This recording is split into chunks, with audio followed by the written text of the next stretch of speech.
Really, y'all don't know this, y'all in danger. I'm a threat. I'm a gamble with your life, 'cause you know that it's a bet. It's a bet. You know I ain't letting up. My foot is on your neck. Take my word for it. This a promise and a threat. Really, y'all don't know this, y'all in danger. I'm a threat. I'm a gamble with your life, 'cause you know that it's a bet. It's a bet. You know I ain't letting up. My foot is on your neck. Take my word for it. This a promise and a threat. I ain't never really wanna flex my gifts, but I think it's my time. Let me check my wrist. You can never dim my shine. I'ma keep on grinding till I reach the top. When it's just in my jeans and I ain't looking back, 'cause I'm feeling like Chris, bro. They can never slow me down, but they need to hate me. Now I'm feeling like Chris. Rock with the team, 'cause you know that we winning. We with it, we going, we flowing again. I might just go by a Benz.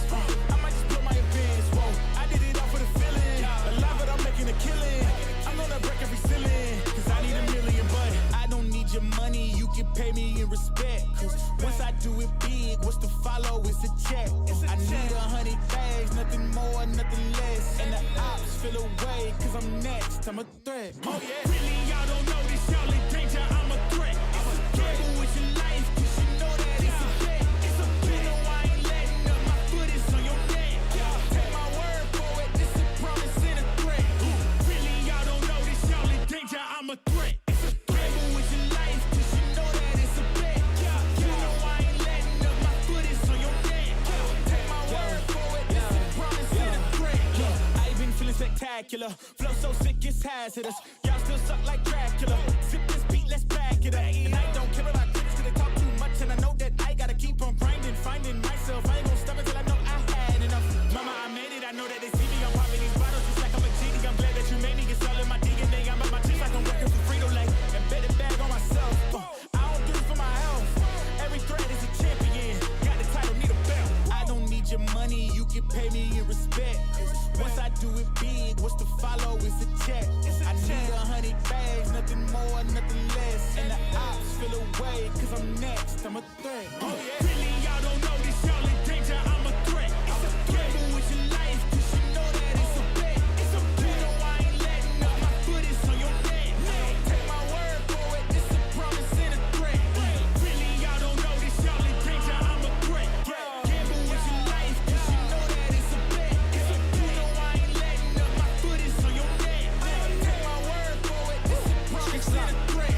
Still young spits, but you call me young boss. Eating real good, so our man's gon' floss. Got my weight up in my view real posh. You a frisbee man, so that mean you get tossed. Got a new clip, studio yo in the back. Numbers ran up, had to split it with the chaps. Realest in the city, in my record, I fact. But your man's only chat when he do it in the raps. Like, squad go lost and don't really care what it cost them. You don't wanna cost them. My lifestyle awesome, couldn't decide if my gal wanted to, so I bought them. Don't run track, but I run up the check. Run, do it real big, gotta run up the next. Walk to the sky with the one up, I'm blessed. I'm young, rich and black, so you know I'm a threat. If you want to take it slow, hop up on my jet and roll to Tokyo.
No sex.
I need to know everything, who and the what and the where, I need everything.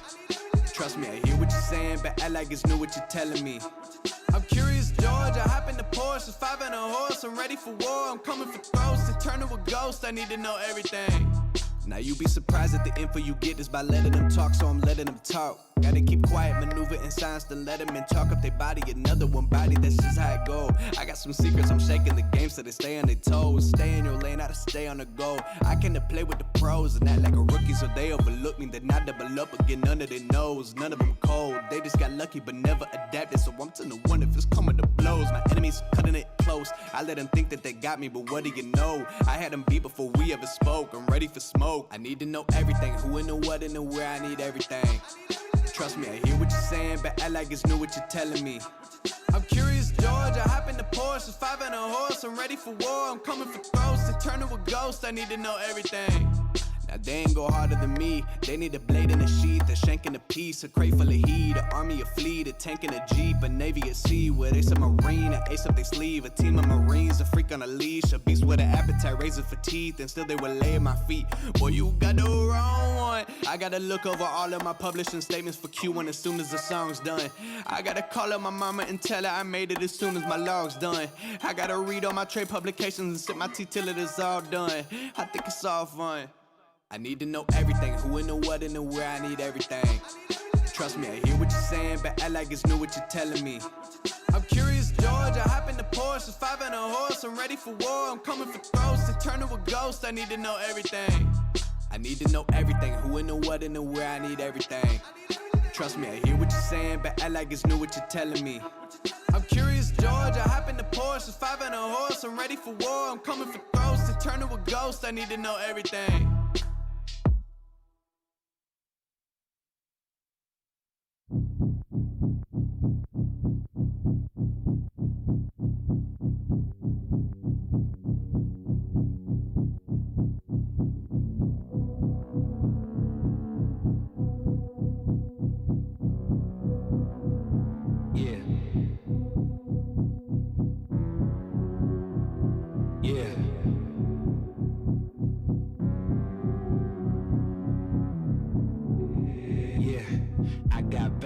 That make my mind scared, hold me hostage and they don't fight fair. Who gon' pray for me and wipe all my tears? Who gon' save me if you not right here? Move this darkness and make my sight clear. Take me your way cause I don't like here. Ghost of my past, they feeling the night air. Wake me up, I'm trapped in my nightmares.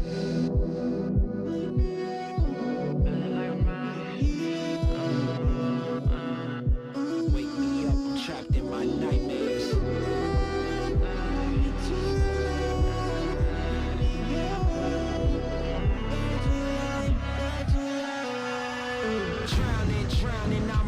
Deep in apparitions of all my demons, all my thoughts are committing treason. All alone, who gon' hear me screaming? Manifestations of my fears, regrets that stretched out for light years. Can almost touch the light, homie, it's right there. Body free but trapped in my nightmares. Wake me up, don't let me drown. All the lights are fading now. All my life is fading now. All my life is fading now. Wake me up, don't let me drown.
No rush, go on, move dumb. Back and forth, push and shove. Make your peace and love turn to peace and gloves. Now you gotta do a run up. No rush, go on, move dumb. Back and forth, push and shove. Make your peace and love turn to peace and now you gotta do a run up. No rush, go on, move dumb. Back and forth, push and shove. Make your peace and love turn to peace and gloves. Now you gotta do a run up. No rush, go on, move dumb. Back and forth, push and shove. Make your peace and love turn to peace and now you gotta do a run up.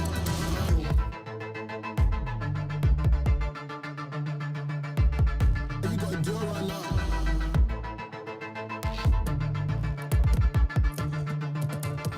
You gotta do a run up.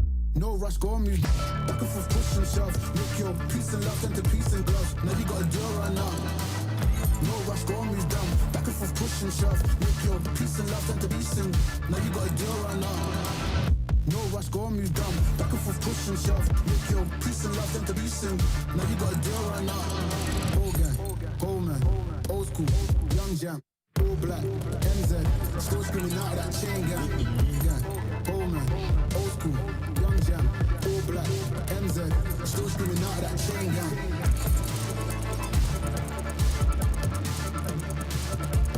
And you gotta do it right now.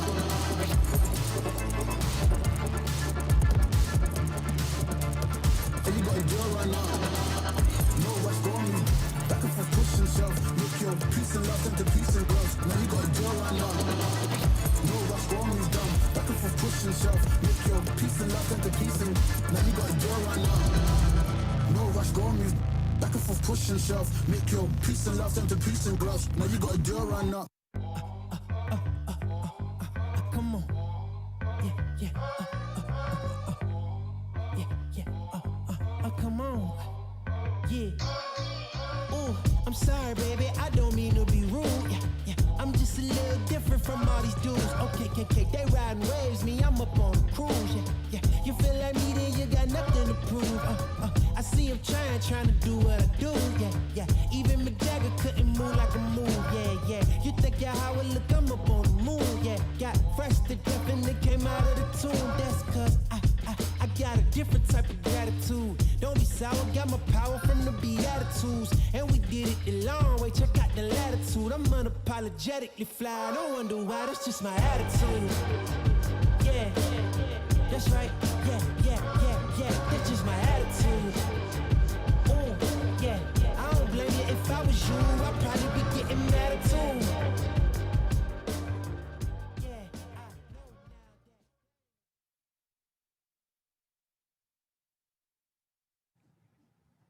This is day number 2 of VCT Philippines Stage 3, Week 3.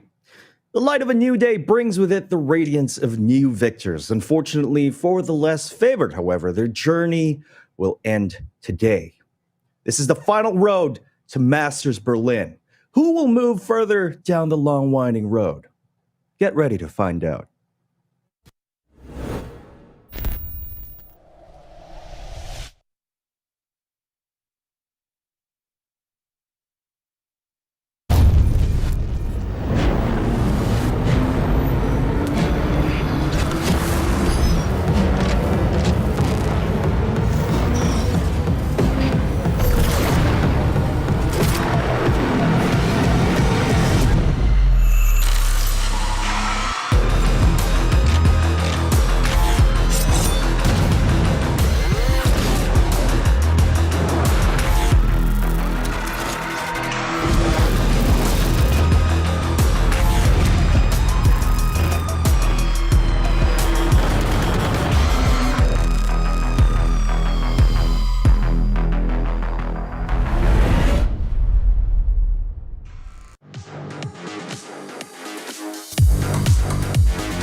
Welcome back to Challengers Philippines Stage 3, Week 3. You're tuned into PPGL, the largest multi-esport tournament league in the country, organized by Mineski and Globe. Just reminding you guys that this event is supervised by the Games and Amusement Board. And man, does it feel great to be back. Day number 2. Time does really fly.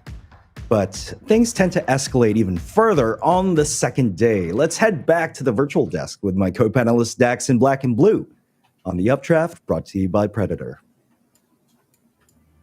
Guys, like I said, time flies. Day number 2 already. This is the second to the last day on the journey to Challengers playoffs in Southeast Asia. Then, of course, this is the final road to Masters Berlin. So a lot is at stake here, Dax. Yeah, guys, come on. We were talking about it yesterday, right? It feels like there's that tension in the air, but at the same time, it's just been such a sight to behold.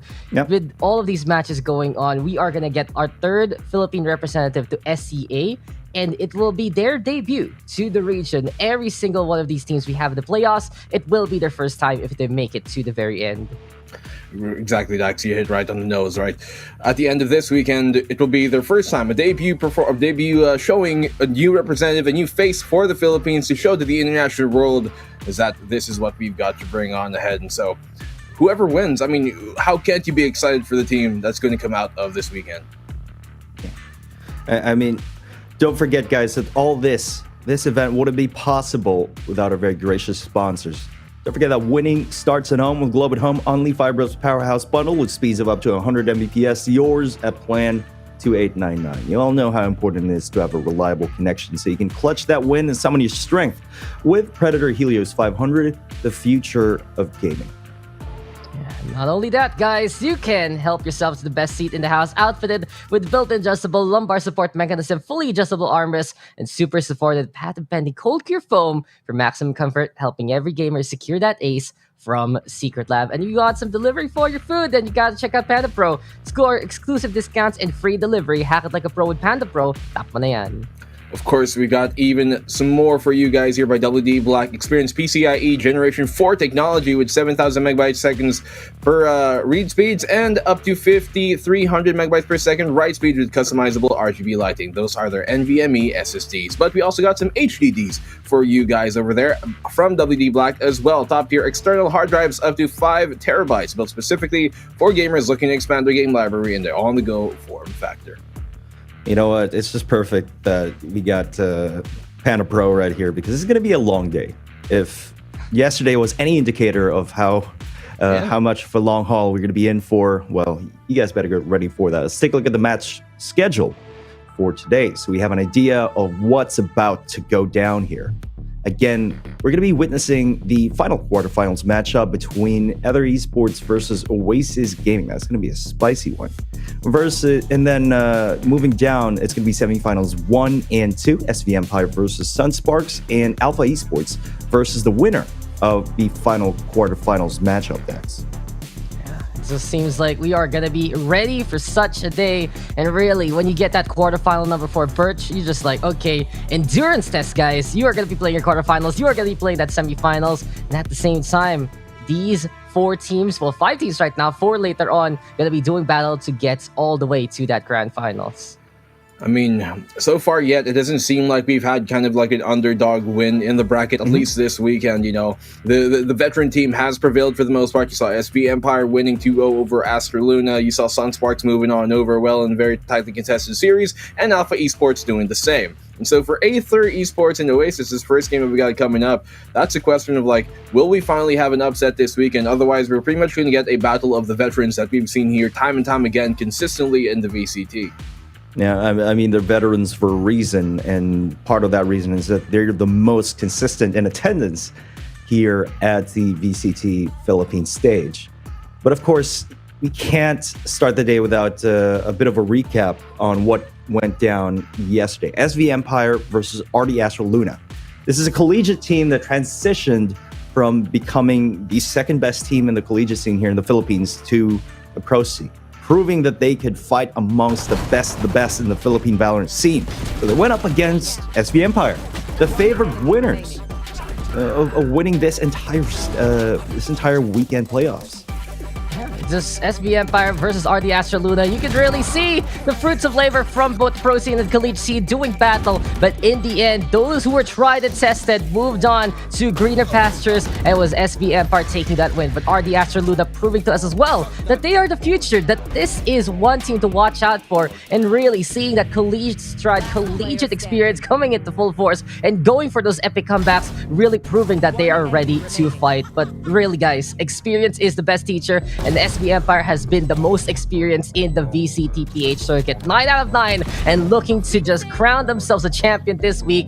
It does seem like that they are taking that first step and looking for the second one today. Man, SB Empire, they might be building, their grounds, their kingdom right now, but RD Astra Luna, they are the future of what you will be seeing here in Valorant PH. These guys, you give them a few years, give them just a bit of that time and a bit more time in the oven, and they might just be the top dogs that you're going to see eventually. And so you see it time and time again. A lot of times the best players when an esports does start off are ones who transition from other titles, but give them a few years, and the ones endemic, the ones who started and really do have most of their roots in Valorant specifically, they're the ones who are going to be top dog. And RD Astra Luna, they might have ended the journey here at the VCTPH on the final week, as they started on the final week as well. But I don't think it's going to be the end of them. I'm going to fully expect to see them back once more. Yeah, definitely going to agree with you there, Black and Blue. It's just, you said maybe a few years. I'd say maybe a few months. These guys will be back in the pro scene, perhaps making their own waves in the Philippine Valorant scene. Probably not the top dogs just yet, but there's a tremendous amount of potential. Nobody can deny that, given the fact that they were able to stand up against SV Empire. Taking a look at the match results here, look at this close matchup, 13-10 against SV Empire's arguably best map. They were able to come back in such an incredible manner on the second half. It was a bit of a wash during the first half, but everyone sort of thought they wouldn't be able to come back, but they did. Yeah, it's just SB Empire slipping up a little bit, I gotta say. When you look back into the matchup, Empire giving RD Astra the opportunities that let them shine. And with a team like RD Astra Luna, experienced in tournaments, experience in what they know and what they do, it really feels like they're willing to seize those opportunities. And onto the second map, having that substitution from one incredible duelist flex to another Grosso, it really goes to show that they have that roster as well in them from both the ADMU and DLSU sides. And it really was a show to behold. But in the end, guys, come on. SB Empire, step-up game was strong, and keep an eye out on Invi again. This guy, he knows what to play, and he can play pretty much anything by this point. Yeah, I mean, when you're looking at the roster here of SB Empire, there honestly isn't kind of like that one standout star player, that one all-star that really carries the team, because it really is a big whole team effort, a big conceded effort from the whole team. You might have, very good performances maybe from players like Envy here and there. You might have good performances with Tricks here and there, but really they are one solid unit. And if there's any squad that you might be looking at to see how to be diligent and be as disciplined as any other team here in the Philippines, it is SB Empire. I've been saying it since stage one. They are probably the most disciplined team you're going to find in the country. And so as I'm looking at a few of the next other teams coming on up here, it's a bit of a contrast actually how they play. Yeah, different teams, different play styles, one region still. The Philippines, we say all the time, is a bit of a melting pot of styles, which makes it very, very interesting to spectate. But the next team that we'll be having today is Sunsparks versus South-Built Esports. Let's take a look at this recap right here. Sunsparks, again, one of the favored to win this weekend playoffs. And despite them being a relatively new roster compared to some of the others, they faced arguably a non-endemic Valorant team in South-Built Esports. This is really it. Guys, when I talk about Sunsparks in the VCT circuit, everyone's like, really? Is this their first time in here? There's a little bit of that Mandela effect going on, but it just goes to show how much notoriety Sunsparks has as a roster, and everyone has been expecting their heyday to show up here in the playoffs. And you can see it here versus South-Built Esports. Third time, perhaps the charm for South-Built. Unfortunately, it was not the case. Such a close-knit affair, though. Really goes to show proving the strengths of each team. South-Built Esports taking names and taking command of a map like Split, but when we got into Haven, it was just all Sunsparks every day, all day, and we said it would go to the distance, go to map 3, and that it did there, Black and Blue.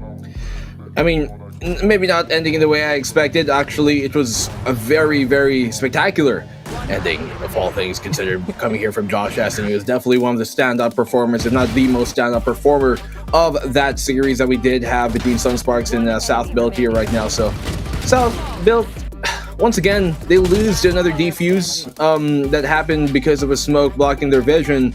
You can't always pin on them. There is a bit of luck in that factor. You can see that at the end of it, Josh has even said so himself. He stuck the defuse and hoped and threw a prayer up in the sky, in the heavens, and hopefully get that one on out. And here on the Ascent, well, they're able to seal in the deal. The comeback almost happening for South Build, but Sunsparks here right now with just that bit more of experience in the game, it seems, and in the scene.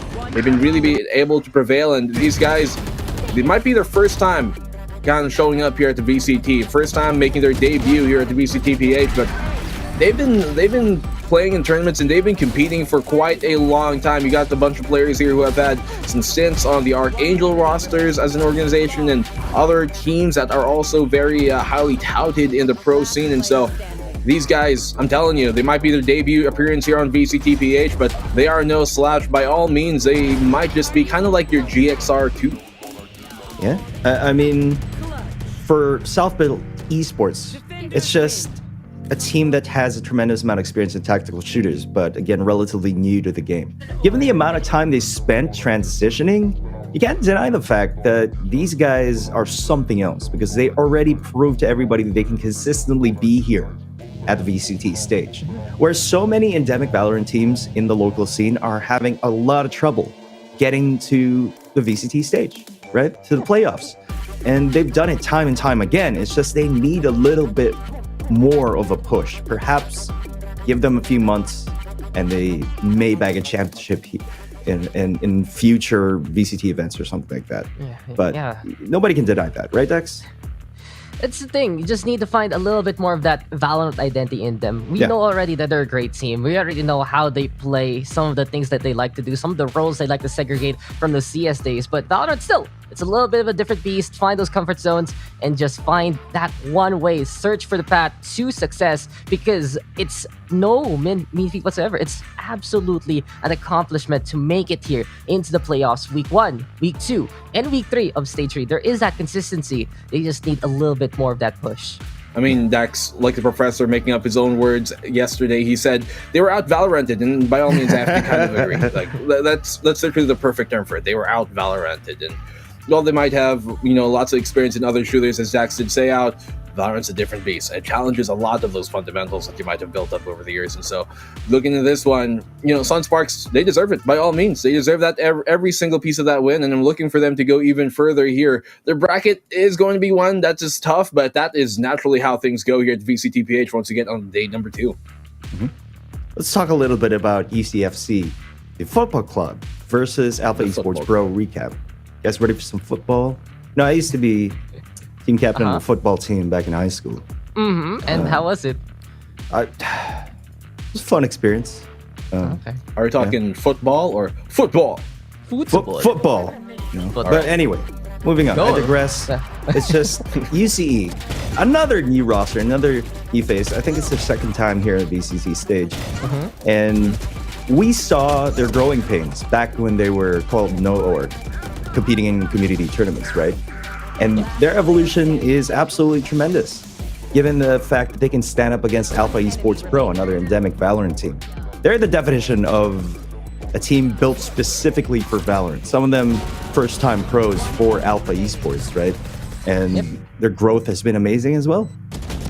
It's just really if you get a height chart, basically. It's one of those things you go to the kitchen and there are markers on the wall just to see how much you have really grown in the first place. And both teams proving it here, both UCE as well as Alpha Esports proving to us how strong it can be. And we tout UCE as a team that plays as a team. But at the very end, we can see some star power shining there from Z. On the flip side though, in the complete contrast, Alpha Esports, this is a team that we tout. Okay, star power, you have that constant GN Sati pressure and everyone else becoming those variables. rivals. But really, this was a series victory earned by Alpha Esports Pro. Map 1 Bind, proving how much work they put in. They got to map number 2 and UCE taking a very decisive victory, but no one really from Alpha Esports shining. There was no like, okay, I'm carrying my weight. How about you guys? No kind of feelings like that. And we got into Icebox. Let's just be real. G and Sanity getting shut down early on, and instead, it was Z there on the other side having that star power. But who stepped up? Everyone else from Alpha Esports. And then, it was just a clincher for them. You remember that execute from Gian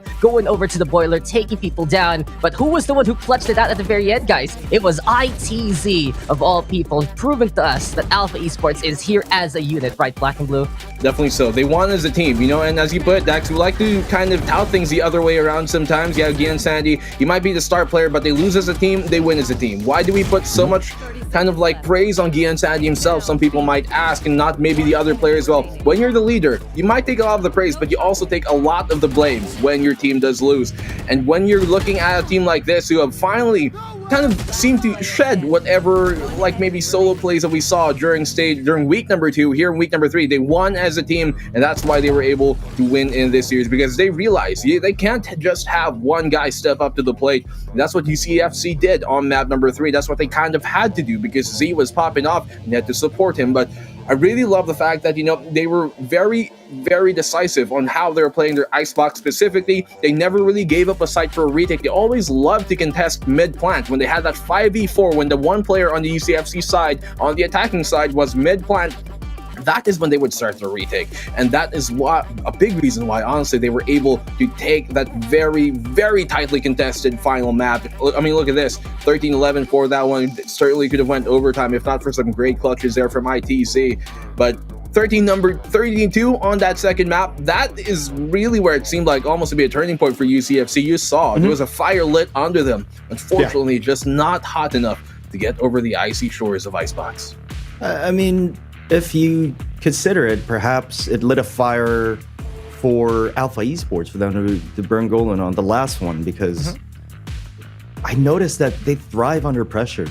When they realize they're about to drop the ball, they just go even further, turn it up to 11. It's just quite an incredible comeback, especially on the second half there in Icebox, thanks to RU Ryu.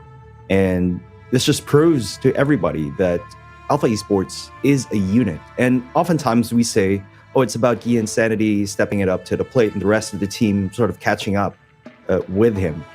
And of course, they're aware of that feedback. They do the VOD reviews. They see the solo plays. They know it's not a very sustainable win condition, right? So they're working towards a more sustainable strategy, and that the team performs as a unit. And they've successfully done so. This is one of those matchups that you can't really say UCFC was an underdog. So let's take a look at the tournament bracket to see how the events yesterday transpired and see what to expect later on today. Again, we started off with SV Empire versus Astro Luna. There was a quick 2-0. And then it was Sunsparks versus SBE. Went all the way to game number 3. And then the first semifinals of the day is going to be SV Empire versus Sunsparks. The final qualifiers of the day yesterday was UC versus AE. That went game 3 as well, just as we talked about earlier, 2-1 in favor of AE. And moving on, we're going to have the last quarterfinals of the day between Aether and Oasis. Whoever's going to win that will face Alpha Esports in semifinals 2 later on today. So it's going to be really action-packed. Of all the days of the playoff weekends, the most I'm looking forward to is day number 2, because also for one team, it's pretty interesting that they're going to be playing for a lot longer than most. Semifinals, one team's going to be waiting, the other team's going to be grinding the whole day. It is just a testament to their mental fortitude, their stamina, their endurance as well. Let's take a look at what the audience can win just by tuning in at home. We have a lot of prizes to be given away as well for you guys. Summon your strength, share with us your favorite VCT moments during the Week 3 playoffs for a chance to win an RGB mousepad or a Cestus 500 gaming mouse sponsored by Predator. Make sure to like and follow the PPGL and Predator Gaming's official Facebook page. Share with us your favorite highlight from Week 3 playoffs on your wall. It can be a screenshot, a short screen recording, or a link to a Twitch or Facebook clip. Post it on your timeline, has to be public, along with the hashtags Valorant Challengers, VCTPH, PPGL Valorant, Summon Your Strength, and PPGL X Predator Gaming. 2 winners of Predator RGB mousepads and 2 winners of Predator Cestus 500 gaming mouse will be announced at the end of the broadcast week on August 8th. But that's not the only thing we give it away. Isn't that right, Tex? Now, you know already, guys, you can win yourself a Secret Lab chair. All you gotta do is make sure to like and follow the PPGL and Secret Lab official Facebook pages. Like and share the live stream with the hashtags #Valorant Challengers, #VCTPH, #PPGL Valorant, and #Secret Lab. Before the end of the broadcast, a link to the weekly VCT quiz will be shared in the stream chat, which you need to fill up. This will count as your raffle entry, and a total of 6 winners will be announced at the end of Stage 3, Week 3 playoffs broadcast on August 8th, 2021. So guys, that's tomorrow. It's almost time to win those chairs, but you can win some more Valorant points up for grabs there, Black and Blue. Yeah, the one I'm really looking forward to here, of course, is our Valorant points giveaway, because if I got no skills, at least I got some skins. Gain a chance to win 1,650 Valorant points by joining our giveaway. Like and follow the PPGL and TikTok pages, number 1. Number 2, like and share the stream with the caption of the team that you are rooting for. And 3rd, but not the least, and do not forget, because this is very important, make sure your post is public with the hashtags #Valorant Challengers, #VCTPH, and #PPGL Valorant. You can see it right there. 5 winners will be announced at the end of each broadcast day, so your lucky name might just be one of the ones we're going to pick out at the end of this day. Make sure to join all 3 of our giveaways. You can do it. No haste required. Yeah, I mean, I don't know about you guys, but I'm still waiting for that Valorant Go knife, the jet knife. Please. Rito, please. Me too. I'm looking for something that was like Infantry Guardian. Please, Infantry Guardian. Let's don't forget, guys, that you can watch the broadcast in 2 different languages. Right here on twitch.tv/PPGL_VCTPH. You can watch the games in English commentary and bit.ly/PPGL-YT. If you want to watch the games with Filipino commentary, head on over to facebook.com/PPGLGG and bit.ly/PPGL-YT. Both panel discussions will be in English, so it's going to be me, Dax, Black and Blue, keeping you company for the rest of the day. Guys, it's almost time for the first match of the day, which is going to be the last quarterfinals, the 4th quarterfinals matchup. It's going to be Aether Esports versus Oasis Gaming. A lot to talk about this. We only have a little bit of time left. Let's quickly go over the history of Aether Esports. A lot of people might not be familiar with AEE. The thing about it, right, is they do have that history. And as we get into the roster, historically, they've stuck together there. You got Asenia, Emil, Chongi, Himiko, as well as Tets. I gotta say that core, you can see that there from, if I remember correctly, right, it was First Strike Philippines. And Aether Esports, I feel like that's a name that people not from Valorant might actually recognize in the first place. Senya, of course, having some experience in MOBAs of all places and really showing it up here now. Himiko, in the meantime, a former member of that Hasher roster. And really, when I look at Aether Esports, I see a team that has been to hell and back and to hell and back again. They make it at the very end, to the top, to the pinnacle of the PH scene. And looking at their community history, they've done strides to eliminate teams that are at the very top. They have some victories against teams like SV Empire. Honestly, they were that decisive blow against the Hasher roster post Stage 2. And you know, their opponent, Oasis Gaming, it's a pretty interesting record between these 2 teams as well, finding win against one another.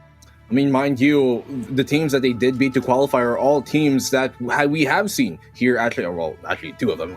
We have seen here at the VCT, one of them namely being Sunsparks and the other being SC Atlas, 2 teams we've seen time and time again. Bestial, another team that you guys might be familiar with if you follow the community scene here, will also get pretty far and in many ways are very close to power levels with Aether. And so Aether, they've had very good performances in the community scene, but the other team that we're looking at here, well, they have good performances in VCT, specifically in the top league. Let's look at Oasis Gaming here right now. I mean, they need no introduction. You guys might not have seen them during week number 1, but Stage 2, Stage 1, these guys have been back in time and time again. They need no introduction, but Coco, Doors, Courtesy, Marky, and Ripper will round out that 5-man roster they got currently for this game.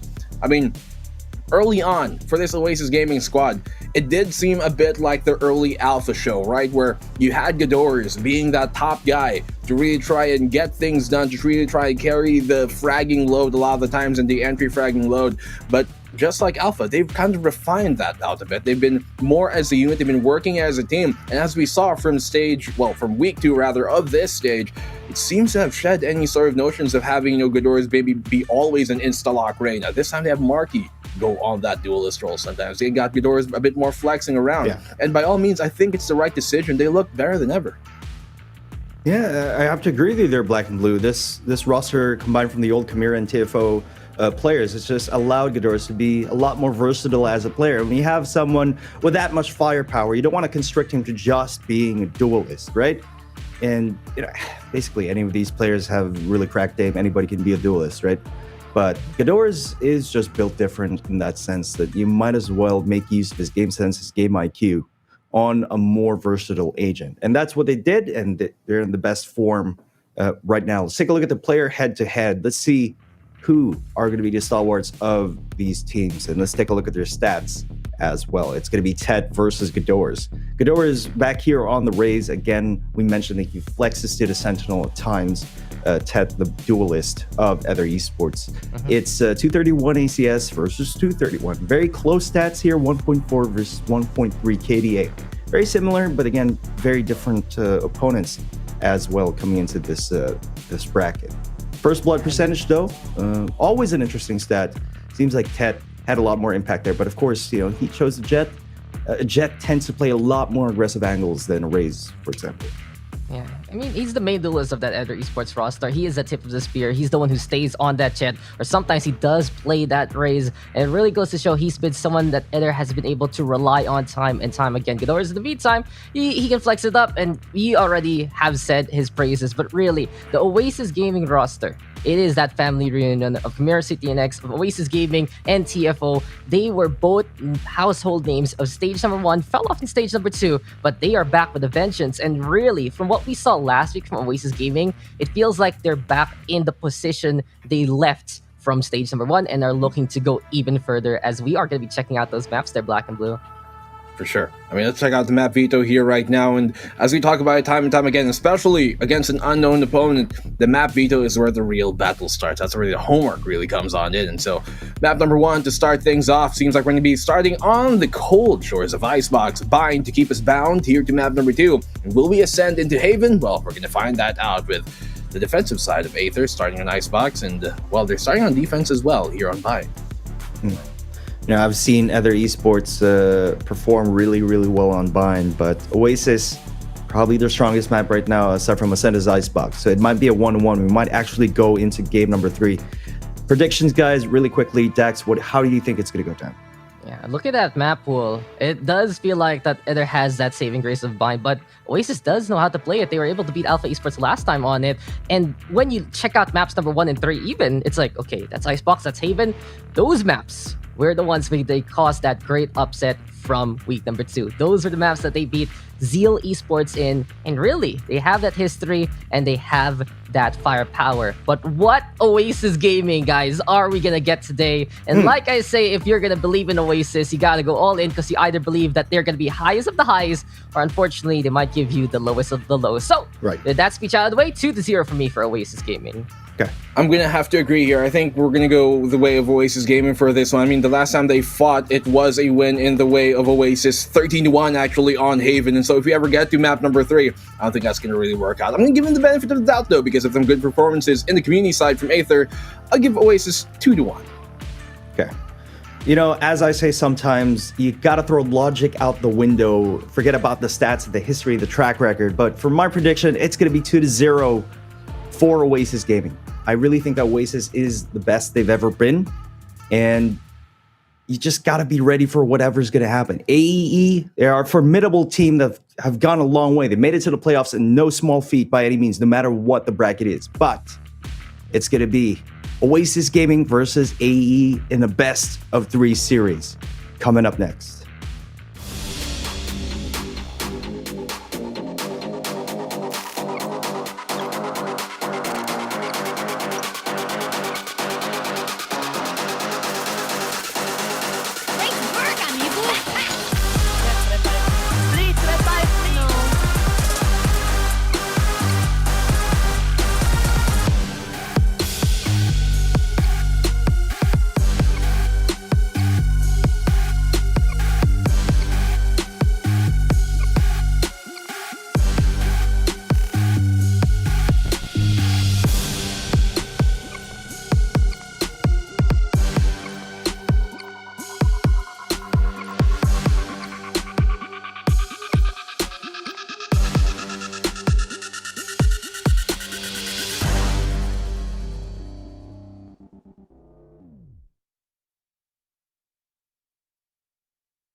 Ladies and gentlemen, welcome to our first series of the day. Another quarterfinals match for you. Before we go to the nitty-gritty semifinals, it is going to be Aether Esports up against Oasis Gaming. Now, it's me, Asarai, who joined with me in Taylor. But before anything else, Taylor, did you know that Aether means clear skies? And is that going to be the case here? Are we going to have clear skies for Aether to soar above and beyond and get into the semifinals? Or is this going to be just a one and done for them? The first time that we've seen them in VCT for a very, very long time. I think the last time that we've seen them actually wasn't maybe even VCT. That was, I believe the panel talked about it. First Strike, exactly. First Strike Philippines. So this is going to be, again, a second debut match for the Aether roster.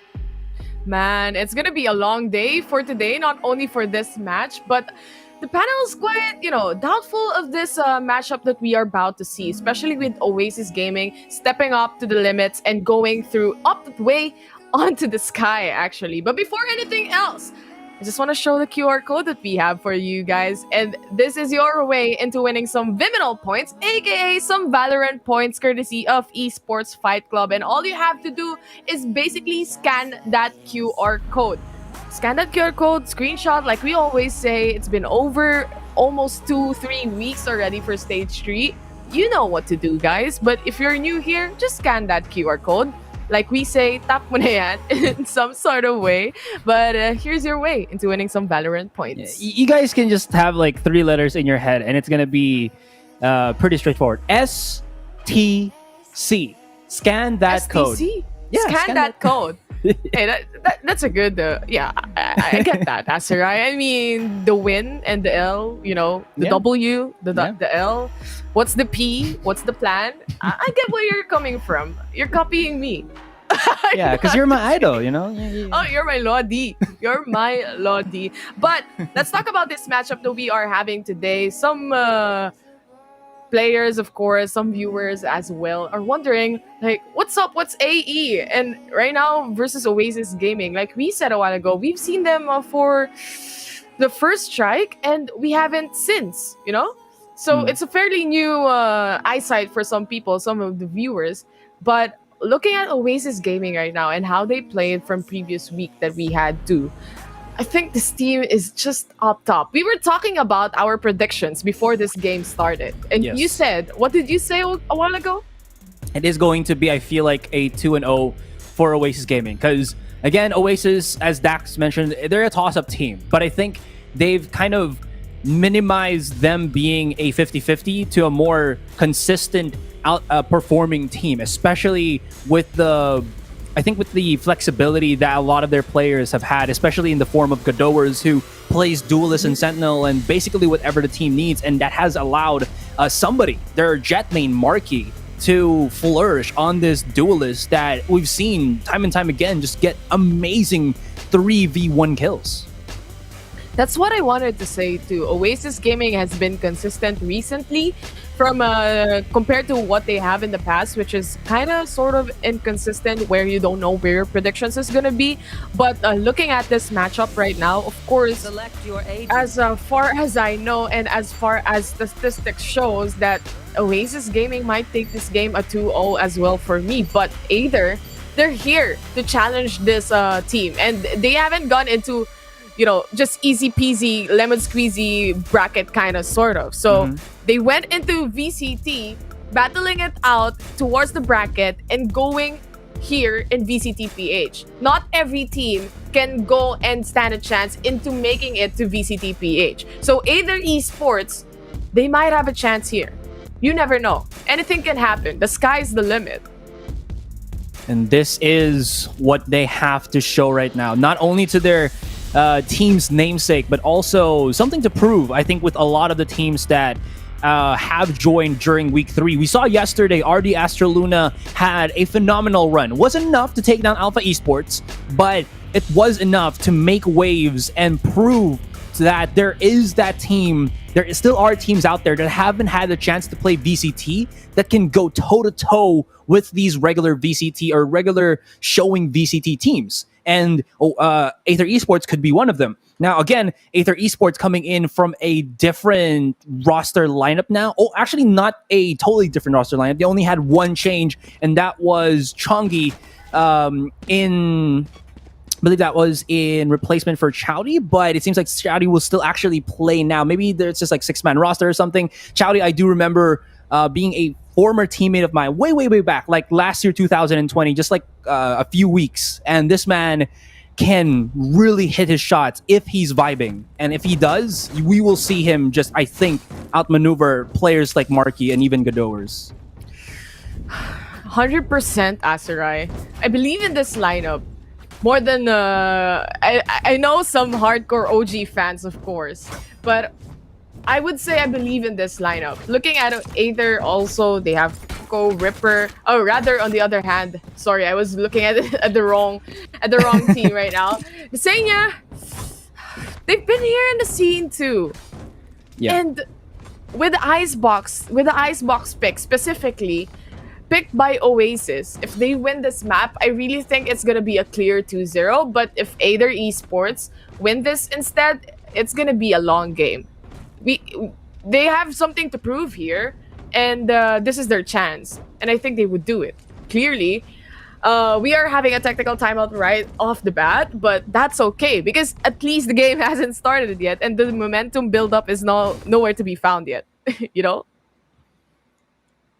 And in Icebox, we've seen, I feel like Oasis could have a good case to start off this match, especially if they get themselves that pistol that just accelerates the chance for Marky to get himself that operator, which is so deadly. And looking at the roster of Aether Esports, there really isn't anything that can stop Marky from taking these super aggressive corners.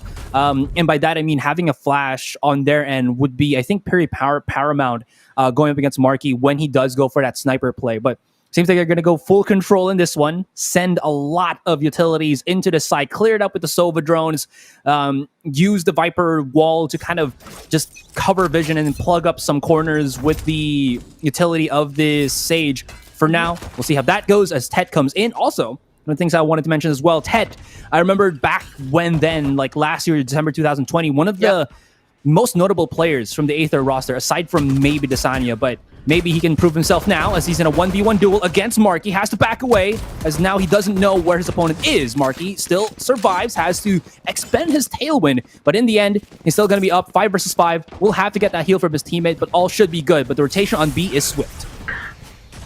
Man, the Jet versus Jet on the A side already. And of course, like you said, the heal was used as well. Got over 69 HP, I would say nice, but going back because there is that wall that they need to go and push through. But it seems like they are going ahead and planning the spike on B side. Oasis Gaming, Chowdy is right up above, but Coco was aware. Or do you think that we are gonna see this, what do you call this? The meta that Oasis Gaming have shown? Post-plant meta, I'm assuming. Yeah, they got themselves so much lineups and whatnot. There's still a big fight, a little bit too advanced for the overlays there, but we'll be fine. We'll still how much action we do have for the moment. Ripper comes right out, still has the rest of Oasis coming in, and we are left with Himiko, who does get 2. Not to his own devices, but he's pretty low, and the wide swing from Ripper will take him down. And even though that was a bit of a tussle, it was a very difficult I'd say a retake for Aether, just because there's just too many walls, whether it's permeable or not. They still have to go through that, and of course, being the toxic wall of the Viper, you take so much damage, and on that pistol round, when you don't have that many shields, it's pretty brutal, and we see that working in the favor of Oasis. Definitely brutal, especially when you pass through, like you said, a pistol round.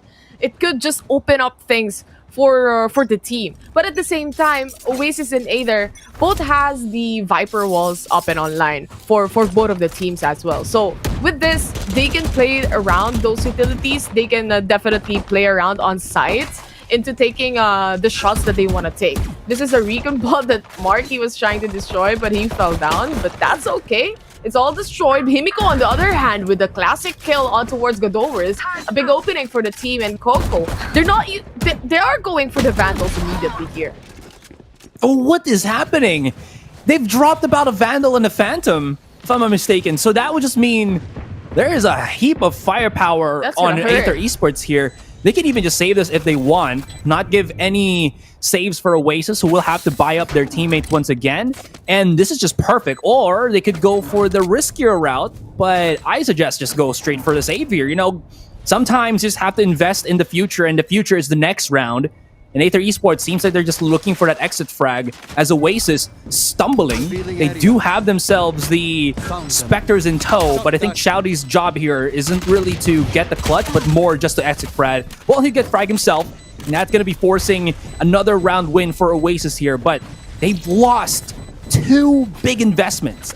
A Vandal and a Phantom, the dynamic duo of rifles. What kind of game starts off with that? I was like thinking that, are we gonna see the Stinger meta again? Because Oasis Gaming showed that to us last week. But it seems like it's the buying the Phantom and the Vandal right immediately after the first round is the new meta that they have. But it's biting them back. So 2 players from AE got those Vandals, got those Phantoms in their hands, and with that, that's such a big save for the team that they can buy off on the second round without any problems at all, and they have the proper utilities that they can use to take on this buy round that we are looking at. And as we obviously see, the setups from the Killjoy is more on towards B side this time with the alarm bot on kitchen, just making sure no one passes through, and it's sort of a stack, right? A triple stack on towards A side, as all of the utilities are being showered towards A side already. The slow orb, the wall even, and all those smokes and utilities from the Sova. I was a bit worried there for Marky, but you know what? He's Marky for a reason. He hits those shots. Don't sleep on the M, but the T, which is Tet, just kills. That's pretty bad. Gets another, spots more. He's not done just yet, and even just vamooshes on out of there, forcing Courtesy to play by himself, boost himself up the wall, only has a Spectre. Okay, 56 HP, but he doesn't have any form of map control. He doesn't have teammates alive anymore. And then this 3 versus 1, I mean, I can't but help to think that it's just a recipe for disaster that he lost those 2 crucial weapons, because honestly, Marky had 25 shield going into that round. Emil's gonna have an easy time taking away a Courtesy. And again, they didn't have the Cloud Burst to mask Marky's dashes into the site. They didn't have the Leers to help with the flashes to get into the A site as well. And that made it very easy for Ted to just, oh look, 1 target, oh look, a second target, and another, and another. And that's gonna be a first round for Aether. I mean, Ted, if he can replicate this over the following rounds, over the few rounds that we are going to see, and the few games that we are about to see, AE has that big of a chance, especially with his picks going towards on the attacker side later on. We have seen how powerful an opening can go, especially with the Jet opening things up for the team. But it seems like Aldrone just detected the player from B side. They need to go back for a few, play this.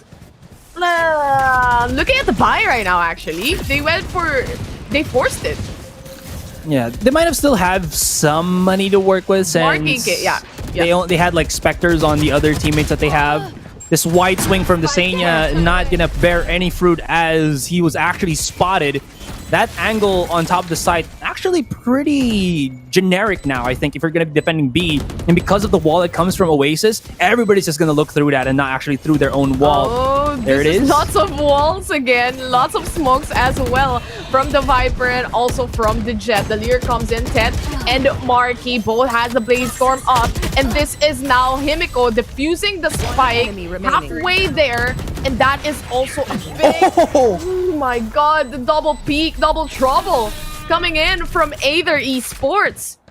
It's just too much things happening that at some point, at some degree, that the players of Oasis Gaming kind of had a hard time looking for the players of Aether Esports as well for that retake, especially with the Sage saving up the wall, them setting up those Killjoy traps on towards Kitchen compared to the usual that we see that Sage walls up Kitchen, etc, etc. But they save up the wall for the retake, which is actually a very smart idea, knowing that there's so much walls up and online for both of the teams.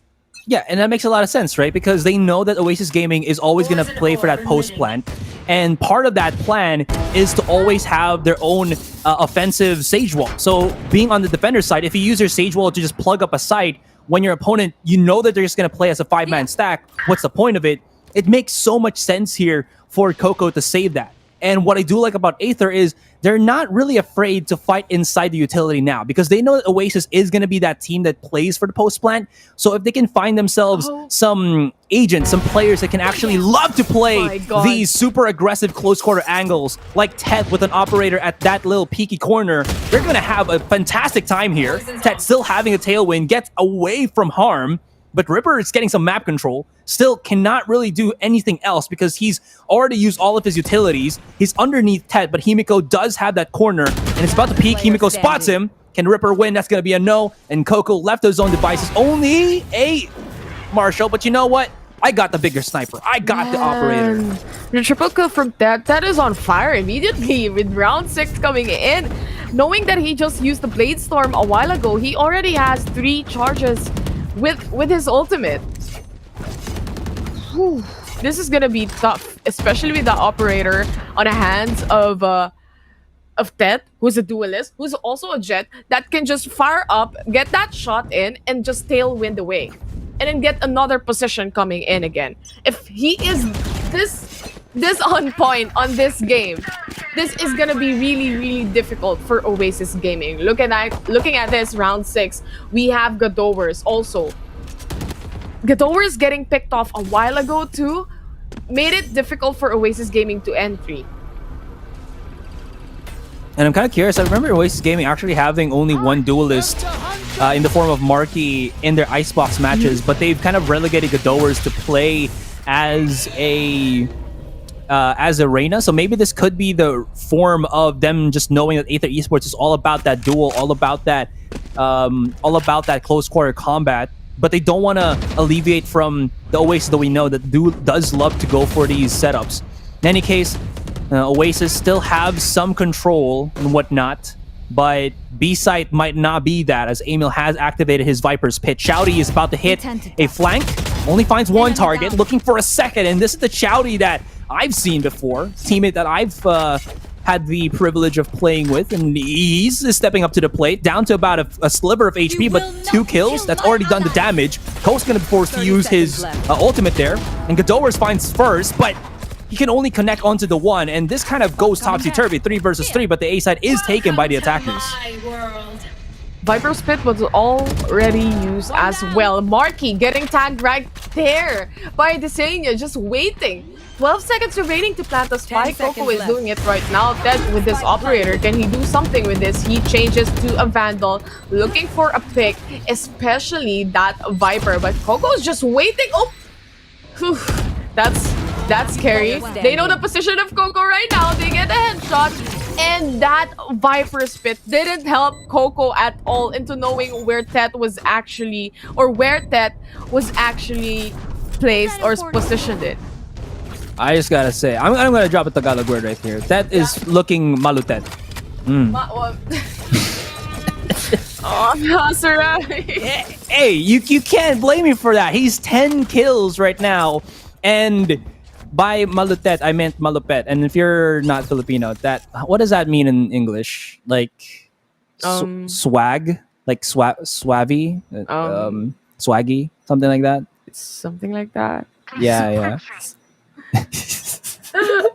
But again, it's with good reason. Look at how many times he's fought inside the Viper's Pit, won, and he's taking these super aggressive angles, and it's all about because of the confidence that this man has. Still, the Oasis Gaming gonna bypass that confidence as they just charge right in onto Orange, but they go into these long corridors where the long-range weapons of the Senya will just obliterate them. Tet brings out the blade, spots out the spike, and where is the last 2 remaining members of Oasis? They're on yellow, but you know what? These yellow players aren't gonna turn red. 3 bullets. As they're about to get taken down. The Senya, like you said, 3 bullets, but I don't think there's gonna be enough things that they can do. Lone on an island. Say goodbye, and that's gonna be 5-2. Take back all the things I said a while ago with Aether Esports coming in. This is probably a tactical timeout for Oasis. Right on point. They need that actually. I'm not. I don't like seeing the buy of Oasis Gaming throughout these rounds that we are looking at, it's sort of a mishmash. You know, I want to see this team in a full on rifles, full on utilities, complete in everything, compared to seeing them buying every round Mhm. like this that we are looking right now. Probably Marky is gonna buy, but how about Coco? That's what I'm thinking. So there are certain points that, of course, with the gunfire that Aether Esports has, especially with the operator on that's hands as well, they're really gonna have a difficult time already. So I'm looking at even playing for picks for Oasis Gaming. They can't find picks. The shots isn't connecting immediately too. Yeah.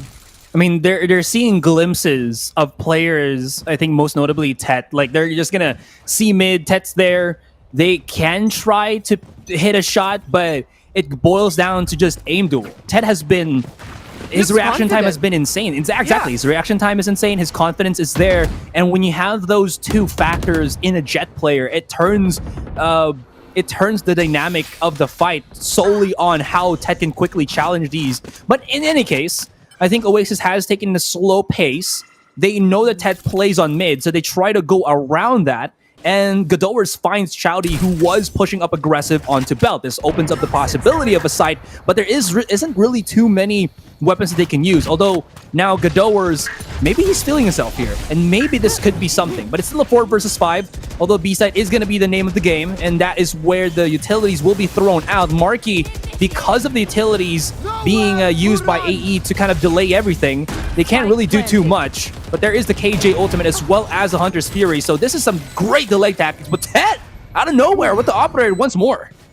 So much lineups coming in from AE as well as soon as that wall comes out. But Coco gets a kill on Ted. I don't know why Ted just went for it with the defuse going on. Amiel, on the other hand, sees Marky, but he gets shut down. This is probably what Oasis needs right now, exactly, as all the lineups from the Viper as well, those snake bites coming in. Oasis Gaming getting around for Aether Esports. I just want to say, moving forward, I think Oasis Gaming is finally getting a read on how Aether Esports play. Knowing that whenever they set up the wall from Coco, immediately at B side, they can just lure out or bait out all those utilities. Because immediately, Aether Esports throws in a shock dart, throws in one snake bite. So with that amount of waiting that they're doing, they can actually get those picks that they need. And that's exactly what happened with Godowers getting that aggressive push on towards A side, that he got a kill, he got a pick. That opened up things for Oasis Gaming. 100%. And I actually would go the other way as well and think that it wasn't Godowers that went over aggressive, it was Chowdy. Because you saw where Chowdy died. I didn't see the POV, but he was somewhere killed on Belt. And what that would indicate is he used his wall just to boost himself up. Damn. And what? Okay, never. Okay, Aether Esports, they need to calm themselves with Chowdy going too aggressive because he has no escape tool. So he has some backup now here in the form of Himiko. But when Tet does aggressive things, he always has that dash away. Godowers got to clear out some corners here, looks up onto pipes, but didn't know that somebody was on maze. And this just falls to the wayside for Oasis as they kind of crumble at the seams, leaving 3. Again, they're going to try to go for B here, but when they don't have the crucial players, the crucial agents to set up that post plant, especially the Viper, exactly, it's going to be so difficult to try to go for a site here. This is now the wall coming up. They know there's gonna be a plant up next. Marky getting a meal.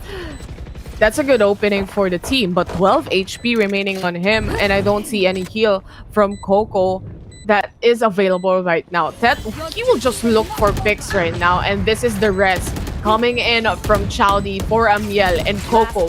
He goes down in the hands of Tet right here. Chowdy as well getting that 2K to close things off. Asarai, they had the site already. What I was thinking about is that there's no initiation from the side of Aether Esports into defusing that spike. It was obvious that Tet was just waiting, and players of Aether Esports was just waiting and pushing on towards yellow as well. That's the tool you can take. But I don't know how Tet got a pick again. It's like when a post plant is coming in, of course you just have to wait for that tap of the spike or battle out the players from yellow a while ago. But Tet, knowing that he was on the second floor, Get out of my way. kind Just of finds these. Yeah. makes me think. He's insane. Yeah, sometimes he'll miss the one off shot. I feel like a very easy shot to connect, but you know what? It's fine. He hits the more difficult shots, and I think that's what keeps Matters. Oasis Gaming. Yeah, that's what matters. That's what keeps keeping Oasis Gaming here on their toes. He gets another. We need to get more POV of Tet here. Oh my goodness! Give the fourth. Come on. I want to see some more. There is going to be the reposition. Whips out the blaze because he knows the close quarter combat is once to come out once more. Updraft. Just go above. Get some information. Backs away. Looking for the ace. Uses the ropes. He's going to be a bit of a mountaineer here. But no, just You can backs even off. get the 6K. Goes around Taylor. Oh my god, he's lining up. But it's not going to happen. 2 versus 2 though.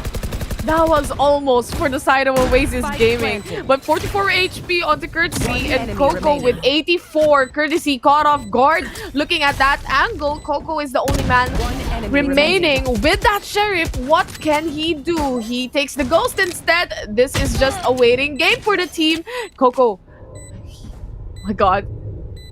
What will happen? Who gets the pick? It's Amiel. Aether Esports. Ted, what can I say about this guy? He almost get that 5K, 6K even. If he connected those shots from the Blade Storm, it's over. What did I tell you? Man. Malutet. Malutet. He's 18 kills. And part of that... Okay, before that round, he was roughly about 14, so 4K on that round. We needed to see a replay of Tet there for sure. That third and fourth kill, or that second kill as well, was pretty spicy. And again, one of the big difficulties now for Oasis is, yes, they do have utilities. Yes, they do have the information gathering abilities. But the big problem is, again, is that they don't really have the flashes. I was kind of mentioning that this could be something that AE might need to deal with when they're up against Oasis, but I didn't expect that Oasis have to do the same thing when they're going up against Tet. The Senya and Tet find some simultaneous kills here, and this really puts a hamper on the control of Oasis. Marky, he was trying to creep up onto Boiler, but was spotted, I believe, by Desenia, who was top of the B side. And look how immediately, on that little bit of information, Shouty goes in on the hunting party. Desenia's going to be careful here, but he has his utilities, and they can't really push. There's the Viper Pit on B. There's like 3 people on A. It's cornered Oasis Gaming in their own side of the map. At this point of the match, I strongly suggest that another tactical timeout should be called out for the side of Oasis Gaming. It seems like they're getting picked one by one, but this is a Sage wall to push in. Marky getting a kill on the Senya quite easily. He got caught off guard. They're just above the Viper's pit right now and killing Ripper. And Coco as well. Marky is the only guy remaining. 12 seconds to plant the spike, and that spike is inside the Viper's pit. I don't think he would be able to get that spike anymore. He might go for exit frags instead as Emil goes out. Marky gets a kill. 33 HP. AE knows his position, and he's looking to hunt the players down. He gets to save that Vandal. I was talking about, I think I need a tactical timeout. Because Oasis Gaming, despite you saying that yes, they have the utilities that they can play with, the smokes, they may lack the flash, but at the same time, what are you gonna do with those utilities if you get picked immediately like that? What I think should happen is actually they should do something about that. Honestly, look at this. They should, but they can't. Marky, he dashed away. Oh. They keep on trying to battle it out with that, but they just can't connect the shots that they need to connect. And that, even if it looks impossible, he just gets the shot, bro. I was a Valorant agent once, but then I took an off shot to the knee. Oh my god! Where did that come from, Taylor? Is this guy even human? That's the question. It seems like he's an AI. Look at this. He gets a kill again onto the doors. The movement is so slow from Oasis Gaming that they can just get killed as soon as they peek. He knows the angles. And of course, Oasis not gonna miss a beat to try to make something happen. Now the Tet is done. 2 versus 2. Emil, or rather, apologies, Ripper will be the one to plant down that spike.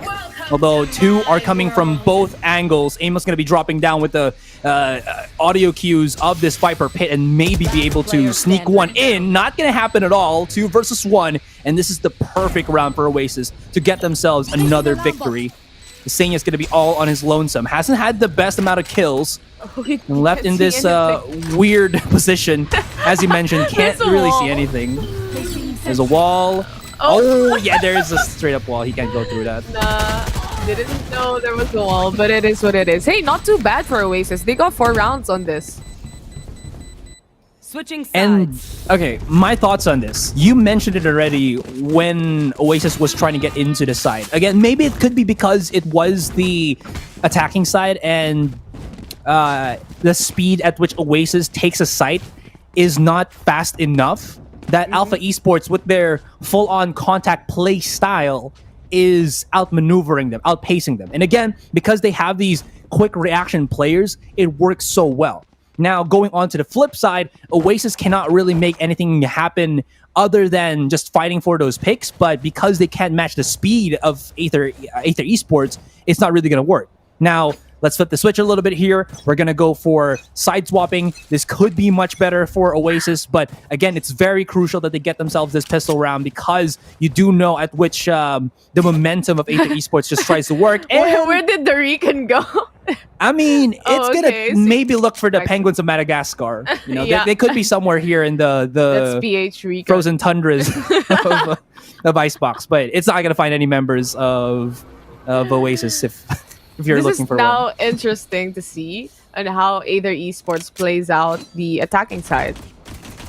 By the books, Icebox is attacker-sided, sort of kind of map. So I'm interested to see how Aether Esports will play this out as Oasis Gaming. This is their map pick right now, but Ripper wasn't connecting the shots, the headshots. Even that with the classic, he gets a 1 kill, opening the site for the team of Aether Esports. This is now the plan, and them going and swarming inside A side too. This is the post-plan situation that they are in. 4 people on A side while the Viper is just preparing for that lineups and also watching the flank. Everybody's on the site. Lots of post crossfire angles. They're gonna have to try to go about this. 9 bullets on Marky. Spots out another, but all the cha-cha from Chowdy. Cha-cha Chowdy, and that is gonna be all she wrote as we do have ourselves another round victory for not for Alpha Esports, but for Aether Esports. It's AEE, not AE. I'm sorry. Okay, but they get it around nonetheless. I just look at the logo and then that's, you know, it's not golden. It's not burning golden. So That's true. It's Aether Esports. It's burn purple. Purple Army. PDS Army. Man, this game. Aether Esports, they got the pistol round too. The thing is with Oasis Gaming right now, it seems like they're still trying or warming up into getting those aim duels in, and Aether Esports is already stepping on the gas. It's like a racing, but you're just revving for the side of Oasis. On the side of AE, they're already dashing away. No stepping on the brakes. And we're not even in Christmas season yet. Not even the Burr months. And dashing through the snow, not... I can't assert with the spuds of yourself. All right. Calm yourself. This round, we saw last week that Oasis Gaming, they love themselves the stingers, but now we're not going to feel the sting of the weapon, of the SMG. It's just going to be the basic upgraded pistols. Should be good. Godowers, he's living on the edge here with like 1 HP, and he's not going to be able to thread the needle, get the kill on the post or on the planter.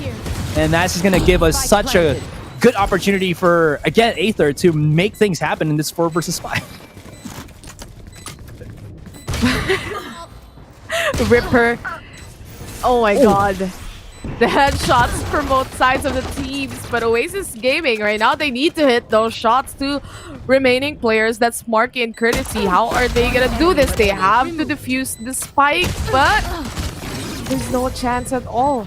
As Aether Esports just came in swarming and getting those kills. 10-4. They only need 3 more rounds to get this map, and a map pick by Oasis, by the way. But Oasis Gaming, there's no more rounds to lose now. There's no more mistakes that can happen if they want to come back into this match. They have to, first of all, they have to destroy the economy of Aether Esports. Good thing that we just got the swap coming in. Now, it is their buy round, the chance to actually manipulate those economy on the side of Aether Esports, especially if they do this cleanly. The question is, can they win those aim duels? Because Tet right now just got a pick on Gadowers. Gun here. Kind of miss Gadowers being on the Sentinel once again. Like the last time that we saw them play on Icebox, I believe Gadowers was on the KJ. Marky though, okay, I like the play style here. Although the rest of Aether Esports almost going shredded. Top boost there from Coco, gets immediately refragged. But this is going to be painful for Oasis to retake because you saw Aether Esports, they have the post plants, they got the nano swarms, they got the toxic smoke here, they got themselves everything that they need. They're saying it's going to get cleared out, but that's not the biggest problem. The biggest problem is that the Viper's still alive, and as long as Emil is here, there is no chance in hell they're going to be able to defuse it. Wait, time. They have time. They got this. They haven't have it yet, but yep, it's enough time. Oasis Gaming, like I said a while ago, this is exactly what they need right now. They have to manipulate the economy on the side of Aether Esports into not getting that firepower, that gun power, because with the Vandals, with the Phantoms, even with Sheriffs, bro, they can get those shots in. Oasis Gaming, slowly but surely, they're trying to warm up into winning those aim duels as well. And with a 5-10 score, just think about it. Just 5 more rounds for Oasis Gaming to make a comeback. And we know that VCT PH, every team here, every game that we just see, the notorious 10 score, not being able to move with that score. But Marky, that is the pick that they need. He gets a kill on 10. That's just one man down, but Chowdy to get the trade right off the bat. The Jet and the Jet. Thankfully enough, Shouty doesn't have his res, so that's not going to be a 5 versus 4 anytime soon. We, as you mentioned, going to be just down both Jets. But gotta love how Marky just plays that. And just really looking to go against Tet here, because I think they know now that Gadowers isn't to his full form. It's the same thing that is one of the things that plagued, I think, Oasis Gaming before, is Gadowers has that, how do you mention this, consistency difficulties. But you know what? He tends to be a amazing fragger at times, and now he's a fantastic fragger. 3, almost a 4th. Himiko has been shredded to 5, and 1 bullet, 1 chance, 1 dream. Not gonna happen. Oasis Gaming, as you mentioned, climbing the round ladder, and bit by bit, piece by piece, they are constructing a comeback against Aether Esports. Globe at home replay right here at you. Like you said, Asarai Gadowers, he might be inconsistent sometimes, but once he gets that rhythm on, up and online, he gets those kills. Aether Esports, now they have to be really careful. They can't be comfortable into knowing that they are in the 10th line score.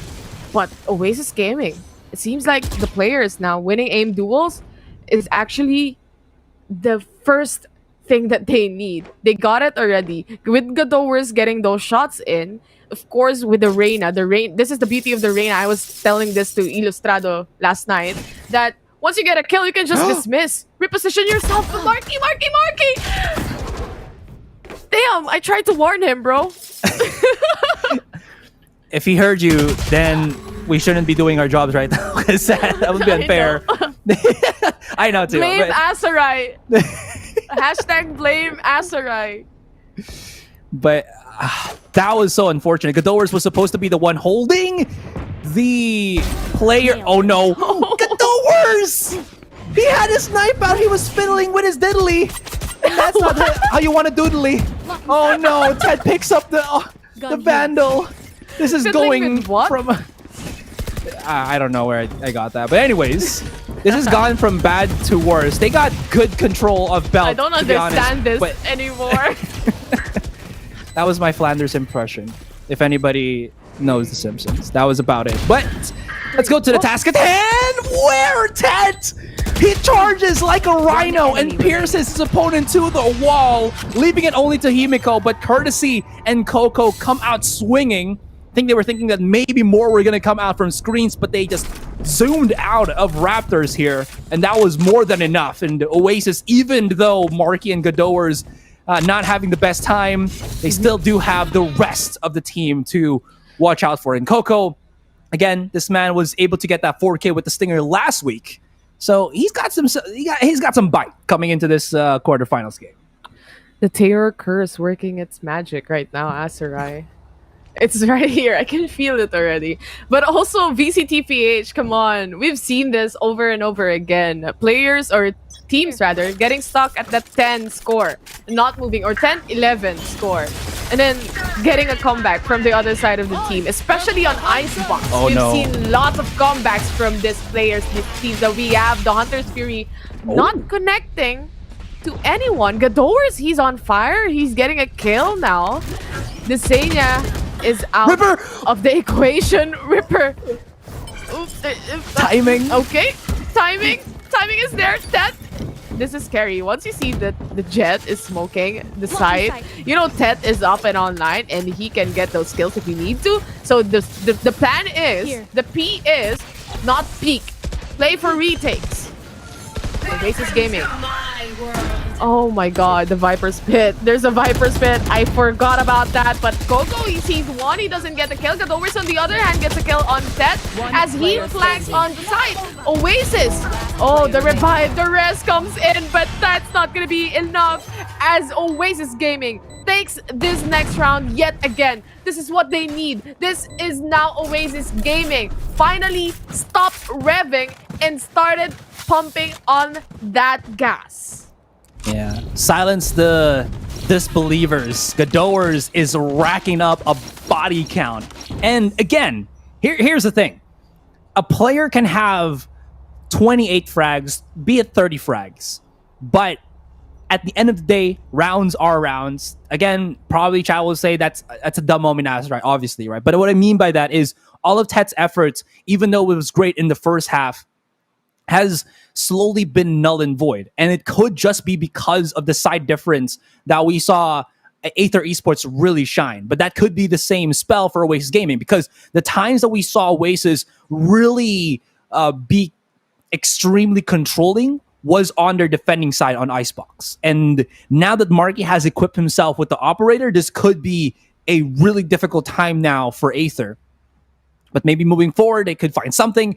But into this particular round, it might not, just because they are going to be on the weaker weapons. They might just be going for the half buys and what mind you. But this buy from Marky, the operator, signs is a signal to me right now that Oasis is feeling much more confident. They have the economy to back themselves up now.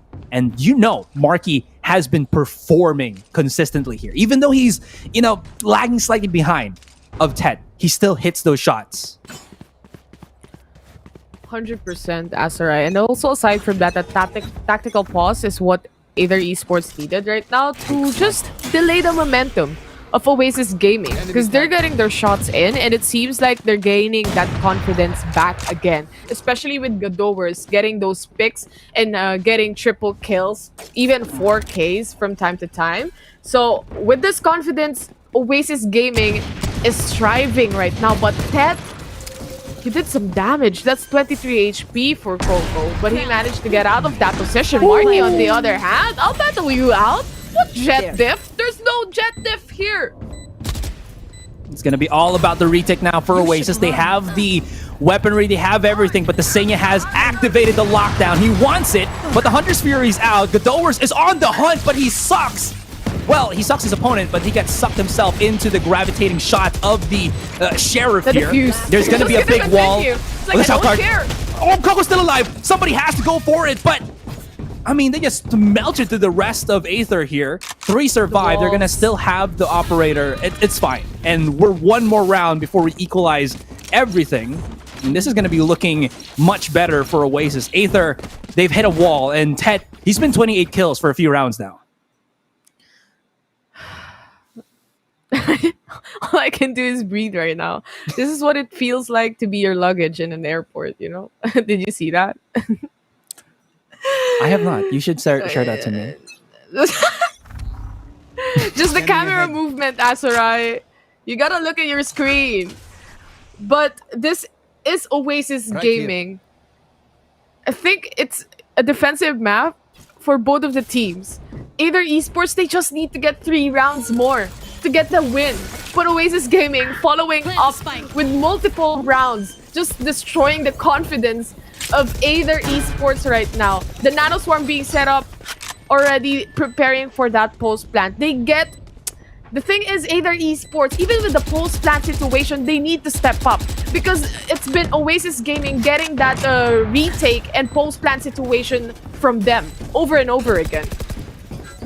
Oh, this is going to be brutal. Godowers, he's going to have to go above and beyond, but he's been spotted by the alarm bot. They know that somebody is on the close quarter combat. He needs to hit a shot first, but it's going to be a trade for trade. Oasis is brutally getting massacred here. 1 for 1. Marky. Oh no, he's down to 11. He's going to have to hit 1. Oh, 3 versus. He's going to have to run away for dear life. And he's trying to escape with the operator, being hounded down by the rest of Aether, but they've gone to the other side. Marky's going to get caught. No. Okay. No, he was about to get caught. Right? He's fine. He's fine. You know, the way we cast this game is just pure reaction video of like a replay. It's like, what? He's gonna get caught? Because I can feel the tension. You have like 11 the tension HP is real. and you want to save the sniper. It's true.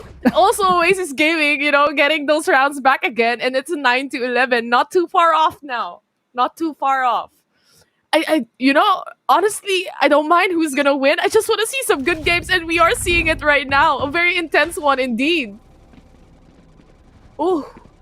Recon not detecting anyone. Marky waiting for a pick off. Maybe he can get someone, but the question is who?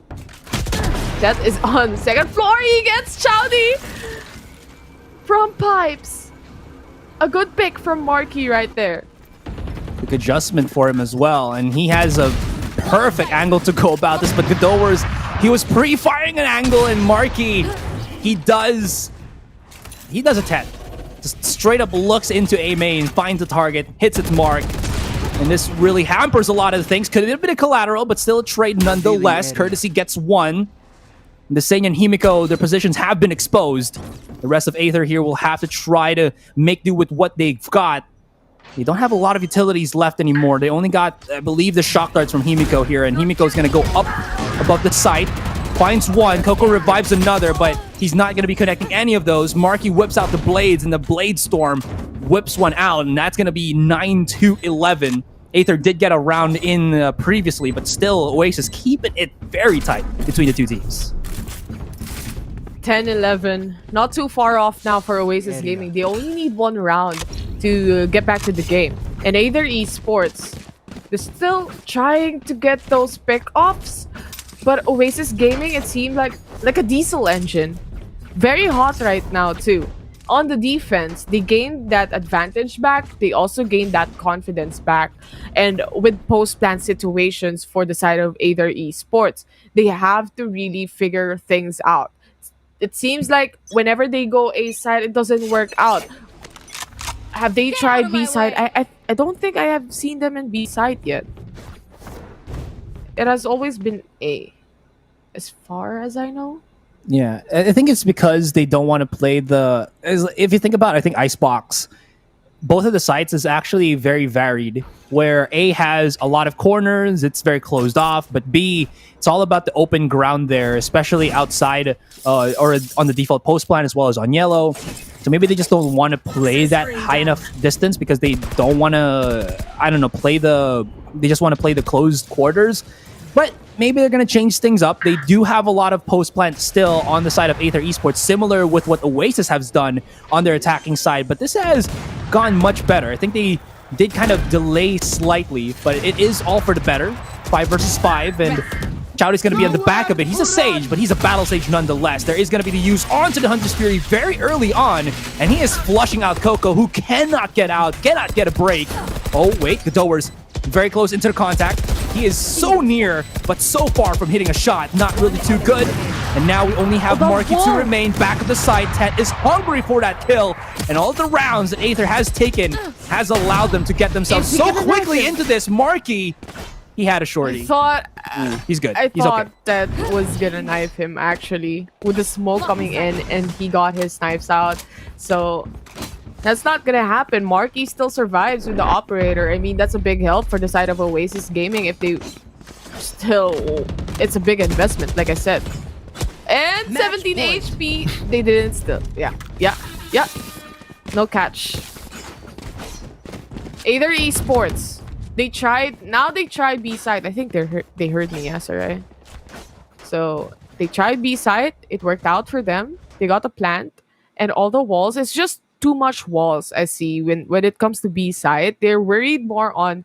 Like, there's 2 Viper walls. There also is the Sage wall that can be done. That's why it's quite risky, because you kind of don't know what's happening around, especially if there's like smokes coming out from the jets too. Courtesy getting a kill on Tet though. Deploying drone. That's big. Enemy mark. That is extremely big. But we have seen Aether make do with even without having themselves Tet. It's not the Tet and Friends show here. It's not the Tet and Friends team. They can make something happen. Shouty boosts himself up just to go around the slow orb. That was actually a moment of brilliance, but there was too many members of Oasis already in close quarter, in close enclosure of him. Sorry about that. In any case, 2 versus 3. And okay, this is going to be very difficult. Himiko's on an island, 11 HP. The Senya has to dig him out. And the barrel's been exposed. Coco, all he really had to do was put the Senya in a moment of maybe peace, relaxation, but not really. False sense of security, mind you that. Himiko's going to have to run away, but Godowers spots him and live to fight for another day. One more round before we go overtime. Very thin ice to skate on right now for both of the teams. This is the round. This is the final round for both teams. It's a make or break situation for Oasis Gaming. Trying to gain that momentum back towards them, and also getting this overtime is very essential. Knowing that this is the map selection of Oasis Gaming, and knowing that they are really good on defense, I just want to see how this play or how this round is gonna go. This is the most important round out of everything that we've seen from both of the teams. The pickoff from Marky. This is big for the side of Oasis Gaming. It might be a comeback, and it might be not. The Tet goes in for the kill, gets it on Marky. This is now the lockdown being put in, and a Hunter's Fury to destroy that lockdown is from Courtesy right there. Trying to get a tag, and he gets it. 70 HP for Amiel, and this is the Viper's Pit being thrown out. Godowers though, killing Amiel. The execute on towards A side is not gonna happen at all, as Oasis Gaming takes this to an overtime. Godowers, now you see him, now you don't. Just dipping in and out of the fight, stacking up the 3K.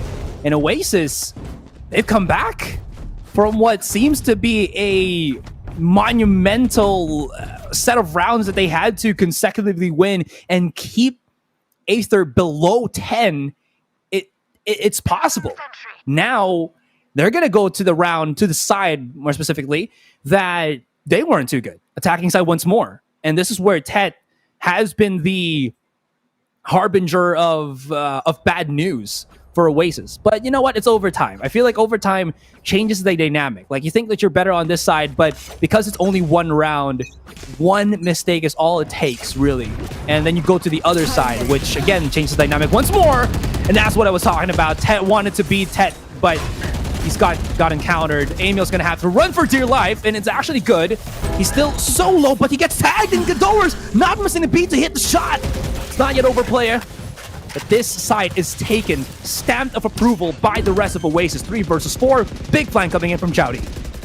Spike We knew Oasis Gaming struggled a while ago from the attacker's side, and knowing that Aether Esports was strong on the defense too, might seem like Oasis Gaming, they might get an advantage on towards Aether Esports. They might even get this game all the way down from a comeback score from them. Desenia and Himiko is the only players alive, but Himiko, he gets a kill on the courtesy. 3 versus 2 situation right now. The time is ticking. Time is of the essence as Himiko wide swings, gets killed, and it's all up to Desenia with a 1v2 situation. 30 HP remaining on him. Coco gets the kill. 13-12. Oasis Gaming, they need one more game, one more round to get this win in Aether Esports if they want to continue fighting.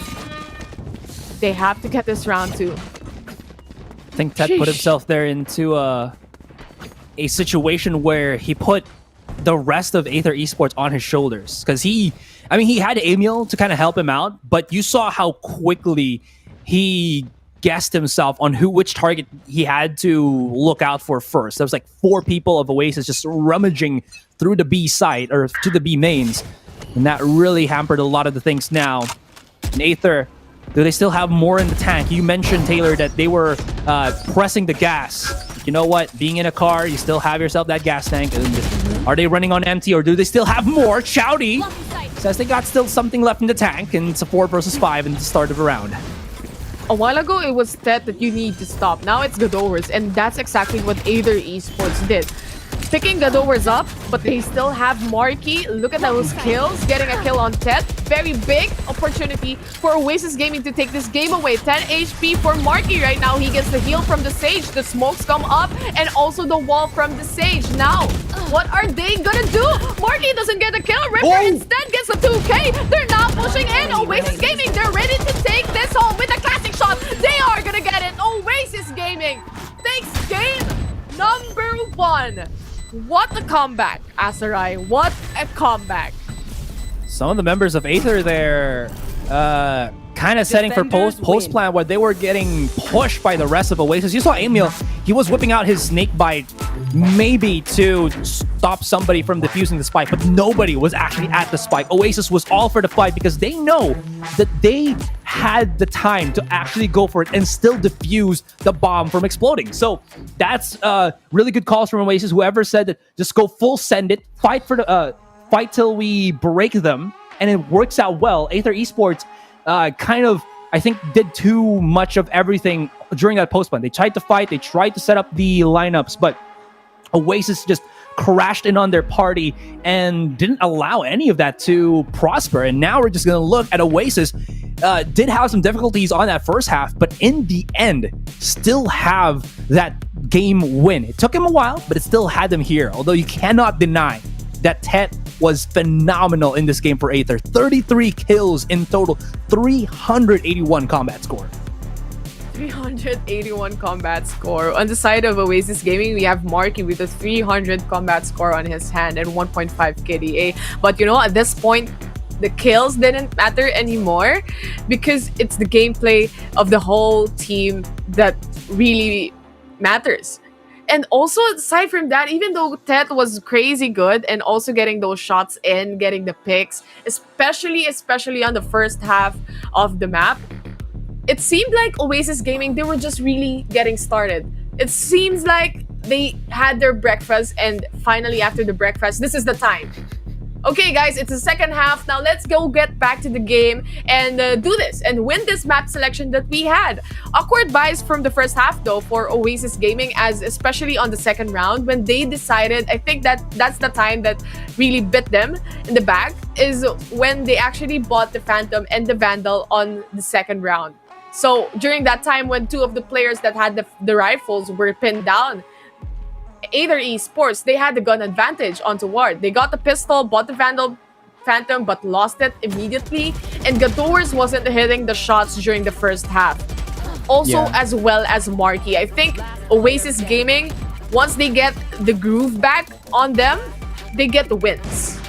I think Gadowers just loves to play aggressive on the defender side more, or he's more comfortable that way.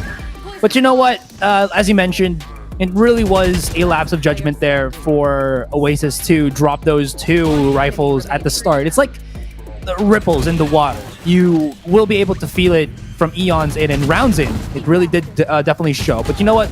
Oasis is a team that showed to us that they can play from behind. And just a flip of a switch and they can make it happen. Godowers, like you mentioned, took him a while, but still more than enough. And this is the highlights that we saw Godowers start to shine. I believe he got like a triple kill here. Look at this little flick with 6 bullets in the chamber. Could have been a 4th, but that was more than enough for, I think, Oasis to start ramping the body count. Well, that was a little bit of an awkward step there, but still. That's true. Also, Tet got stuck at some point, at some degree. It seemed like, you know, it's not a one-man team. Other players needs to get the picks and kills as well. And that didn't happen for the side of Aether Esports. During the first half, Tet was hot, coming in hot, and Oasis Gaming not hitting their shots. So I think the factor of the aim duels is very big on both of the teams. And Tet getting stuck on those kills and not having, of course, the refrags or the kills also from his teammates is quite difficult. But that's just game number 1. This is the best of 3 series, Aserai. Yeah, there's still going to be more to come here. This is the last quarterfinals match of the VCT Stage 3 Week 3. We'll be back after that break to see if Aether Esports can push it to that Game 3, or is it going to be Oasis Gaming to go up against, I believe, Alpha Esports? So yeah, see you in a bit, guys. We'll be back. Come back.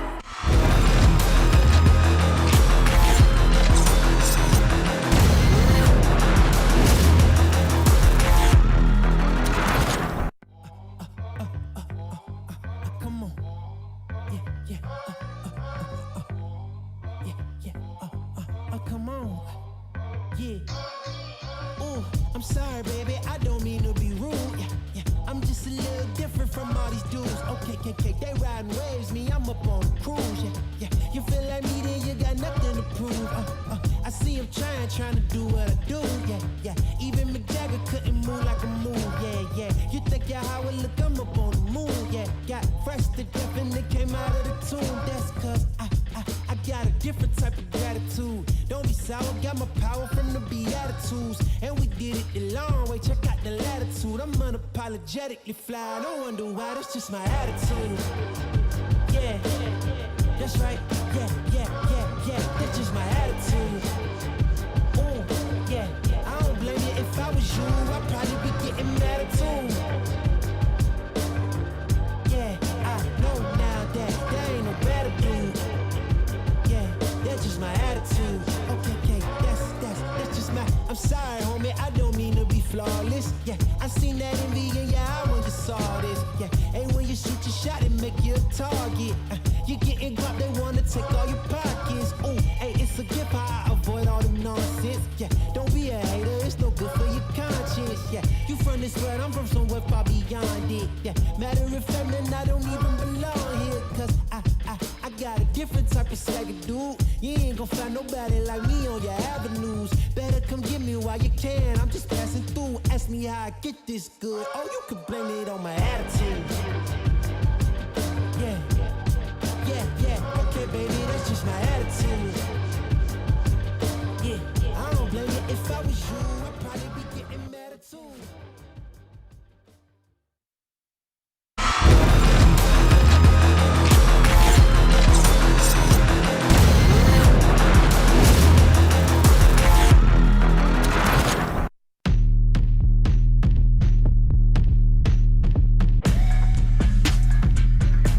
Welcome back to VCTPH Stage 3, Week 3, presented by PPGL. We're still your casters. We are still here. Terror Curse is still alive. Terror right here and Aserai right beside me with a very, very cool haircut right now. It's Malutet. Tet Malu. Oh my god. Yeah. Thank you for that. No way. We just finished first game, Aserai, and we had a comeback from Oasis Gaming, even one overtime on our hands. What can you say about that? It just goes to show that there is some weaknesses for Oasis, whether it is putting Godowers back onto the Reyna or maybe something else, at least on their attacking side. But when they got in defending, Godowers really showed to us why he's still one of the prolific players of the Oasis Gaming roster. But speaking of why you're here, guys, you know, you could also get yourself some nice little Valorant points with our QR code, of course, presented to you by Esports Fight Club. All you got to do is tap on it, you know, just tap your phone on it or STC, scan that code. Scan. And get That's yourself true. a chance for Viminal points, Valorant points. That's true. That's true. And also, even in your browser, I think you can scan QR codes now. You know, technology. It just works. Win some Viminal points, How? scan the QR code, and that's courtesy, of course, of Esports Fight Club. I think it has an option in the browser. Honestly, I I'm not sure though. Did not But I know think, that. Yeah. I saw that one time. But anyway, coming back to our faces, I hope you did some screenshot if you can't find it in your browser. Did you just say yeah? Food yeah, time. why not? Food time. Yeah. Oh no. Oh no, guys. Subscribe to Panda Pro. Oh well, it's stuck in my head. it's seeping stuck in. in everybody's. Yeah, everybody's head. When I say it, Ilustrado just goes mad. Yeah, but you know what? He still It is uses what it Panda, is. Food Panda. It's Yeah, too easy. You ordered something. It's too a while convenient. ago. It's too good. You just ate, and you know, ASMR even on our Discord. Speaking of Discord, though, we have a Discord channel, PPGL channel. Just type on the chat ! Discord to find out where we hang out usually. And of course, I just want to remind everyone that this tournament is under the supervision of the Games and Amusement Board. Going into the second map, Azurai Bind. This is gonna be, I think, another map that Oasis is gonna be able to make possible. This is something that, again, I think Oasis just had a bad luck of the draw when they went up against SV Empire and they just got manhandled when they were playing on defense. But this could be different from Aether Esports. I feel like Aether is a team that doesn't have too many rigid setups, but they still show that they do have the defaults locked and loaded, and that could be something. It could be something Also, really good. Look at this, Yeah. Azurai. Yesenia out. Oh. Chongmi in. Interesting. agent. And again, I think it makes sense. I did kind of get confused a while ago, talking about Chongi and Chowdy not being on the team, but I do know that Chongi, at least during stage 2, was the main Sova player of Aether Esports. So he does have I that see. lineups that could be much more helpful here on the Bind map. There is a lot of opportunities for post plants, as we do see with the Aether Esports lineup. They got themselves the mollies, they got themselves the shock darts, the wall. There is a lot of opportunity here for Aether Esports to play after the spike has been planted. But we'll see how that goes, because the same could be said with Oasis. It's almost a mirror matchup, but I think the change here is that for the Reyna, it is going to be Chowdy on the Sky. But this could be workable for Aether, because again, the problem for both teams, I think, on the last game, was that there wasn't really a true flasher. And I always do love to see a Sky come into play, just because her guiding lights are, I think, Also the because better you're of a the Sky option. main. I am, but I actually have been using Cypher as of recent, just because my Sky sucks. Ilu told me actually that you've been using Cypher. Quite interesting not to see it in a map like Bind.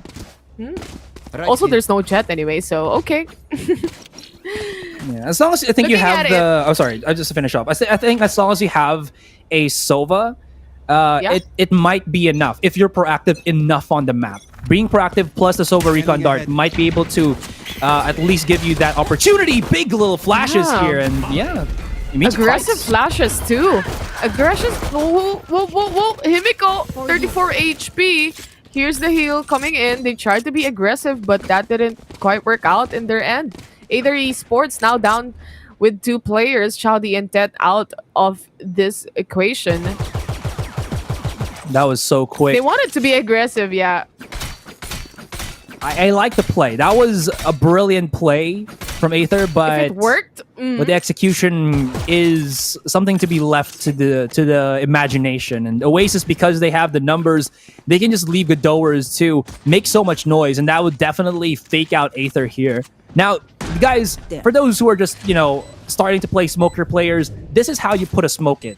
no space to actually get outside of the hole. Deep. Yeah, exactly. While using the smoke of your opponents as cover. So putting it that deep is the way to go, just because you can see them coming out, especially when they have long barrels of pistols or rifles. So easy. Anyways, there's going to be a retake 2 versus 5. Coco, he gets a kill, trying to avoid the shock darts around Miel. And of course, Himiko, Marky, and Ripper to secure the deal. A team ace even for the players of Oasis Gaming, taking that first round away from Aether Esports. You know, I was just wondering what if the aggressive push on towards showers worked out in the favor of Aether Esports. But I guess even with an unexpected moment, Oasis Gaming was just focused on their game, and that you can't overwhelm them right now, especially with what happened during map number 1. The momentum is definitely on their side. This is going to be very difficult. Aether, straight classics. They want all the utilities in the world that they can muster for that next round, because I think they don't want to risk just losing a round. Even if they can make it even expensive against Oasis, they still want to have the buying power for that third. In the case here, Godower's just going to be sending himself, pushing through U-Haul. Oh! And Amiel's not going to know what to kind of do about that. Now, a trick that you can use with the classic is you can left-click, right-click it, but you know, it's not going to be good enough, as there's just too much firepower. Himiko, left-click, right-click, does get the 1. Okay, Chongi actually able to do the same. He picks up a Spectre. This could work, but never mind. There was a pinch from Tet there, but now that Chongi is in an island once more, he could just play double peek. That is like playing or dancing to the rhythm of your opponents. You know, the waltzing on one partner, then waltzing on the other. It's not gonna look good. Your rhythm's gonna be so off, and he had to find at least one target, which didn't really matter. In any case, this third round, slightly expensive for Oasis, but they still pick up their weapons nonetheless, and this is where AE had their opportunity to strike back. I wonder if they're gonna go aggressive again on showers, because it seems like the positioning of the Brimstone and the Raze, Himiko, and that to be exact, is moving towards that angle, and there's like 4 players on showers right now. The double kill, even not slightest effort to actually look and see the targets. Himiko gets another 2K. This is what I was saying. If it works out in Aether Esports side, especially that aggressive push on showers, knowing that even with the smoke from the Brimstone, coming in from the smoke from the Brimstone, and then with Death just gunning down, trying to pin down enemies, they're not going to expect it. They're not going to expect that, oh, they're going to probably try it again this time around. They just all went for it. Marky heard that the Trailblazer was coming on short, or long rather, but he was just too slow walking, because he didn't want his opponent to hear him. So he can't really go for the punish. Now he has to clear the entirety of the site. Spots out one onto Chowdy, but has to back away as the full flash does hit. And that's just going to force Marky now to straight up save the weapon. Gotta say, Tet still does great. Like, he's on a raise, but he still finds these targets through the smoke, too. This is pretty good. Expensive round nonetheless. And Oasis back to the drawing board, but they're going to have the better weapons coming the next. And Marky saving this Vandal with full shields, even better. 10 seconds left. That's true. Going towards spawn, just really trying to be safe, you know? And maybe if he gets a pick off, or maybe if he can get a kill catching the players of Aether Esports, that's even better. But it seems like it's not gonna happen. Now, Aether Esports, that was only Tet being killed off, so it's not too bad of a round for them as well, knowing that this is their first buy round.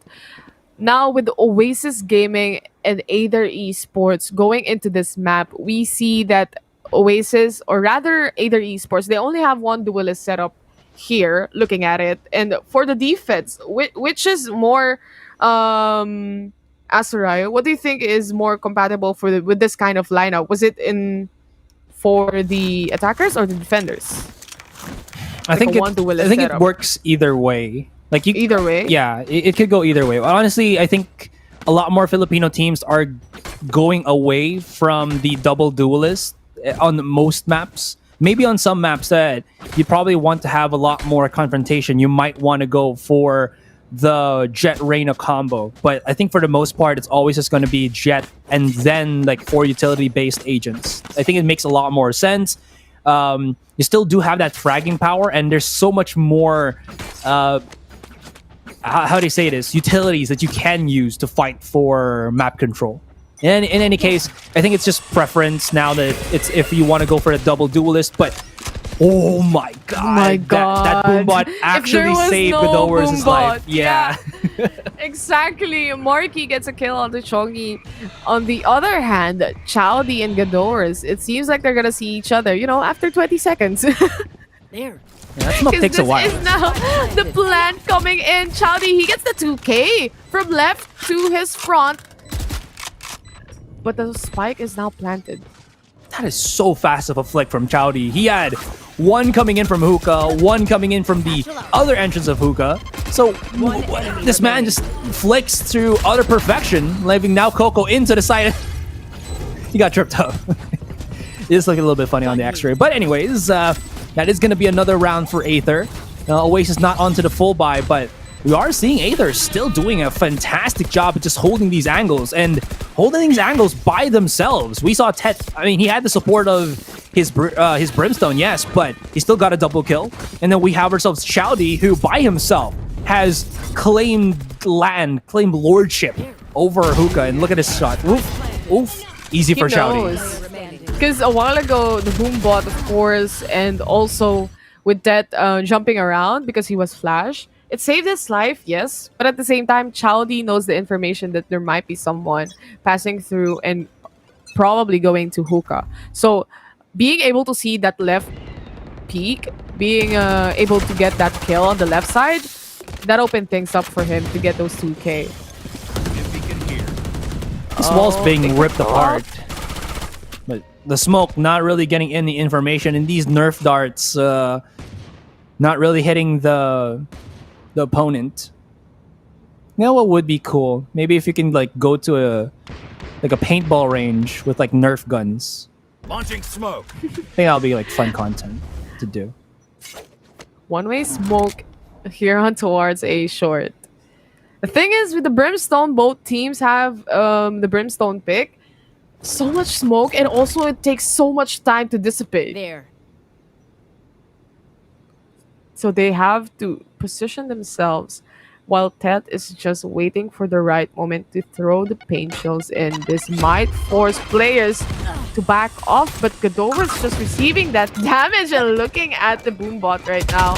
This is the paint shells coming in for him, but Himiko, he was able to get a kill. This is now Oasis Gaming going inside a 1-by-1. It's like an audition for PBB, Asarai. It was only a matter of time there. So the nade thrown out by Godowers was enough to clear Tet to back away from the entrance of U-Haul, but that was only going to last for like 3 to 5 seconds. And after that, he can always just crossfire with Himiko, who did not get knocked out from pocket there. And in any case, Oasis was on a save. They're now back to full force. They have Marky with his Empress, Coco with the revive, and Godowers and Ripper one away from their own ultimates. This could be Oasis finally getting themselves a dub. And Godowers playing patiently on the flank, waiting for Chowdy, who's going to win.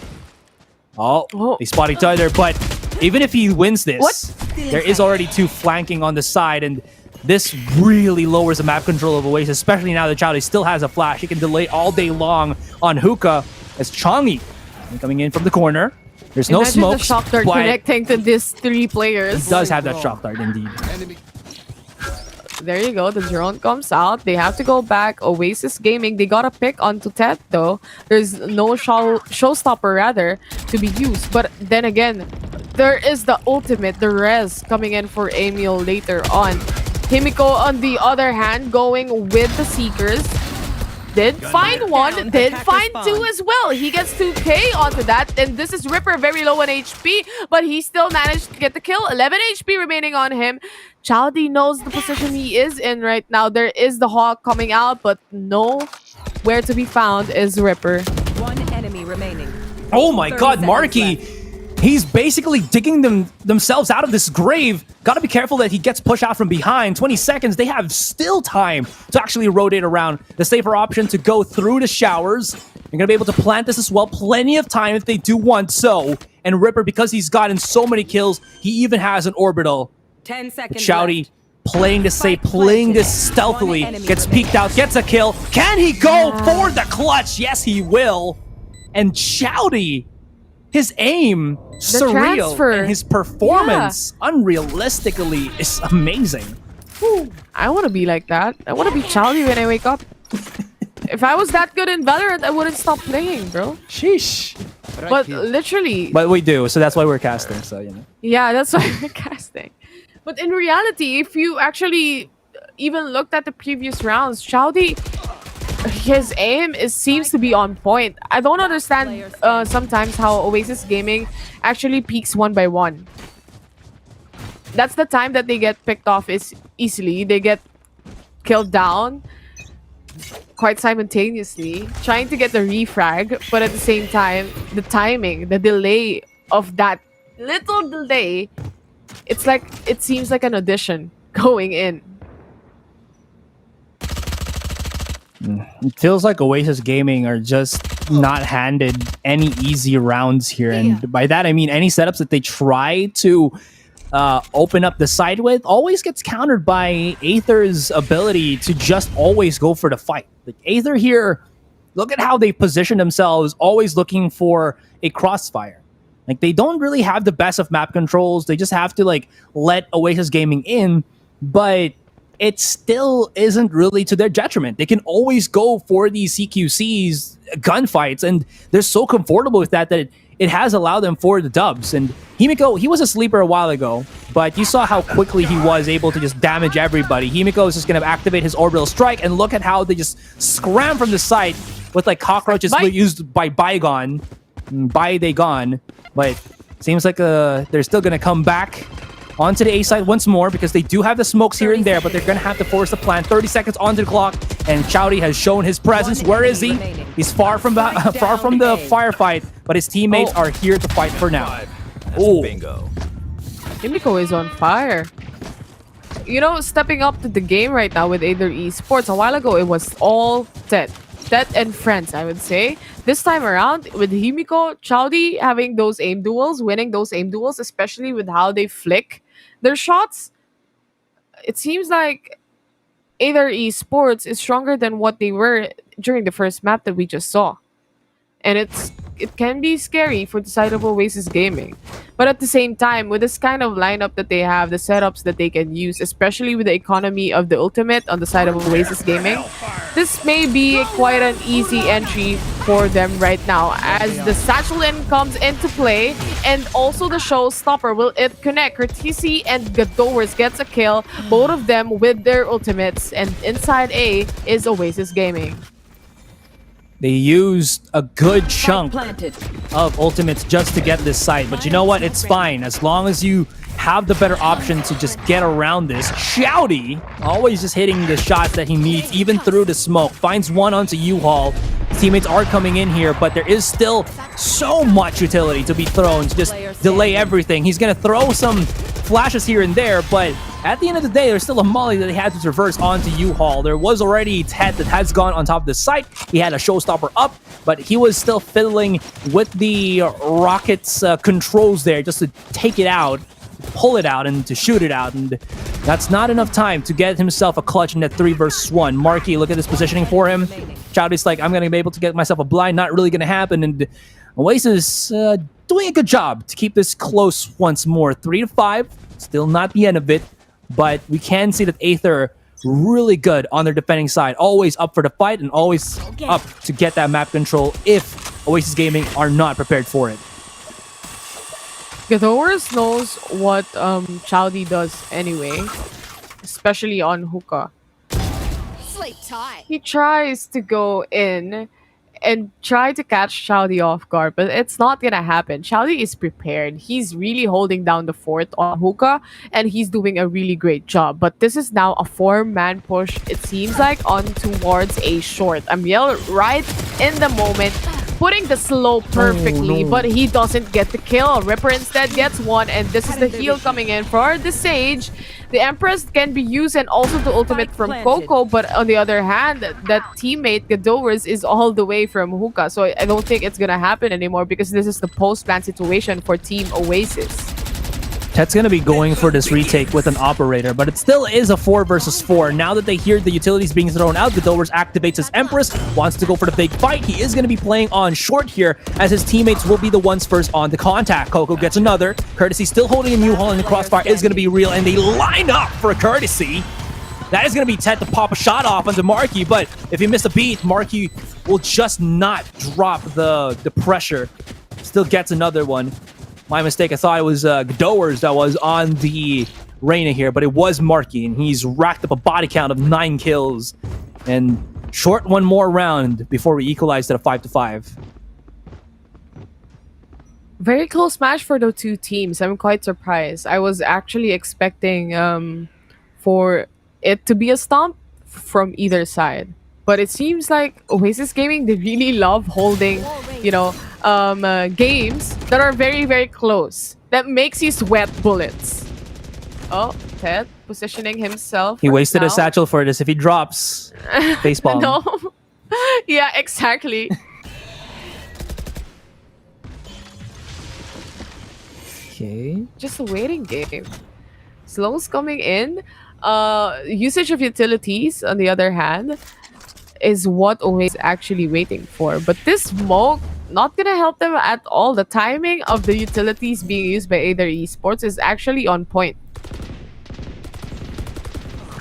Chowdy, whoa, I wasn't even prepared for that little flying from Chowdy. Where did he come from? He's gotten 2 kills. Coco, one of the unfortunate victims of Chowdy. And that just means, even if they got themselves that refrag on Chowdy, there's no chance in hell that they're going to be able to get a revive here. Himiko's going to be on the close contact, and they just line up for him.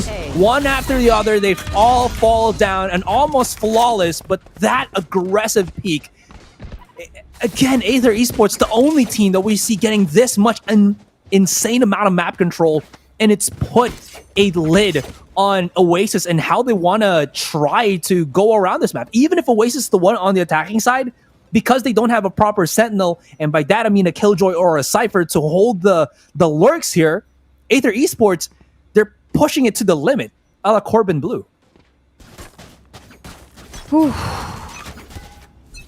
It seems like it.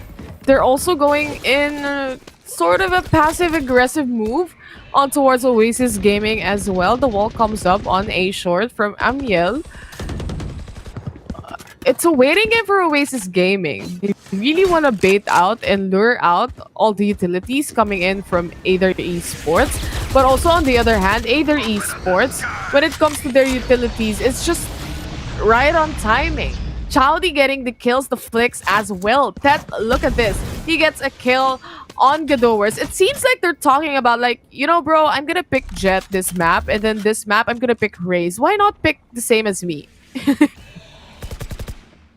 Oh, the Lear comes in. They get a kill on towards Amiel. Marky receiving damage from the paint shells, and this is the Molly actually from the Brimstone as well. 4v3 situation right now as they try to get the shot. Himiko, he gets a kill.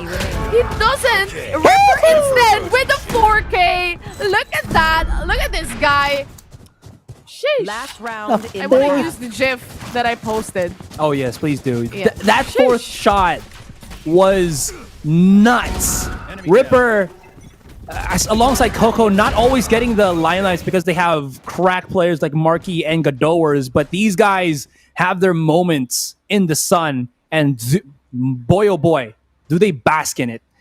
5-6 though, and losing Gadowers in that round, I thought Oasis was gonna crack or bust a nerve, but it seems like they were cool, calm, and collected. They have a chance to equalize in terms of the round in this final round in the first half. Very, very possible. Coco and Ripper up with their ultimates. Ripper 1 away, but this is perfect for them. This dog, Gadowers. Somebody peek out. He's fine. but that could have been too close for comfort. But I think they did see that Marky was just right beside him. Gotta be careful here. The nade will be thrown quickly enough by Tet. Has to back away, but it does soften up the duelist, and that's what you never want to happen. But Oasis is proving to be the headshot. wanting to go to this B site. Not the end of the world just yet. Ted's down.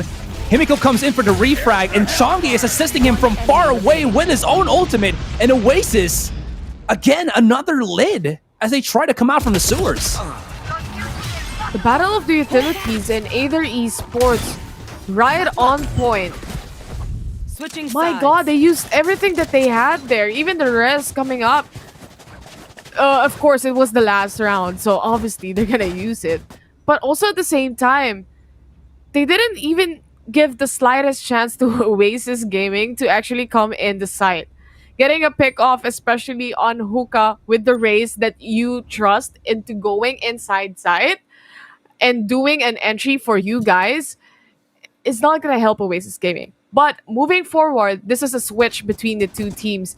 And a 5-7 score, it's not impossible to get a 7-7 quick, especially if Oasis Gaming actually takes this pistol round.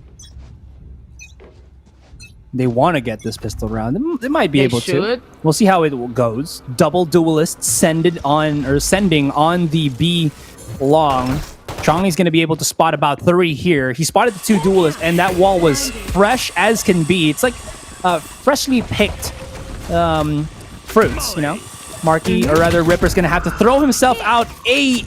Oh, Molly, but... I wasn't expecting that because of the smoke hiding the players of Aether Esports. Post-plant situation right now for the side of AE.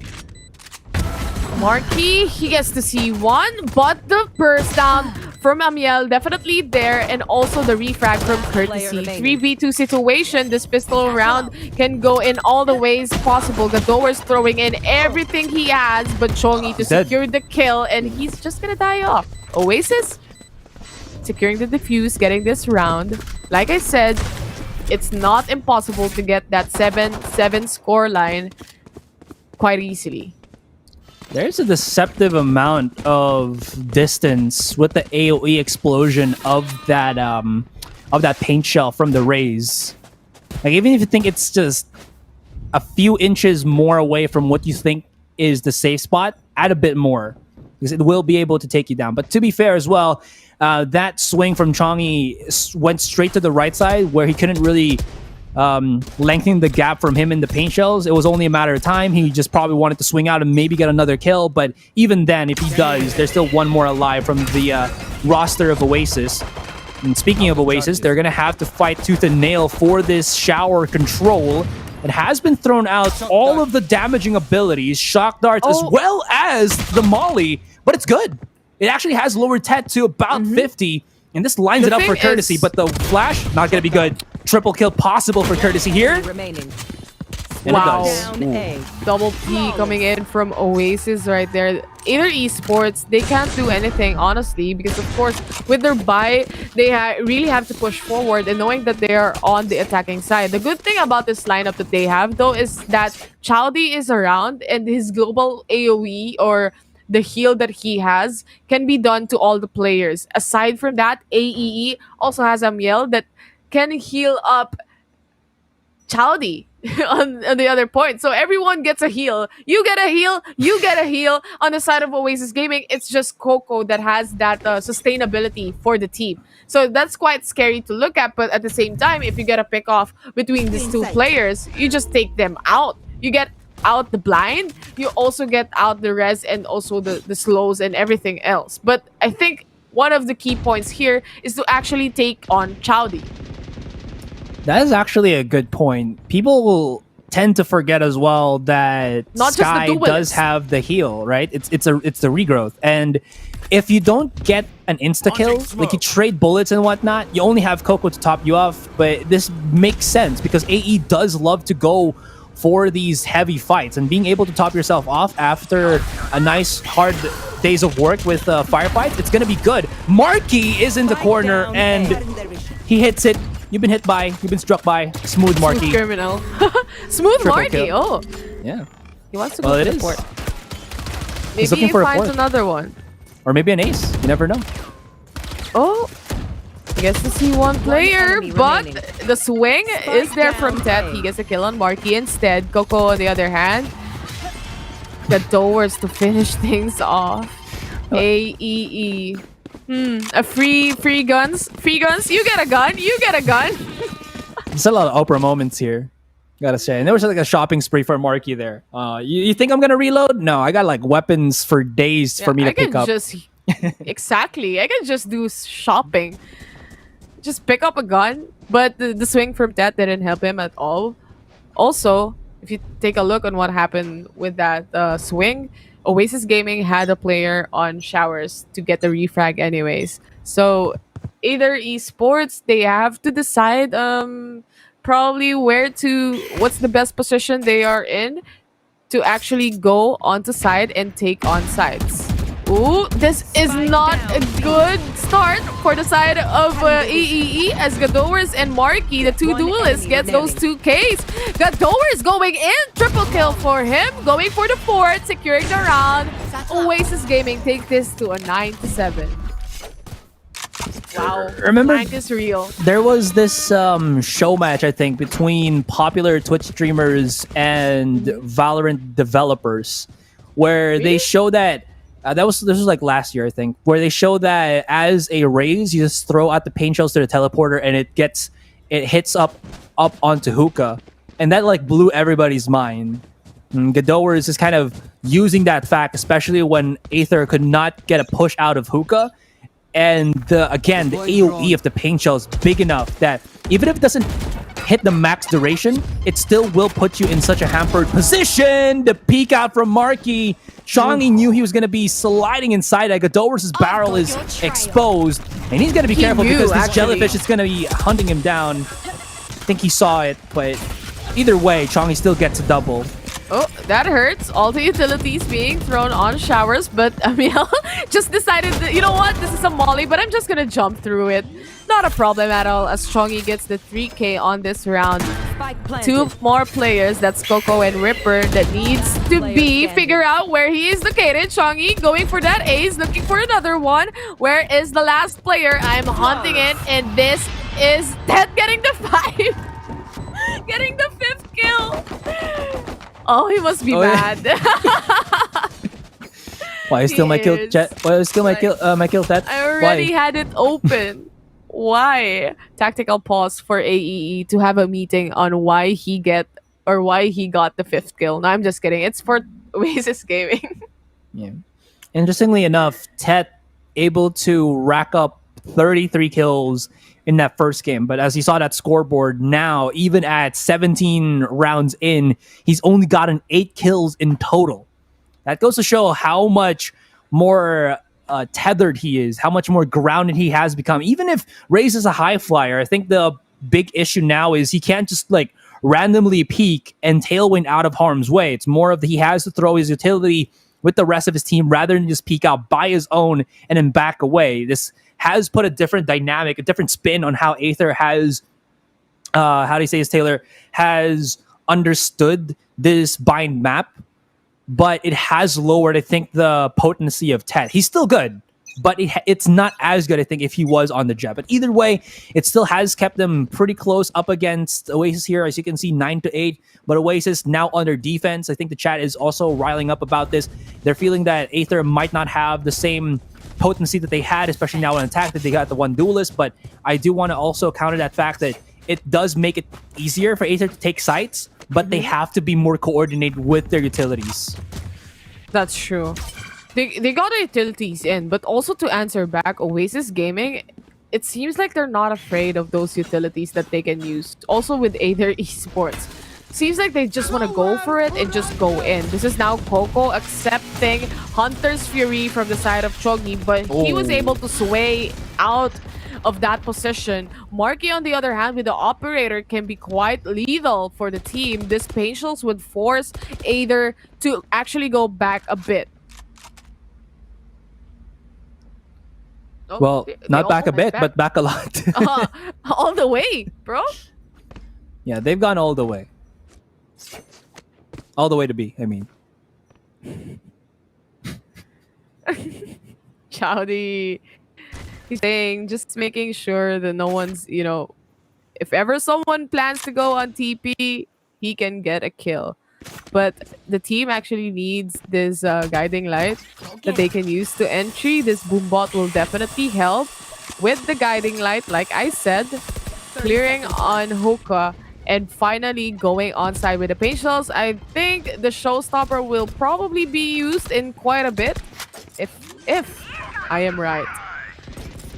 I am, of course. Gadowers, is he gonna be able to get a kill? It doesn't connect though. Himiko just continues to plant the spike. Gadowers didn't care. He gets the kill. 5 seconds remaining. The second showstopper all the way from hookah didn't connect. Prepper instead connects that shot. Amiel, this is just a battle of aim duels for both of the teams. Tagging 2 players down. Amiel and Chowdy, they're the only guys remaining right here to secure plant situation. But it's gaming right around the corner, killing the players of Aether Esports, making this a 10-8. Well, Aether might have their post plants, but Oasis has their pre-plants. So they got themselves utilities to spare to deny Aether of any form of planting that spike with more time to spare. They had little, about 4 seconds, and during that confusion, during the pandemonium that happened in B, Oasis was just popping out of both elbow and murder hole and just getting kills, trading positively in their favor. And at the end of the day, that is more than enough for them. And as the dust settles, they actually still have a healthy amount of utility that they can use with the Hunter Spirit from Courtesy and Marky again with his Empress. Now, there is going to be that peak from Himiko. He doesn't miss a beat on this one. And Marky feeling a slight bit too antsy there. A slight bit too confident, but pays the price with his life, thinking that he might have been enough, but not really going to be. 4 versus 5. And Godowers, who's going to be the better? It's going to be Godot. The wide swing is there.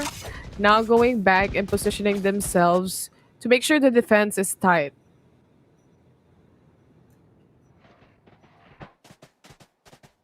Oh, this is the Trailblazer. Not gonna see anyone on hookah, but that means a goal sign and all clear for the team as Ted was rest. And this is a 5 versus 4 situation. Marky out of the match right now. Sean gonna be the first to peek out, gets spotted by the Sova drone. And here comes the Hunter's Fury. Oh, they actually line up for it. This is gonna be terrible, but who can actually go for the Electric Cha-Cha? The follow-up as well with the Ripper. And the Trey's even. Gonna be charging onto U-Haul here. But here's the thing. As we do go more into this round, more of the members of AE are pretty low, but at least all of the remaining members, all of them are left with healers. So this is good. Godowers wide swings for the double. 1 versus 1. And Chowdy had to reload. Courtesy's looking at him. Courtesy's looking at him. He just knew, bro, you got to reload right in front of me. I'm not going to miss a chance to make this into our win. Oh, yeah. Oasis Gaming. The curse of the 10 score, not gonna happen with them. 11-8 right now. I want to call it the 10 curse meal. It's like a 10 course meal, but it's not. It's a curse. But never mind. Kind of lame. I know. Oh, yeah, I like it. I like it. You know what? Not a lot of us can go for a 10 curse meal, too. So, shout out to quite them, expensive for the other team, Yeah. Staying at 10 curse meal. But 11-8, here we go. Oasis Gaming looking strong right now as Godowers. Oh, the refrag from Marky. The duel. My god, 2 duelists. It's the bait and switch. It is. Exactly. 100%.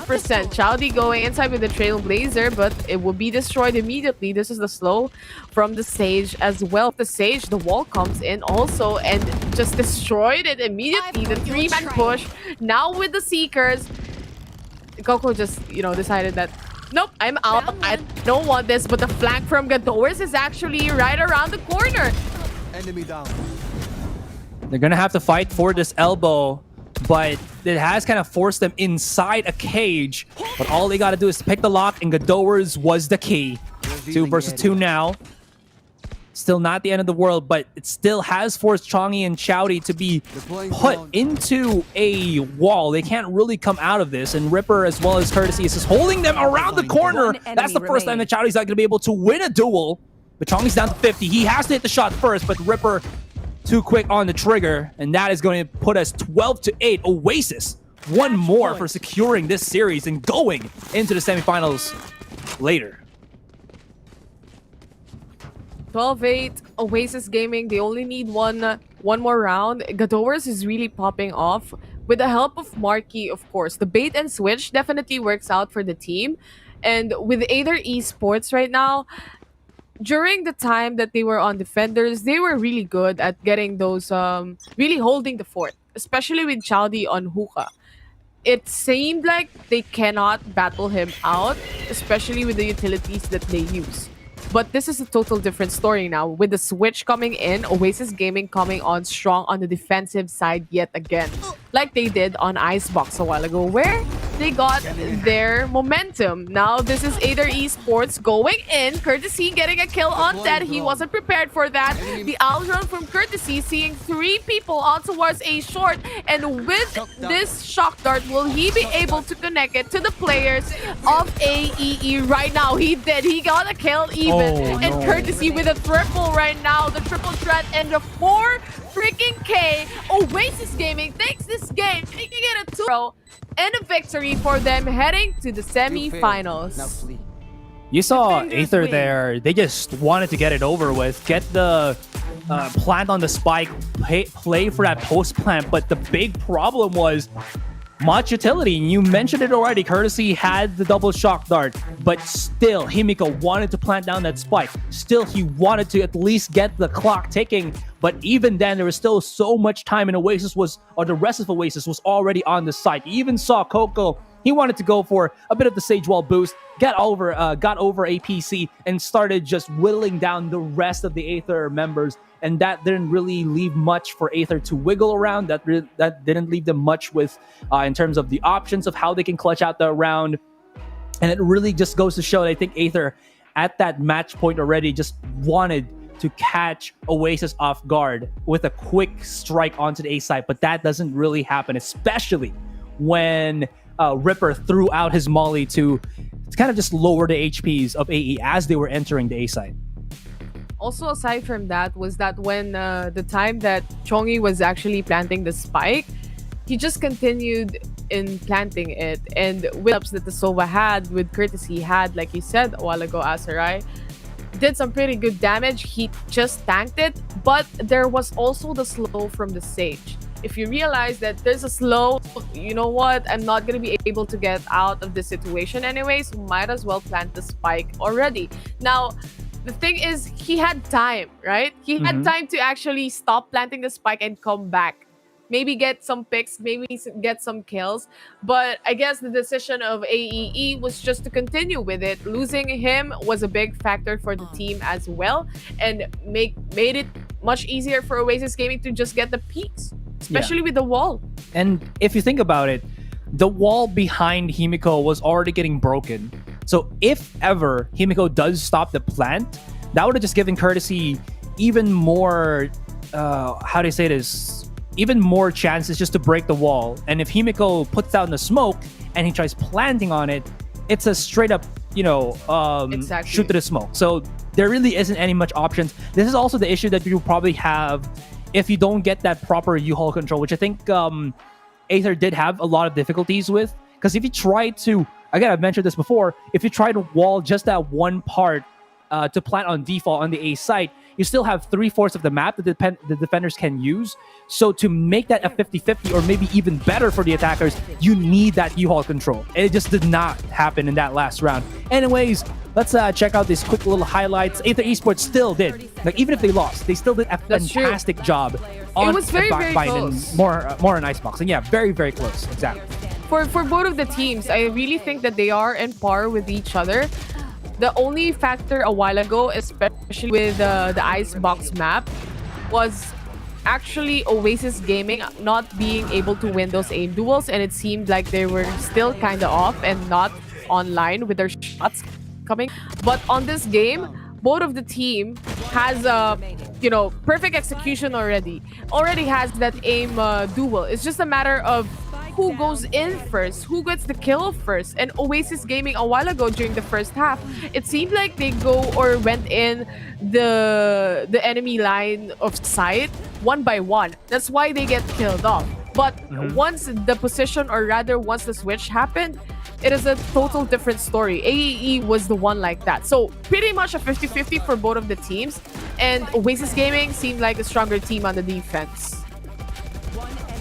Definitely were. There was so much that they use, and again, they spaced out their utilities quite well, where you think that they might not have an answer in terms of the skills that they can use for that specific scenario, but they still have it. They were able to just kind of drag out some of their abilities longer and save the more important ones when it really mattered. And that's, I think, what kind of separated more Oasis up against Aether here, maybe aside from just the aggressive peaks. But again, like you mentioned, once we swapped those sides, it really changed the dynamic of the game, and there was that big struggle for Aether here. But still, good job for Aether. And Oasis, will be seeing them later coming in to the semifinals. It's day number 2, guys. So we're just going to go on a break. And when we come back, it's that next series. I'm going to go on a break myself. And when they do, and when these casters do return, it's going to be Illustrato and Terror. So don't go anywhere, guys. We'll be right back.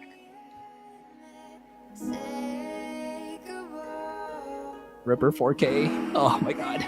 So...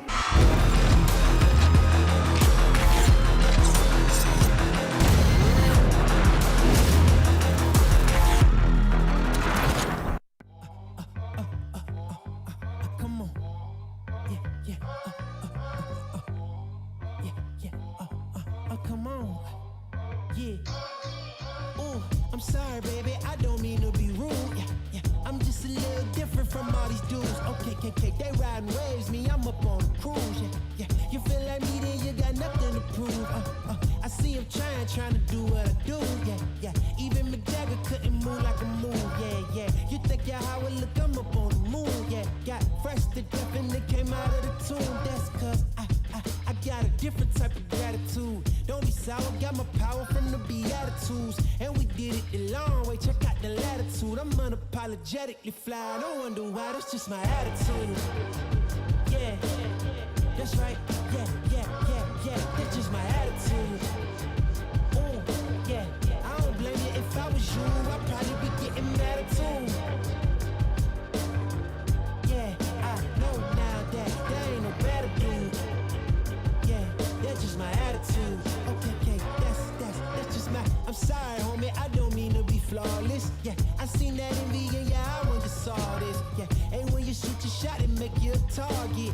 You getting guap, they wanna take all your pockets. Ooh, hey, it's a gift, I avoid all the nonsense. Yeah, don't be a hater, it's no good for your conscience. Yeah, you from this world, I'm from somewhere far beyond it. Yeah, matter of fact, man, I don't even belong here, cause I got a different type of swagger, dude. You ain't gon' find nobody like me on your avenues. Better come get me while you can. I'm just passing through. Ask me how I get this good. Oh, you can blame it on my attitude. Yeah. Okay, baby, that's just my attitude. Yeah, I don't blame you. If I was you, I'd probably be getting mad too.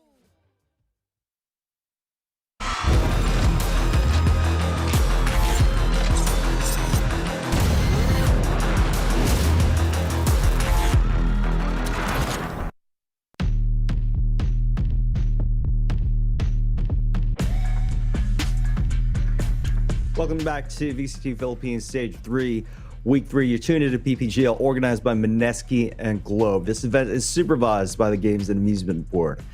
My name is Viminal, and we just witnessed the last quarterfinals match between Oasis and Aether Esports.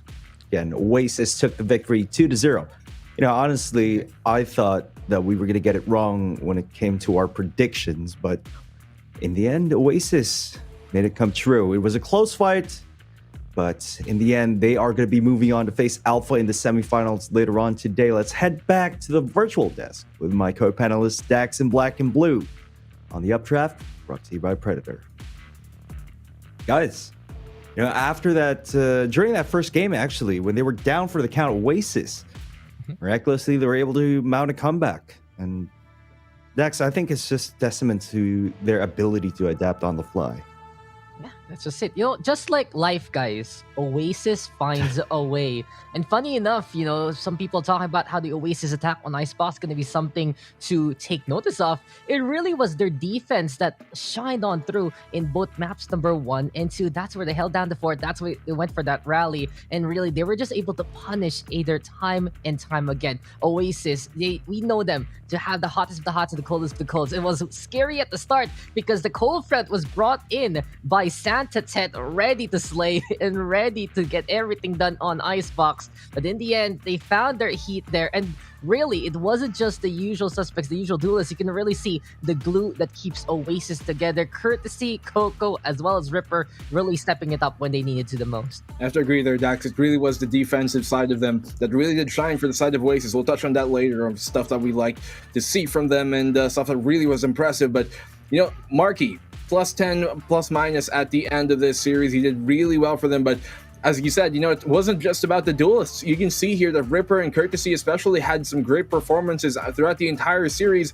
It really helped them prevail in the 2-0 map. You guys actually call that series. I went for 2-for-1, but in the end, 2-for-0 going their way. We still, though, have to give props to Tet. Like, what an amazing Icebox performance on that one, going 33 frags in that plus 13. A plus minus is what he got, and on the second map there for the side of AE as well, Himiko and Chowdy were both doing really well. Chowdy had a few clutches of his own throughout the entire series, and so you can't put down how much these guys have kind of put out a very nice debut performance, all things considered, honestly, here at the VCTPH. We've seen them do a lot of, destruction in the community scene, have yet to really kind of replicate that success here at the VCTPH, but you're in the big league, so that's kind of expected. For a team like Aether, just like many of the teams that we've seen today, honestly, almost every single quarterfinal, we've had a team come into this making their debut performance, 3 teams here making their debut performance here at the VCTPH, and they've all had really, honestly, good signs of light. And while Sunsparks might be the only team that has progressed from the quarterfinal after making their debut performance this weekend, the other 2 teams that we did see also come up here for the first time, like RD and of course Aether, where we just saw now, they've had some really good signs at the end of things, and so I don't think the road is done by any means. Yeah, definitely not, because typically when a team makes their debut here at VCT, things don't typically bode well when it comes to their first appearance, right? But they always come back in the future, and they always get stronger. Again, VCT is sort of like an incubator for a team wherein rapid evolution takes place. But right now, let's have a little chat with Gadors himself from Oasis Gaming to see what he had to say about that matchup. Gadors, welcome to the winner's podium once again. How are you feeling after that first match, dude? Hello. Actually, our first match, talo na nung, especially the first game. Matulog pa. Good morning sa amin, ganun. Good morning. But it's a good thing we nagising naman na talo na ng second half na naka-recover kami kagad. So ayun. Then I think okay, go. No, go. I'm done. I mean, I was gonna ask you, like, how do you maintain your morale in a situation like that? Because we predicted 2-0 in your favor, right? But things were looking pretty scary at one point in time during that first match. Sorry. How do you maintain your morale when you're in that situation wherein you have to come back? I think we just decided to calm down, wag masyado mag-rattle, ganun, and then we find our openings kung saan, like ano ba tawag doon? Yung parang yung one round na parang doon kami magigising lahat, kumbaga. Like, Yeah. okay lang, bawi next round. Tas, ayun. Tas when one round, doon parang nag-pop off lahat. Okay, we got our momentum, so tuloy-tuloy na to. Yeah, like, just like that. Yeah, I think at that point you just rely on your ability to adapt on the fly, instead of relying on set plays and stuff like that. Yes. Yes. How do you avoid getting shut down as a duelist? Today you played duelist on both maps. Before you were flexing to the Sentinel role and other agents, but now you're back on the duelist. Is there anything you do to avoid getting shut down? I think mas pag feel ko na shutdown ako, nag-iisip ako ng situations kung paano ako makakapag-adapt sa playstyle nila and how will I get those shots that will cause us the round to win. Right. So I guess it's just keeping in mind of the win condition at that point. Again, congratulations on winning that last quarterfinals, man. Now the floor is yours. Go for those shoutouts, Gado. Shoutouts para po sa pinakauna sa Oasis, sa core, sa staff, kila ate. Shoutout sa coach namin, syempre. Tapos, shoutout sa mga sa patuloy na sumusuporta sa Oasis. All right. Thank you, Gadors, for taking the time to chat with us, and good luck moving forward later on today against Alpha Esports. Thank you. All right, we're going to head on back to the virtual desk with Dax in Black and Blue to break it down further, what exactly went on during that. Dax, Black and Blue, we heard it from Gadors himself. It's just really having that presence of mind in adapting on the fly when it comes to the fact that perhaps your set plays are getting countered. And your opponent just seems to figure out your win condition when he gets shut down as a duelist. We talked about Tet, and when I saw the first game, during that first game, I was asking my friends, like, where this guy, what's his background? Where this guy come from? He's such a potent force in the battlefield. Yeah, just sometimes when your secret strats don't work, might as well adjust on the fly, as you mentioned, and adjust inch by inch. And really, this was how this series went. But at the very start, you got Aether there with Tet, of course, popping off and taking names. Long-time player of the Aether roster for good reason. Really one of those core players in that roster to begin with. And he showed his stuff there and then. But Oasis, they would find the rally time after time. They would get the pickups that they need. They would get the streaks. And really, it felt like it was just Oasis trying to get that engine running, trying to get that motor going, and multiple times when they would take those rounds, it really was just a string of kills from an individual of two. That's just how they make it work, that's just how they make it fly, and when they got on the defensive, the holds were just impressive. It feels like they gave Aether a taste of their own medicine. Sure, okay, our attacking plans didn't work, says Oasis, but we are gonna get in the way of your plans instead. And really, every single one of them stepped on up in those moments. Aether on the other side, fighting on back. I love some of the creativity that Chowdy especially brought out with both the Sage and the Sky. But really, Oasis, a lot more experience here in the VCT program. And you can see it there. You can see how they can keep calm under pressure. And it does feel like here, Viminal Black and Blue, that they got the coffee at the right time today.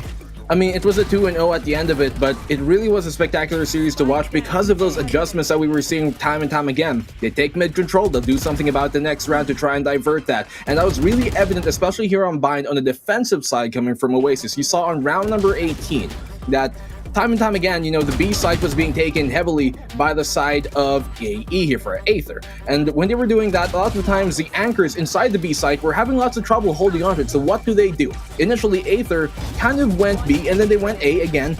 And with that, it pulled the defense of Oasis towards that A side. And now they're thinking, okay, they're not really hitting at Aether here. It's still a 5v5. What are they going to do? And so Aether wrapped back around the B side. And with that, even with the information given unknown here for the side side of Oasis. They double stack CT instead of playing inside the site. Why did they do that? Because they realized when they were anchoring inside the site, they would get naded out, they get mollied out really quick, and because of the fact that they contested from CT instead and let them walk on in, and then they try to contest while the plant is actually going down. That is a great adjustment that I saw from Oasis come into round number 18, specifically on Bind. And that's why this, honestly, series was really fun to watch. Even though it did end 2-0, the end of it, the end scoreline does not really kind of show how not tightly contested a lot of these rounds were. And the adjustments mid-game were really kind of like the biggest thing to point out here, because I love it. I love when you kind of watch a game of Valorant and it's kind of like chess. You know, someone does a move, you see mid-control, they try and retake it the next round. You see they've been anchoring down on the B side and have been struggling with that. Okay, they're going to play back a bit. That's really what I love to watch Valorant, when it's, you know, that back and forth. Yeah, sometimes when you break it down, it really is sort of like game of chess. Don't worry, I don't know how to play chess, but I heard Boaster from Fnatic make that analogy, and I'm gonna repeat it. Move forward. And I'm gonna use that from now on. But yeah, again, let's go to the match MVP. Could it be Gador's man of the hour himself? Let's take a look at this and find out the stats coming in from this. It is Gador himself. 230.8 ACS, average kills of 16.2, and damage per round of 140.4. KDA of 1.3, very, very respectable. He is on that race. And let me tell you, having that survivability on that agent is pretty tough, because sometimes you still have to go for those aggressive angles. You pop out of nowhere using those satchels, entry on the site, but you can't, it's so hard to use the satchel like as an escape mechanism. You know, you have Reyna with a dismiss, Jet with a tailwind, but you know, Raze doesn't really have that, and you know, Phoenix has that running back, etc., etc. It's just such a challenging agent to play. He made it work. Yeah, and he knows that he needs to play it for his team, especially on a map like Bind. Get that control, get in position, and you can really see Gadot shine on that Raze in the second map. And he played that Reyna well. He was one of those big moments for Oasis to rally on back on their defense, back in Icebox. But I also gotta give my props, you know, Marquis getting so many kills, especially with that Jet. And then you move on over Ripper, multi-kills, Coco, setups galore, and Courtesy just with that coup de grace at the very end. He was the one who dealt that final blow. Really, Oasis working as a unit, everyone looking very, very hot. But of course, you can look at the pillar of Gadors to be the foundation that they build on from. Definitely so. I mean, a lot of people like to look at whoever might be at the bottom of that score list and see, or the leaderboard rather, at the end of the game and kind of pin the blame on him. But like for a player like Coco, a lot of his value doesn't come from those impact frags, honestly. That's not where you get value from him. His positioning to be able to enable the rest of the team to try and fill that in the space that he does help make for them by just having that position held. Even if he doesn't get the frag in that, Mark and Gadors are really good at capitalizing on those, and Ripper too to an extent. Really good points on that, Black and Blue. They are opportunists, and they really find those win conditions even in the toughest of moments. Let's take a look at the tournament bracket, see how we got to this point and what will happen later on today. Again, we just finished the first match of the day, which was the final quarterfinals matchup. It was Oasis versus AEE, and that ended 2-0. Aether, you know, the road ends here, but it was a valiant effort indeed. Now we're going to be moving on to SV Empire versus Sunsparks. This is a match I've been looking forward to see for quite some time. Now, I'm struggling to remember actually when Sunsparks faced SV Empire in recent memory, but this should be very, very interesting. To this team, I believe, is really close in terms of power level. You know, SS, I'm pretty sure they're going to be considered the underdog here, right? I mean, SV Empire is SV Empire. They're a marquee name, pretty much a household name. You know, my parents know what SV Empire is at this point in time. But Sunsparks, I just believe in this team so well. It's just that their growth over the past few months has been tremendous, and they're a force to be reckoned with here. Sometimes they're a brick wall when it comes to other teams. Yeah, and just it's incredible, right? This matchup looking to be pretty much the close encounters of an incredible kind, and it really feels like it is neck and neck. But I do believe SB Empire does have a slight advantage. But guys, we gotta talk about our incredible sponsors so far, right, Vim? Absolutely. Don't forget, winning starts at home with Globe at Home Only Fiber's Powerhouse Bundle. Speeds of up to 100 Mbps. Yours a plan to 899. You can also clutch that win and summon your strength with Predator Helios 500, the future of gaming. Guys, come on. You can help yourself to the best seat in the house, outfitted with a built-in adjustable lumbar support mechanism, fully adjustable armrest, and super supportive patent-pending cold cure foam for maximum comfort, helping every gamer secure that ace from Secret Lab. And of course, guys, if you're feeling hungry and that zombie, go for delivery with Panda Pro. Explore exclusive discounts and free delivery. Hack it like a pro with Panda Pro. Tap mo na yan. Do make sure as well to check out some storage for you guys. Here we got from WD Black some NVMe SSDs. Experience PCIe Generation 4 technology with 7,000 megabytes per second read speeds and up to 5,300 megabytes per second write speeds. Of course, with customizable RGB lighting, the most important factor of all. But if you're not a fan of SSDs, well, check out their external hard drives that we got here by WD Black as well. Top-tier external HDDs up to 5 terabytes built specifically for gamers looking to expand their game library in a on-the-go form factor. Yeah, absolutely. And we all know how important that is. But guys, if you like some of that WD Black stuff, you can also win some other awesome prizes, courtesy of our very gracious sponsors. Summon your strength, share with us your favorite VCT moments during the Week 3 playoffs for a chance to win an RGB mousepad or a Cestus 500 gaming mouse sponsored by Predator. All you have to do is make sure to like and follow the PPGL and Predator Games official Facebook pages. Share with us your favorite highlight from the Week 3 playoffs on your wall. It can be a screenshot, a short screen recording, or a link to a Twitch or a Facebook clip. Post it on your timeline, has to be public along with the hashtags Valorant Challengers, VCTPH, PPGL Valorant, Summon Your Strength, PPGL X Predator Gaming. 2 winners of the Predator RGB mousepads and 2 winners of Predator Cestus 500 gaming mouse will be announced at the end of the broadcast week on August 8th. But we have more prizes for you guys watching at home. Is that right, Dex? Now you know it already, guys. You can win a Secret Lab chair as well. All you gotta do is make sure to like and follow the PPGL and Secret Lab official Facebook pages. Like and share the live stream with the hashtags Valorant Challengers, VCTPH, PPGL Valorant, and Secret Lab. Before the end of the broadcast, a link to the weekly VCT quiz will be shared in the stream chat, which you need to fill up. This will count as your raffle entry, and a total of 6 winners will be announced at the end of Stage 3, Week 3 Playoffs broadcast on August 8th, 2021. Of course, that's not the only giveaways that we got here, because we're also giving away some Valorant points, because your clips wouldn't be as cool if you don't have a skin equipped. Get a chance to win 1,650 Valorant points by following the mechanics down below. First of all, like and follow the PPGL Facebook and TikTok pages, number 1. Number 2, like and share the stream with the caption of the team that you are rooting for. I'm sure they'd appreciate that. And number 3, make sure your post is public with the hashtags Valorant Challengers, VCTPH, and PPGL Valorant. A total of 5 winners will be announced at the end of each broadcast day, so make sure to join our giveaway. Not just the second one, but all 3. You guys can join. No fret, you might just be the lucky winner at the end of the day. Yeah, you got nothing to lose, so join all the giveaways for a chance to win all the awesome prizes. Guys, don't forget you can watch the games in 2 different languages. If you're watching on twitch.tv/PPGL_VCTPH, you can watch the games in English commentary. Also on YouTube at bit.ly/PPGL-YT. If you want to watch the games with Filipino commentary, head on over to facebook.com/PPGLGG or bit.ly/PPGL-YT, because YouTube has both languages over there as well. Both broadcasts will feature panel discussions in English, so it's going to be me, Dex, Black and Blue, keeping you company for the rest of the day. Let's talk about the first semifinals match of the day, guys. And this is a moment that I've personally been waiting for quite some time.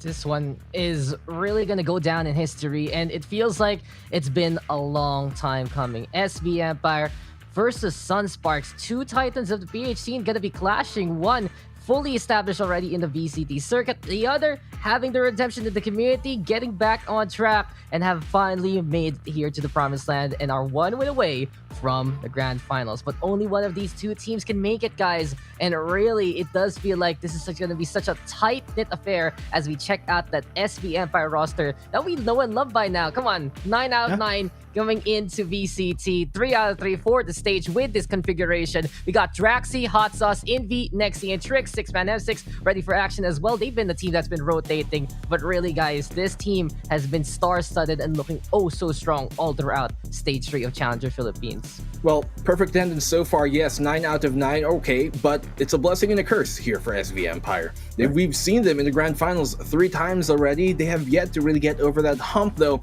and they're looking to make another berth here into that grand final slot. Can they do it this weekend? Well, they're going to have to go through SV Empire first. Sunsparks. SV Empire, probably the most strategically sound, in my opinion, team here that we got in the Philippines, the most disciplined too that we've seen so far. You know, a lot of other teams, they get by on some rounds with, you know, good firepower and all, but this team, it really does come down to that full 5-man unit, just playing as one unit, playing as a team. And that is where, honestly, they really make their money. That's where a lot of teams come to fear the SV Empire brand. But the team that they're going up against, Sunsparks, it might be their first time here, but mind you, these guys have faced each other before, Sunsparks and SV Empire, and it was a very, very close map that we had from them, 13-11, with SV Empire winning that on Ascent. We got Sunsparks here. These guys, it might be their first time, but they need no introduction. 2766, Josh S, Modeski, Zavik, and X Faded to round off that 5-man roster. And we saw from them, you know, beating one of a lot of people were touting kind of a top 5 team coming into Stage 3, as was I, on South Built Esports yesterday. And I mean, that performance, I don't even think you can call it an upset, because while it might be their first time coming into the VCT, they have proven honestly a lot more than most teams already have. Yeah, they've won a lot of championships and community tournaments as well. And let's not forget that some of their members actually came from the old AA roster, who went all the way to participate at the C stage back in Stage 1. So this is not a team that you could write off just like that. And, you know, now let's look at the player head-to-head so we can check out those statistics. Who's it going to be? Is it going to be Savvy 8K? I do believe he is going to be on that player head-to-head. 213 versus 239 against Envy. Yeah, I've been wanting to see the stats for Envy right here. Look at that KDA 2.0 and incredible damage per round. It's just, this is going to be a tough call. Savvy 8K is pretty much a mainstay of the Sunsparks roster. Incredible player. But Envy, as of recently, he's been feeling it. He's just on fire. From posting that on his Twitter that I saw his match history, he was playing every single agent. And it's just, we've been talking about his ability to flex, and it's just his greatest asset here coming into this, and he's just getting better and better. 17, 18 years old, so much potential, but right now he's already a deadly force. Yeah, guys, such an interesting head-to-head, because you have an initiator who flexes to duelist on one side for SV Empire, and on the other, it's a duelist who flexes to initiator, flexes to what they need on Sunsparks in the first place. So really, the battle of the flex picks. But I gotta say, for Envy, if you think Stage 2 Envy was great, there's still one more step of evolution for Stage 3 instead. In the meantime, Heavy 8K, we keep scouting it already, one of the biggest byproducts of the collegiate scene, doing battles, showing up here in the pro scene, and he has been incredible as well. 2 young guns fighting for their rosters. I mean, I don't know how else to put it, man. These kids are cracked. Like, as we saw from yesterday with the RD Astra Luna, these kids are, they're some of the best aimers you're ever going to find. You know, I remember, I think Shroud was talking about in one of his streams before, like, the best player probably in the world in terms of mechanics is some pugger that you've never seen compete in a pro team. And it kind of rings true when you see these type of teams just, you know, out-aim and out-duel these pros who've been playing in the VCT for such a long time. I'm looking to see if they can finally kind of do that here now we're moving into the map veto. Yeah, let's take a look at where the battle will take place. By this point in time, we've already had quite of a sample size to figure out what teams play the best on which map here. Haven, Bind, and Icebox. Oh, SV Empire going for their favorite map, Haven. This is their home decks. They feel very much at home in this. And I can sort of relate to that. There are certain maps wherein I just know the map geometry so well, the rotation timing so well, and I think that's super important in dictating the pace of the game and giving yourself the ability to win it all. But for Bind and Icebox, it's a bit of a tough call. What do you guys think about this?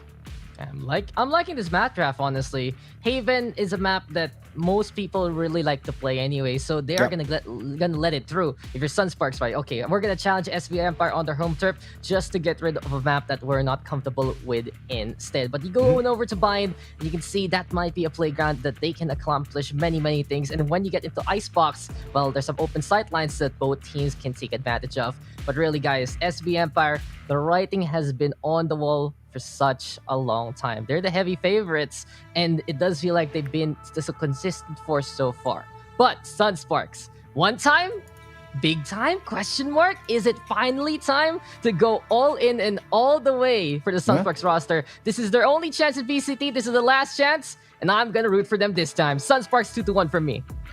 I think I'm going to have to go with the side of SV Empire here, although I'm going to put the caveat that, mind you, Haven for Sunsparks, they're 6-0 on that on the official circuit, so they are a team that are also very confident on the side of Haven. And Icebox, they're also a pretty good team with that. So far, SV Empire have been looking kind of mortal. I still think, though, that at the end of it, SV Empire are going to pull and level up, and you're just gonna have some great individual plays coming from SV Empire to take this 2-1 in a very contested series. I think we're even gonna go overtime with these.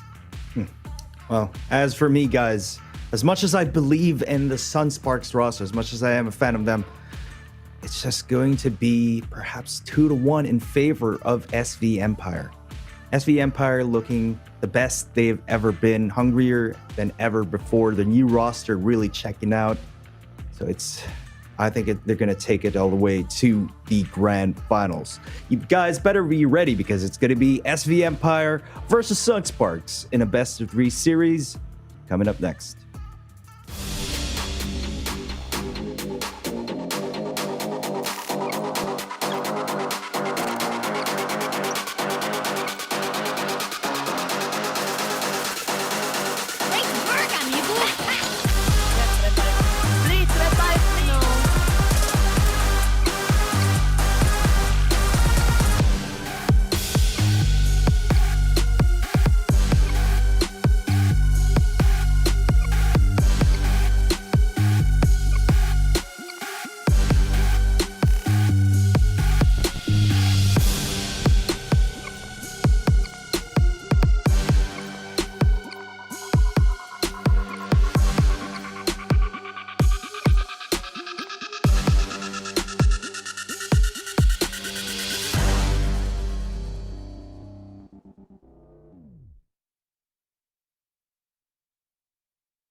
Welcome back, ladies and gentlemen, to the VCT. My name is Illustrato. You're joining me as well as Terror here. It's the second day of the very last weekend. I know, sad time for everyone involved, including me. But we got to get through it. How are you feeling today, Terror? You just finished casting that first match. It was amazing. We're getting to the second one in just a second. 0. The first one was an OT. The second one was quite fast, to be honest. And also, I was expecting it's gonna be a three game match, and also lots of overtimes, I would say. But before we head in and dive into the teams that we have here for our second series, just popping in is the QR code. Here you go. How to win some Valorant points, aka Viminal points, courtesy of Esports Fight Club. All you have to do is scan this QR code on your screen right now. Yeah, I mean, you want to get that next battle pass. You want to get the newest thing that is dropping on Valorant. This definitely help you get there. I know that if I had a little more Valorant points, you would have bought everything. I could, like yeah. I'd probably pick up the latest. Sentinels of Light skin, because I just got the Vandal, but then I also kind of wanted the Sheriff. it's a little bit pricey for me right now, but I definitely would want to get it, and this will help you get there. We also have a lot of other giveaways here today, but we'll talk about that later. In the meantime, we're going to the semifinals, the very first semifinal of this weekend, SV Empire versus Sunsparks. Your thoughts, Terror? Like you said when we were casting last time, when it was UCE and Alpha Esports, I was saying that I think that either of these two teams, whoever's going to win the series, will actually be the C Challengers representative. But you said that you really think that it's going to be SV Empire. And I know and I get where you are coming from, because SV Empire, again and again, since stage 1, was definitely here in VCT PH, and they have grown so much as a team and as individual players as well. Putting hot sauce on the team and having that manpower, that advantage towards the team as well, is very amazing to see and a very amazing team to watch, honestly. But Sunsparks coming in after so many tries, Ilu. So many tries into going in and trying to come here at VCT PH. They are finally here and proving themselves. They went in and headed to semifinals. It wasn't an easy feat though, because they had a hard time. But looking at this matchup today, Sunsparks, they might be a wall towards SV Empire, but it's just a might. I think so. And, you know, 9th time is the charm for SV Empire right here. Yeah, that's They've a lot. been here every single VCT weekend. You know, we've seen them literally every single time. Unfortunately for them, they've never really gotten to the stage where they can represent the country in SEA. But this time might be the one difference, because this is the last time to do it. And if there's any chance for them, it has to be now. We have 3 slots, Terror, to go to SEA. And obviously, SV Empire, after putting so many great performances time and time again, this has to be their moment in the sunshine. Aren't they the team that during the few stages that we had that always went up against Bren Esports? Is it? Yeah. Am I right? Right? So there's so much walls just right in front of SV Empire. That's why I think that they haven't come so far yet here in VCT. But now that GXR is out, now that Bren Esports is out, I truly believe that SV Empire will be around like the 3rd and 4th team here at VCT PH altogether with all the teams that we have here. And I think that they are definitely on the top 10. Right. Well, you say that, but at the same time, I agree with you, sure. But the problem is, you do have this thing where a lot of other teams are sort of rising to the occasion now. That's you look at Alpha Esports and their sort of emergence and how much better they're doing. Evolution. Sunsparks having a little bit of a resurgence as well. And, you know, a lot of these teams are coming here to play now. Truly enjoying what we're seeing from these guys, because as we get later and later into the season, there's more of these wild card teams that are just popping up and surprising everybody. Definitely true. 100% believe in that. And the evolution of the teams that we have right here. SV Empire evolved with them though. That's one of the things that I want to say. SV Empire as a team also evolved along with all the teams here in VCT PH. And with such an amazing roster that we can see, these are individuals that can really step up their game. We have Draxi, Envy especially, and also Hot Sauce and Nexi. Like, everyone can get those frags in. And SV Empire as a team, sometimes it can be consistent, sometimes it can be inconsistent, but once they are on fire, they are definitely in here to get those 2-0. Yeah, I think, you know, building up that steam, like you said, when they have that Select momentum your on their agent. side, they're just so hard to stop here. But I want to take a look at the maps right now. Haven is where we're going to be at.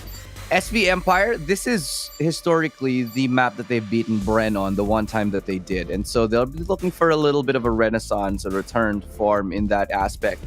Whether they can do it or not against Sunsparks, that yet remains to be seen. But against the Sunsparks team that is looking better and better with each passing day, I'd say I'm going to agree with, you know, our panelist Black and Blue on this. He said that the power levels of these teams are a little bit, I'd say, tit for tat. They're matched evenly as of the moment. And I'll agree. I think Haven is one of the matches, one of these maps that we will see a very close scoreline on. With the SV Empire, this is their home turf too. So knowing the fact that Haven is the home turf of SV Empire, almost even beating Bren Esports in this map, there's a lot of VODs too out there that they can definitely watch and try to learn how SV Empire work around this map that we have. But looking at also the lineup or agent selection of both of the teams, again, I am so impressed with how Modski plays the Astra, as he also gets those frags that he needs for the team. And also 2766 with the Sova. We know how powerful this guy is if you put him in the Sova. And with that, the flanks of Faded is what I assume that will happen a lot here in this map. We're about to find out and see as SV Empire. They are starting off right now on the attacking side, and it's looking like it's going to be a quick hit towards A. Only one person to be greeting them. That's going to be Faded, as he's looking to be holding off that side all alone. There are 2 players holding B, and that's because SV Empire, in their previous matches towards Haven, have shown a penchant for attacking that B side, especially early on. It's a play that a lot of other teams like Sentinels, they like to run it as well. A lot of teams, even Fnatic, will do it every now and then. But here, it's starting to pick up a little bit of steam. A lot of teams are going to try towards that B side now. And this is why you're seeing a lot of defensive sides investing more and more, even committing sometimes a Sentinel towards that B side. That's true. Usually we see Haven as a B site is the last resort and A and C is the main sites that we are seeing, but it's a total different scenario now. Times are changing, and as the teams evolve, also how they play does evolve. Definitely, for sure. Now heading towards this first round that we have, it seems like they're going in slow, but as time pushes in, this is the alarm bot detecting hot sauce. Getting those damage from the nano swarm, he gets down immediately. Yeah, quick nano swarm is able to do enough to bring them to a 4v5, and onto that site they go. The spike will go down, and having that one person going down, it's such a massive advantage as the defending side. That coupled with the fact that Josh S gets a quick pick, followed up by Faded yet again. One of the cleanest retakes we've seen thus far. The dash fails, but it doesn't matter because the pieces are picked up by 2766. Looking so much stronger. He's been having a little bit of a run of form nowadays. 2766 was picked up, and he has switched over from Hashira. And him being on that Sova, it's just a great thing to see that he has been performing better and better, being really one of the bastions and the cruxes that their team can rely on as one of the more veteran players in this roster. Also, such a bummer that Hot Sauce died actually from the Nano Swarm with the help, of course, of the alarm bot, because he wasn't even, able to fight till he died. No, he was not just at all. there, standing in his nano swarm and seeing, just killing the turret. That's the only thing that he can do in that round, because it just hurts with the alarm bot in. Of course, the vulnerability of the player, knowing that this is the first round. Quite a big damage towards the player as well. Immediate technical timeout, as we can see on your screen, guys. I mean, the terror curse exists for a reason. Yeah, I just assume it's gonna happen over and over again. Anyway, whenever I cast, it just happens. There's just some things that we, can't evade in life. Just like the laws of physics, the terror curse in esports, it's up there. Just... Someone on the chat said though, like, Ilus Terror is back. We can now again #blame Aserai. Oh yeah, exactly. I mean, we do that all the time. This technical timeout. What do you think? Why do you think that we have a technical timeout? It's Aserai's fault. It's Aserai's fault. Blame Aserai, guys. All the technical timeouts, all the OTs. It's not a terror curse. It's Aserai. Just blame him. Well, I think it's a little bit of both of you, honestly. Both? Yeah. Sort of how it is nowadays. But I guess it's better to have the technical timeouts happen at the very start of the game when things aren't, I don't know, 11 and 12 or right about to go into overtime. Better to iron out all the details as soon as humanly possible. Definitely true. Going towards the second round with the buys from Sunsparks, looking at it, Josh S actually purchased the Marshall, and I've seen him use this. He's quite good. I remember getting to see him get 4K with the Marshall quite easily. Knowing that also this is still an eco for SV Empire, this is a one-shot kill. Definitely, and I'm liking the resurgence of the Marshall coming out nowadays, because not only has it been coming into the limelight more because a lot of top tier teams are picking it up, they are getting stronger and stronger at it. But just like with any game, you sort of the evolution of what people like to buy and bring out in terms of the equipment, and this is just one of those situations where people are starting to discover how good the Marshall really is, and it can be such a solid piece of investment because it's a little bit more expensive than the Sheriff. You can scope in with it. You can actually get double tags with it really, really quickly.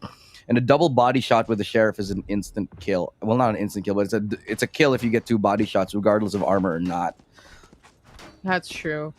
Also, someone saying in the comments, which is our friend, also from the Discord, like a VCT fan, which is Luke Yars.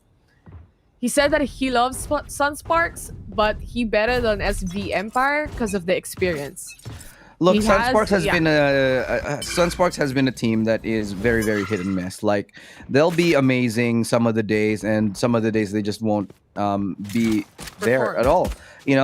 It just so happens that the longer you are together as a team, the more you have time to sort of fine-tune your strats, the more time you have to get used to each other. And Sunsparks, they haven't exactly been together for that long. After the disbanding of Archangel, you got players like Josh S, who are great, but have come in fairly recently with Javi AK and 3766. And, shock darts like that, obviously. Did that shock dart actually catch 4 of them? Yeah. 1 dead? And I think all other 3. players. Yeah. 3, but 1 died actually. That was Hot Sauce. He's just accepting all of the utilities that being thrown at him. Savvy, on the other hand, gets a kill on towards B side. Very low on HP is Nexi, 35 HP for him, but he still managed to get a kill. The refrag from Josh S and Faded to finish things off. Getting caught off guard with this utilities, Ilu. I think it's pronounced Javi. Javi? Because Really? We've been saying Savvy for the longest time. Look, I've already corrected Asarai on this because Javi is a name which is short for Javier. Javier. Yeah. His name Javier? I don't know, but I doubt it's Savvy. It's most likely, unless you're Spanish, in which case it's Chavi. Chavi? But Chavi, like Cha.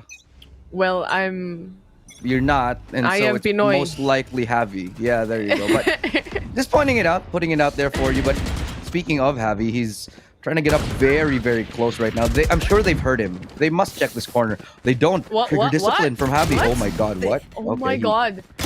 The discipline of not getting those shots, and he takes this orb and he chooses to dismiss actually instead of healing himself up. Hot Sauce, on the other hand, while healing himself, gets a kill onto Javi. There you go. I'm using it already, Ilu. But that was quite surprising. They didn't check the corner. I like the fact that they go for the flank here from Faded. I very much appreciate it because they know that their anti-flank is gone. There's nobody really to check their corners, right behind them. And most likely, they will be expecting a player coming in from just the spawn, right? But it's a quick peek, and it's good enough to get a kill onto 1. However, the fleeting moment of hope has passed for SV Empire right there, for Sunsparks rather, as first round on the board comes for SV Empire. They do take that win. It was a bonus round, however, for Sunsparks, but a very, very expensive one. And like you said, Javi, with the trigger discipline coming in, just showing us that he could have had, I think, 3 kills on that one, but the moment passed by and 2 of the players that he was looking at ended up going towards short. Regardless, he was good for 1, and it still was a very expensive round anyway. He got 2 kills on a long. He did. Anyway, so that was a 2-to-1 trade. Very good indeed, making it much more expensive for SV Empire. But they still managed to buy those rifles. This is now Hot Sauce coming in, very, very hot, with the hot hands going on and pushing towards the side, getting that information that no one is around the corner. They can all go in, but this alarm bot is a problem as they are vulnerable right now, and the Nano Swarm as well. Very, very lethal, and all the utilities coming in from Sunsparks. Over and over again, Josh S misses the shot from the operator. Next, he gets him instead. Motsky, on the other hand, tags the player. The indirect trade definitely there. Yeah, Josh S landing that shot, he needed to land it. That was crucial. Re-peaking an angle like that, almost certain demise most of the time. And you saw exactly why it's so dangerous. As the Killjoy lockdown now has fully come in, they will be attempting to make a retake in a 3v4. It's a very good idea to actually save on this one. They could go for it, but however, information has been gathered, and that's going to be enough to help them swing out. They find 2 kills, bring it back to a 3v2. Suddenly, they have the advantage, but not for long, as the crossfire holds true for SB Empire. Envy and Draxi are good enough to take down the rest of the members of Sunsparks in 2-2. And, you know, Terror, this has to be pointed out. Ever since the disbanding of Hashira, the members have all but spread out, of course. And this is one of the first times that we are seeing Envy going up against former teammate 2766. Oh, that's true. Oh, yeah, you're right. Interesting. I just want to point out, too, that with Sunsparks, the execution of the utilities, the skills that they have, perfect. But at the same time, SV Empire has read that already. So what they do is actually now wait out for those utilities to be used. And that is a very, very smart play coming in for SV Empire. Early this round, getting that information or getting that mindset of, yes, they throw lots to us, so we might as well just stand back a little bit and fire in and just head in. This is now Trix waiting for players of Sunsparks to actually go in, or never mind, just actually peek out from there. The boost from Josh S. Now getting the kill with the Blade Storm. 16 HP on him. Draxi didn't get the tag. Player standing. Oh, and he finally did. Yeah, is able to survive for a little bit longer than they would have liked, but 2766 in a clutch situation. They'll have 1v2 to find. Has the Hunter's Fury. Doubt he'll be able to be using it, though, and no recon, so he will just have to free fire corners, get swung out wide, and next he's able to tag him down right there, able to get that 3-2 victory right here for SV Empire on that round. They find themselves in the lead for the first time in this game. 3-2 expected for SV Empire, knowing that this is their map selection as well. Those 2 rounds probably, of course, is because of the pistol round that Sunsparks won. So with SV Empire looking very strong with the buy rounds that they have, but honestly quite expensive for them. Look at the money that they have, even though getting those 2 rounds in. It seems like they're getting tagged quite some time. But Trix with the operator might be lethal for the team of Sunsparks, and he might be able to get some picks that he needs to get. Oh, yeah.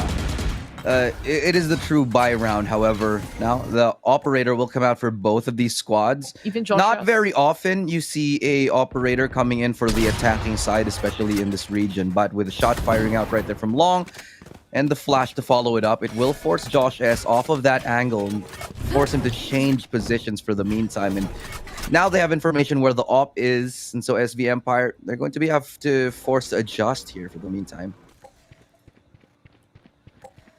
Economy for the ultimates of SV Empire. We have Envy with the Hunter's Fury, Trix also with the Blade Storm. Draxi with the TP, they can definitely use this to take on a site. This is now the recon coming in from the Sova and also the Paranoia. Hunter's Fury being popped out on the side of 2766, waiting a little bit more, just a little bit delayed to catch players as SV Empire off guard. But Hustle's going and trying to pin down Garage. Holding the Garage is very essential for the team. And this is now the Hunter's Fury. I like the fact that they go for a double up in Garage here, because Garage is such an area, it's so difficult to hold, right? And it's sometimes to the detriment of teams to try and hold it, but the fact that they're doubling up on this, wow, it's a great read here. But it's even better shots from Sunsparks as Javi and Faded make mincemeat right now of SV Empire. The spike has still gone down. Trix looking for one. He finds a double. No, almost. I thought it would have connected right there, but the spike still has not been diffused. Diffused it cannot be, because the time will run out regardless in SV Empire. They will find another on the board here as they clean up Sunsparks. What a great round here from SV Empire. That retake looked to be very, very much exactly what Sunsparks needed, but it just fell apart at the last second. It's a 4-man push towards CT. So it was quite expected for the team to, of course, push in, get the site again. But as well as looking at Josh S, or rather Trix, with the Blade Storm up and online, he was able to get the kill. But the second one, he didn't. And he only had that Shorty and, of course, the operator. And he got caught off guard. But then again, time is ticking. Time is of the essence. And once that bomb is ticking or that spike is rather going off, you don't have any choice. Literally, you don't have any choice but to push in, even with a very low HP, and try to find the enemy and where they're hiding at. So Sunsparks, despite the effort, they still managed to get 4 kills though. So that's still quite huge damage towards the economy on the side of SV Empire. Looking at it, they don't have a full buy right now. Money is definitely not not in a very comfortable position. Oh, they did, but yes, okay, that's enough. They got drops from each other. Yeah, they did. But you know, Sunsparks, they are quite broke. Josh S will be having to sit on that shorty. Might elect to go for something else. Nope, he gets actually. I think he was dropped to shorty by his teammate as Javi 8K. He's gonna go for that. Go for that stinger, which has been proving to be very, very deadly lately. Tricks getting that early pick off towards short here, punishing anybody trying to make a clever attempt. But SV Empire, they're ready for it. This is one of the good things about SV Empire. They're so good at playing passive and knowing how to read their opponents, about who can sneak up into what position and where. Oh. The elbow spotted out perfectly. Envy has such just next level game sense. This is why you can't really outwit SV Empire, because they know that when you're on an eco round or a save round like this, that you're going to try to make something happen, and they're ready to counter whatever push might come their way. Speaking of push, Baden slowly pushing. He didn't get the shot in towards Trix right there. The chance, the opportunity. Oh, Nexi. He was planning the spike. It was cancelled out. Motsuki, on the other hand, on towards Heaven. He was able to get the shot in and get a kill, but receiving the shock dart is 2766. Yeah, a great shot from him. He gets to make it a little bit more expensive. Envy going down, but Trix is right there for the follow-up. And also the cleanup. 3 kills for him in this anti-eco. SV Empire, they're currently in a very comfortable position, attacking side on Haven. They got 3 rounds up. This is the point where everything, well, almost the point where everything else is just bonus. You know, everything else is just extra. Once you meet a certain number of rounds on the attacking side, you're like, okay, you're good. We're good to switch over to the defensive side now. I have a question, Ilu. Yeah. What is the skin that Josh S and Trix is using? Is it Sentinels of Light? No. Yeah, it is. It's the pink one. It's the pink one. I see. Anyway, going back to the game, Trix. It's the best. I love it. Oh, didn't connect.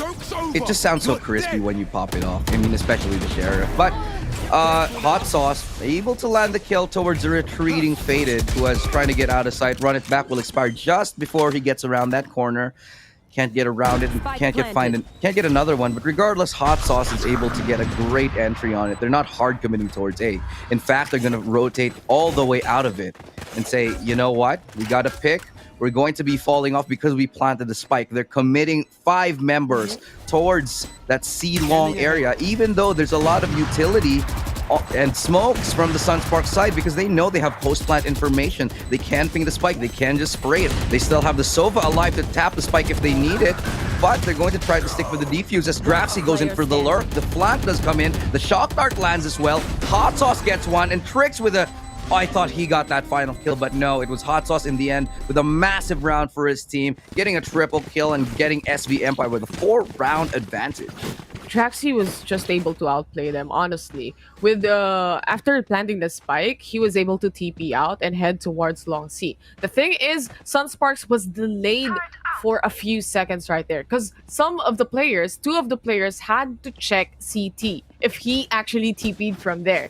So that delay is such a potential for the team of SV Empire to position themselves, especially Jaxi, on towards Garage. That's the thing. A while ago, we saw SV Empire cleaning up Garage and waiting for that post-plan situation right there. And it is very, very essential to get Garage in your side. Now, 6-2, SV Empire, very comfortable in their position right now. Trying to push, trying to get a pick on towards A long. They get some damage on towards Javi and Josh S. And a lot of damage it is. They're sitting at sub 50 with still more than a minute left on the clock here. So they're definitely, I'd say, bleeding out their opponents bit by bit. And they're looking for a little bit of, just, you know, little bit of map control, just making sure that nobody pushes A, and then they're going to make a little bit of an informed decision. This is yet again one of the strengths of SV Empire. Their mid-round shot calling has just been so great. A lot of the times they get the information, where's the op? Okay, we'll do a C split just to negate those effects. A lot of the time they make the right reads, and it's showing that their capability not just lies within their aiming prowess, but their ability to adapt on the fly. 30 This is seconds Nexi setting up the alarm bot on towards Garage. He was able to get one hot sauce for the support, but faded, and Javi gets 2k. Oh? Javi right now popping up Player for standing. bullets. Will he be Last able? player Nope. standing. SVNV Spike was down, able to C. shut him down. All up to Tricks. 7 HP. Oh! He just got shortied in the body. Man, that hurts. Yeah, it does. Getting updrafted like that.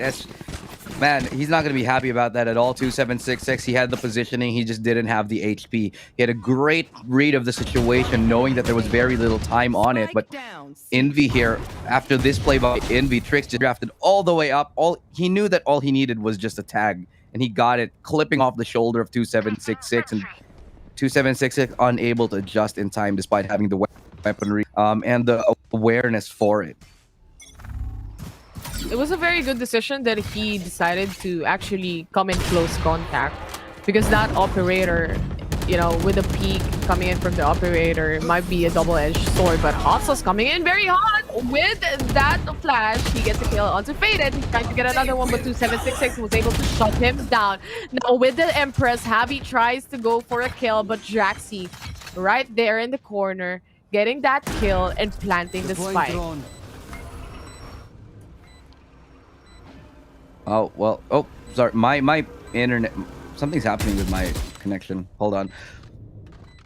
7-2 SV Empire, looking very, very strong right now. Modski and Josh S. Go up to them to make this retake happen. Getting a little bit of damage. Josh S was able to get a kill onto Nexi. This can open up opportunity, but time is of the essence. The ticking of the bomb. So much pressure. Trix was able to get in a shot with that operator, and this is just gonna be a save for Modski at this point. Am I back? Am I back, Terror? You can hear me? Oh, well, if you can hear me, then I must be back. Okay, anyway, had a little bit of a technical issue, but thank you for our director for pointing that out. Again, 8-2 now is where we stand, as Envy leading again the charge on the Sova. This is one of the things that we have said time and time again. One of the best flex players in the country. You can put him on a jet, you can put him on quite literally anything, and he will top frag on the server regardless. I'm loving this new dynamic of the Envy and Hot Sauce combination, where Hot Sauce is just able to entry sites. He has to run it back again. He had it a couple rounds ago, and yeah, he has it. Very again. This is one of the things hyper-aggressive. that's exactly, and one of the things that's super, I'd say, underrated about Phoenix, because if you play it right, you can have that run it back available for you super duper often right now. And with that one ultimate, he just completely cleared out sight. 100%. Now it's time to plant the spike yet again. Favorite plays for SV Empire as they take on C. And right at this moment, the 4 or the 2-man push will go over, and Josh S. with that Blade Storm, he was able to get 2 kills. 2766 right now on point with the Hunter's Fury as well, tagging players of SV Empire. Shrix is the only man remaining, but he was able to get in that shot. The Blade Storm didn't connect, and 2766 was just getting that kill with the Sheriff, and now the defuse. Sunsparks, finally, after so many rounds, they were able, 8 consecutive rounds, they didn't get anything. This time, finally, they got it. Look, this is definitely past the point of bonus for SV Empire. You already secure an 8-4. Anything after this is just, I'd say, insult to injury. Sunsparks, they need this last round, because if they can bring it back, an 8-4 scoreline on the attacking side, it's not too bad. Haven is still fundamentally and in the meta attacking sided map. So if they can actually win this round and get the pistol, it's not a far cry to say that they can come back from this. Josh S. He's waiting, but also at the same time, SV Empire is waiting as well. It's just a waiting game at this point. Yeah, I mean, both of these teams are very comfortable starting each round, just feeling out each other, just trying to figure out, trying to get some information. And SV Empire, they work so much better when they have this information in their pockets that they can actually make decisions. Now this Aldrone has come out and given them information where Josh S is.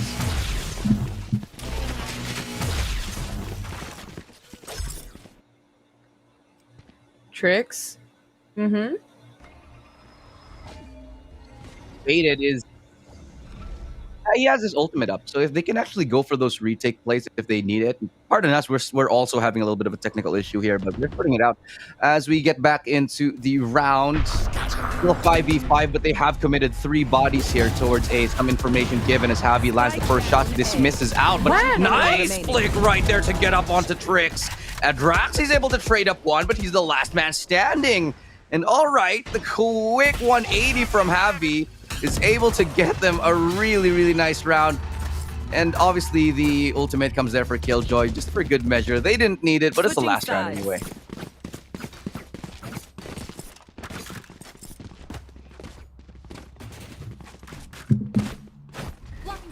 The Jet was just running and dashing in, but he was able to get the kill like swiftly, like that, perfectly. My God, Javi is on fire right now. The triple kill on towards this round. But 8-4 right now is where we are at. Pistol round now as we get back into the game. Definitely a strong start for SV Empire, but you know, Sunsparks, let's admit it, there were a couple of rounds that Sunsparks kind of should have had, but they, you know, sort of kind of flopped. And oh, spicy stuff from Trix to go aggressive and get that pick onto his counterpart, Josh F.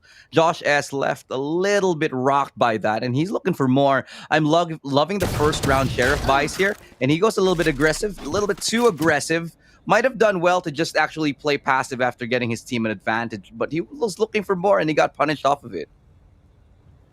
Modesky, 45 HP remaining on him. But the beauty of Astra is even though you're far, far away and all the way to the other side, you can still set up those stars that you need to help out your teammates. Now, this pistol round is essential for Sunsparks to get, since this would actually boost them up into taking more rounds against SV Empire.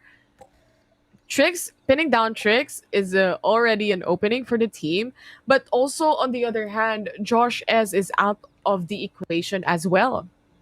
They're making a gamble here towards Garage for SV Empire, and it's the right read from Sunsparks for the meantime because there's nobody going to be on site now. Nobody's going to be here to receive it. Finally, the call will be made. Envy, he knows that there are people right below him. They're making all the footsteps. The dart will come in. Gonna do some damage combined with the lineups, as that just makes life difficult for Faded here. It's so difficult that he can't get the spike down, and they still have to commit to planting it. They're looking to deny the plant. They do, as Envy with a triple kill, and the combination of the utility for SV Empire leaves Sunsparks wondering what the hell just hit them. If Sunsparks can play with their utilities, SV Empire is definitely a team that can actually play those utilities in as well and be connecting the shots, especially the shock dart, even just jumping. Just to not let them plant the spike. Because, of course, with an eco round, if you manage to plant the spike even, that's already a big thing for the team. But they didn't allow that. SV Empire just shut them down immediately, 9-4, and closely getting there to the 10 score line. And a lot of teams will force buy off of a plant on round number 2. And look at this. They just can't get a plant off. Anywhere they go, they're getting mutilated by the utility from SV Empire. They get close, and they're going to get swung out right now. Josh S tries to get close, but the spike has gone down, and they're going to get absolutely destroyed here by SV Empire. Javi, last-ditch attempt here at getting a pick towards mid, but he's being surrounded right now. Already 2766 is going to go down right alongside his teammate, and that's a 10-4 for SV Empire. Very clean round for them. But then again, I also believe in the curse of the 10th score. I call it the 10 curse meal. Ilu. Yeah.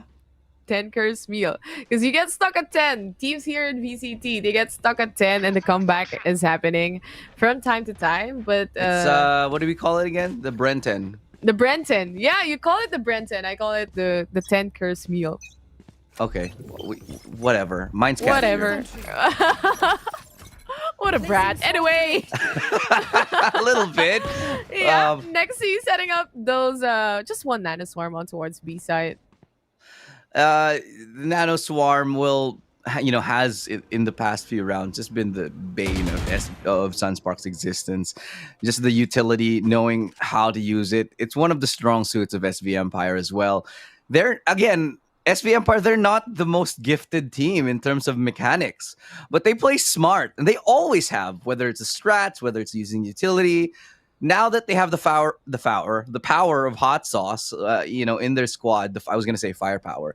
Now that they have hot sauce with that firepower in them, they're just looking so emblazoned by how much more that they can do lately. Well, you with words, we make new things in our own encyclopedias, like the splank, if you can remember. I think we can definitely use it in our casts. Why is it all my words? Why not? I do You're like original. making. I am original. I like making. Draxi! Uh-oh. Oh, he gets a got dig a right dig. before he goes down, though. So that was still a pretty decent effort to get up close, but maybe could have waited a little bit longer. As Trix, he does go through that smoke here, trying to make a play. Pulls out his Shardy, but no, going to be denied here by Modski. As the spike will finally go down, Sunsparks looking like they have a decent chance at this round, but the shock dart will make things hurt for 2766 for now, as Nexi gets that frag onto Modski. This could be a bonus round win for them. Javi 8K looking to deny them. He gets a great double, leaving it all up to Nexi. He's working his way from garage. And there's information where Javi is right now. Nobody peeking just yet. The discipline on SV, especially because 2766 is very much worse for wear. Gets one, knows where the second one is. Nexi, can you find it? He's just absolutely gonna hide. cracked, but he can't find the damage, can't find the win. Javi 8K coming up for his team, bringing us to a 10-5. Just when you think things could just go absolutely wrong, Javi 8K saves his team from the brink. Man, that was almost. I'm quite surprised with how Draxi played Cubby on Ceylon, because I was actually expecting him to pull out a paranoia. Instead, he pulled out a smoke. But it is what it is. It happened already.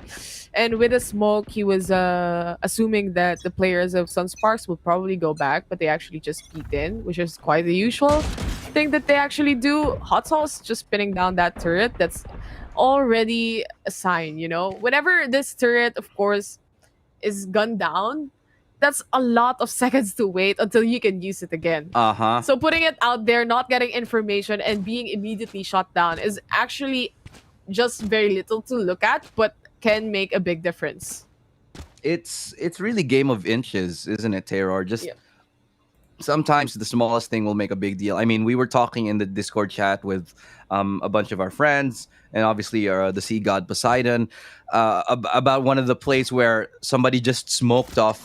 This was in Indonesia, where somebody smoked off an alarm bot and then just used it to make a full flank for his team. So just the smallest things will make a massive difference in this game if you just have the acuity and the awareness to be able to just use these things. And SV Empire, they're one of the teams that are so good at realizing the small, minuscule differences that helps them so much in transitioning what could have been a potential loss into a win. And they do this round and round and round and round again.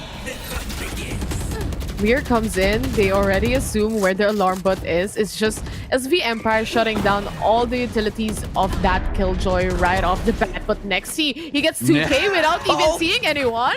What was that? The muscle memory on this guy. He just has it ingrained into his skull. Sees a fraction of a player and he finds a double. Absolutely disgusting here. And he's looking to continue as Nexi looking to lead the charge. Modski denies. So does 2766, but Trix with a quick shot here. Again, all against 2766. But it's Trix to prevail. He picks up a Bulldog and wins the clutch. up against the Sova of Sunsparks, bringing us to an 11-5. SV Empire, 1 round away from match point. What a round! Surprisingly, that 2K from Nexi, if I am not mistaken, was the domino effect of the whole team for Sunsparks. Not being able to see anyone and getting those shots in. The game sense, I suppose. Making this an 11-5. Brenton curse broken. Yeah, looking like it. They are... SV Empire's never really been the type of team to, I'd say, choke. You know, they've never really been a team. Once they get the lead, they don't let it go because the way that SV Empire play, it's not very momentum based. It's very mentally driven, very cerebral, the way they like to play the game. They like to go for aggressive peaks here and there, sure, but it's always backed up and well reasoned with support from their team. Just like this, they go for an aggressive peak. There's 2 other players right there to back up tricks. There's Hot Sauce towards short, and there's still also Envy right there for the follow-up. And right now, they're just getting mauled down here. But as I say that, Sunsparks, they've made this 3-stack towards A just falter to its feet as we're left into a 2v2. Josh S all alone here. He does have an operator he's picked up. And he sees one, is able to fall underneath it, tries to switch out the guns, almost gets caught doing it, but his teammate's right there to back it up, and it's a thrifty win for Sunsparks. My god. Despite SV Empire's efforts, at the same time, Sunsparks, they can manage, you know? SV Empire getting caught off guard with the picks and also the kills that Sunsparks are able to get.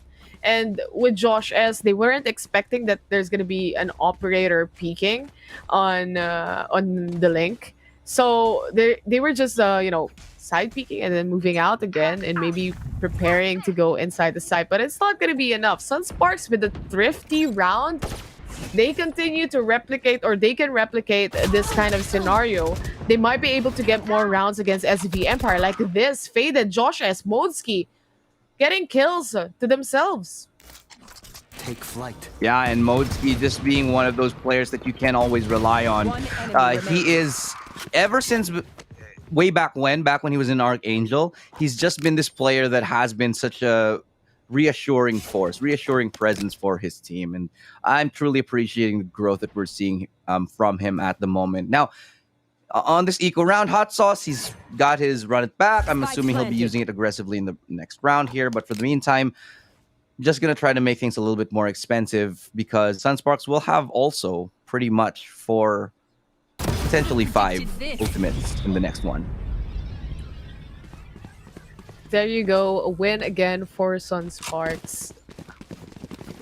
With Hot Sauce now, he has his ultimate up and online. The run it back. You can definitely use this. The tactical timeout probably on SV. I'm right. So probably, I assume Ilu, they are gonna talk about how they can utilize the skills that they have, the ultimates that they have, especially with Hot Sauce. He can be hyper aggressive into actually going outside grass probably to get some picks, get some kills in, and he can just go back to where he came from.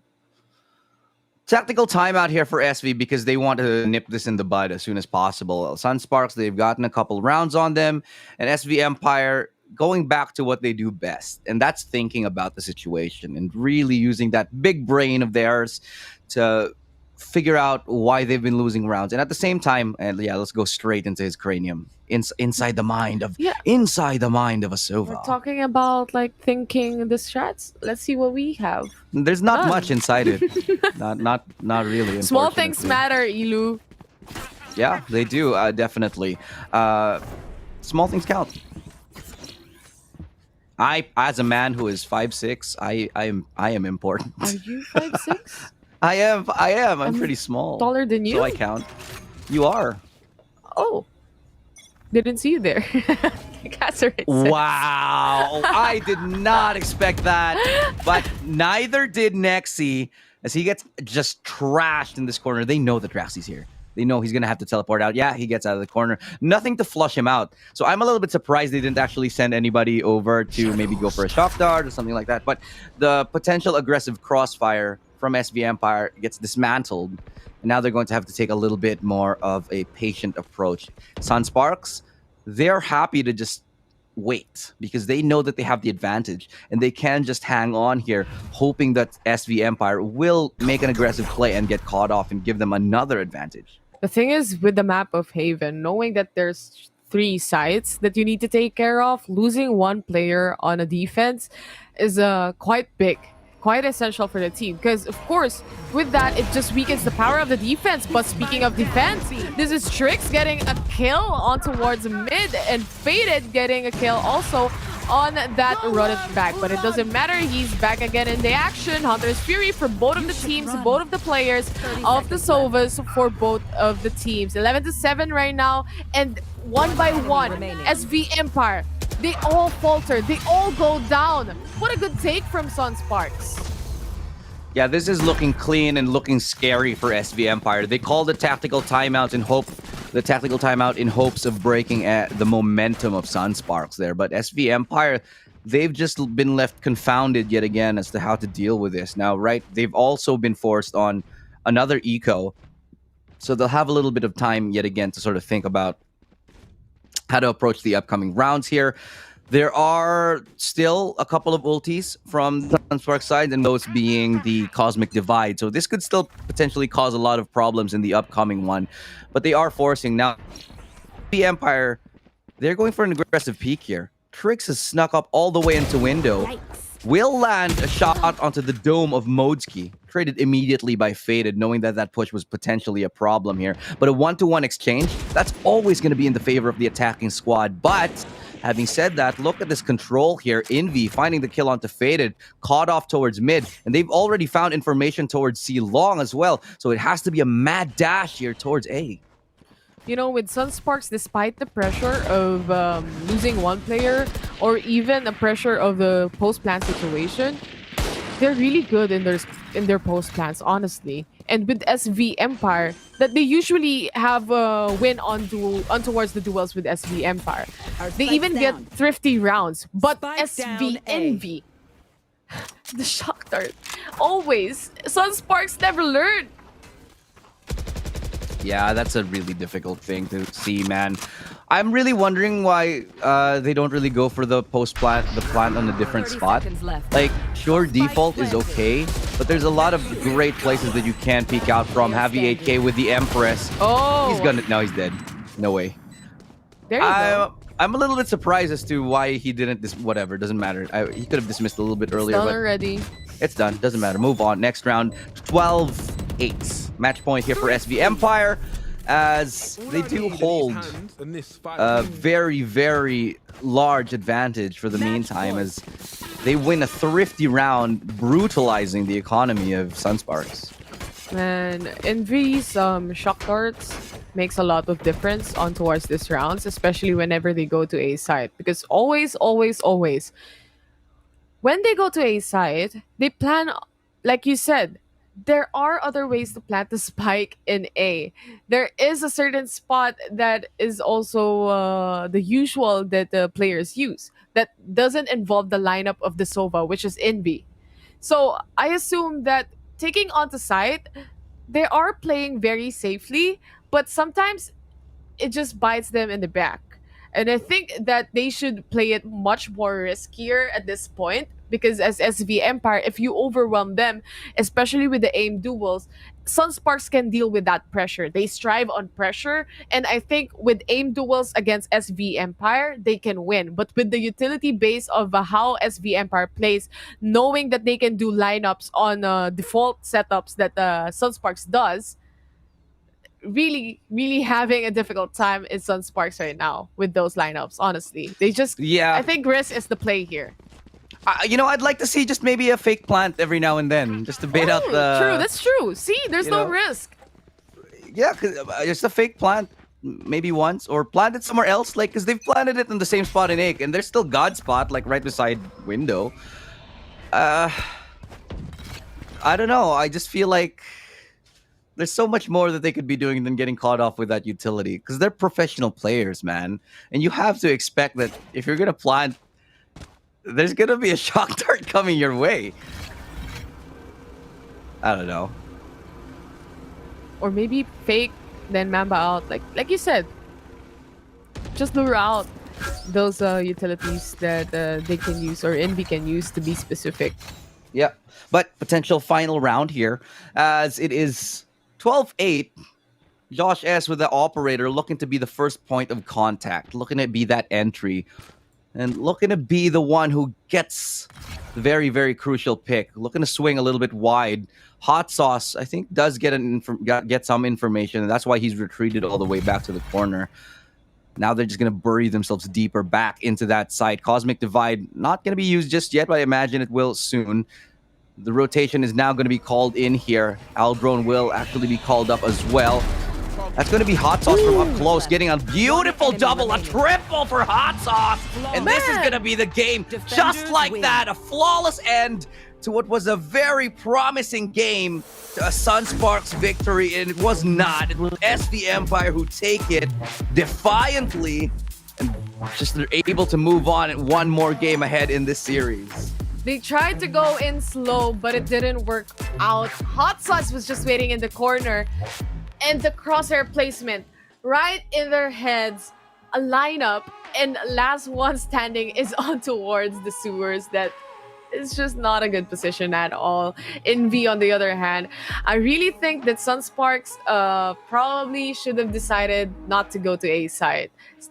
It's just SV Empire dominates A site over and over again. Yeah, and I go back into the previous round where there was like the double shock dart, and then the molly, and then just all the stuff that you could have thrown literally except the kitchen sink. So many table. great retake, and this is one of the things that really SV Empire is really good at. They're good at playing retakes. They're good at reading the situations, knowing when to use their utility. Making their utility meaningful is one of the most important things that you have to realize, because when you have meaningful utility on your squad, you know how to save it for retakes. You know when to actually deploy it to stop pushes. And SV Empire are showing that they're masters at being able to make the most out of whatever they have. What a way to end the last round for SV Empire. They shut down the players from Sunsparks. Only 2 players from SV Empire got all those kills. That was Envy and Hot Sauce. It just goes to show that these 2 guys, the combination of some of the players rather for SV Empire is up top. Like, they can get those kills, they can bait and switch, they can tandem up into getting those important kills in important matters, in important rounds, especially the one that made you win. This is game number 1, and SV Empire still just goes to show that this is their home turf. You got your VODs, you review us, it doesn't matter, it is still our home turf. But it's not yet done because, of course, later on we're gonna see the highlights anyways. And there's gonna be game number 2 for this series. Again, this is the semi-finals if you've just tuned in here at VCT PH. Semi-finals, and very, very interesting matchup that we see right here is the game highlights right now on towards the screen. This is the favorite part of mine. When Trix just like realize, also with Javi getting kills like this, Swifty kills. Javi's really a great force for his team. I can't say it enough. Just an amazing player to have. Unfortunately, I really think a lot of it has to do with the clash of playstyle. If you look at how SV Empire play, they're just so diligent. They're just so patient. I genuinely think that Sunsparks can actually out-aim them.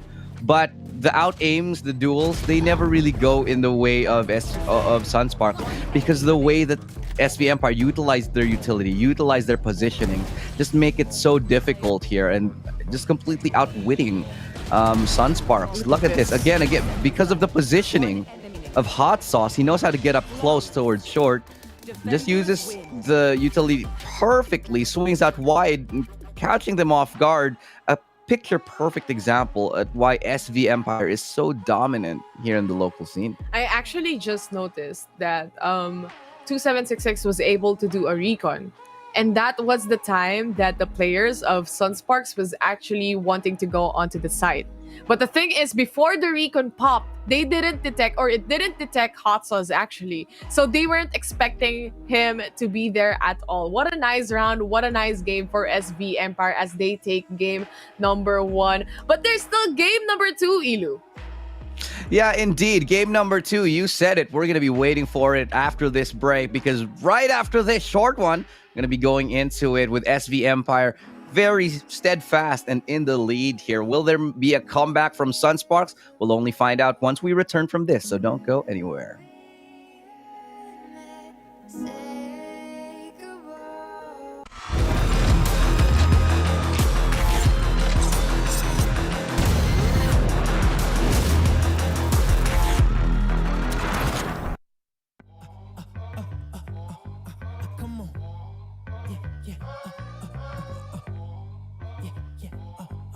Come on. Yeah. Ooh, I'm sorry, baby. I don't mean to be rude. Yeah. I'm just a little different from. Sa bahay na to, I care that my family wins. First one ka sa meeting, that's a win. Morning, everyone. Panalo rin kung sabi ni Doc, all clear. That's right. You can have the cookie. And congratulations, naunahan mo ang spoilers. I make sure all their needs are taken care of, kaya walang napag-iiwanan. This year's class valedictorian is Victor Manalo. Winning starts at home with Globe at Home Unli Fiber Up Plan. Power your home with health essentials. And entertainment for the family. Manalo talaga. Guys, picture! Bye!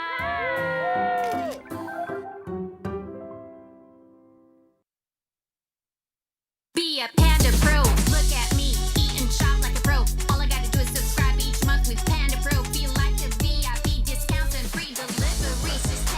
Just tap, tap, tap, and watch your bill go shrinking like low, low, low. Food Panda. Yeah, yeah, yeah. Subscribe to Panda Pro. Food Panda. Yeah, yeah, yeah. Subscribe to Panda Pro. Food Panda.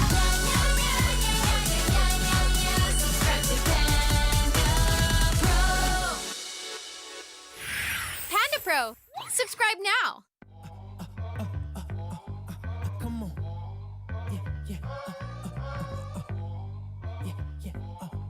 Come on. Yeah.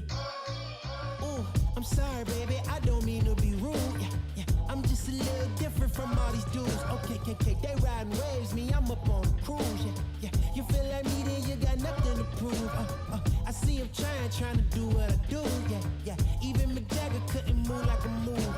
Yeah. You think you're how it look, I'm up on the moon. Yeah. Got fresh to death and it came out of the tomb. That's cause I got a different type of gratitude. Don't be sour, got my power from the Beatitudes. And we did it the long way, check out the latitude. I'm unapologetically fly, don't wonder why, that's just my attitude. Yeah, that's right, yeah, that's just my attitude. Ooh, yeah, I don't blame you, if I was you, I'd probably be getting mad too. Yeah, I know now that there ain't no better dude. Yeah, that's just my attitude. Okay, that's just my. I'm sorry, homie, I don't mean to be flawless. Yeah, I seen that in vegan, yeah, I want to saw this. Yeah, hey, when you shoot your shot, it make you.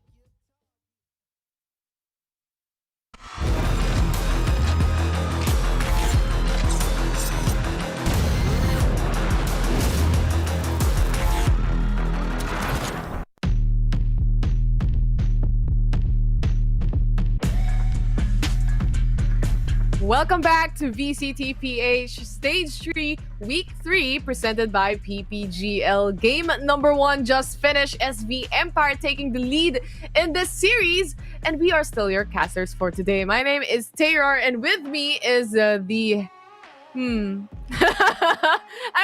the good-looking guy, Ilustrado. There you go.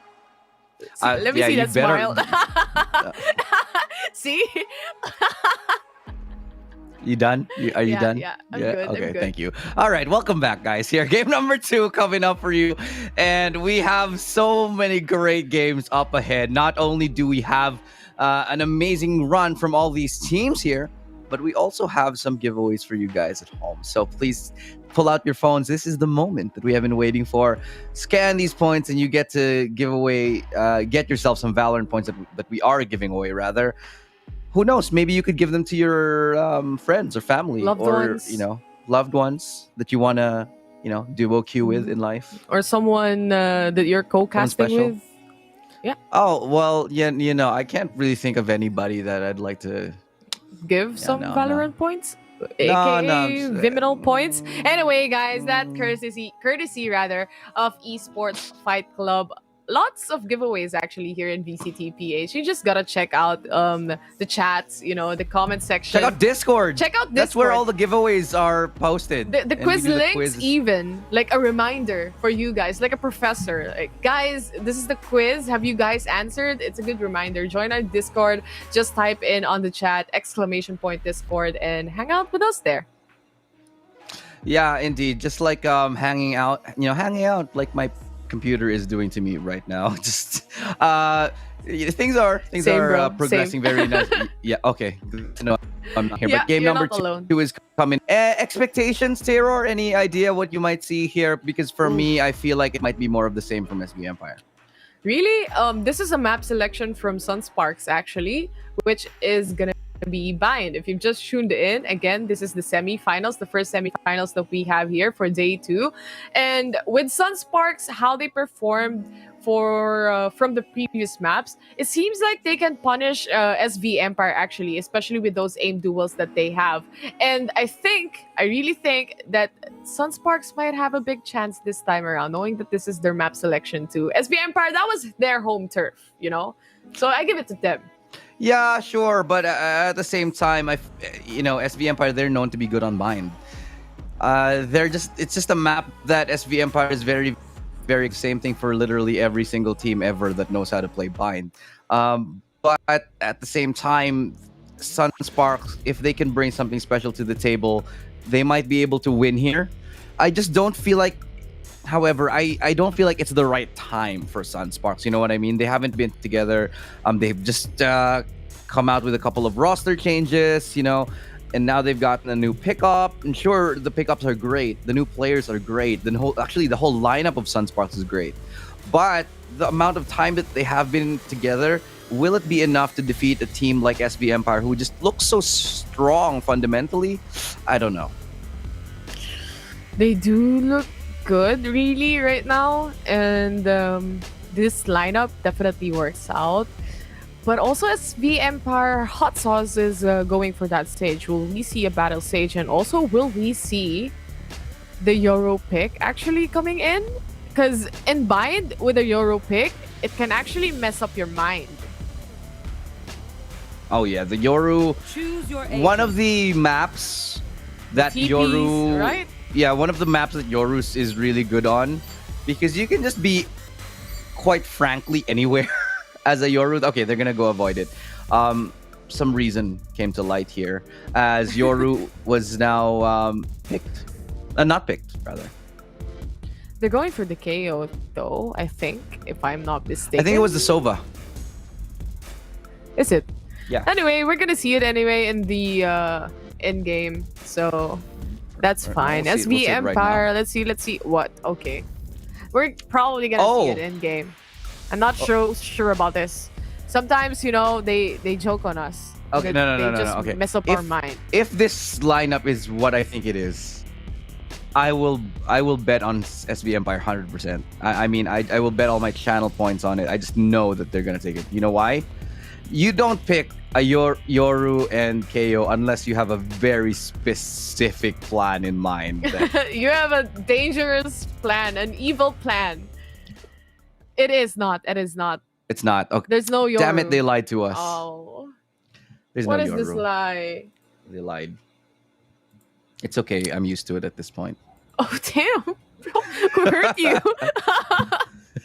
Let's not go there right now. SV Empire, they're rocking the KO though. I'm looking forward to seeing what they can bring with it. A double initiator. And did he just get hit on the head with a recon? Yeah, he did. I think so. He mamas out though. That should do 50 damage. HP. I really think that should do damage. Recon?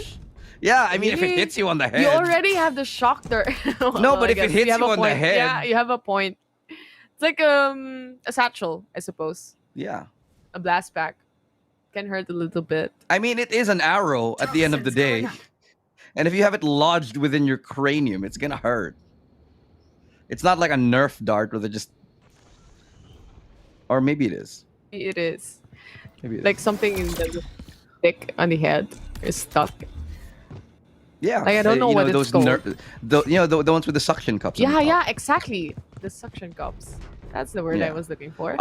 So really though, if you're gonna run a double initiator on SB Empire, it just means that you're gonna play a lot of aggressive defense. And this is not something that SB Empire does a lot, but I'm thinking it has to do more with... it's also really good for playing retakes.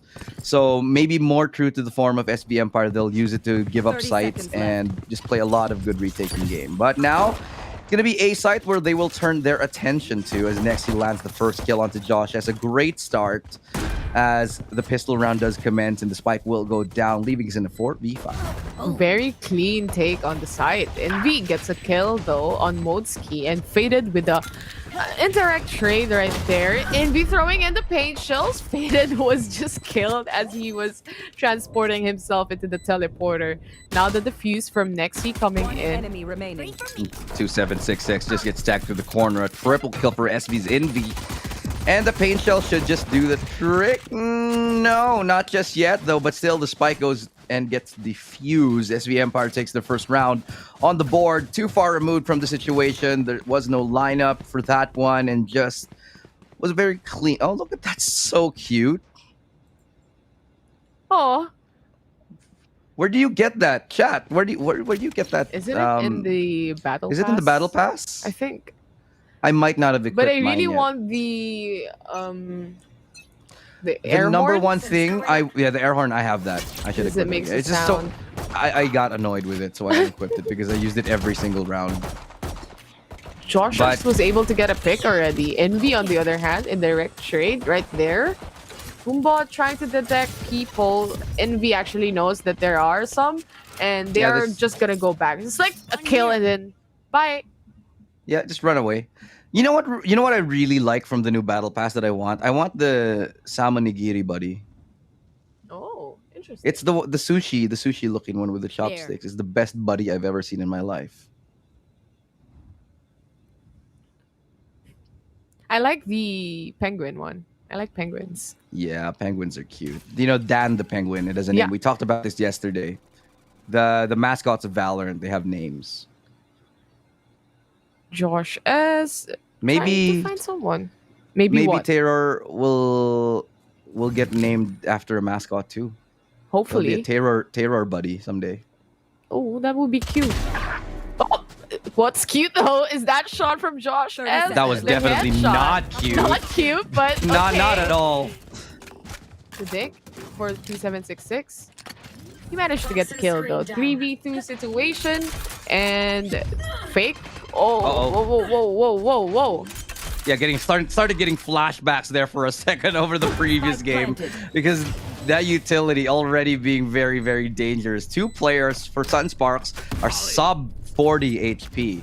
There's 22 on 2766, 34 on Faded, and this could be very, very possible if they get the lineups correctly. Envy will not be able to get the kill. It's a double for next, leaving Javi all alone here, and it's going to be Envy to clean him up. What was potentially an eco round win just gets denied because of another, again, great use of utility here. The Molotov, not going to matter because they actually get the spike halved already. Envy just continues to defuse, making this a 2-0 onto SV Empire. Quite a mishmash though. Only 2 players remaining for SV Empire. Sunsparks was able to get those kills in, the 3k. But at the same time, this is what I'm trying to say, Ilu. With Sunsparks, with the aim duels, they can definitely fight it out. But when it comes to SV Empire, the usage of those skills, the utilities that they have, the Mologis, the shock darts that they can connect, is a big factor into getting these rounds that they are getting. Because those shots that they took did some pretty good damage. Yeah, they softened them up, dude. Like, oh, okay, he dies to the sometimes that just happens. You run out of bullets because you spammed everything, and there's nothing to save you from the boom bot that's coming your way. That's happened to me. I mean, I remember last, I think a game ago, I was playing with Asurai, and I was trying to kill a turret from Killjoy with a classic, and I just died to it because I ran out of bullets. One of the worst feelings in the world. Right here. Dying to a turret from Killjoy. But 1 minute left in the round. It is the game. It is the actual gun round for Sunsparks. So they want to make this clean. They do not want to lose too many. They've already lost Josh S. And they need that entry though, because this is the duelist that they have right now, and that showstopper would have helped them lots. But the recon connecting, and there is that slow. So this would be quite difficult for Hemsix to get out of that situation. It is inevitable at some point. As inevitable as Thanos is, or maybe not. The well-timed recon combined with just the Viper utility, just so well placed there. But next he's able to get one from Hookah. Lovely stuff, because they know that they haven't cleared out Hookah yet. This just allows them to get a little bit more here. But they catch off next. He's trying to get a little sneaky, and Trix will go through this, and nope. Why did he pull out his knife? Did he run out of bullets? I actually didn't notice. I think he ran out of bullets. Yeah, that must be I was it. just like, huh? Why else would you run out with a there's no other knife? reason. He ran out of bullets and basically died off with the shots. Sunsparks, they're playing it really, really slow, knowing that, of course, like you said a while ago, they can't miss more people on their side, because knowing that this is a bonus round for SV Empire, they really had to take it carefully and slowly. Technical timeout for the teams that we have right here. That's the second time today, Terror. Third time today. Interesting. You're cursed. But it's okay. We'll still blame Asarai. It's anyway. okay. Blame Asarai. This is his fault. You're cursed, but he's gonna take the blame. That's true. So yeah, technical timeout. Make sure to drop by the Discord and discuss why. Just discuss what teams that you like and why, and come hang out in this little watch party that we've got going. Also, chat confirmed that the sticker, or rather the, what do you call it, the spray, was actually from the battle pass. Okay, that is, I've seen some people like 3D printing paint shells and boom bots. I want a paint shells, or rather a boom bot plushie. That would be and I saw that would be super cute. Yeah, I'd toss it at people and watch them panic with fear in their eyes. And the boom bot just running with them. Put a string in the back. I've seen it's someone a good make Halloween costume. Yeah. Put the it's boom bot and behind just run you. after people. Yeah. I did see someone make a 3D printed Killjoy turret, and that was super cool. A big one? Yeah, like a life-size one. Really? Yeah. I can Someone just made one. imagine how many days it took to print that. There were so many parts. A 3D. So he individually printed the parts through a 3D printer, and he made the Killjoy turret after assembling it, sort of like an IKEA piece. Oh, that's cool. Next level Gundam. Different level indeed. But SV Empire, they're just checking out the corners right here, looking what's up in the map. What is this? Just checking around and seeing the sights. We just gotta wait. It's a technical pause anyways. But I hear the timer ticking now, and it is time for the buy round for both of the teams. Whoop! Where will it land? Towards Fountain. Oop. That's a great blade. Wow. But easy to shut down. Yeah. I think the hope is that it gets into the fountain so that it's a little bit harder to shoot, I guess. Or maybe expecting that they have pushed up already, close to a little bit Silong. more. Yeah, closer to Silong so that they have to turn around to shoot it and everything. But still, it was a good blade. But the lineup maybe a little bit expected this time here. Still a 4v5 as Josh S hanging on to the showstopper. I imagine that when they decide to hit on the site, they'll be utilizing the showstopper. But nice little camera. Battle of the lineups, bro. Yeah, everyone has got their lineups right now.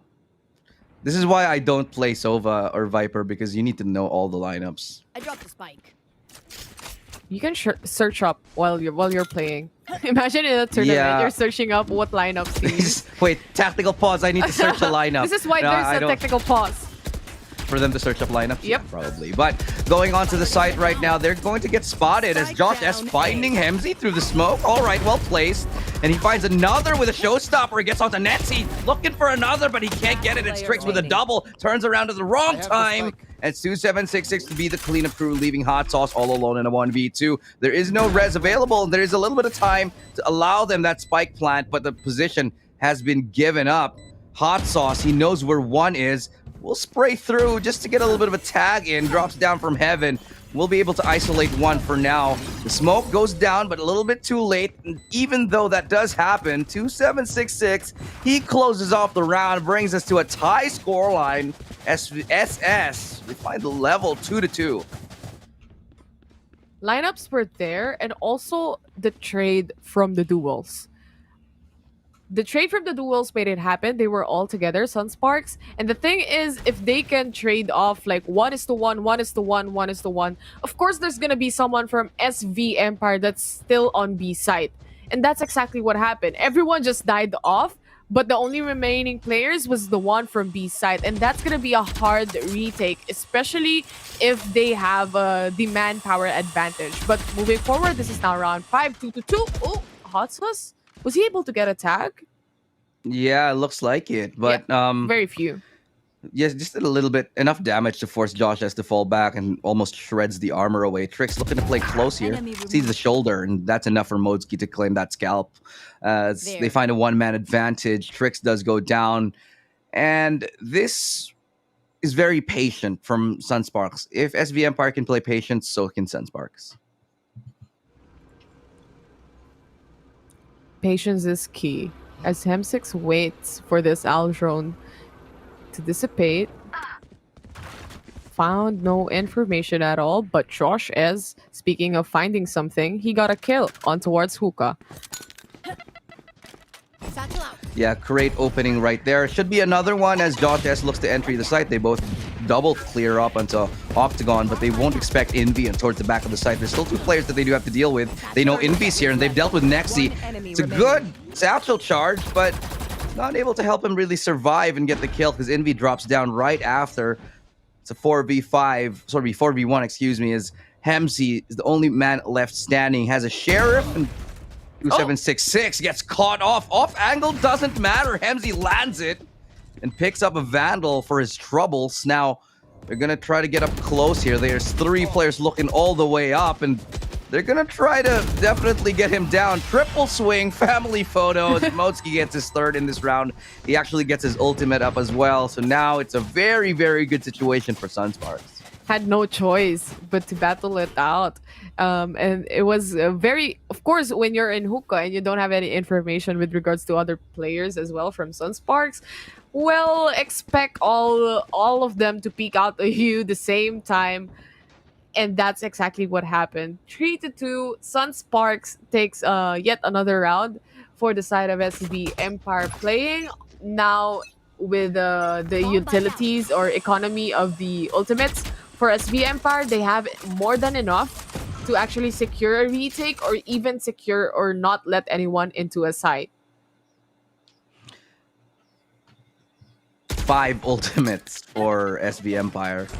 They have honestly quite a bit of advantage in terms of economy if they can use it. So if I were SV Empire, I'd just honestly play for retakes at this point. Force, Javi or Faded to use that Viper's Pit, and on the other side, use the information that you can get with the ultimates that you do have. And so let's see if that comes into play right now. It's very tense because they both know that everybody has their ultis available. Oh, that's true. We have the Viper's Pit too. And this is essential for the team, actually, to secure a post-plant situation. Now, there's so much utilities that can cancel out this. So, if Sunsparks can actually get a pick, this is such a good opening for the team. And also, at the same time, a good way to shut down those ultimates for this 30 round. seconds left. Yeah, they need to start things off a little bit by getting into their face. I like the fact that they're going hard with this Josh S right now, looking into his side here. Josh S does actually get the timing onto one, but it doesn't matter because Nexi's got his teammates back. Now they even have control over showers as Trix finds a double. He's able to get down here, but remember, that's still revivable. Doesn't matter as Envy gets the kill with a showstopper here. 5 seconds left. The spike has not been planted, and that should be the round right here. Sunsparks, they take a big loss on that with a lot of ultimates expended. They actually even get the res on Trix. Man, that was 3 ultimates from SV Empire that was used, but it was definitely worth it because a round is definitely a round. And I'm quite surprised that 3? Yeah, it was 3. Yeah, you're right. Nexi, Envy, and Trix was able to use their ultimates. And the thing is, Hot Sauce didn't even need to use that res anymore. So there was that. And also on the side of the Sunsparks, when the wall went down from Faded, it was like, oh, they were standing there naked or something, that they just received the bullets coming in for SV Empire. Just the deer in the headlights getting caught out like that.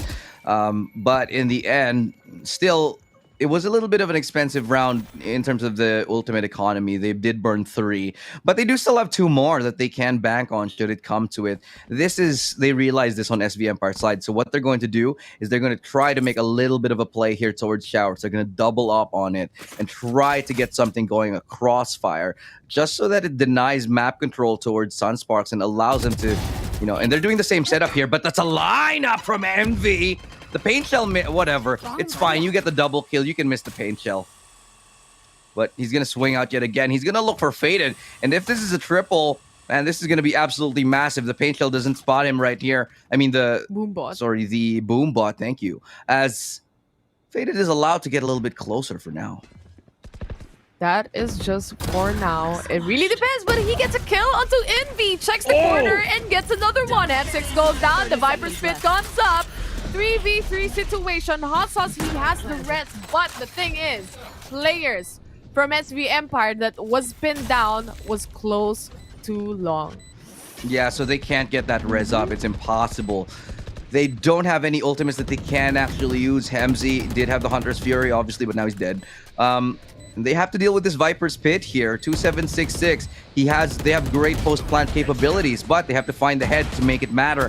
As Javi AK, he gets that kill onto Trix here. The res comes out. Hot Sauce is done. He goes in for the kill, picks up a pistol, but now it's a 1v1. Information given for both of these guys. Jumping up and down. He gets caught off. And 2766. No way. Wondering what's happened, but it doesn't matter as there's no time. And that's going to be another round yet again. Oh, he died. No. Oh, he didn't even make it to the teleporter. I thought he got out of it, but I guess not.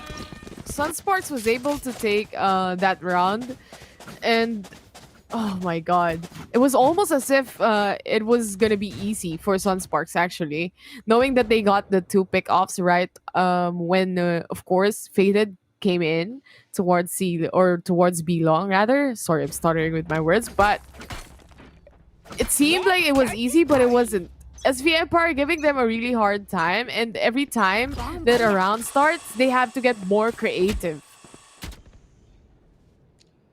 I agree, and being creative is something that Sunsparks has been doing more of too. I mean, you think about how Sunsparks has been doing. They're playing the game of SV Empire here. They know that SV Empire likes to play passive. They like to play slow and methodical.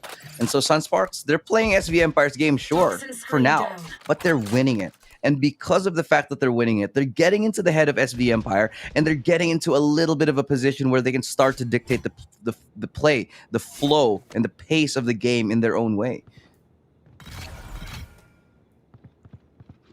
They still have utilities that can be used for an entry. Motsky still even has the res up also. So with 2766, his Hunter's Fury and Satchel in plays, definitely workable for the team of Sunsparks, and probably is what they are gonna do. And Josh is already pushing towards Hookah right now, looking at the picks that he can possibly get. The Pain Shells will just come in, and this is again the Hunter's Fury, like I said, and the Satchel in play. But that's not going to be enough as Envy shuts him down. Trix gets a kill as well. Trades after trades with Motski getting the 2K. 3v2 situation with that rest also. Oh no. Seconds to plant the spike, Ilu, but they don't need that at all as they take this round, making this a 5-3. A little bit of a weird round, if you ask me, from SV Empire running into the site just like that. But in the end, it does have to come to the fact that, you know, Sunsparks, they're playing this so diligently. They're doing their due diligence, checking the corners, making sure nobody pushes. That's true. Even dismantling crossfires just as a team together. They're not. This is a very different Sunsparks from the previous game, because what Sunsparks is doing now is exactly what SV Empire did in the previous one. When they're gathering information, they're making great mid-round calls. They're making SV Empire dance to their tune. And SV Empire, they can't respond. They can't keep up with the pace. Tactical timeout coming in from the side of SV Empire. And they actually need this, since it seems like Sunsparks is getting a good read on how to position themselves. And with due diligence, like you said, Ilu, checking those corners, making sure that everything is checked. Like we always say, check your six. They are able to get those sites in, and they are successfully planting the spike, especially with B site, how you can use so much of a lineups compared to A. It is actually doable for Sunsparks to just go all the way B until SV Empire can't stop them. This is why this is a triple stack on B. Yeah, I do agree. I like the change here, the adaptation from SV Empire. They know that they've been getting caught off on the B site a lot. And so what they're going to try to do is a little bit different. They get somebody towards that B long position. They try to set up a little bit of a crossfire as well with somebody watching the hookah. But, you know, having said that, SV Empire, they're happy to just wait. I mean, sorry, Sunsparks, they're happy to just wait around and see if anybody pushes. And then together, they're going to start using their utility. Look how little utility is being played here by Sunsparks. They're not actively throwing out nades. They're not using recon at all. They're just waiting for the right time. And this is going to give them so much when they actually decide to group up together and decide to clear out those corners that SV Empire had ensconced themselves into.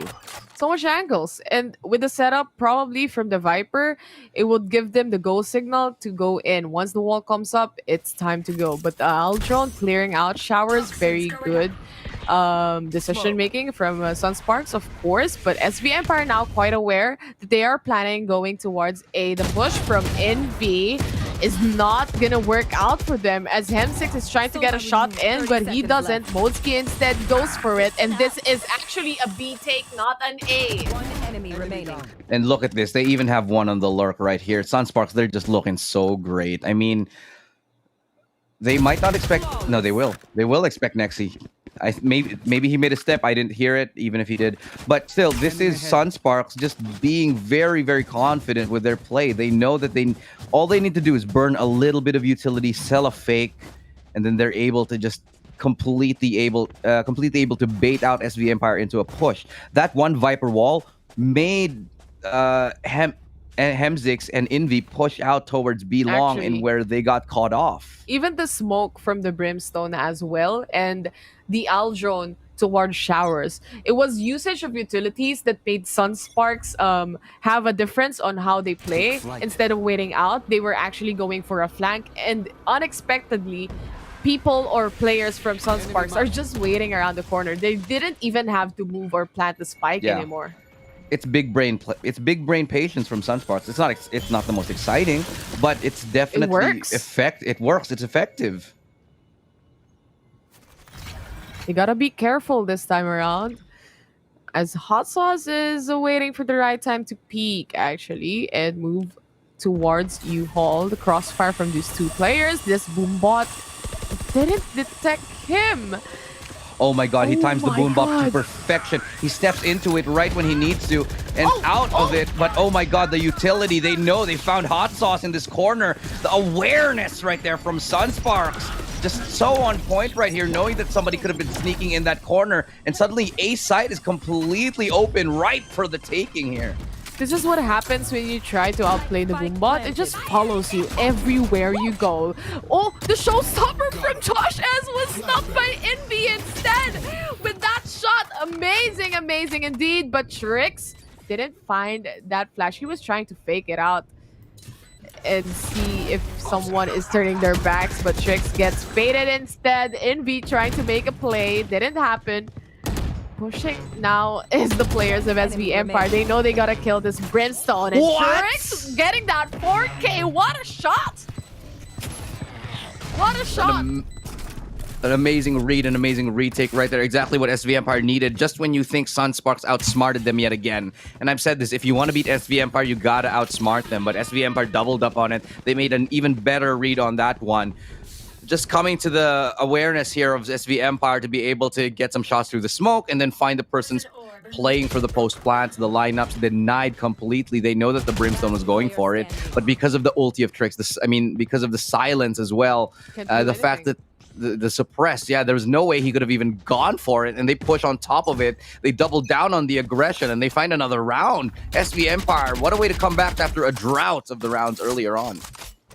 Like I was saying a while ago, this is why A-side take is quite risky because there is the lineups. It can work both sides, but at the same time, Sunsparks, they had the Viper, they had the Brim, and also they had the Sova that can all do lineups on towards A. And SV Empire being self-aware that they actually need to push. And that's exactly what Trix did. With the help of his ultimate, he was able to get pick-offs after pick-offs for those team members of Sunsparks. Now, I assume that this is always going to be a B take since this is the thing or this is the play that actually works for Sunsparks. And Hamzix is stepping up right now to the plate. God. He misses the crucial shot. Goes wide, and Moski with a double entry on the Battle Sage. And that's B-side left completely open.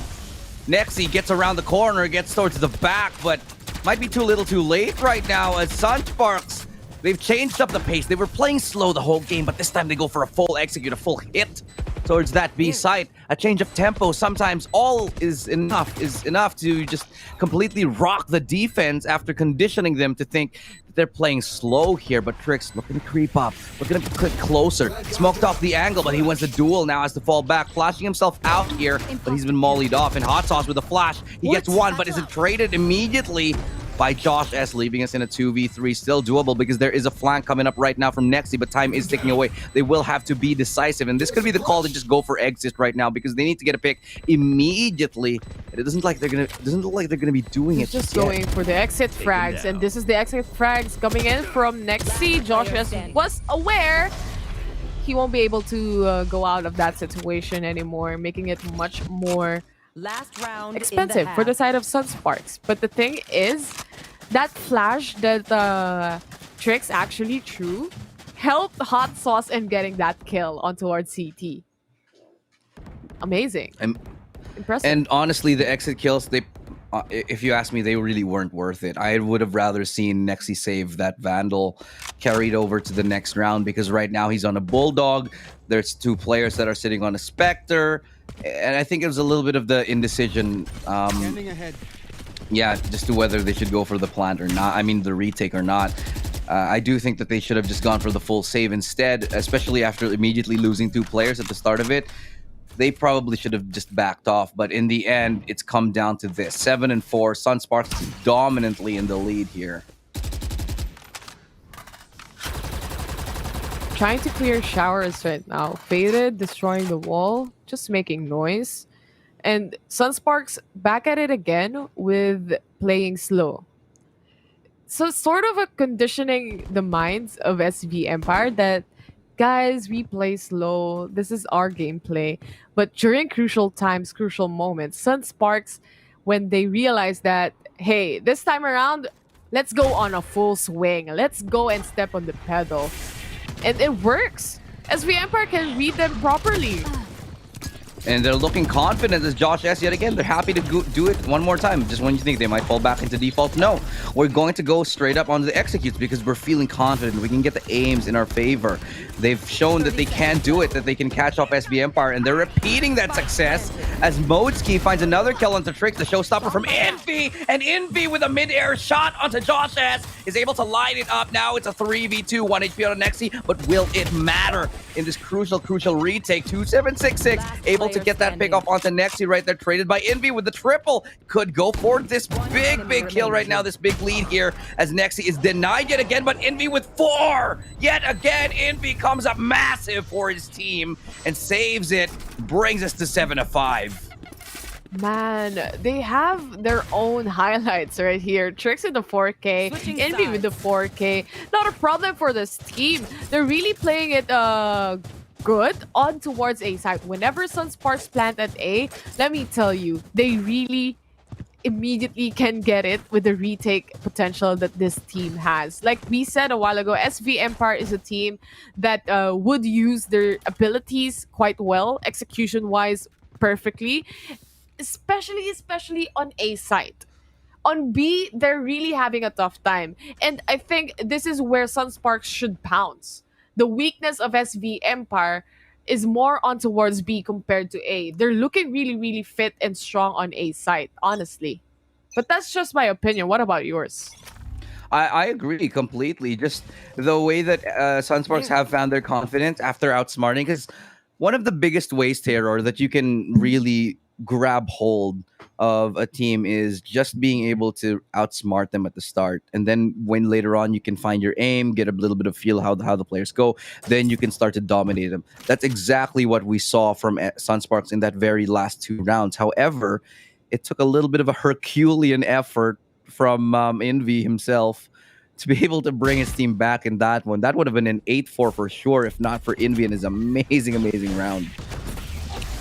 Smoke's coming in, shock darts as well, but it didn't connect. I think it did. I think Hemsy. Oh, yeah, it did. It connected to MC.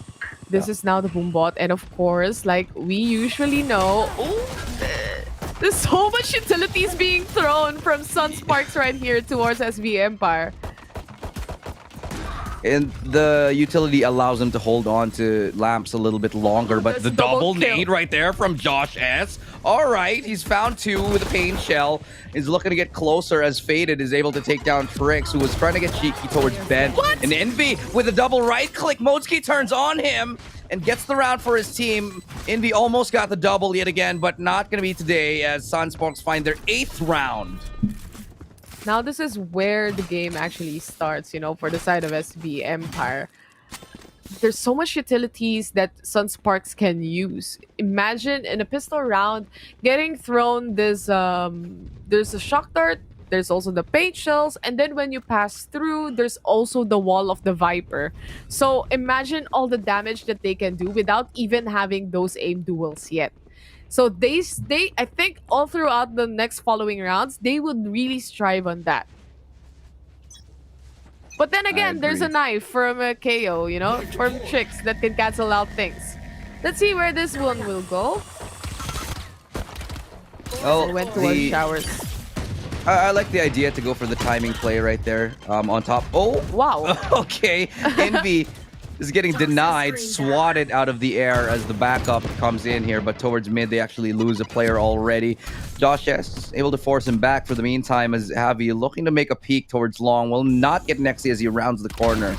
And they're going to keep hunting for that as Faded is able to push further and further. Javi and Josh S with 1 apiece, leaving Trix all alone.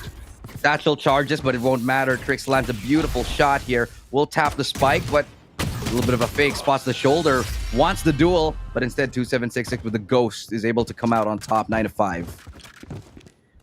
Sunsparks slowly getting there, slowly getting that double-digit score. Looking at the scoreline, of course, for the players as well, we are seeing that Josh S, Modesky, and 2766 doing the job for Sunsparks right now. But honestly, it's not too far off with other team members as well. It's the same way as to SV Empire and how their kills falter towards the leaderboards. But it's just all team play right at this point. Yeah, indeed. Just Not individual plays, honestly. yeah, because this is what SV Empire they're really known for. And what I like about Sunsparks is that they're matching them right now, but you can't match against the judge in hookah. You just can't. It's not possible. You can if you're out from outside of it, but with Hemsey lining up shots like that, there's not really going to be much to tell here. But it's still 2 versus 2, very much doable on this bonus round by Sunspark. Swinging out like that's not going to get you anything. Trying to get lucky on the timing, but unfortunately they're being watched like hawk. 4K onto Hemsey, looking for the ace, gets denied because Fade is right there for a trade. But still, 4 people dead on SV Empire's side. Sunsparks will be happy with that round for sure. Can make them happy, but around is still around. For SV Empire, it is important to not let Sunsparks go in that double-digit score, but it would hurt them lots. Looking at their buy right now, 2 of the players, or actually 3, is on half armors at this moment. So that's still 25 armor missing from you. It's a lot of difference when it comes to aim duels as well, especially knowing that these players are cracked in their aim. Oh yeah. Just the smallest of differences. Again, small things count here. Josh S knows where Trix is, isolates him, showstopper perfectly placed. And again, with the judge here towards Hookah, they know that there's 2 players that they have to deal with. They still have to flush out 1 more, but can't get the timing on him. They have Javi working here towards this area. Inside the teleporter, he gets the wall bang, followed up by the judge just to make sure that they get the kill. They swing out at the same time. They actually managed to pick up a rifle on top of it too, leaving Hot Sauce and Nexi, but Hot Sauce is already gone. Nexi only alive here, but he's going to be flanked out by Josh S. And the raises of both teams just burning things to the ground. Scorched earth as Sunsparks finds the 10th. The thing is with the judge, you can hold, especially Hookah, you can definitely hold that. But whenever SV Empire pushes towards B long and no one is around there anymore, you get immediately tapped out on towards Hookah. But the thing is, Sunsparks was just ready for it as well. And looking at this Globe at Home replay, those kills from Josh S, killing 1 person and just Javi doing the TP, making wonders, making magic happen, as well as the players. It's just team play for this team right now. For Sunsparks, they're making their magic work. Indeed, they just get the right amount of map control. They've been trying a lot of different defensive setups. I'm absolutely loving it here, but another shot from Trix to get an advantage. Although short-lived, they still managed to make it quite interesting for the meantime, because Trix has been quite deadly on that Sheriff for the most part. Javi is out, Trix is out. 1-to-1 trade for both of the teams. And a 4v4 situation. But this is an eco round for SV Empire. Holding on to a classic is Hot Sauce. Let's see what they can do with this. Yeah. Oh, the timing eludes both of them. They get spotted out in the corner and they just miss each other. Oh, this is going to be a shock for Fade. Yeah. Does it because he doesn't get spotted, but Envy spots him out just as he was going about the corner there. Now, it is a 3v4, and on a lesser buy, Envy is managing to make it happen here. He finally gets taken down, but Josh S with a double gets spotted out here, has a pain shell to throw out just to be able to secure his spot for now, and it's still a 2v2. Only Sheriffs, but the Sheriffs have been quite lethal. Can they make them count? 2766, great usage of utility, but it's not going to be landing on the spike actually, as Josh S is forced to go onto this. He does have a shock dart here, has another, and Hamzix with a thrifty win up against Sunsparks. The utility game, it's just 4D chess for these teams. Beautiful execution of utilities coming in from the side of SV Empire. My god, they wanted to double peek Nexi.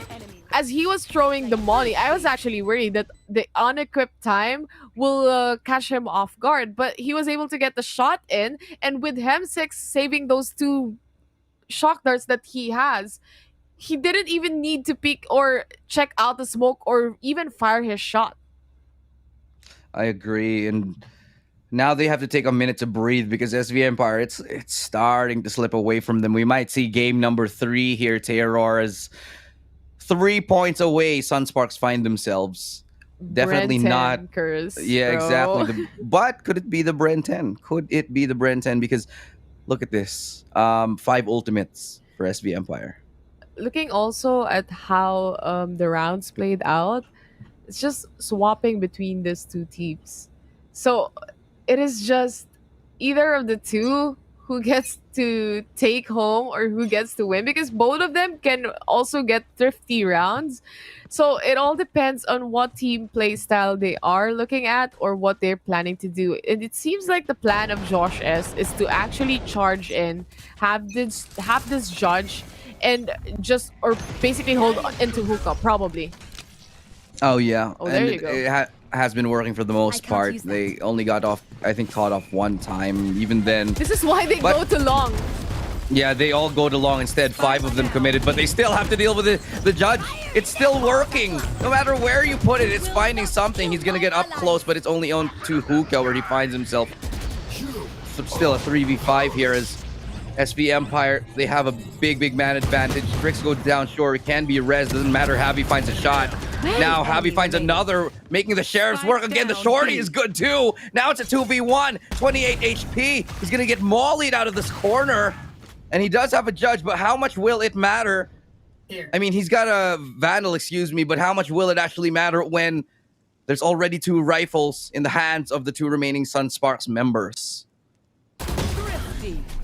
An eco round. This is what I'm saying. A thrifty can be both done by these two teams that we are looking at.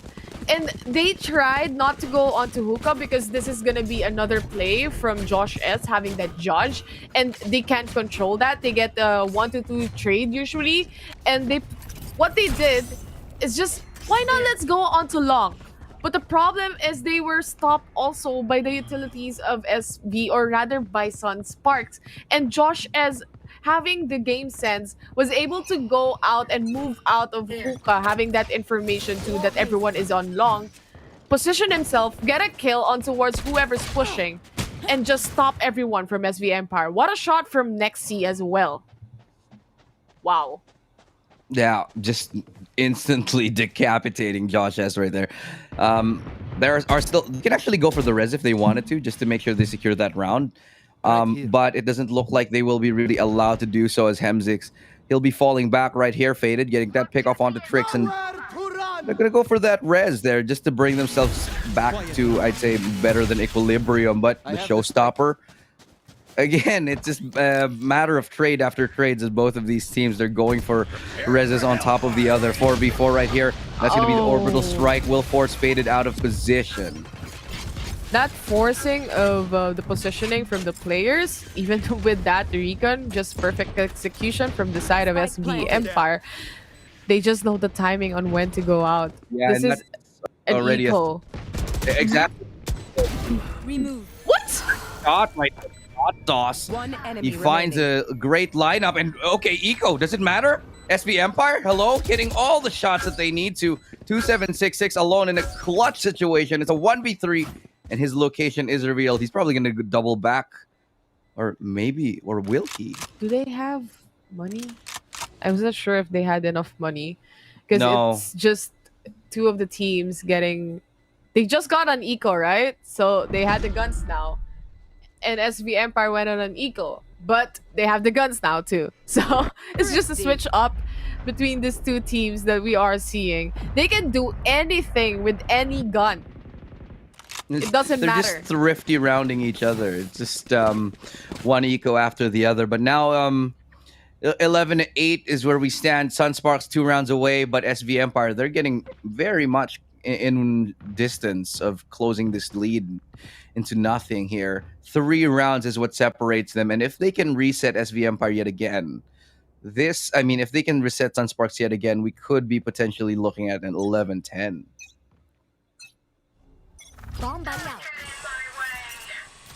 Immediate Viper Spit on a short for the side of Sunsparks. But they still want to try this out. Maybe get something out of this Viper Spit. or maybe not, waiting for someone to push, but it doesn't seem like it. Yeah, I don't think so. They might just expend some utility just to clear it out. That's the owl drone, to get them information that nobody's really that close. There is a judge on the other side of it, and now they know. I think it was shot down by him. Yeah, it was. They actually get the information that there is a player playing close in that Viper's pit. So I wouldn't be surprised if SV Empire just evade this area. Yeah, a entirely. rotation going towards B side, probably, or take I mean, showers. Yeah, but like it doesn't. What? You really want to push a Viper's pit, and there's someone with a shotgun inside it, right? So they gotta go somewhere else. You take showers. Exactly. Yeah, If you want to take A side, because of course they would probably think that, oh, there is a shotgun, they are probably gonna go B, but it's not gonna happen this time around. This is now 30 seconds the left. knife and so much utilities. Look at that. Even the Yeah, but- body and also the yeah. That there's so much time right here. Oh, great showstopper right there onto Hot Sauce. He gets taken down. Hunter's Fury. 15 seconds left. There's not a lot of time to get onto the site. Next he goes down, and so does Envy. And from up close and personal, Josh S gets the spike planter down, and that's going to be Sunsparks with the win on that round up against SV Empire. One more, and they actually move on to game number 3. They're really playing it out good at this moment. Sunsparks being able to capitalize on the judge, especially, it's annoying, you know, playing with whenever your enemy has the judge and you always get caught off guard. They get the 2 kills. Imagine buying a gun for 2.9 and getting killed off by something that's costing. Oh, he got boosted by the wall, did some damage, not enough to kill. For a second, you thought he might have just had the timing, but it's not the timing. It's about now as they just barrel their way in towards B here. Quick trades from both of these raises as they do get a 4v4 in. Nexi, nice headshot with a Guardian, and that's going to be the slow to force him back right now. 3v3 coming in here. SV Empire, they're looking at a decent spot, but they will have to claw their way back up if they want to be able to do it.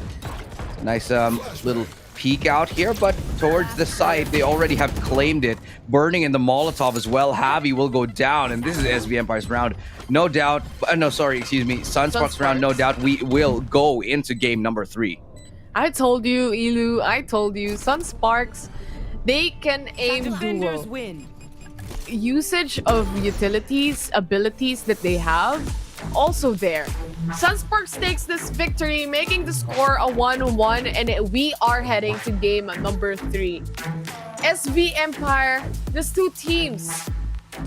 Ilu, I have no words how both of the teams have good decision making, have smart, really outrageous smart plays that they do, and thrifty rounds. Let me tell you, echoing each other.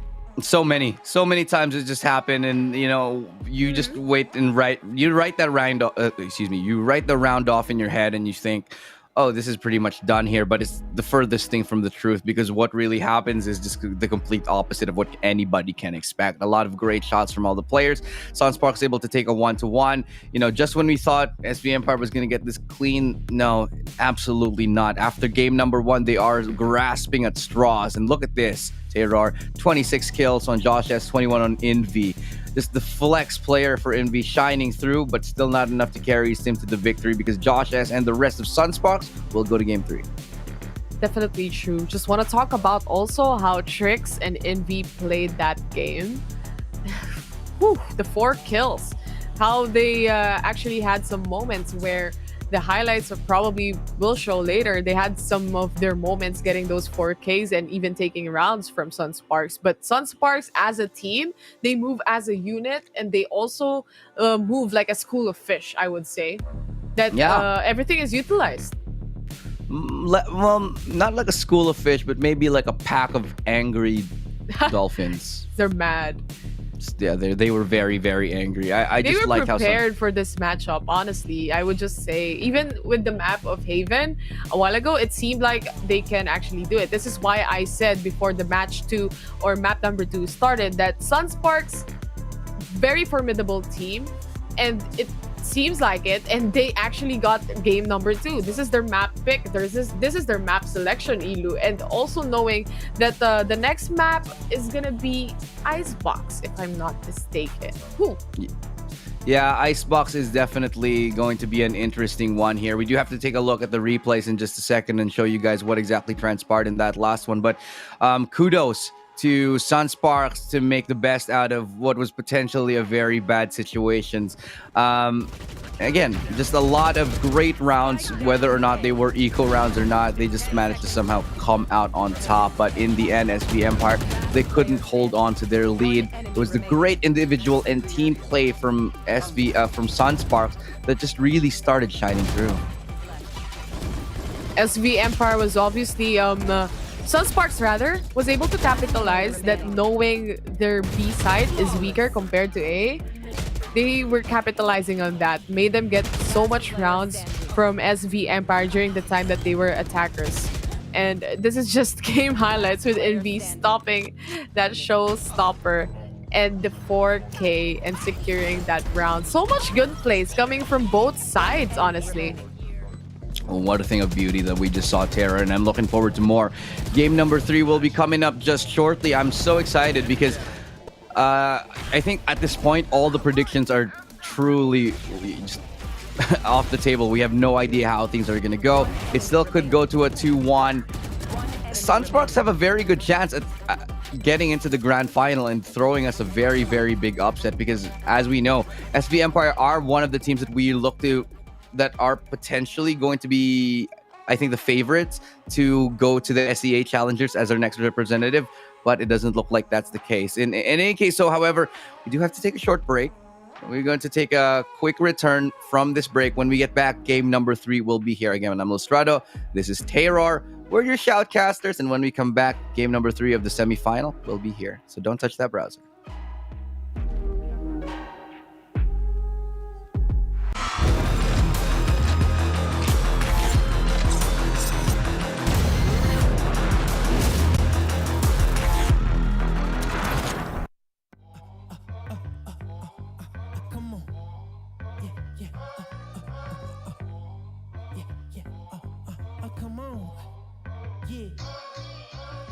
I'm sorry, baby, I don't mean to be rude. I'm just a little different from all these dudes. Okay, they riding waves, me, I'm up on a cruise. You feel like me, then you got nothing. Sa bahay na to, I care that my family wins. First one ka sa meeting, that's a win. Morning, everyone. Panalo rin kung sabi ni Doc, all clear. That's right. You can have the cookie. And congratulations, naunahan mo ang spoilers. I make sure all their needs are taken care of, kaya walang napag-iiwanan. This year's class valedictorian is Victor Manalo. Winning starts at home with Globe at Home Unli Fiber Plan. Power your home with health essentials. And entertainment for the family.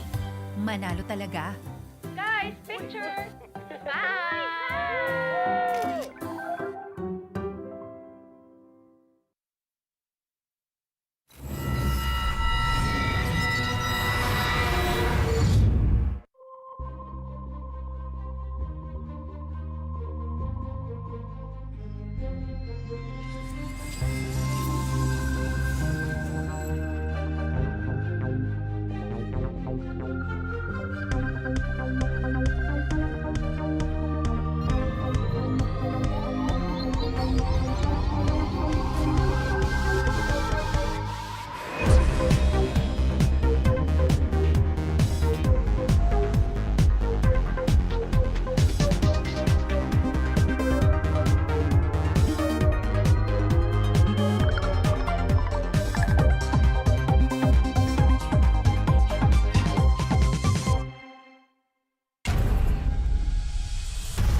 Come on. Yeah. Oh, I'm sorry, baby, I don't mean to be rude. I'm just a little different from all these dudes. Okay, they riding waves, me, I'm up on a cruise. You feel like me, then you got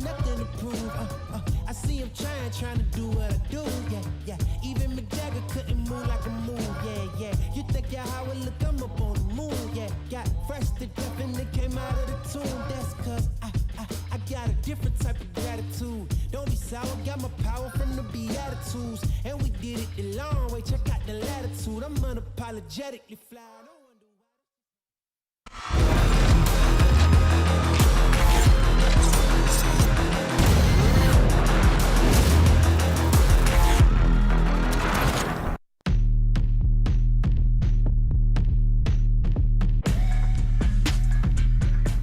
Things are about to get serious as we head on to game number 3. SV Empire versus Sunsparks. Welcome back to VCT PH Stage 3 presented by PPGL. We're still your casters. My name is Taylor. With me is Ilustrado. Ilu, I'm wearing my serious glasses right now already. It's time. It's game number 3. Can you do that serious cool guy thing where you that works too, but also the take off your glasses? And, it's hard. I have the headset yeah, and on. that's actually how you damage your glasses. So yeah, you probably exactly shouldn't do that. Watch how I damage my glasses on stream. And then it just comes flying off, right? But speaking of things that are flying off the handle, just Josh S, an amazing performance in the previous game. Both of the raises actually envy with an amazing set of rounds right here. Just giving, I think, a beautiful caricature of what I think the entire series has been like. Both of these teams popping off and just a lot of great individual plays from that team. But aside from that, you guys can make amazing individual plays of your own as well. All you gotta do though to do that is pull out your phone and scan some QR code that we have right now for you on your screens, and maybe you'll get a chance to win some Valorant points. There you go, courtesy, of course, of Esports Fight Club. Fairly easy to do. Other than that, we also have secret lab chairs, rather, to be given away, and also some other Valorant points. So please do stay tuned. And of course, after this week, since this is the final week here in VCT PH, tomorrow is the announcement of winners, if I'm not mistaken. Everything will be announced August 8th. Tomorrow is a very big day for announcements. Let's just put it at that. But a little bit of a teaser for you guys. I wonder what that is. Anyway, this entire tournament is of course under the supervision of the Games and Amusement Board. I was gonna pull out my Gab ID and show it to you guys. I have mine. You have your okay. Yeah. There you go. That's it. Now we're supervised by Gab and official esports casters. Thank you. We're legit. We're legit now. We're legit now. We are now pro esports analysts, as this ID says. Well, I'm glad that we get that out of the way. But of course, we're only going to continue on to this match right now. Game number 3 is coming up, and I always ask you this for this one. We got Icebox next. What are your expectations? What are your predictions? Predictions. Sunsparks is playing really well, and they can definitely duel out SV Empire. And SV Empire, they've been here in VCT for such a long time. They've had their spotlight on them. I think I want to go with Sunsparks. I want to give them the chance, to have, after so many tries, this is their moment. I think this is their moment. Ilu, how about you? I think SV Empire will get to the grand finals, but this is my big prediction here. I think SV Empire will get to the finals, but will lose to Alpha Esports. That's my prediction. Alpha Esports is my prediction towards who's gonna be on C Challengers. Yeah, it's after today, How about you, chat? Yeah, I definitely want to hear what chat and everybody has to say, who their predictions are going to be. Because right now, it's getting a little bit close. A lot of the teams are already gone. A lot of your favorite teams are gone. Two of our teams are already qualified. That's Bren and Archangel. Sorry, not Archangel. Excuse me, Galaxy Racer. GXR, bro. Yeah, no longer Archangel. We don't have that anymore. Fairly, with the agent selection that both team has, it's fairly certain that it's just a normal composition. Nothing quite surprising compared to what we saw last time. There was a breach or something like that in another map. So this time around, fairly equal, I suppose. Yeah, I'd say so. I feel like Icebox is going to be a little bit of a closer game too. I do think Sunsparks are in a great position to win this. I think that they have the momentum on their side. SV Empire, they might be kind of tilty right now. They kind of might be a little bit in their heads. But at the same time, SB Empire, one of the maps that they have actually made their name in is Icebox. This is where they took the fight to Bren. They almost beat Bren on this. They were great up against Archangel way back when on this. Just a lot of great performances by SB Empire on Icebox historically, and I think today will be a little bit more of the same. Well, we're about to see, whoever's right, whoever's wrong, only the teams can answer that. And that is Sunsparks and SB Empire. Technical timeout, blame Aserai. Yeah, I mean, just start off the game with a technical timeout. Thanks, Aserai. Thanks, Aserai. Really, Aserai, can you just start the game already? Start the game, Aserai. What are you talk doing, too man? much. Why are you starting the game like Casters, this? start the game, please. Yeah, it's just an unfortunate part of reality that we live in right now. But I miss being able to take these technical timeouts on LAN because you can maybe sneak away and grab a coffee while this is happening. But can't do that now, can we? Oh well, we're gonna have our moment. It's gonna be exciting. Wait. Imagine Did you just next say that we're gonna have our moment? Valorant will have its moment here in the Right, okay. Philippines. See, Oh, I need to that be moment. specific. Yeah. With the okay, LAN events, it's going to be so hype. Imagine everyone in the Discord channel that we have for PPGL. And we're all just hanging out. We're all just hanging out and watching the games while some of us are taking a break from casting and then others are casting as well. It's like, And then yeah, Aserai's let's just go. sniffing glue back in exactly. the back room. I'm sorry, Aserai. And when there's a technical timeout, everyone in the audience is just gonna shout, "Blame Aserai!" Right? So hype. Yeah. I'm excited for it. We're gonna have that time in the sun here, but for the meantime, it is the cold, icy tundra that is Icebox here. While the two penguins, they're so cute. They're just chilling out on the balcony. Can you imagine? That's so cool. You know what's not cool? I like how the waves move too. Climate change, bro. So Yeah, because it's global warming. Yeah, exactly. I like how you're going. I like how you just transition straight. No warning. Just let's straight take up. care of the environment, guys. Global warming. Just go straight into it. You know what, Taylor? Have a slice of pizza. Just chill out. Yeah, let me take that. Oh, because we're Pinoy, we just leave one pizza alone. Yeah, that's Filipinos obviously do that. Obviously, whoever is here is Pinoy because they just leave one slice of pizza, and True. no one's taking it. It happens every time. If you are watching VCT PH, not a Filipino, well, now you know the Filipino culture. Starting off round number 1, of course, a pistol and a sheriff immediately for tricks. Yeah, I like this play here. They might not expect. Oh no, but he misses. He misses the shot here. Maybe a ghost would have actually hit, but instead, Josh Az is able to get that. And now, head on over towards the rotation because they have spread out at the very initial point of contact on the map as they go and rotate towards B. It's a Viper wall. They're probably going to wait this out once it settles down. But Envy is rather faded, is already preparing to make sure that his wall comes up too on towards B side. Or maybe a smoke. Here. Oh. Nobody there to greet them actually on B. The members of SV Empire happy to play a retake here. They're making sure that they're just holding mid, but with all the utility being expended, that's just going to definitely be the spike plant going down. It's just a matter of can they hold the line. They even have Javi playing all the way towards mid for that late lurk, that late flank post plant. But they're coming in right now, trying to tap away at the spike. Modski actually gets one, but he's traded out immediately. They're ready for it. They're ready for the flank that's potentially coming in, but regardless, Javi, he wins the duel.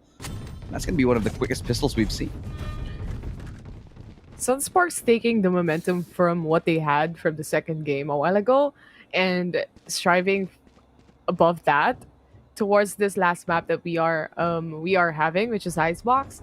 Getting that pistol round will set the tone, set the pace of how this team or how Sunsparks will play this out. Of course, with SV Empire, nothing is impossible too. We have seen them echoing each other a while ago on buy round. So with this Spectre buys, anything is possible against a Sheriff or two of the Sheriffs on the side of SV Empire. Josh S, on the other hand, decides to buy off a Phantom immediately and get a kill on towards the players of SV Empire. Nexi and Trix is down and out. Yeah, down for the count indeed, as there's 2 players left standing. Never mind, 1. As Josh S cleans it up nicely. You have Hemzix as well. That's going to be the end of the round. And it's a Panda Pro Flawless that we have just seen. 2-0 Sunsparks. There you go. Also, the chat predictions is up already. This is a 1-1, and SS and SV both have an S in their names. And I like this sticker too, or rather spray. It's like carrying. Yeah. I want to be a penguin. Sorry, just no context. I just want to be a penguin. No, because we were talking about penguins earlier, and I just thought how cool would it be to surf down a hill, but an icy hill. But going back to the game, guns already available for SV Empire. Can they waddle their way into a victory? As Josh S, he gets taken down rather quickly by Trix, who was ready for that peek and the headshot angle. Now Javi looking to get that refrag, that entry in towards that site. Can they do it? Looking like he's going to get around that corner nicely, and he lands it with a Spectre, getting them into a 4v4. Angels won't be connecting to anyone right there, but it's a good delay for the players of SV Empire. 4-4, and both of the jets of both teams are down and out of the equation. So how would they play it out with this Lear being cancelled out right off the bat? And the location being revealed, no one actually tried to pin down where the recon vault is. And this is now 2766 trying to fight for his life, and just Nexi right in the corner, just defusing, just making sure the round ends in the side of SV Empire. This is a 2-1 now. SV Empire though, they lost so much, 3 people. Yeah, that's 3 guns that are out of their hands, and so that's going to force them to make those buys up. And this is one of those points that I said this earlier on the cast yesterday. When you lose so many players on your first gun round, what do? I mean, okay, now they can buy, but there are a lot of instances when, look, the 2 players here that are remaining, Trix, he's going to be on a Sheriff. Envy's going to be barely able to buy anything. He's got a Bulldog, sure, but it's also a Bulldog in half armor. Not an ideal situation by any means. So what are you going to do? They have to go and change up their playstyle and try to figure out what they can accomplish by either being a little bit more aggressive, trying to go for a little bit of a gamble in terms of the read to make up for the fact that they have less than ideal weaponry coming into the round number 4. Oh my god. Trix was able to dash away in that position. Still, not enough damage. Not too bad of a damage that the team of Sunsparks gave to him. He was able to reposition himself and be able to get a heal. Did he get a heal? Yeah, he got a heal from Hot Sauce, actually. So Sunsparks playing this really slowly, despite knowing that the Trix is possibly using just a Sheriff and an eco trying to push them out. So they really have to be careful, because you never know if anybody pushes out or pushes towards them. They're waiting for this smoke also from the Viper, but there's like a little area where they can see something. Yeah, looking for a little bit of a spot to get a clever shot in, but Josh Esch will smoke out the angle here and actually be able to get that nice flick onto Trix that he'll has to deal with, and through the smoke, Josh Esch finds a third. Will reload. Can he get the timing right? No. Next, he denies him 2v2 right now, as the 2 players remaining with their rifles will be able to survive. For now, the spike will go down, and beyond that wall lies safety, but they're going to be able to reposition nicely for the meantime as 2766. They double up behind yellow, and they try to just hold back because they do not want to get a little bit too aggressive right now. The recon will give a little bit of information, but they're going to be stifling that push for the meantime as the push coming out from Nexi. He goes wide to the right, and the lineup's not there, but Nexi's right there for the follow-up, and that's going to be bringing us to another round for SV Empire. They reset Sunsparks and get us 2-2. Such a good positioning from the team of SV Empire.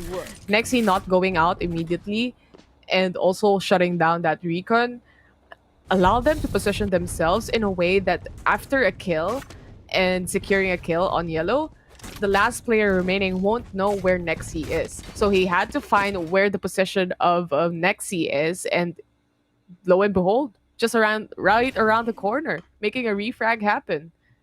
2-2. SV Empire versus Sunsparks yet again. Semifinals, guys, for the people who just tuned in. Welcome to VCT PH. I'm seeing a lot of new viewers that we have here on Twitch chat. You can hang out with us on the Discord as well. Just for the record here, as the next eco comes up, just have a little bit of a chat. Asarai is all up in Discord saying, if you eat 3 pieces of pizza and leave the 4th, thus the last one, will people think that you're matakaw or gluttonous? And the answer would be, I guess, no. But anyway, that's not the purpose of that. Javi 8K, they're making this eco happen as they've actually gotten 3 kills already. They've brought us to a 3v2.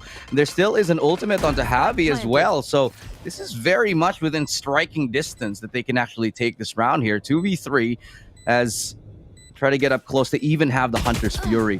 That's going to be a shot nicely placed by Trix. He's able to get that one in a wallbang headshot, plus the res really and truly should secure the round for SV Empire, unless magic happens, and it's not going to be today, as Trix finds the last kill onto 2766. Such good retake potential from SV Empire, from A site and B site as well. I think really that Sunsparks will have a difficult time going into this map, but knowing how creative this team can be, they can try to find a way, I would say. Josh S is also popping off with a 9-3 score. Yeah, 9-3 already at round 6. Definitely something to be proud of at the moment. But take a look at SV Empire's buy. They've got 4 ultimates available, and they are well and truly within the realm of possibility of closing this round out. If they can actually utilize those ultimates here. Modski does have 1, and they do have 2766 on the Hunter's Fury. Can they actually make full use of it? That is the question. Utilization of skills, both teams are in par with in that sense. Both can utilize and execute well, especially on all the utilities that they have. But SV Empire, they have 4 ultimates online right now. And these are the ultimates, especially the 3 with the NV Trix and Hem6. That is quite lethal and very essential for the team.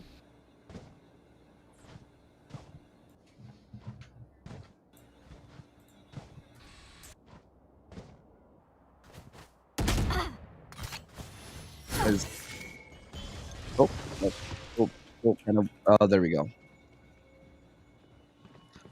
Pardon us, ladies and gents, having a little bit of a technical issue. But, yeah, game...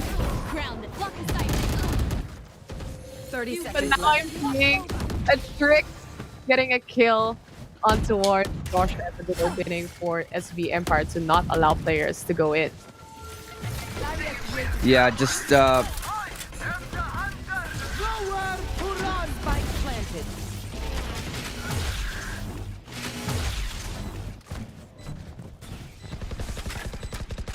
Satchel out. Satchel out. But, yeah, pardon us again. Sorry, guys. We are really having some technical issues here, but we're trying to sort things out. Hopefully, you guys can still see the game. We kind of can't. Oh, I just saw a win coming up here as Faded. He finds 3 kills in that one. But, unfortunately, I'm still missing most of the action. In the meantime, of course, while we're sorting things out, just kind of hanging out with you guys and take a look at the scoreboard, 2-4 as of the moment. Hang out with us on chat, and everybody, if you're in chat, I hope you guys are watching this and seeing all the action in its glory, because for now we are kind of locked out of it. Yeah, but I am back. Here I am. I got you, Ilu. Looking at it right now, 2-4 score. SV Empire doing a lot in this game that we have at the moment. Slowly but surely, Sunsparks, they want to take on B side again. This is the setup already with the wall coming up from the Viper on both sides of the team. So both of both of the teams should be quite careful into to actually taking sides and looking to see where to get picks. Envy's location has been revealed though. Slowly pushing, not giving information toward SV Empire, but Hassas was able to take one kill. There is that indirect trade from Josh S towards Envy, but this is the spike being planted and Javi getting a kill out towards Hot Sauce as well. 3v4 situation right now. The boombot comes out, but I don't think that would detect anybody from the side of SV Empire as Hem6 takes this upper or vertical angle for the team. He doesn't see anyone though above the wall. Behind him, he doesn't know that there is someone. And this is now Sunsparks. Just making sure that this post-plant situation is in their side. Looking to find the last player, and that is Trix with the operator, very low on HP, 17 HP on his hands right now. Trying to get the picks, and Javi just getting and securing the deal with the classic right there. 9 HP remaining on him. I think I'm back now. So welcome back, Ilu. Yeah, I'm a little bit surprised that Trix actually didn't go for the save. Maybe he thought that he would have been chased regardless, but having the operator out of his hands definitely going to be a problem for them in the near future. Big investment lost. Yeah, they lost. It's a massive investment, and there's no way that they can rebuy in this round. I think saving the op really would have been the play there, but instead he whips out the pistol. Instead of running, he just goes for the duel. Trix has been a little bit hit and miss, I think, with the operator as of late. Has been great with the Vandal and actually literally any rifle, but the operator is a little bit hit and miss when he has it in his hands. Operator needs a hit, especially in the hands of like a Jet that can reposition himself or whatever they want to do right at this moment. But Josh S, looking at what he's doing right now, he's tagging 2 players out on the side of SV Empire. They're really having a hard time dealing with the players of Sunsparks, knowing that there is also that gun advantage on towards the team of Sunsparks, that this is a flawless round for them. And a very good one indeed. Not losing any players at all is quite essential when it comes to this pistol matches or eco matches for SV Empire. Just currently, it's looking like 4-4, and very great round coming up again to level the playing field.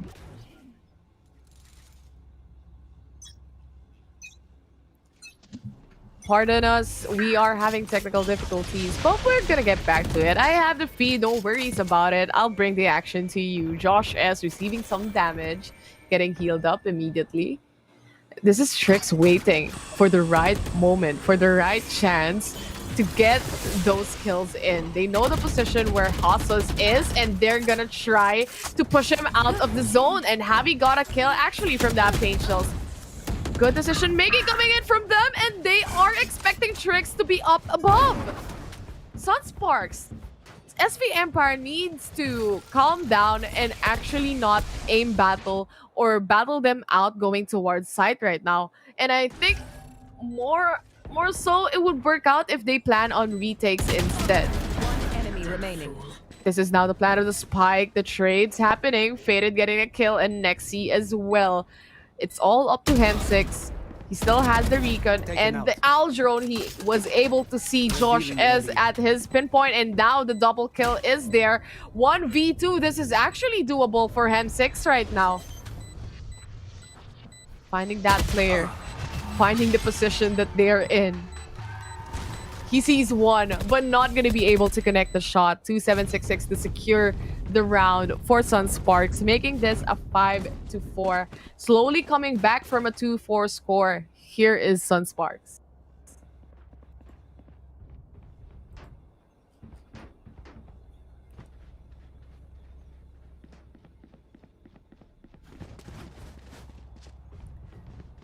Looking at the buy for the side of SV Empire, they're just gonna go probably for the Marshall for Nexi, which is actually very viable. And Hem6 with a buy on that Vandal. They're forcing things out on their side, and I'm not quite sure if this is a good idea, but if they are able to get those picks that they actually need, it is fine. Sunsparks, very slow on the push. They have the wall up too. And this wall will help settle things down. Hem6 is able to detect one. He's gonna use the Hunter's Fury. The question will remain, will it connect? It's connected to his teammate, but not too bad as he tries to get those pinch for the team of Sunsparks. Wasn't able to get it at all. The angle of Josh is not gonna help him. Hot Sauce takes the kill, and the showstopper just connects to Envy as well. Very low in HP is Trix, doing an updraft, getting killed by Modski as well. The 2K from Faded, and this is just Nexi, the remaining man for SV Empire. Sunspark slowly taking the pace, getting those rounds back for the team, and getting back to the game. We're just gonna chill here, chat. This is now solo cast. Who needs Elu? I mean, you got me. Well, thanks for understanding anyway. The Globe at Home replay. You just saw what happened. Sunsparks was able to punish players from SV Empire, like I was saying a while ago. This is a problem when it comes to Hemsi because he doesn't have any armors that he can use right now because he bought a while ago that Vandal. Josh S was able to get the kill already for Nexi. And this is actually a fast... not a fast push for Sunsparks right now. Falling back. Smoke. This might help them, but this is just a smoke to actually help Javi to come back with them and reposition themselves. They don't want to get stuck in a position they can't get out of.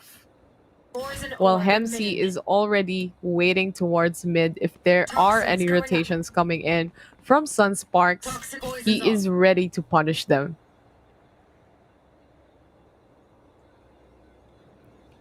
No movements from both of the teams right now. The wall again coming up. Maybe this is the chance for Sunsparks, or rather for Sunsparks to push. Viper's Pit being used. Hemsi, he was able to get a pick. Like I said a while ago, he was just waiting towards mid. So much detection from the players of SV Empire. As they move towards the side, trying to pinpoint where the players of Sunspark is, but they can't seem to find it. Envy though, he gets one kill. He's trying to look for another one. He gets the 2K, but is it gonna be enough to actually shut down the players of Sunspark? Envy, he got the 3K. Is he gonna go for the 4th? There's no more Viper's Pit up and online here. He knows the position where Josh S is, but that peak is gonna kill him off, making this a 7-4. Sunsparks taking the lead. Yeah, that's a great round, and I'm back, Terror. I'm back. Yeah. Thank you. I think we've thanks for covering. I think a little bit of the issue has now been sorted out, but we're here. So 7-4 is where we're at. One round away from halftime, and Sunsparks, they're making this dream a reality on this attacking side. Terror just this much closer. They've got so much money. What can they do? Meanwhile, SV Empire, they're picking up at scraps right now. They got a Bulldog, couple of them, and a Marshall in the very last round. Definitely not where you want to end up. And oh no, it's happening again. Oh no, you might have to. Oh, Nexi, he got a kill. Dismiss right there, but Javi was right around the corner to get the pick off. Trades happening for both sides of the teams. Bulldogs on the side of SV Empire and also Marshalls. They're trying to make this work. They're trying their best to make this buys work, but it doesn't seem so practical or too practical for the team.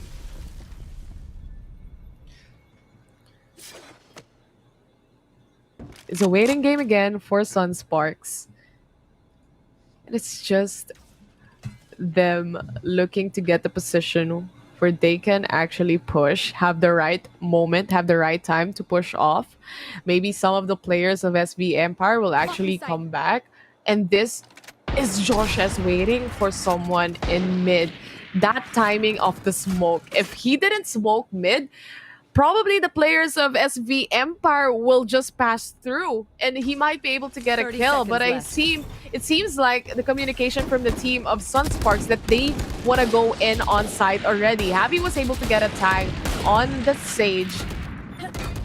But it is Faded that got the kill.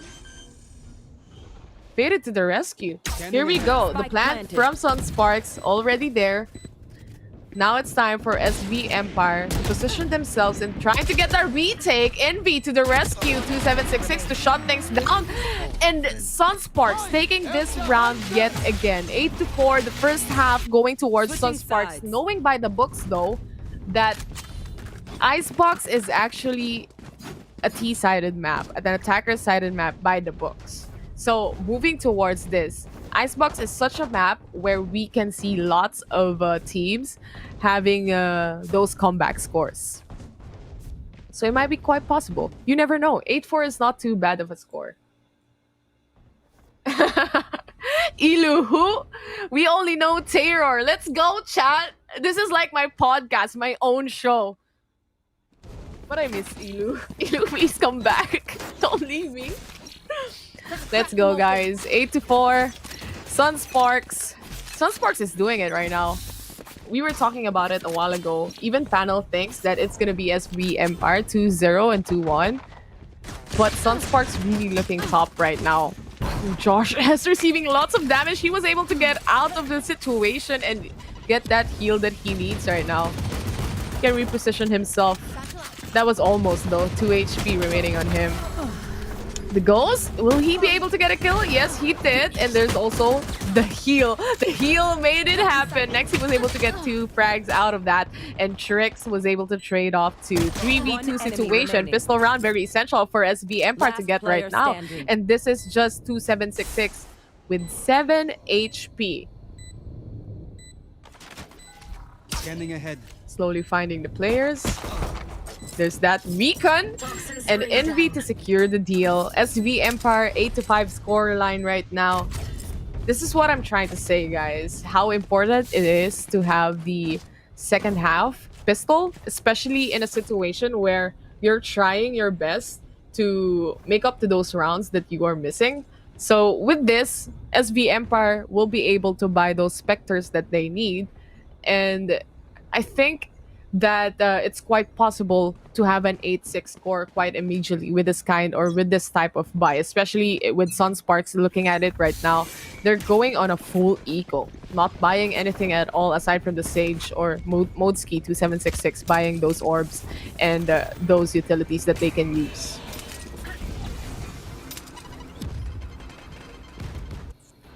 Ooh. Nothing to connect to with the paint shells. Nexi receiving some damage. Hostels planting the spike. There. Javi's just waiting around the corner. They want to do some damage.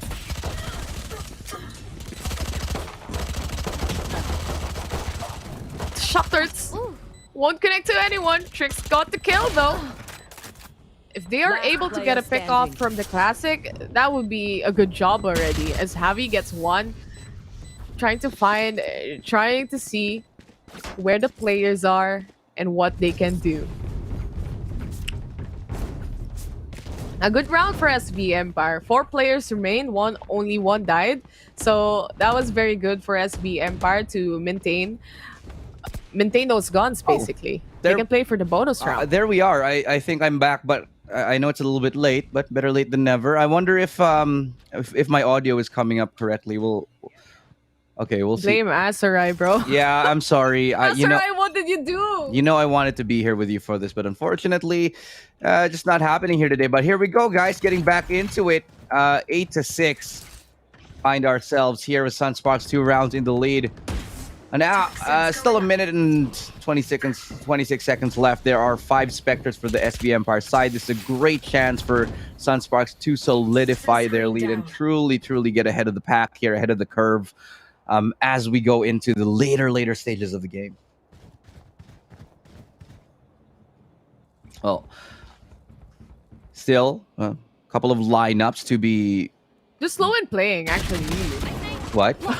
Speaking of slow, there you are. Josh S was just able to get 2 kills because of how slow they move. Absolutely massive. He just lines up both there, and they can actually heal up Josh S. Now that they're going to go barreling their way towards the site here, this is a very, very important round to win, and to win it cleanly was even better. Javi gonna get taken down without getting close at all, and he actually manages to survive. Envy finds one. They take out a rifle out of the hands of Sunsparks, but regardless, the rounds would count. 9-6, Terror, and we've got ourselves a really great game on our hands. Sunsparks showing us that we might have completely overlooked them in this one. You did. I didn't. At some point, at some degree, I am one of the Sunsparks believer, but that's not bias. I'm just saying that they've tried, and I think with, of course, Amix being their coach, if I'm not mistaken, quite a big of a difference for the team. It's their time to shine now. This is their moment. I mean, moments are great and all, but to have a truly defining, consistent run, that's what we really want to see from Sunspark. I love the massive improvement that they're showing right now. They never really did this well in their previous iterations of the roster, but now that things are looking up for them, my God, Sunsparks are looking like truly a threat here in the VCT. It's taken a while, but hopefully, through the smoke right there, Trix was able to get spotted out. He did. He was able to get a kill, even with the smoke coming up. This is the wall towards CD. No one wants anyone to pass on. SB Empire, they're changing up the pace. They're changing up the game. Viper's Pit, SB Envy was able to get 2 kills. Now it's all up to 2766. He also goes down as Hot Sauce, taking the kill. SB Empire, they're not yet done. They're ready to get back, Edu.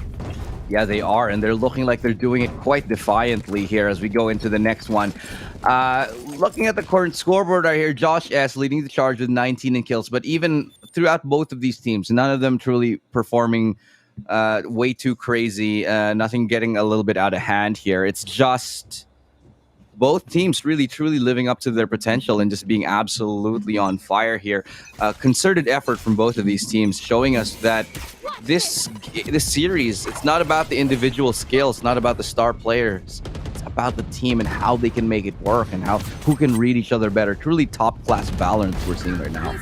Oh, and as I say that, great headshot from Trix right there as the 2 Jets dancing around that corner. It's Trix to find a double here, dashing through the smoke, but he's going to be able to find one. For the meantime, gets another shot right there onto Motsky, and SV Empire, they clean up that round off the back of the beautiful play Trix just made on those Jet Bladestorm ults.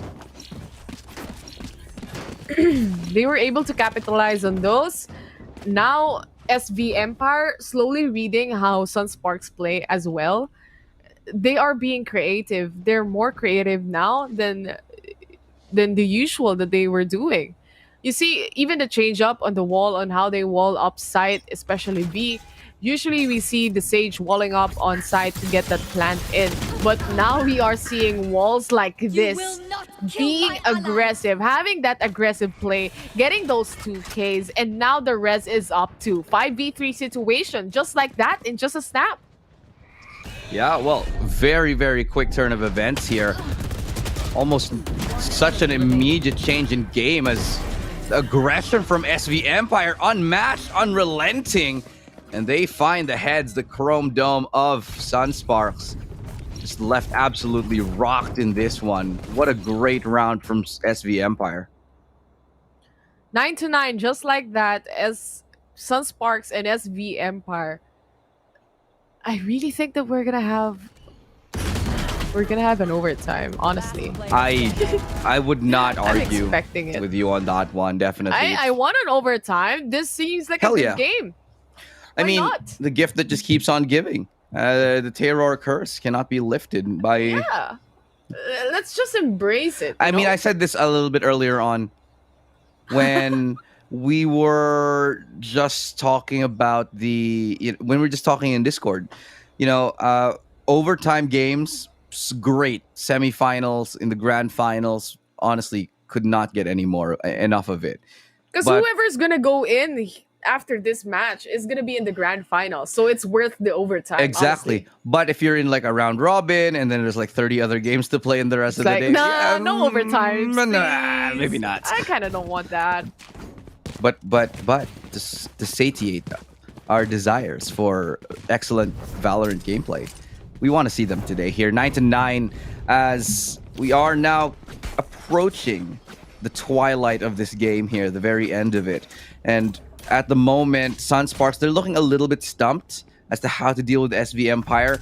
They have gotten a couple of ideas, but the reads from SV Empire have just been so great as of the moment. Now, SV Empire, they've got a pretty good advantage. They have the Viper Spit. They will be deploying it regardless of it is equal or not. Force everyone from Sunsparks to go towards a different site. But the thing is, on an eco round, Sunsparks want to get in that Viper Spit. They want to get close. So this might actually work in their favor for this round. Might is the word, but it's still an unsure battle for the team of Sunsparks. This is now the push coming in from SV Empire, but Faded to stop them out in her foot with the double kill on that judge. Oh, And also the utilities, bro. The use of 2766 Hunter's Fury. They were able to punish SV Empire slowly but surely. What? What was that flick onto Faded there? Now 2v3, 3 sheriffs here, but the HP is not very good as Javi finds one. It's Envy with 30 HP looking for a trade-off. Is gonna be 4 HP on him. Doesn't matter. He prevails in the end. Envy left rocked. As Sunsparks are the first to claim double digits on a very weak buy, but a very convincing win. 10-9. Sunsparks, that was a half buy eco, right? Yeah, and they only invested like the judge. The judge and the Viper Spit, sure. But like, why would you go towards I don't know, going into the Viper Spit? Very questionable decision making, if you ask me on that one. I feel like honestly, they knew that this is an eco round for Sunsparks, but at the same time, if you think about it, it's an eco round, so why would they use their Viper's Pit? Maybe they have something like a judge, you know? But I guess not. Josh S was able to dash away, but Tricks to secure the kill on that Hunter's Fury. Oh, but they haven't checked this corner. They have not. Nope. There you go. Modeski just getting deleted right there. Trix goes down as well. Sorry, deleting members rather on the other side. Still a 3v4. And they have a couple more to find as the spike will now go down. SV Empire looking to get a round in their favor and reset in return the side of Sunsparks here. But retake situation now coming up as Nexi looking to hold the aggressive angle towards heaven. This wall. Once you pass through it, Nexi is gonna punish you. They're just waiting for it. And speaking of Nexi, he gets a kill onto Javi. Very, very tight match, honestly. And these two players probably just gonna save. They don't have any money left. And they actually get spotted out getting away from that site. So I agree with the decision to save here, but we are going to see a 10-10. So as close can be, the overtime looming in the background, the potential, the possibility of it. Not very a far off dream anymore. What we thought would be a pipe dream is looking like a reality in game number 3 here in the VCT last week. 10-10. Brand 10 Curse, both stuck at 10. Quite possible, but someone will win. Someone will take the lead. But this is a tactical, probably? A tactical pause? It must which be. Side? Which do you think? I Sunsparks, because they have to figure out if they're going to buy or not. Oh, damn, Ilu. I mean, they just lost the round, and they have to figure out what they're going to do with their economy, because Modeski can actually drop. That's going to be 3 rifles. 2766 can buy, so that's going to be 4 rifles in their hands. Josh S is pretty far away from anything really, so they could go for it, but I don't know if it would be worth it. I guess they're discussing whether they should buy or not. That's definitely the issue at hand. I personally think that maybe going for it would be the play here, and then going for a little bit of an aggressive attempt. But then that might be easily readable by SV Empire, who are so well versed in just counterplaying aggression. That's true.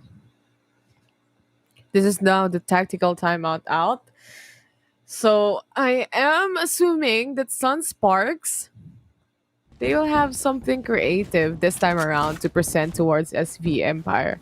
Keep up. Again, Here. this is the crucial moment for the team. The most crucial for the team, both of the teams right now, because this is the last week of VCTPH. This is the last chance that they can go in to see challengers and have that chance to go to Berlin, Germany. Come on. Oh. Gotta take it seriously. It's game 3. Yeah, they definitely don't want to miss a beat here, but Modski is good for only one as the B side completely falls into the hands, excuse me, of SV Empire. They claim it, but look at the HP on Envy, very much low here. Oh no, that's a whiff paint shell, but still could drop down and do some damage. No, not going to be a threat for the meantime, as they will go in secure post-plant positions. Now, looking for that retake here, and it's very possible that they can still claim the gun, but Faded still only on that Sheriff, so it's going to be a little bit tough here. Good recon to be able to spot out two. In the meantime, they will be tapping the spike. That's going to be going from above, and Sunsparks are doing it. They found two, and they found the last one almost with the Sheriff, but in the end, they still have enough time because they have gotten half. They will win this round 11-10. Sunsparks get advantage, and again, reset SV Empire's economy.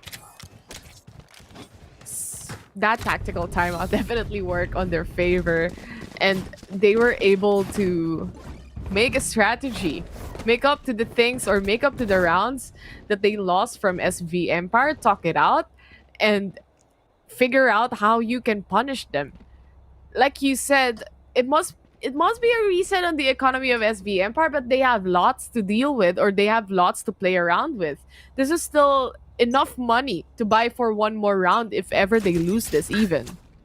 Yeah, indeed, but we'll see if they can actually win, regardless if they buy or not. But still, SV Empire, they definitely need this. If they lose this round, then it's just going to be the nail in the coffin right here. Josh S looking to get aggressive, dashes out, and the Tailwind will save his behind for the meantime, because he is that jet right now. SV Empire, they're looking to entry into the site, trying to get up close, but the paint shell will, slowly stave them off for the meantime. Here. Nexi took some damage, actually, from the paint shells. No more armor for him. He was able to get the heal from Hot Sauce.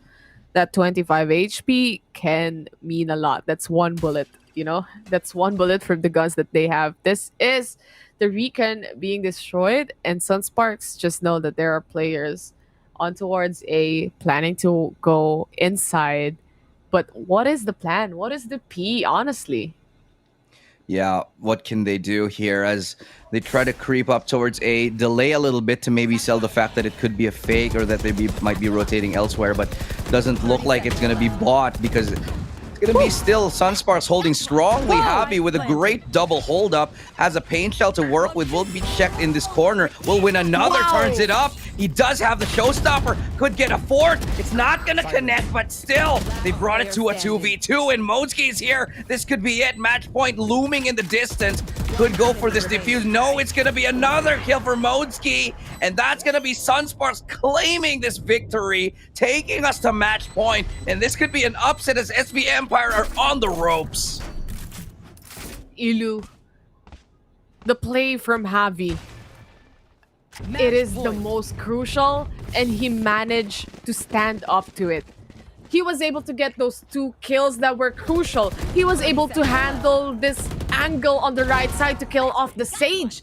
He patiently waited. He knew the positions of the players just by hearing it. The game sense of this guy. Even with the showstopper that's almost connected towards, of course, towards heaven on the other side. But it's too far off.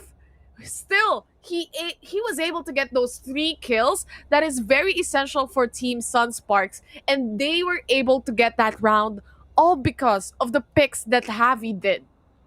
And of course, the duel from other players as well. But Javi was the guy. Javi was your man. A heroic hold. 3 kills from him. Just basically fending off everybody that came his way, whether it was, I love the paint shell. It just forced him to be safe from one angle. I mean, allowed him to be safe from one angle, forced them back, and allowed him to check the only angle he was vulnerable from. So the quick thinking on his feet allowed him that survivability, allowed him to be able to just, the fact that he was alive was just so much pressure for SV Empire's side, and they failed to deal with it. Now, a last-ditch attempt here, tactical timeout, and the money, not good at all for SV Empire, but neither is it perfect for Sunsparks, because Josh S only really on the Bladestorm and the Sheriff here. That can definitely still punish, though. He bought a gun for one of the players of Sunsparks. This is also, like I said, this can punish the team of SV Empire. And looking at how they're playing right now, this is the most crucial moment of the game. And I assume that they're gonna go and do this slowly, but they're inside, stepping on the gas pedal. This is the wall coming out towards screens. Nexi was able to get a kill. Is he gonna be able to get the other one? Nope. He just falls back. A good decision, actually. Envy, on the other hand, accepting bullets from the flank right there. Tricks to secure a kill on towards Josh S and Faded for the indirect trade. Still a 3v4 here. They still have Rez as well from Hot Sauce. And is very, very potentially a big threat right now. Hot Sauce gets another. Motsuki finds a refrag, but he's in hot water. Motsuki in a 1v1. And somehow this is turned on its head. Motsuki could go for this peek right here, but he's gonna fail at it. Motsuki sees the wall, the opportunity, time ticking away. Going for that fake, jumps up above it, and it's a game of... No time! Oh no, he's just going for that no time, I think. He's gonna continue to defuse. He gets it half, Bros don't fake, Bros don't fake! And he gets it, Sunsparks! He sticks it at the very last second, and somehow an upset for Motsuki. He wins this duel. He was gonna knife him. I just called you Gian. It is so intense. Ilu, what? They could just...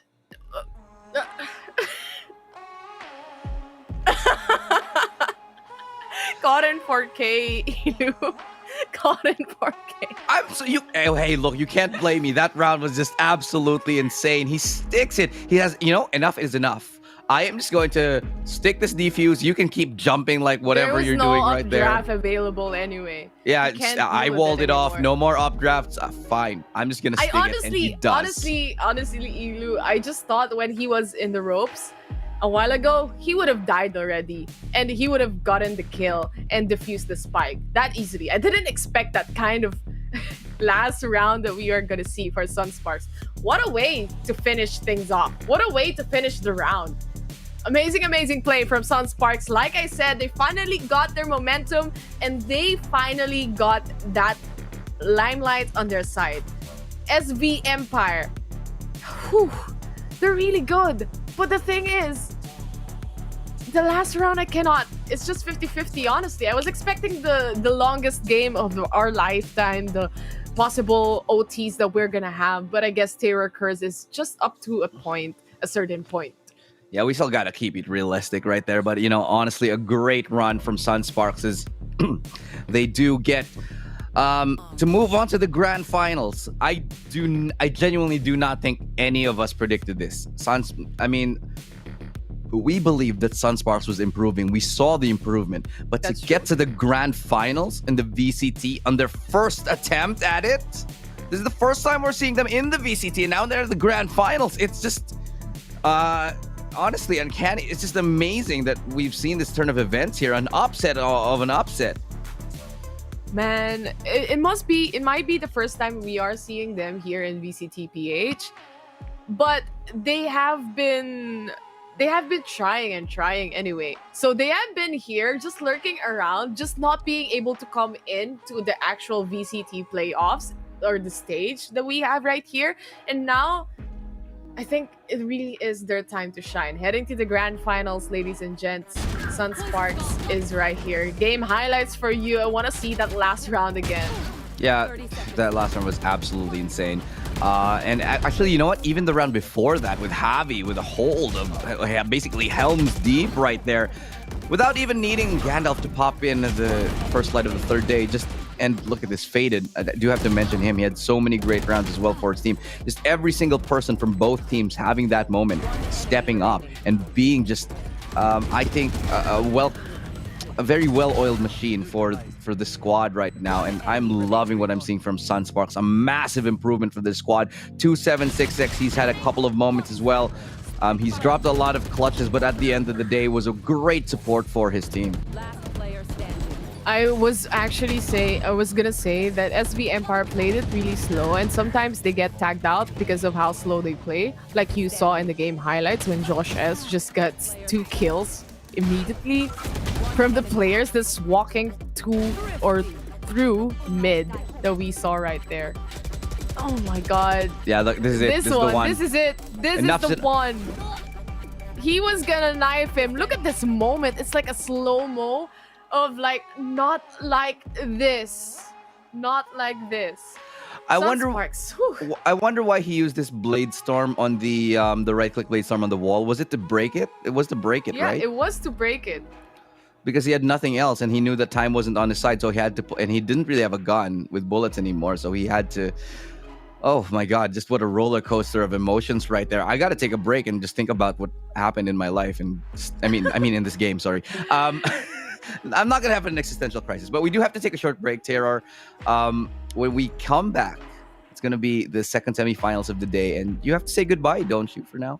Yes, I do. It's gonna be Aserai and you. So you boys do your job, do it well. Good luck to you guys. And of course, I'm excited. I'm just gonna watch. I'm gonna chill in the Discord, gonna chill in the chat of Twitch. So don't worry, I'm just around the corner. Anyway, guys, that was it for the second series that we have for today. We are your casters. Don't go away though, because there's gonna be panel and there's gonna be you. So with that, I'm gonna bounce out and Mamba out right now. My name is Sayer. With me is Illustrado. Don't go away. VCT PH. We'll be right back.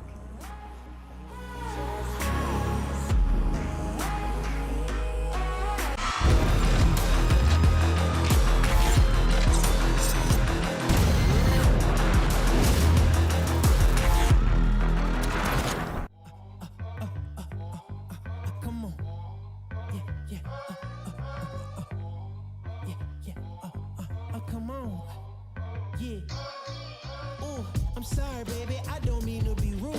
Yeah. I'm just a little different from all these dudes. Okay. They riding waves, me, I'm up on a cruise. Yeah. You feel like me, then you got nothing to prove. I see him trying to do what I do. Yeah. Even Mick Jagger couldn't move like a move. Yeah. You think you're Howard, look, I'm up on the moon. Yeah. Got fresh to death and it came out of the tomb. That's cause I got a different type of gratitude. Don't be sour, got my power from the Beatitudes. And we did it the long way, check out the latitude. I'm unapologetically fly, don't wonder why, that's just my attitude. Yeah, that's right, yeah, that's just my attitude. Ooh, yeah, I don't blame you, if I was you, I'd probably be getting mad too. Yeah, I know now that there ain't no better dude. That's just my attitude. Okay, that's just my. I'm sorry, homie, I don't mean to be flawless. Yeah, I seen that envy in your eye when you saw this. Yeah, hey, when you shoot your shot, it make you a target. You getting got, they wanna take all your pockets. Ooh, hey, it's a gift how I avoid all the nonsense. Yeah, don't be a hater, it's no good for your conscience. Yeah, you from this world, I'm from somewhere far beyond it. Yeah, matter of fact, man, I don't even belong here, cause I got a different type of swagger, dude. You ain't gon' find nobody like me on your avenues. Better come get me while you can. I'm just passing through. Ask me how I get this good. Oh, you could blame it on my attitude. Yeah. Okay, baby, that's just my attitude. Yeah, I don't blame you. If I was you, I'd probably be getting mad too.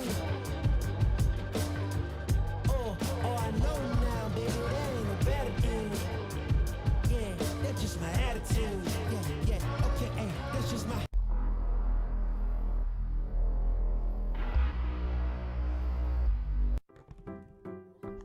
Sa bahay na to, I care that my family wins.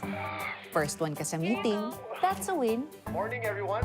Panalo rin kung sabi ni Doc, all clear. That's right. You can have the cookie. And congratulations, naunahan mo ang spoilers. I make sure all their needs are taken care of, kaya walang napag-iiwanan. This year's class valedictorian is Victor Manalo. Winning starts at home with Globe at Home Unli Fiber Up Plan. Power your home with health essentials and entertainment for the family. Manalo talaga.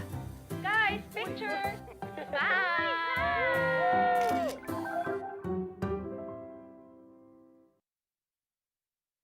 Be a Panda Pro.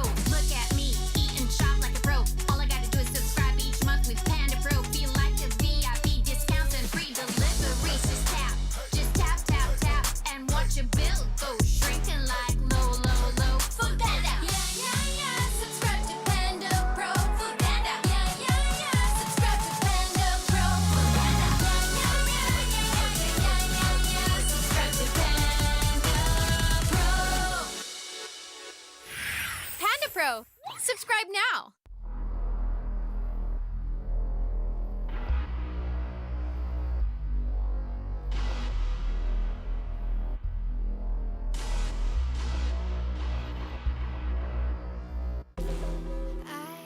Always find it harder to breathe when you stay close to me. It's too much. I can't help myself. I always find it harder to breathe when you stay close to me. It's too much.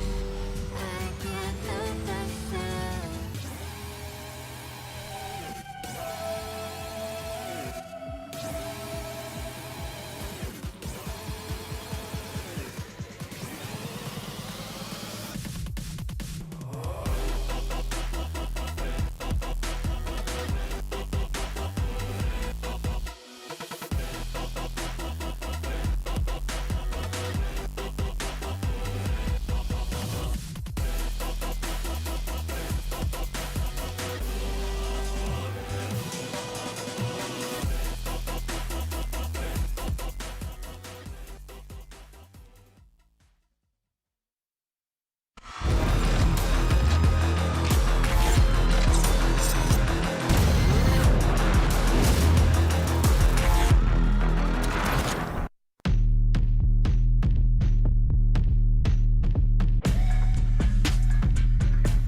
Welcome back to VCT Philippines Stage 3, week number 3. You're tuned into PPGL, organized by Mineski and Globe. My name is Viminal, and of course, this event is supervised by the Games and Amusements Board. We just saw Sunsparks and SV Empire battle it out in a best-of-3 series. The first semifinals match of the day, of course, and at the end of it all, Sunsparks defeated SV Empire against all odds, losing map number 1, but came back strong in map 2 and 3. A lot of us were expecting a different outcome, but today the Empire reached too close to the sun, ending their journey on the final road to Masters Berlin. Let's head back to the virtual desk with my co-panelists Dax in Black and Blue to help break it down on the updraft, brought to you by Predator.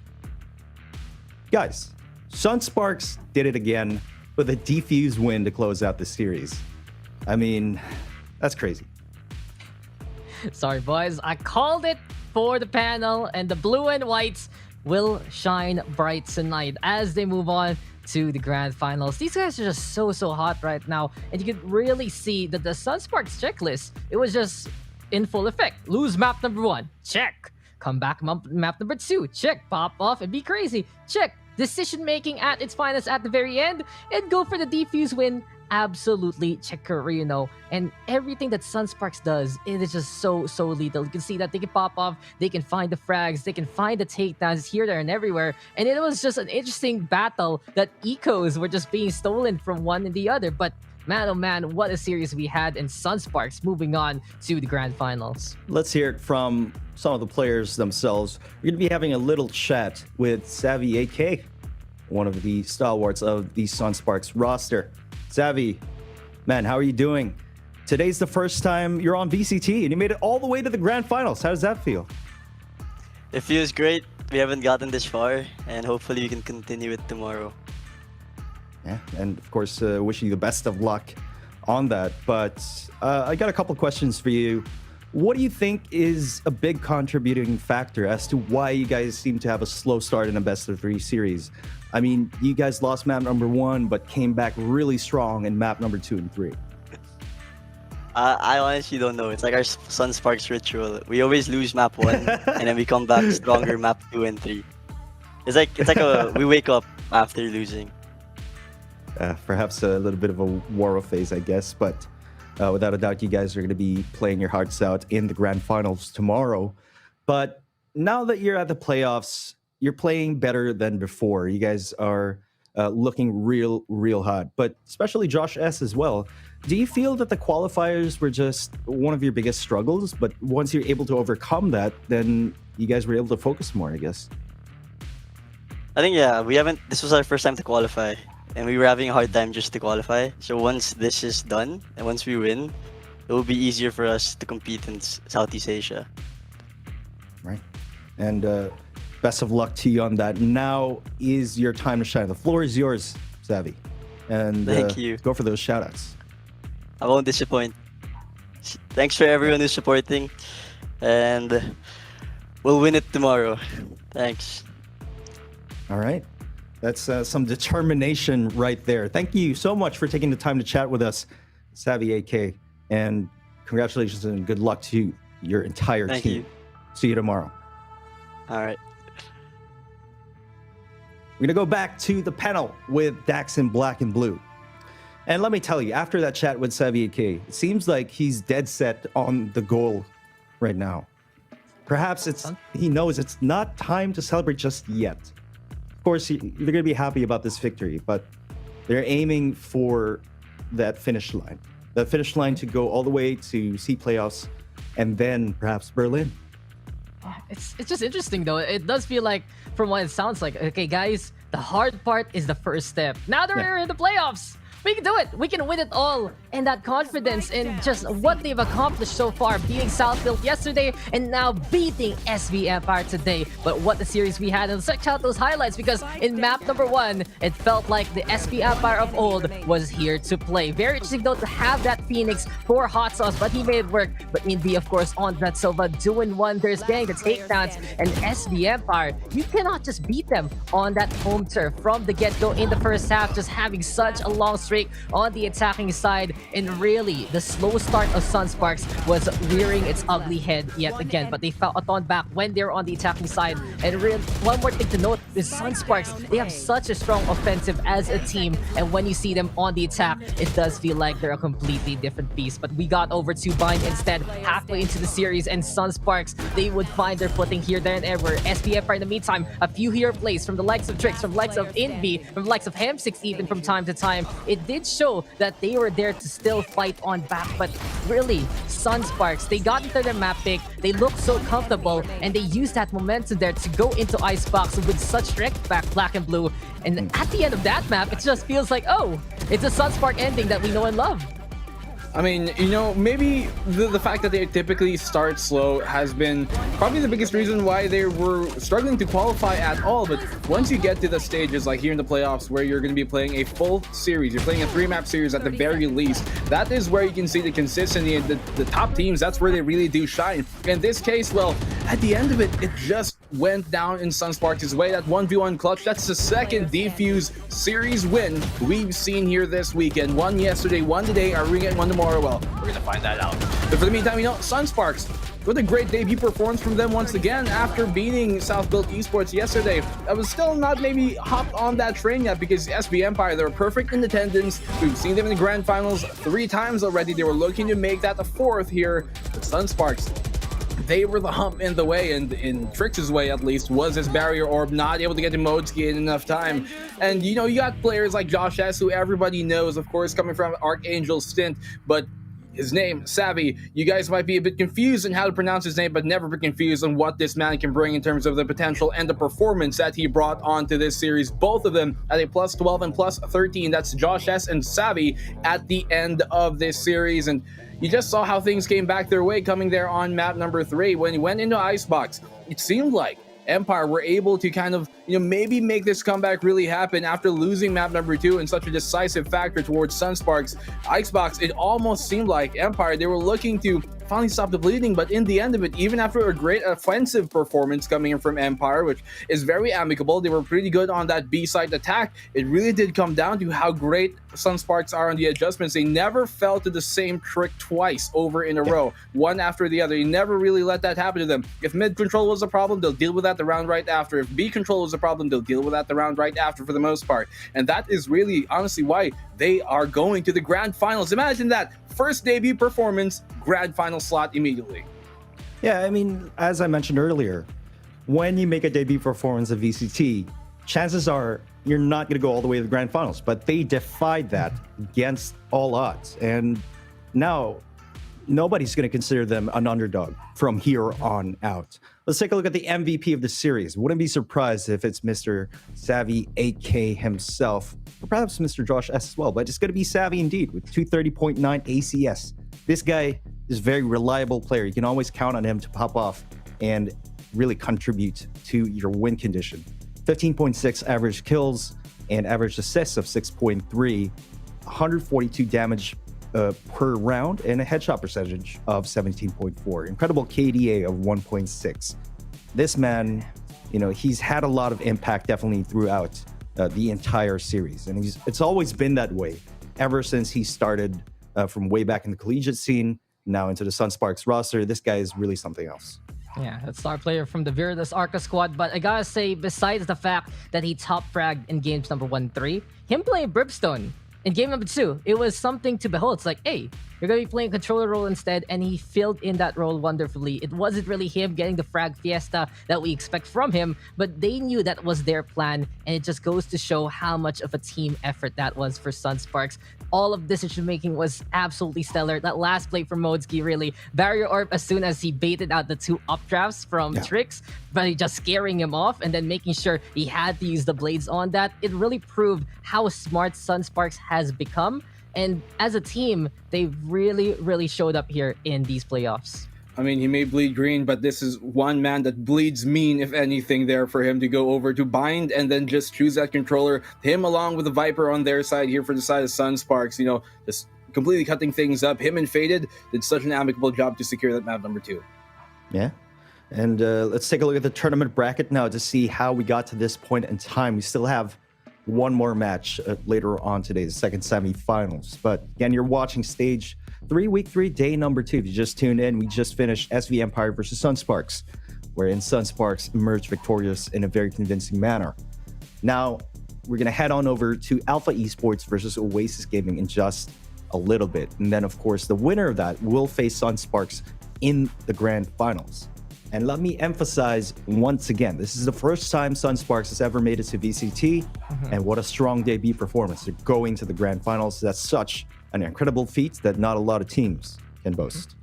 Yeah, just keep saying, guys, the Mandela effect, but no, it's the Sunsparks effect. These guys, you might have thought that, oh, these guys have made the playoffs, right? No, this is their first time, but they've already gone all the way, and the accomplishments they've really done just this weekend are just the peak, the pinnacle of the PH scene so far. Very, very incredible victories, really, really decisive, really showing how potent they become. Yes, they were 2-1. Yes, they were close, but the Titans that they defeated along the way, the Giants that they slayed, they are just absolutely mean feats that they can be so proud of. And tomorrow, it might be their crowning achievement if they win the grand finals also.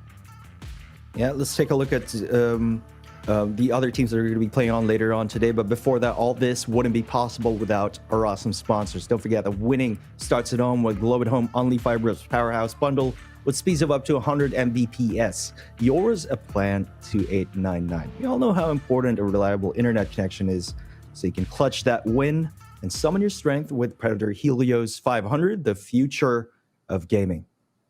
Yeah, guys, and not only that, we got Secret Lab, and you can help yourself to the best seat in the house, outfitted with a built-in adjustable lumbar support mechanism, fully adjustable armrest, and super supportive patent-pending cold cure foam for maximum comfort, helping every gamer secure that ace. And if you're feeling hungry because it's almost dinner time, check out Panda Pro. All you gotta do is you can score exclusive discounts and free delivery. Hack like pro with Panda Pro, tap mo na yan. Dax has got that memorized. I bet that's his favorite ad that we've seen all weekend. But of course, you guys gotta check out WD Black as well. Experience PCIe Generation 4 technology with 7,000 megabytes per second read speeds and up to 5,300 megabytes per second write speeds. Customizable RGB lighting. Those are their NVMe SSDs. But for you guys there who maybe want a portable more experience, do check out their 5TB HDDs, up to 5TB here by WD Black as well. Built specifically for gamers looking to expand their game library in an on-the-go form factor, perfect for the gamer on the go. And don't forget, guys, you can win some awesome prizes just by tuning in at the safety of your own home. Summon your strength. Share with us your favorite VCT moments during the Week 3 playoffs for a chance to win an RGB mousepad or a Cestus 500 gaming mouse sponsored by Predator. All you have to do is make sure you like and follow the PPGL and Predator Gaming's official Facebook pages. Share with us your favorite highlight from the Week 3 playoffs on your wall. It can be a screenshot, a short screen recording, or a link to a Twitch or Facebook clip. Post it on your timeline, has to be public, along with these hashtags Valorant Challengers, VCTPH, PPGL Valorant, Summon Your Strength, and PPGL X Predator Gaming. Don't forget the 2 winners of the RGB mousepads and 2 winners of the Cestus 500 gaming mouse will be announced at the end of the broadcast week on August 8th. But you can also win some awesome gaming chairs. Isn't that right, Dax? Yes, sir. And we've been sitting on one for quite a while already, and you can have one as well. Win a Secret Lab chair. All you gotta do is make sure to like and follow the PPGL and Secret Lab official Facebook pages. Like and share the live stream with the hashtags Valorant Challengers, VCTPH, PPGL Valorant, and Secret Lab. Before the end of the broadcast, a link to the weekly VCT quiz will be shared in the stream chat, which you need to fill up. This will count as your raffle entry, and a total of 6 winners will be announced at the end of Stage 3 Week 3 Playoffs broadcast on August 8, 2021, which is tomorrow. We are near the end of the stage, guys, but we are also still going to have more giveaways for you. Isn't that right, Black and Blue? Definitely so, because what will your clips matter if you don't have skins equipped when you do clip it? Do check out our Valorant Points giveaway. 1,650 Valorant Points to be given away by simply liking and following the PPGL Facebook and TikTok pages, number 1. Number 2, like and share the stream with the caption of the team that you are rooting for. And third but not the least, make sure your post is public with the hashtags Valorant Challengers, VCTPH, and PPGL Valorant. A total of 5 winners will be announced at the end of each broadcast day, so make sure to join our giveaways. And mind you, again, it has to be public with our official hashtags. That is very important. You can join all 3, not 1, not 2, but all 3. Make sure, don't fret, it might just be your bet. You got nothing to lose, so why not? But as for me, Black and Blue, I'm still waiting for that Valorant Go knife. I'm just saying, putting it out there. He checked today. I'm gonna tell you right now, Viminal opened Valorant today just to check, and he was like, I do that every day without fail. I log in once the store resets, and I check, and then I get disappointed just a little bit. But don't worry about me. I digress. Don't forget, guys, you can watch the broadcast in 2 different languages. The English broadcast will be on twitch.tv/ppgl_VCTPH and bit.ly/ppgl-YT. If you want to watch the games with Filipino commentary, head on over to facebook.com/ppglgg, bit.ly/ppgl-YT as well.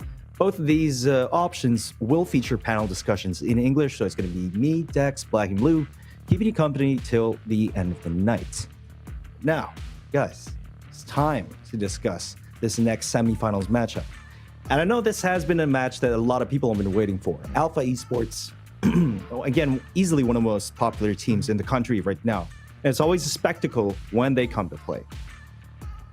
Yeah, guys, come on, wait. I need my helmet real quick just to protect myself from fan base. But really, this is a rematch from last week in the 3rd place match. But it's a little bit different because this time we know that Gian Santi is going to be playing. They're looking for that Grand Finals Birch. And on the other side, Oasis Gaming looking to fight on back and just dominate yet again and make their finals appearance finally happen. But let's check out that roster here from Alpha Esports Pro. And there you go already. Abatman, Ari Ryu, Chris M, Gian Santi, and ITZ, or It's, depending on how you want to call him. This is a 5-man roster, guys, looking to show up one more time as a unit. Constants and variables, like I said last time. Gian Santi, that constant, but the rest of the team looking to prove to be constants as well. It was a team victory from yesterday versus UCFC Esports, and that is the whole paradigm shift that we've been looking for from the squad. I mean, definitely. So, I mean, when you look at the history here, Oasis, they have won against Alpha Esports in the past, but Alpha, they also have been kind of rounding out a few of the rough edges that we've seen from them since that previous match during stage number 2. With Gian Sandy obviously improving ever. How can you even expect him to improve? But he still somehow improves himself, and the rest of the team also leveling up close to his level. It really is looking a bit better for the side of Alpha here. But I mean, the Oasis squad, we've seen them time and time again. They're one of the most consistent teams in terms of how their power levels have been scaling in terms of every single community tournament that they join on in. And if there used to be maybe a curse on their side for Oasis Gaming, where it was either the Godot show or not during stage 1, that has completely been shed as well. Both of these teams formerly kind of suffering under that curse. You got Coco, Godores, Courtesy, Marky, and Ripper for this 5-man roster of Oasis Gaming. You know, both of these teams kind of having that curse earlier on in the year of VCT PH, but they've shed any notions of that. They've shed any stories of, you know, having only that one player carry the load, because it really has been a more conceded team effort from both of these teams. The question is, which one has finally evolved and really leveled up to that stage where they can pretty much get to pass each other? As far as the teams that we got here this weekend, I think Oasis and Alpha, they're two of the closest in terms of both playstyle and power level, and so this might be one of the biggest toss-ups I think we have this weekend. I mean, this could easily be a grand finals level matchup between the two teams. And again, you made a really good point about the teams evolving. Sometimes the hardest part is just sticking with that same roster and seeing how far you can take it. But we're going to go into the player head-to-head right now. I wonder who's it going to be for the stats that we're going to be seeing here right now. It's going to be Chris M versus Ripper. You got our controller mains over here. ACS heavily in favor of Ripper right here. Very similar KDA and damage per round. First blood as well. These are pretty even statistics, all things considered, especially considering Ripper on that Viper. You know, there's extra damage when it comes to using that Viper utility. But Chris M, you know, he's always been a very solid controller. Ripper as well. He's been playing Omen since the dawn of time. And now he's been playing Viper and then perhaps Astra in some cases. What do you guys think about that? Yeah, it's like solid control, solid calls, and solid clutches. Both of these guys really bring something to each other's tables. You know, Chris M, he can be that leader. He can find the clutches, especially when he is awake. Ripper, in the meantime, when I see Ripper, it's just like, this guy, he can be that option to pop off. He just like, okay, Godowers, Marky, you guys can do what you want. Go ahead, get the highlights. But when the going gets tough, it's Ripper who comes in to save that day for Oasis Gaming. And really seeing them in that head-to-head proves how important these two are in their respective teams, because they just fill in such an important role, not only in-game, but also for the whole scheme of that team.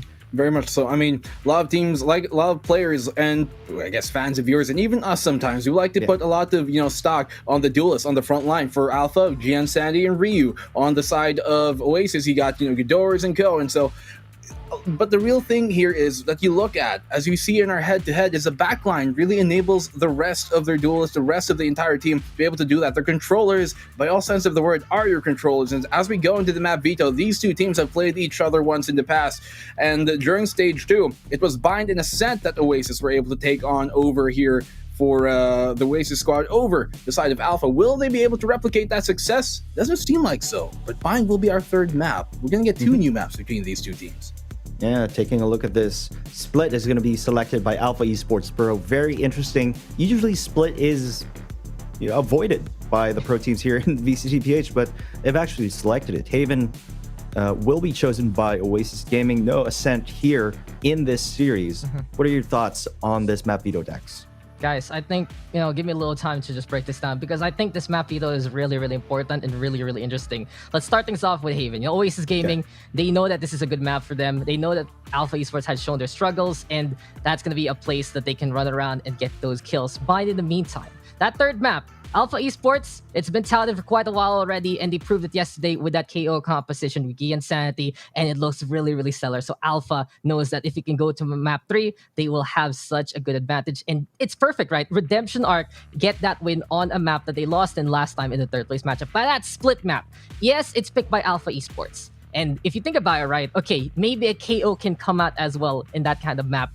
But I feel like this map pool is gonna be really, really interesting because there's a big chance that Oasis Gaming might sniff that split map out and steal it away from Alpha Esports. It feels like it's a race against the clock here for Oasis Gaming. If we go into map number 3, the storyline is too perfect for Alpha. They're gonna get that extra bit of redemption and they're gonna look to win this 2-1. So I'm gonna give you a hotter take than my previous prediction, right? I went for Sunsparks a while ago and seems like it was just burning bright. You wanna see something burn even brighter, guys? I'm gonna say Oasis 2-0 because they need to as much as possible to prevent that mind map from happening because Alpha is going to be too hungry for that. Wow, that's a really hot take there, Dax, and I love it. I love the passion from it. But I'm gonna have to kind of disagree here on this side. On split, both of these teams are 50-50 stats wise. On bind, they are pretty close as well. The thing is, though, as you said, yes, Oasis did win bind the last time these guys fought, and that I think will also light the fire under Alpha if we ever get into bind. I think by all means we're gonna get the 3-map series, just as I thought on SV Empire and Sunsparks a while ago. I think this one will also go down the wire. We're probably gonna get overtimes here and there, but I mean, as for my prediction, Oasis, that kind of makes more sense on paper for me. I think, I get where you're coming from here, Dax, but as I say time and time again here at the VCTPH, big time players make big time plays in big time moments. There isn't a bigger time moment for Alpha Esports right now than this semi-final match, and there isn't a big time player bigger than Gian Sanity in the Philippines, and he is going to shine in this series. I'm calling Alpha 2-1. All right. Well, guys, I kind of agree with you, Black and Blue. Honestly, Dax made a very good point, and you also made a very good point stating those stats coming in from the map veto. But for me, I'm going to give you a hotter take. It's going to be 2-0 for Alpha Esports. I think they're going to go all in, all the way to the grand finals, and perhaps maybe even further than that. You better get ready because it's going to be Alpha Esports Pro versus Oasis Gaming in a best-of-3 series coming up next.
Last game of the series, guys, or last game of the day. We're back once at it again for the VCT Stage 3, Week 3 Philippines. My name is Asteroid, and joining with me now is Illustra. Don't you worry, because now we're going to go into what I mentioned last series. It's going to be Oasis Gaming up against Alpha Esports. It's going to be a bit of a doozy here, man, because first things first, we're going to be seeing, I feel, Gian Sanity come in, because the last time these two teams faced against each other, it was GK Baby at the duelist helm and not Gian Sanity, who a lot of people saying back in week 2 was supposed to be the guy that I think should have given them that 2-0 when these teams faced each other. Yeah, GK Baby stepping in the battle for third the last time we saw these guys actually had a great performance. But now that Gian Sanity is back, I think this brings a lot more flexibility to the team here. We saw him play KO yesterday, and he was actually absolutely phenomenal on it. That compared with his also amazing ability to play literally, honestly anything, it's very refreshing. But that's not to say that GK Baby wasn't good. It's just that Gian Sanity might be that little extra oomph that they do need to actually take this map, this series here. So we are getting into it, and it's going to be crunch time for both of these teams. You want to get to the grand finals where you are being awaited by Sunsparks here. So I don't think AE are going to take any more risks. I don't think that they'll be playing GK Baby today.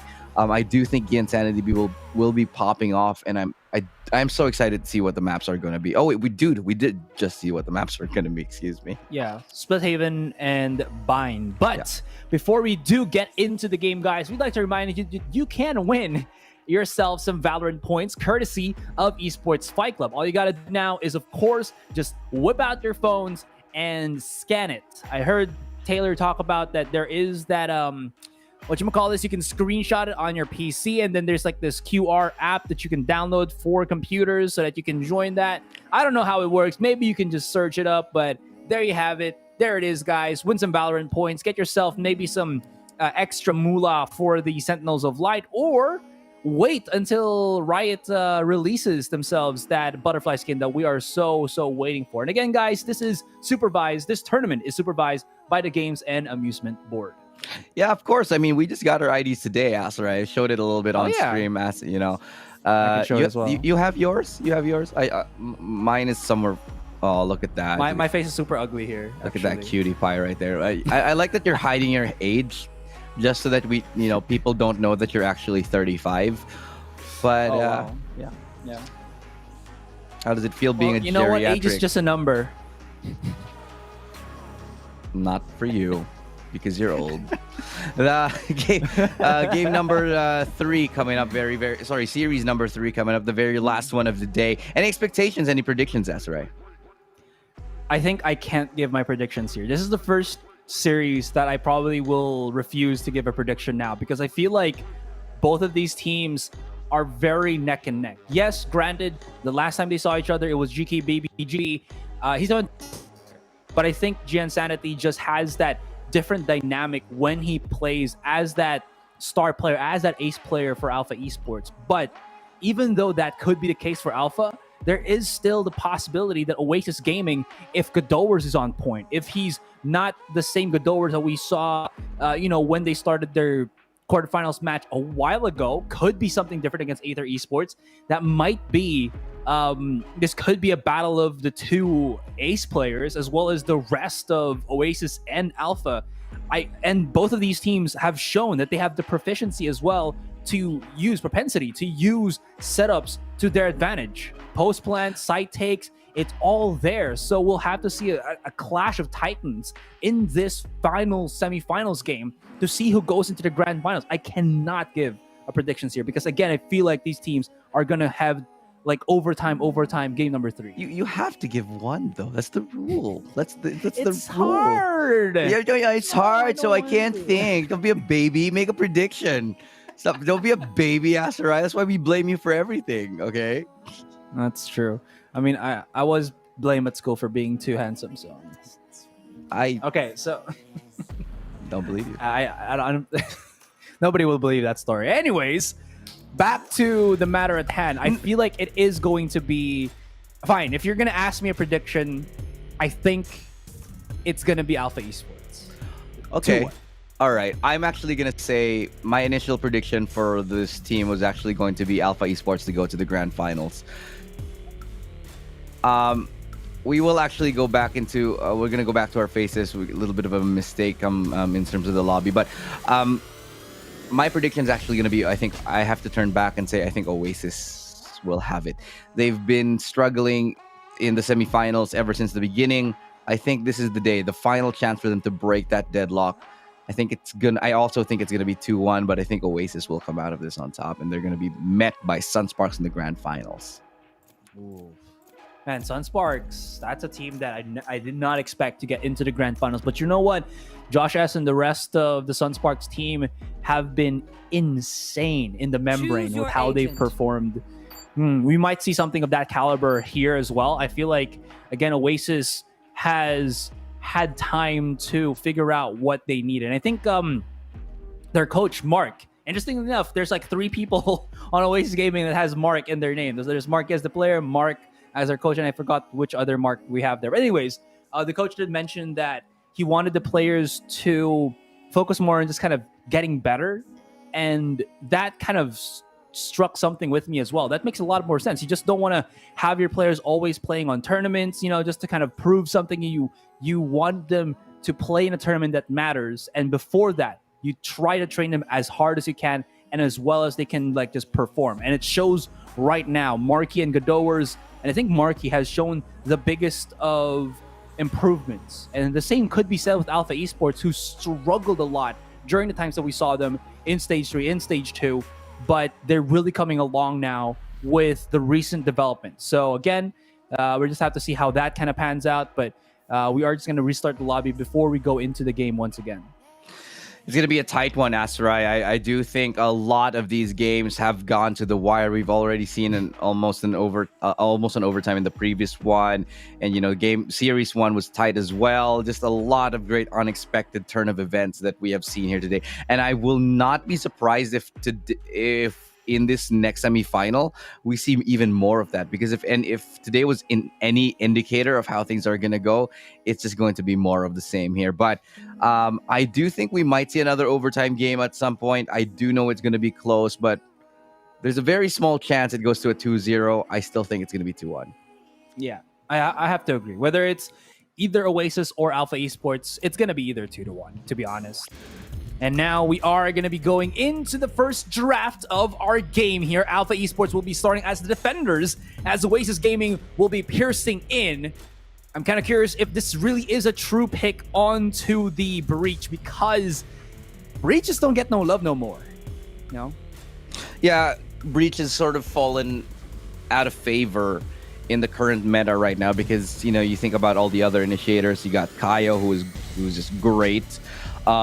You got Sky, who's being hovered over by Gia and Sanity, and basically at this point, there's nothing that Breach can bring to the table that Sky can't do, except for the fact that he's got an ultimate, and even then it's not basically 100%. So a lot of teams will rather rely on the information gathering of Sova, or maybe on the flashes of the Sky and the ultimate for the Seekers, or even just the KO for the complete overall package. But Breach is definitely more of a pocket pick. So they might be going for that Breach if they have certain set strats, especially on the attacker side, where they can be, quite creative with what they flash. But still, I like the fact that they might be going for it here. Could show that they have a very specific plan in mind. For that plan, it's going to have to be something good, because now Chris M has popped out his Astra, and we know that with that Astra, especially on these tight-knit corridors on Split, very, very choke heavy. It kind of grips you hard, and when Alpha Esports has a vice grip on you, it's very difficult to kind of wiggle out from that choke. In any case, it is going to be what it is. We do have ourselves a big mishmash. It is going to be Courtesy playing on the Breach. Maybe Breach does have a bit of magic on Split. Not the best on any other map, but on Split, his Fault Line, his Rolling Thunders, it might be much better because it's all straight up paths for him. The flashes, I think, is gonna suffer a little bit, because I really do like Sky's flashes over the Breaches, but we'll see how Oasis adjusts to the difference of this agent, to the the lady herself, the Australian lady herself. Back when I'd say Breach was much more popular back in the era where like Vision Strikers were tearing things up, one of their go-to agents was Breach, and for good reason, because one of the great things that you can have on that Breach is just set executes that you can have a great I'd say burst out onto the site of, because the way that you can flash onto those sites are just absolutely amazing, because it's so easy to set up those pop flashes and then follow up right on them. Seems like we are going to go for a quick little pause here. How does this mechanic? I blame you. Everybody blames. It's okay. If this is a tech pause, I blame you. Yeah, and the reason why we have like these weird tech pauses. I blame you for global warming. I blame you for a lot of things. That's how it is. Just so you know. Marky going to be exactly. going up against the plant box here. Just charges right up. While a Batman in the back, has gotten a couple of kills, and G Insanity behind him helps him out just a little bit here. Marky does happen to decide, but at what cost? Has lost a couple of teammates here and now. And Courtesy as Rest will be going to the back of it. Coco will be at the bottom of the ramps, but because Chris M is still alive, these Aster Smokes as well as Aster Sucks will prove to be a bit fatal. Aftershock thrown, Rio's going to be charging right in, spots out Marky already. Marky dealing some damage onto GN Sanity, but the wave of Alpha Esports, and is it going to be surfed by Oasis? Seems like that is going to be a yes. It's left to his own, 1v2. Pings, taps the spike, spots out the first. He's gonna hit by the fault line. Can he get to cover? Looks like that's gonna be a no and a 4K for Courtesy as Oasis strike fierce and fast onto the first round. Yeah, that final touch was very nice right there. Just the fault line to get the daze and prevent him from getting around the corner. That could have been very, very dangerous for Oasis, excuse me, as Courtesy gets massive kills. 4K on that breach, and you need those kills and you need to farm up because the utility is just so expensive on that breach. So you'll want to be able to get those kills to farm up those kills, especially on this upcoming bonus round, and get that ultimate charge as soon as you can, because breach, Asarai, if you want to take a site like B, it's very much possible to do that if you have that that ultimate right there from the breach, and it doesn't give a lot of time for people to get out of the site. But as I say that, great entry right here. This should be basically the round right now. But, going back, the beautiful thing about that breach ulti is that it's not like the Killjoy lockdown where it takes a lot of time to deploy. You basically just press it, and then you can basically have the site and catch off anyone waiting in there. Player standing. Speaking of waiting, just Godowers, the patience just for somebody to him. I think he did hear a pop shot, but you know what? It's going to be fine. Coco is going to be a bro for him, and he trades the blows. And Oasis, I'm loving the, how do you say this? The fluidity of how they just cleared out that A site. They took out Plant Box. They used the Aftershock to clear one. They spotted out G Insanity. And you saw the movement of Marky there. Wasn't how you usually see, I think, what Jets do, which is just to keep on trucking at the back of elbow or screens. What he did was he dashed in, went into the corner of a side, jumped up, and then went on the back of the side. Whether a Batman survives or not, he had a great opportunity to just clear everything. And speaking of clearing, once again, a tailwind dash over here. It stops nothing as he just forces his authority onto B Heaven, and he's looking for more, but he's got to be careful because it still will try to go for the punish, but the damage be done as the rest of Alpha Esports are forfeiting the B site. They are going for the plant right now, and they actually have it down pat. Still a 3v3. Can they get the kills to support it here? They managed to drop the Trailblazer down. It's going down as well. They do a little bit of damage, tagged up. Courtesy, that's going to be a brilliant use of that skill here, but Godowers is able to get one, follows it up with a third, and that's all up to Gian Sanity. Great flash. He finds one right now, looking for another, spamming through the box, brings him low here, and just basically 1 HP. How is Courtesy still alive? We'll tap through it and gets good for one. We'll have to reload, but in the smoke, things are a little bit hairy, and the timing is just a little bit awry for Gian Sanity in this one. Couldn't get the flash off, and so he just goes for the swing out instead, and that just cost them the round as Oasis find 3. I'm just going to put it out there. Double duelist for Oasis, no duelist for Alpha Esports. And the dynamic now that it seems that Oasis is employing is we're gonna force ourselves on the site before you can set up anything. And if you've already have something set up in plan, we have utilities and other people, other personnel that can start clearing it up so that our duelists can just do duelist things. This is the Oasis gaming that I was looking forward to seeing. The fluidity and the smoothness of their use of utilities is just really that good. Marky gonna be on island for now. Gonna have to use his Cloudburst to at least mask his vision or his presence, but that's gonna be enough as Rippers and Godowers just enforce authority onto the A side. This leaves nothing to the imagination as Alpha Esports once again in a numbers discrepancy. Yes, it's going to be coming from the backside, but he does hit a couple of shots. Okay, finds another. Aftershock will have to force him back. 7 HP. Heal is going to be there.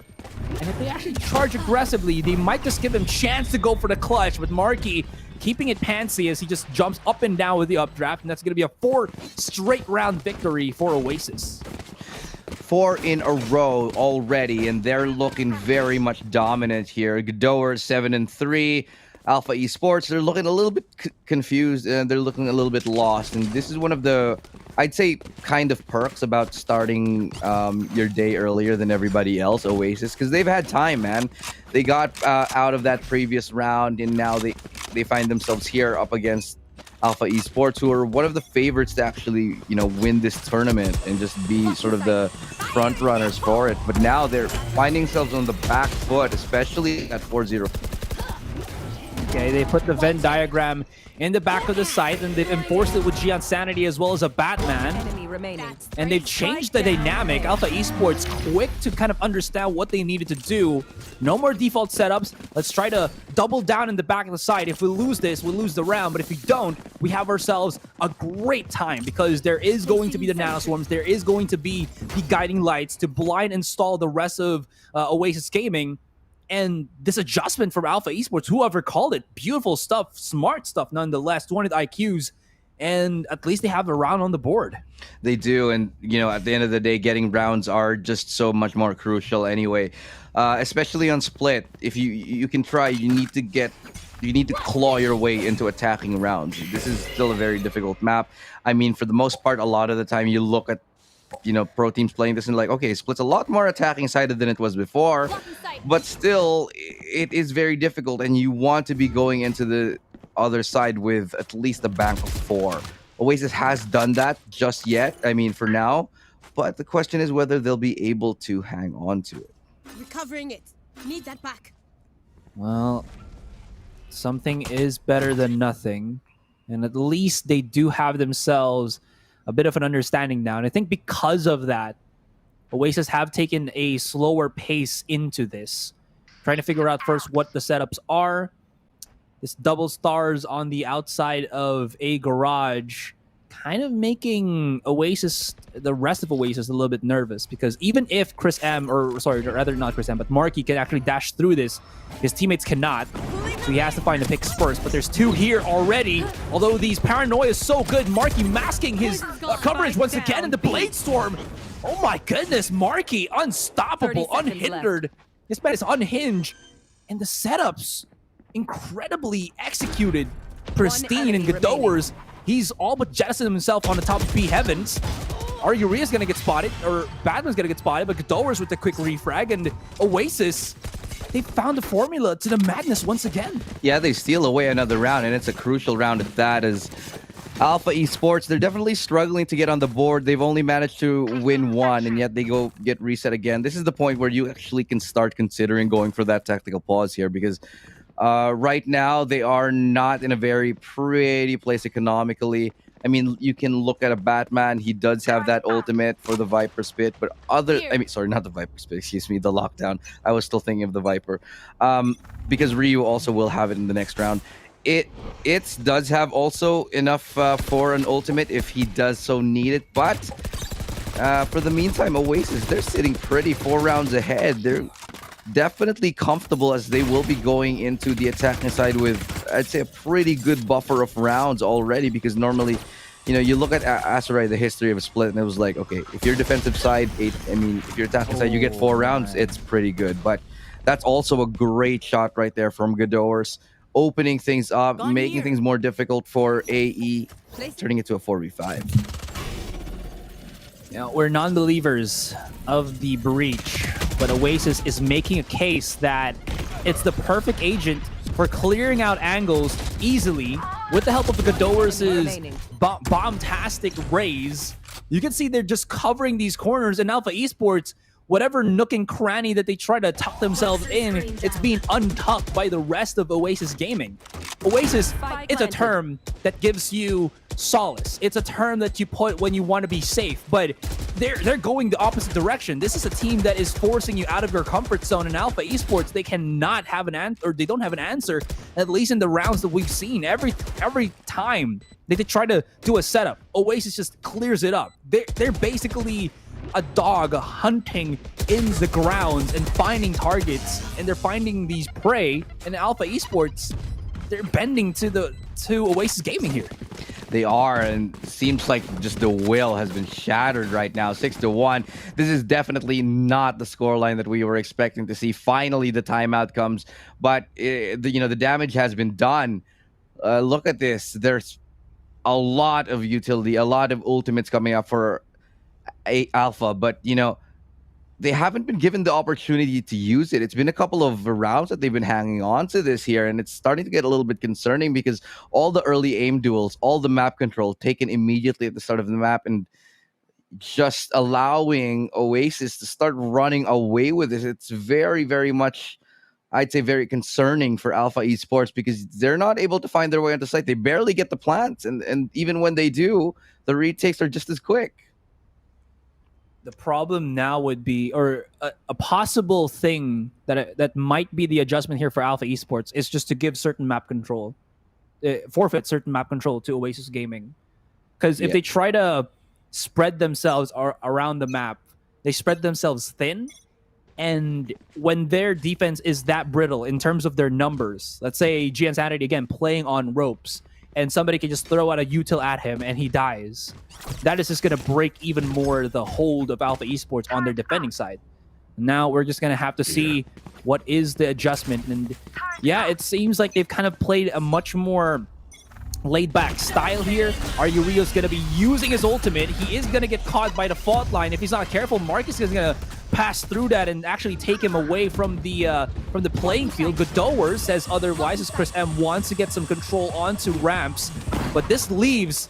Oh no, this leaves Ryu in a really cheeky spot because he can play around his ultimate, but that is nowhere near the A side. Although, kill onto Ripper. Yeah, it's a great pick to find for now, but they have to work their way through this Viper's pit here. It's going to be a little bit awkward as now the spike has gone down and post-plant now begins in this 4v4. It does have a revive, so if he can get to one somehow, I doubt he'll be able to do that. But still, they are actually getting towards it. It is a 4v4. They have gone and gotten the res actually, so it's a 5v4 now as the time is starting to take away the ultimate coming in well, but it's a great pickoff from Coco to exploit and get that kill from Ryu, who was trying to go for the lurk. And yet again, Batman, he's able to find one, not able to find Coco. Still a 1v1 right here, but can he get to the spike? I doubt it. I really don't think so. It's going to be one round for Alpha here, and it's going to be the first time that they've gotten on the board since the very beginning of the game. But they gave that 4K to Coco. They've expended almost all of their utilities as well for that. And that's not going to happen anytime soon. But that was a really good play there. That kill from Ripper to get the takedown on... the kill by Ryu on Ripper actually separated Oasis Gaming with Coco, who was playing on A main. So that really helped out Alpha Esports to retake the site itself. But they needed a Killjoy ultimate to put Oasis Gaming in hunting mode rather than just post-plant mode. Yeah. But that's not going to happen now, and yeah, it's just going to be the next round. They still do have that Cosmic Divide, managed to somehow save it for the meantime, but it was an expensive round nonetheless. Look at that. Even though they did manage to claw away a victory, it's basically SMGs all around here for Alpha Esports. And Giansanity will spot information on one. I think he might have seen two. I'm not 100% sure on it, but Giansanity with a flash going for it. Beautiful stuff from Marky right there to play anti-flank. That's the reason why he was turned around. He was waiting for the flash to come in. And then the follow-up was just absolutely amazing. Ripper right there to get that kill on the Batman. And now it's a 2v4. And sure, they have a couple of guns here and there, but it's going to be a very tough take. I'm curious because this composition for Alpha Esports seems to scream defending side, but it's not really working at the moment. The proactiveness of Oasis just to kind of always challenge, always fight, and always outpace Alpha. The name of the game for them, the motto for the Grotto, it's working. It's pretty good. And now, Ryu, he's forced to just back away and say good night. Another round, another fight, just going to the next one. Yeah, just at this point, just turn around and save it. Their economy is in shambles. They're not picking up the rounds. They're not winning the opening duels. Oasis is literally just running with any kind of lead that they have. The moment that they find a kill, they go and collapse onto site. Maybe they'll slow down or not, but regardless, they're just so decisive. They're just so affirmative with their actions here. And Oasis, they don't look like they're missing a beat. Feeling hot, definitely, but honestly, Alpha Esports, it's looking like a little bit of a sticky situation because we're going already to 7-5 territory. We are going to 7-5 territory. And this is not a good look if you're the defensive side on split. You need majority of the rounds because of how this map is structured. The Doors. I was wondering if he's going to be on peak form at the moment. I think Gadores does best when he's not the one to start the fight off. I think Marky does the better of the entry fragging, and Gadores does it better when he has a bit more information to work with. And it shows. He's 14 kills already. When Marky gets the info, Gadores follows up with that info with more kills. And like you mentioned as well, we're reaching that 7-5 territory, and by that we mean the first half, what Alpha Esports is looking at right now at best case scenario is 7-5. But since there is still those 3 rounds, we don't know what's going to be happening. And because Alpha Esports are on this weaker buy, are on the save buy, and only RU Ryu does have the Phantom, they're going to have to play basically Caterpillar just to kind of go around and have the numbers. Although, never mind, Gador is still on point, but the refrag is going to be there. They're going to be able to pick up the rifle once more, but they know something's up. They can actually rotate back if they do want to, but Insanity a bit too eager there to kind of prove himself to the rest, but gets the 2v1, not going to have the spray transfer, and Marky is he's just going to deliver the rest of the rifles out of the embracing hands of the Alpha Esports boys. This is kind of what happens when you get a little bit rattled right now. You get forced to make decisions and you get forced into making errors. And sure, Alpha Esports, they're trying to make plays because of the weaponry that they have in their possession and the lack of weaponry and utility that they have. But Oasis Gaming, they've got veteran experience. They've been around here for a while. They know those kinds of things can be punished, and they will punish them. So going to be heading towards A right now, and Marky from up above unable to get that kill. It's actually going to be on to Cartesi, who does find a refrag, and he does get a beautiful kill, but look at the time here. It's just not enough. 10 seconds. Will they be able to get the plant? Looks like it will, actually, as we go down into the 1v1. So that's information from a Batman to know where one player is, but you will have to play the smart. Courtesy swings out wide, and look at that, a Batman with a finishing blow. A little bit of saving grace here for Alpha Esports at the very tail end of the first half. He had 4 bullets in that thing. He did not reload because he didn't want to give the information to Courtesy where he was going to be coming from. He had time to play with. Maybe he could have gotten to heaven or something, but he wanted to at least close the gap. Since he knew that his opponent was going to be on the side, he planted the spike already. There was very little left to the imagination of a Batman where Courtesy was going to be swinging out of. It was more of like, is he going to be just coming out of the left or right of the board?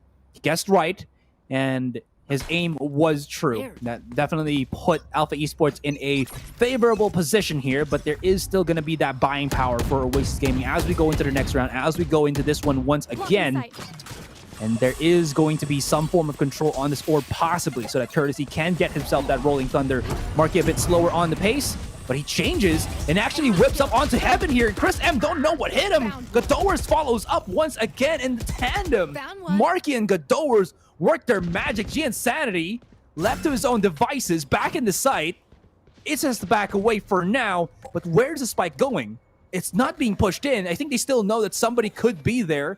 And Oasis Gaming, after they've done this offensive little maneuver onto the A site, they've slowed the pace down. They want to find more, and they want to find a straggler. Going into ropes could be something detrimental, but they do have some utilities, and they're going to push themselves onto the B site, but they have 50 seconds to make something happen right here, right now. Yeah, a little bit of time here. Still, I'd still say that it is enough time to make a play here, but it's going to have to be tight. A Batman will get Maul in the corner, but he gets away from the timing right now. It's gonna get checked right there, and that was a big pick from Ripper to be able to find the kill that they need. Oh my god, a Batman, he misses a golden opportunity here, leaving Insanity all alone.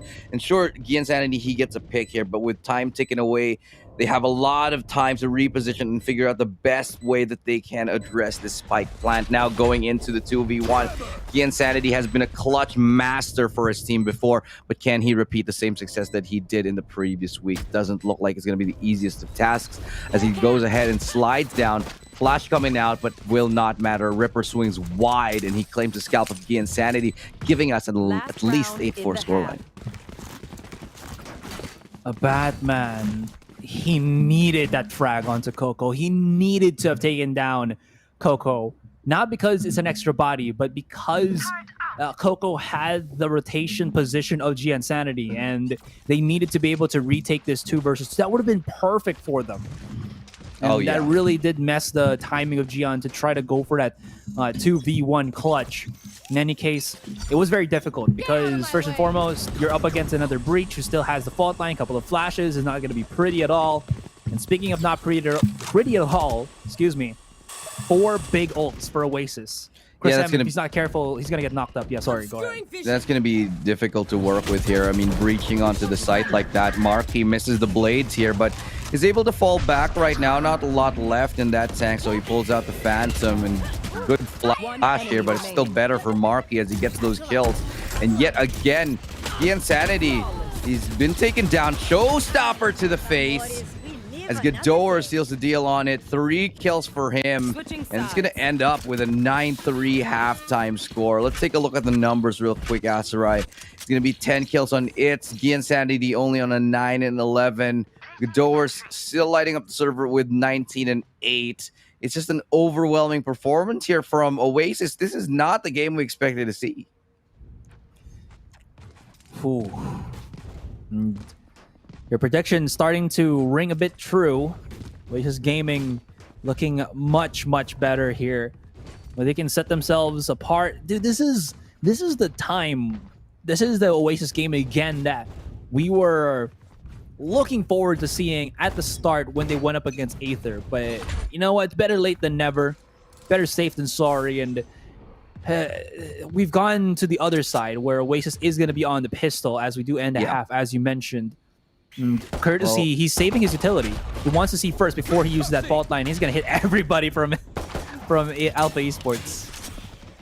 Yeah, and it's going to definitely slow down their pace. They're going to be sort of just holding back a tiny bit. They don't want to overcommit, though, but they have secured Heaven at the very least. It's interesting that they're actually going to go ahead and claim Heaven. They're not taking site just yet because they want to be diligent. They want to be thorough about how they approach this. Now, Chris M, he spots one right up, but it's an awkward exchange here in the smoke as it's going to be a nice right click from Chris M to finish off Courtesy here. It is able to get one, but it's a double for Chris M right now, and it's a 2v4 currently as Ghidorah's looking for a 1, tries to get around the corner. He actually does here, and it's Ripper to follow that up now in a 1v2. No, not today. Chris M finds a triple kill, and this young man, Chris M, not always the talk of the town. I mean, when you talk about Alpha, you talk about the Insanity and a Batman most of the time, but one of the players that has been improving a lot, Chris M, he's putting up the numbers, and he's definitely doing it in a very controlled manner, performing for his team time and time again. I'm gonna say that the first time we saw Alpha Esports play in VCT, that was stage 2. I think Chris M was the one, and Aryu Ryu. This was the duo tandem that really set the stage alit. And as you mentioned, because there was the rising stars or the already proven stars of Alpha Esports in the form of Giansanity and a Batman that have done much better now in the previous iterations, it's been a bit different. But you know what? He still does his entry fragging duties. Here and now, he's going to have to go straight into the pistol, but... What? Amazing work right there from Marky to bring it back, and they've managed to find themselves in a comfortable position in a 4v2 with just a lesser buy. Somehow they managed to scrape it together, and this 9-4, it's very, very much possible right here. And this crossfire has been set up. They've committed so many players. There's actually 3 bodies. It's a big gamble here, but can they win it? It's Ryu. They get 1 apiece. They bring it back to 2-2. And so they're actually going to go ahead and make a rotate because they've made a great read that the remaining members of Oasis, they must be here towards B. But will they expect this close angle? Doesn't look like it because Coco gets 1 before he drops. And now it's going to be a 1v1. They're going to hear that. They're going to hear him going up towards ramps here, towards vents, excuse me. And Ripper, he's got all the time that he wants, all the time he needs to actually rotate and perhaps make a play here. Aryu Ryu is popping a lot of shots, making so much noise, and Ripper now, he knows where his opponent is going to be at, sees the head, only needs to get the tap. Ripper! No! Unfortunate. the effort of Marky and Godowers as well as Courtesy to get themselves that mid control. A little bit wasted, but you know what?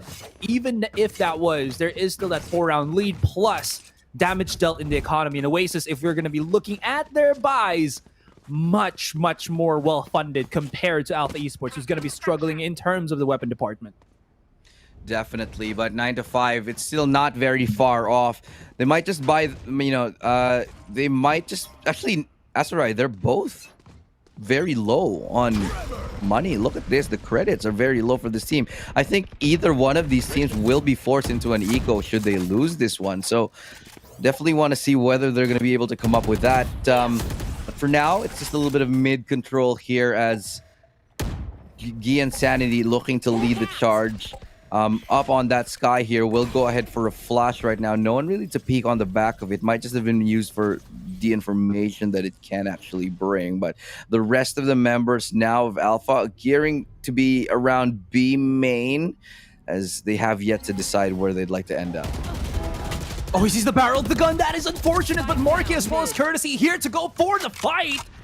Oh no, Gia and Sanity gets one, but at a cost of what? He's lost 3 of his team, including him, and now a Batman. Oh no. I mean, I know that Batman plays by his own rules. He's a solo vigilante, but this is ridiculous. He's in a 4 versus 1. This is like a Batman versus the Avengers, and you know how that has gone. No, I actually don't know how that's gone because I don't think it's ever happened in the history of any comic book. I meant by ever. movie standards, bro. Right. And there's so many movies already by Marvel, and then DC only has like what, a few for live action. Oh yeah. Anyway, 4v1 here. A Batman. He's managed to get a couple of interesting selections here. He's managed to pick up one. He plants the spike, but obviously he's going to be quickly traded out. Ripper was ready for it, knowing that somebody was close, and we're going to see the first double digits game right now. 10 to 5 in this game, rather 10 to 5, as it looks like Oasis have a very good grasp on what AE likes to do, not allowing their star players to pop off, not allowing them to just shine. Instead, it's forcing the slow and deliberate and very nice play right now on the side of Oasis. The call for Oasis is you saw the play of Alpha Esports there, right? They slowly creeped up onto mid. Again, because they don't really have a duelist, they can't just waltz right in, guns blazing. Maybe they can, but I guess because they feel like they don't have that Gen Sanity dash anymore with the jet, they have to take a slower pace. They're cleared out onto ropes, thinking that nobody's there. But the instance that they start thinking that they've got control in mid and nobody's at ropes, you saw how many Oasis send to that side, Marky as well as Courtesy. You'd think that it's only going to be Godowers peeking out from male, but it's not. The number system here, as well as the ability for Oasis to call on reinforcements very quickly, has put them in a really good position up against the rest of Alpha. And speaking of a good position, Courtesy has gone down. Godowers is low, but with Alpha still being on the weaker buy in this particular round, they're going to be hard-pressed to find anything, especially now that they've lost Ryu, who can at least split the map in half with his Toxic Wall if need be. But this puts a hamper on things, because if they try to get some map control, they will get scouted. It's going to be brutal. They need to win the aim duels, which they can't. And this is just going to, again, go to the wayside even more. 30 yeah, seconds the left. pistols right now, I don't think it's going to be enough right now. We're probably going to be seeing an 11-5. I don't imagine that they're going to be saving off of it because they do want to go ahead and die for the money. And it's exactly that, Asarai, as Oasis asserting their dominance on the server. No curse for them this time. But as I say that, of course, there is going to be a pick. One more kill going right now as Oasis still basically have everything that they could ever want. Rounds, they've got the money, they've got, you know, the ultimate economy as well. So this is looking fantastic for Oasis. This might end a lot quicker than we initially thought it would. Just a few more rounds, more specifically 2 rounds. And this is a sticker? Looks cool. I like it. Should have that out for merchandise. Right, please. Yeah, I talked about this with with Terror earlier, the newest battle pass stickers are just so cool, and they're animated now, so it's a lot of fun to watch. But gun round now coming in, still a 5v5 as the Viper's Pit is available, as well as the Cosmic Divide. Might see it come into play here for I wouldn't say a Hail Mary play, but definitely a last-ditch attempt here to be getting the rounds in their favor, because right now Oasis, they are just putting on a show, very textbook Valorant that we are seeing from Oasis. Not really missing very many shots, not missing very many reads, however, also as to where to go in the mid-rounds. They are going to be putting a few bodies outside of B main, using the Trailblazer to clear a couple of things up. And this gives the Insanity some control to go straight into the orb, into the Seekers here. But the cost is going to be a Batman falling down. There's going to be the ultimate courtesy. An answer back is the Rolling Thunder. But look at that. It was a bait, a great bait mate of the Viper's Pit. But because they still are in a 4 versus 5, because there's more members of Oasis, they don't put everybody all on B. Coco's going to be here on an island, but he has his utility to delay. Yeah, I like the setup right here, but Coco good for one, holding the back of the site, looking for a second. He finds it. They haven't dealt with him, and somehow holding strong yet again. Oasis defense looks unshakable, unbreakable, as the only person left standing here is Ryu. And he's got information on where one is, but I think they've spotted him out. Doesn't matter, he gets a kill, but with 5 seconds left, he's just going to turn tail and run. That's another round here. Match point. Oasis already. Match point.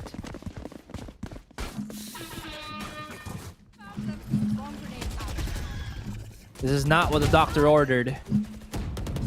Yeah, we were a lot of us on the panel and as casters, we were talking about this game. We're like, yeah, this is probably going to be a very sweaty game. I'm imagining a 2-1.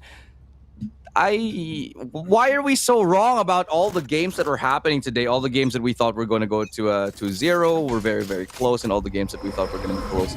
My God, this is just not what we expected for the first game of this semifinal.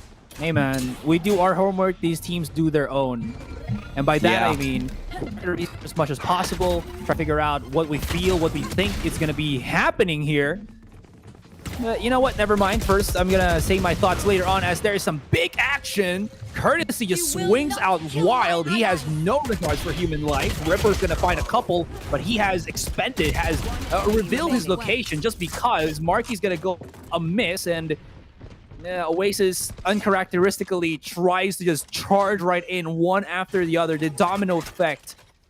And they're going to have to go back. Coco left with the operator. Yep, he's just going to run for good measures to save this slightly expensive, but not super expensive from that last patch sniper, from 5,000 to 4,700, and from the beginning, 4,500. Anyways, back to what I was saying. I think, again, it just is the due diligence of these teams to have these answers or strategies that they try to employ against their opponents. And the answer that Oasis has done, especially on their attacking side, has been pretty brilliant, especially on the A side. Oh, yeah, but still, it is match point here. Coco will be going ahead and saving this. Now, one of the things I really like about Oasis is that sometimes they really, truly surprise you. I think the evolution of their team has just been so good. I mean, Marky has just been evolving as such a great player here. Coco with an amazing defense. Before they shifted out the roster, Ripper was a very big talking point alongside Godowers now.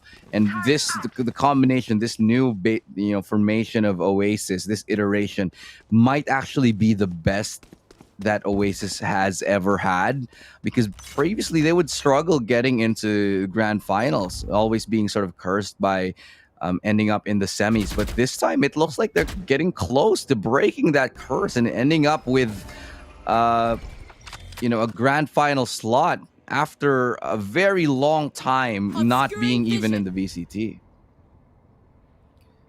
Again, sometimes it's better to be the unseen shadow that gets better not spotted by anybody. Oh my gosh. The Yeah, he people's doesn't even have to elbow. draw. The He people's doesn't elbow. even have to dash out. He just gets spotted like that, and just the elbow is all that it takes to get him that 4v5. And he's gonna go for another aggressive pick here.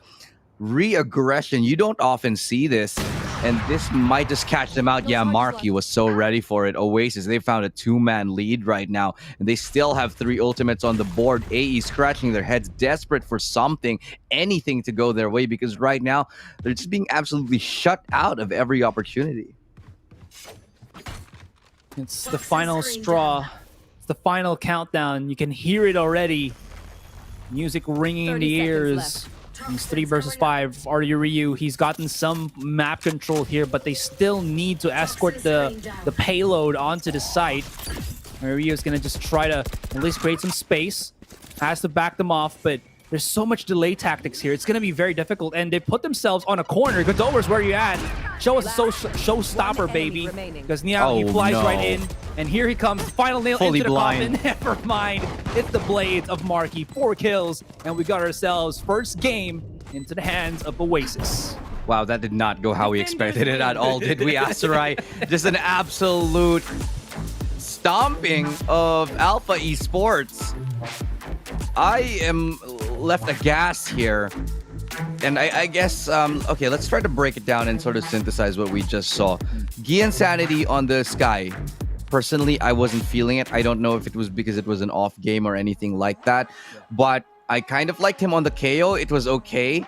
But there's really a different feel as to when he really gets on that jet, really plays on that duelist role, just opens things up and opens up so many games for his teammates. Yeah, I have to say something first before that. Is Jet, I think you and Trix, our co-caster before that now is a player for Galaxy Racer, has mentioned that Jet might not be the best agent on Split just because of the fact that she does get cleared out quite easily because of the tight angles on this particular map. Maybe there's something that Alpha Esports wanted to try out without this particular agent. Gian Sanity is known to be a really good flex player in his own right. But the one big problem here is that I didn't think they expected the speed at which Oasis Gaming played this particular match here. And however you want to look at that, it was really fine for them. And everything was set into motion. I think if we started with Oasis being on the defending side, we probably wouldn't have seen this double duelist. But since they started on the attacking, all was in their heads was how can we make this attacking better? Do we have a set plan? And lo and behold, they have answers for both. Double duelist, all the speed, and then you saw how cleanly Marky can get into the site and not actually get punished. Nobody was there, and if they tried to, there was the breach from Courtesy, who again, we were kind of a little bit apprehensive of why he was selected, but Oasis Gaming shut us up quite quickly and says that this is still a viable agent. He might not be as prevalent now, but he still has his uses, especially on this map. Well, let's take a look at the replays, ladies and gents, before we get into it anymore, as there are a lot of great shots, a lot of great plays here, and a couple of those beautiful Sheriff kills here. I'm honestly a little bit underwhelmed and honestly a little bit miffed about this game here. The fact that Split just went so, I'd say, one-sided is very much a shocking thing to see, because Alpha Esports, they've been so good in the previous weeks, impressing everybody to the point that we actually said, okay, they might actually be the grand champions here and win against all the other Filipino teams out there. But today, it's not looking like the team that we've come to know and love, because they're just getting shut out at every corner and outplayed at every single instance by Oasis. Well, it is that Split map. Well, to be fair, there are actually other maps that might make you feel like you're constricted, but man, this is the first time I've seen Alpha Esports struggle this hard. Oasis Gaming, they've had also some struggling games, but this is not it. And not first like this. game, not like this. First game is done. Oasis Gaming put themselves a point on the board, and we'll see if this best of 3 this evening is going to get cut short. We're going to go for a break, and when we come back, it's game number 2 in this best of 3 semifinals.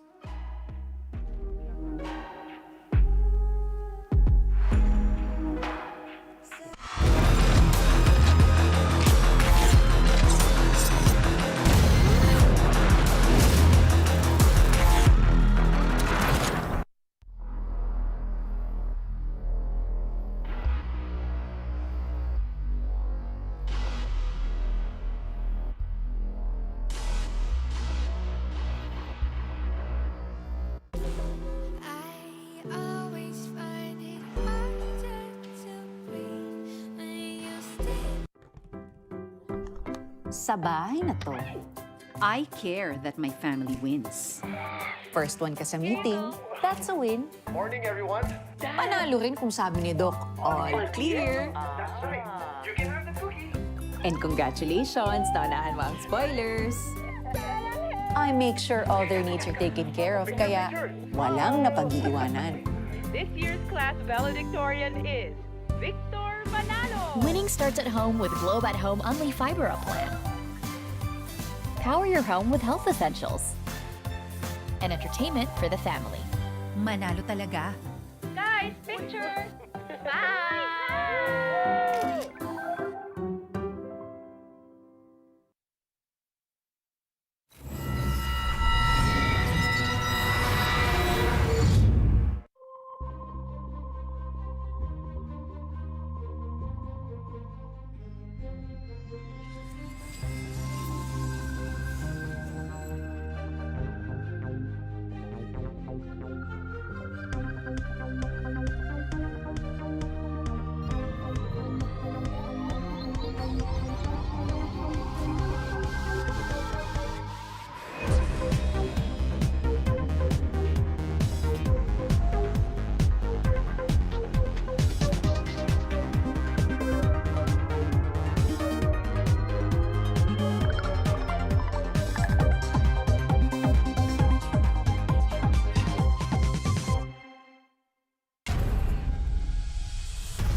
Welcome back, ladies and gentlemen. The VCT Philippines has returned a dominant victory by Oasis, taking down Alpha Esports with ease, cruising all the way up to this game here. Game number 2 is nigh, and we did not expect that to happen. Asarai, a lot of our predictions basically thrown out the water here. I know some people said a 2-0, but at the end of it, you got to look at the scoreline and wonder what the hell just happened to Alpha Esports, because they just look completely shut down in that last game. We've said it during the game. I'll say it again before we go for that second map. Alpha Esports struggled to match the pacing of Oasis Gaming. And whatever they try to do in terms of, checking corners or actually hiding in those corners, there was just that sweeping service that Oasis Gaming has done all around the map. And it's not looking pretty for Alpha. Although at least the nightmare of split is done, we're going to just look towards the second map. Yeah, but before we get into the second map, we're going to give you guys a chance to level up your arsenal and give you guys at home maybe a chance to win some Valorant points here. And all you got to do that is pull out your phones or your smart devices, get your QR code scanner out, and hopefully you get a chance to win some Valorant points courtesy of Esports Fight Club. Yeah, so now let's get into it, guys. Game number 2 is coming along here. Are we going to see more of the same? That's the lingering question. I genuinely believe that Oasis are picking up so much steam. It's going to be hard to deny them at this point, Asarai. And I think that they are just on a warpath. They're on a tear right now. Alpha Esports, they got their map pick coming up, but honestly, the way things are going, Oasis, they better not let go of this momentum. Well, Oasis made sure that Breeze is not going to be a map here, but people do remember that They've said that this is the GN Sanity Got Knife map. This is Haven that we're going to go in for our second game here. And this is a map that I think Alpha Esports can be hot and cold with as well. They struggled a lot at a match again. I think that was, what was it again? I think that was SV Empire that they went up against week 2 that had some difficulties with. But you know what? It is a map that I think they still kind of thrive around, and they need a wake-up call right now because this is the final slot to go into Seed Challengers playoffs already happening next week. And if they lose this semifinals, well, obviously more grand finals for you and no more chances for Alpha Esports after this one. So it's all down to the wire here, Ilu, as you mentioned. And now, second map has begun. Here's the draft. I'm actually quite happy that we're going to be seeing RU Ryu back on that race yet again. We've said it so many times. He is one of the best in the country, potentially the best race in the country. And Gian Sanity up on that jet yet again. So kind of the lineup that we want to see from Alpha Esports. I'm hoping to see a classic matchup here for AE versus Oasis. But now on the other side, you got Marky on the jet and Gadors on his trademark Reyna. This is basically a throwback to a lot of these guys. A lot of these are comfort picks that we're seeing right now. So I'm expecting to see a lot of high-level action because these guys with these agents, they're the most familiar with these. And we saw a lot of like whiffed shots and strange moments earlier on the previous game. I don't think we'll see that again here in game 2. You know what? People might call it the art of whiffing. People might call it Alpha Esports not just being on point, but you have to always remember that the pressure to represent your team, represent your region, to go into the Sea Challengers. It's immense. It's immense, exactly.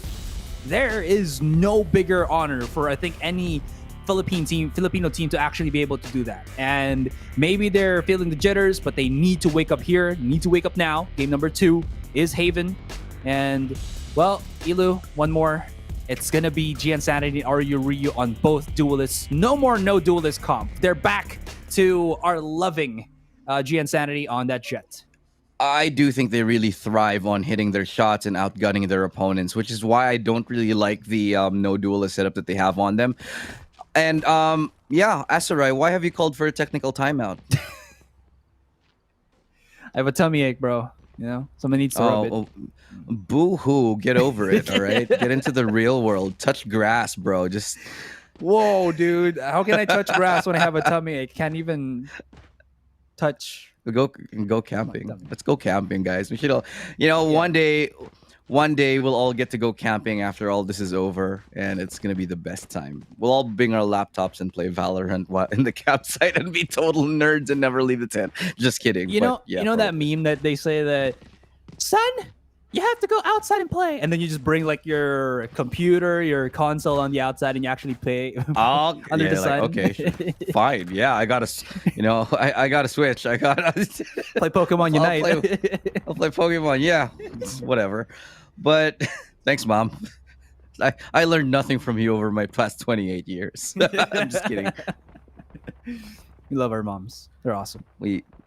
Yes. But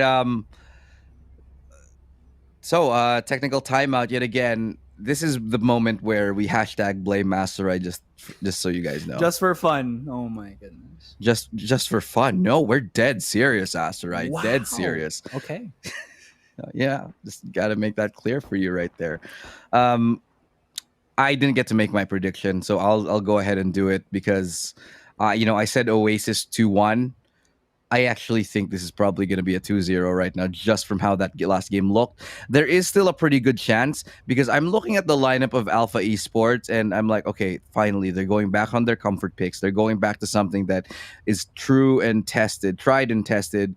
And this might be the map that they take a W on here. But that's only if they can shake off that last defeat and focus on this current one because Oasis have such momentum, it's hard to break that. Now we do begin into the round. Still a setup phase, but at least the timeout is all over. Actually, no, we do set up into the round quickly now. And speaking of quick, look at this. How do you mention it again? Demon quick that I've heard before that Hashira has done. Straight up onto the C site. But speaking of counter quick, look at where Alpha Esports is coming from. They're Zerg rushing on C long. Okay. Yeah, this is a little bit of a topsy-turvy round that they just go and completely circumvent each other and do a little bit of a dance here.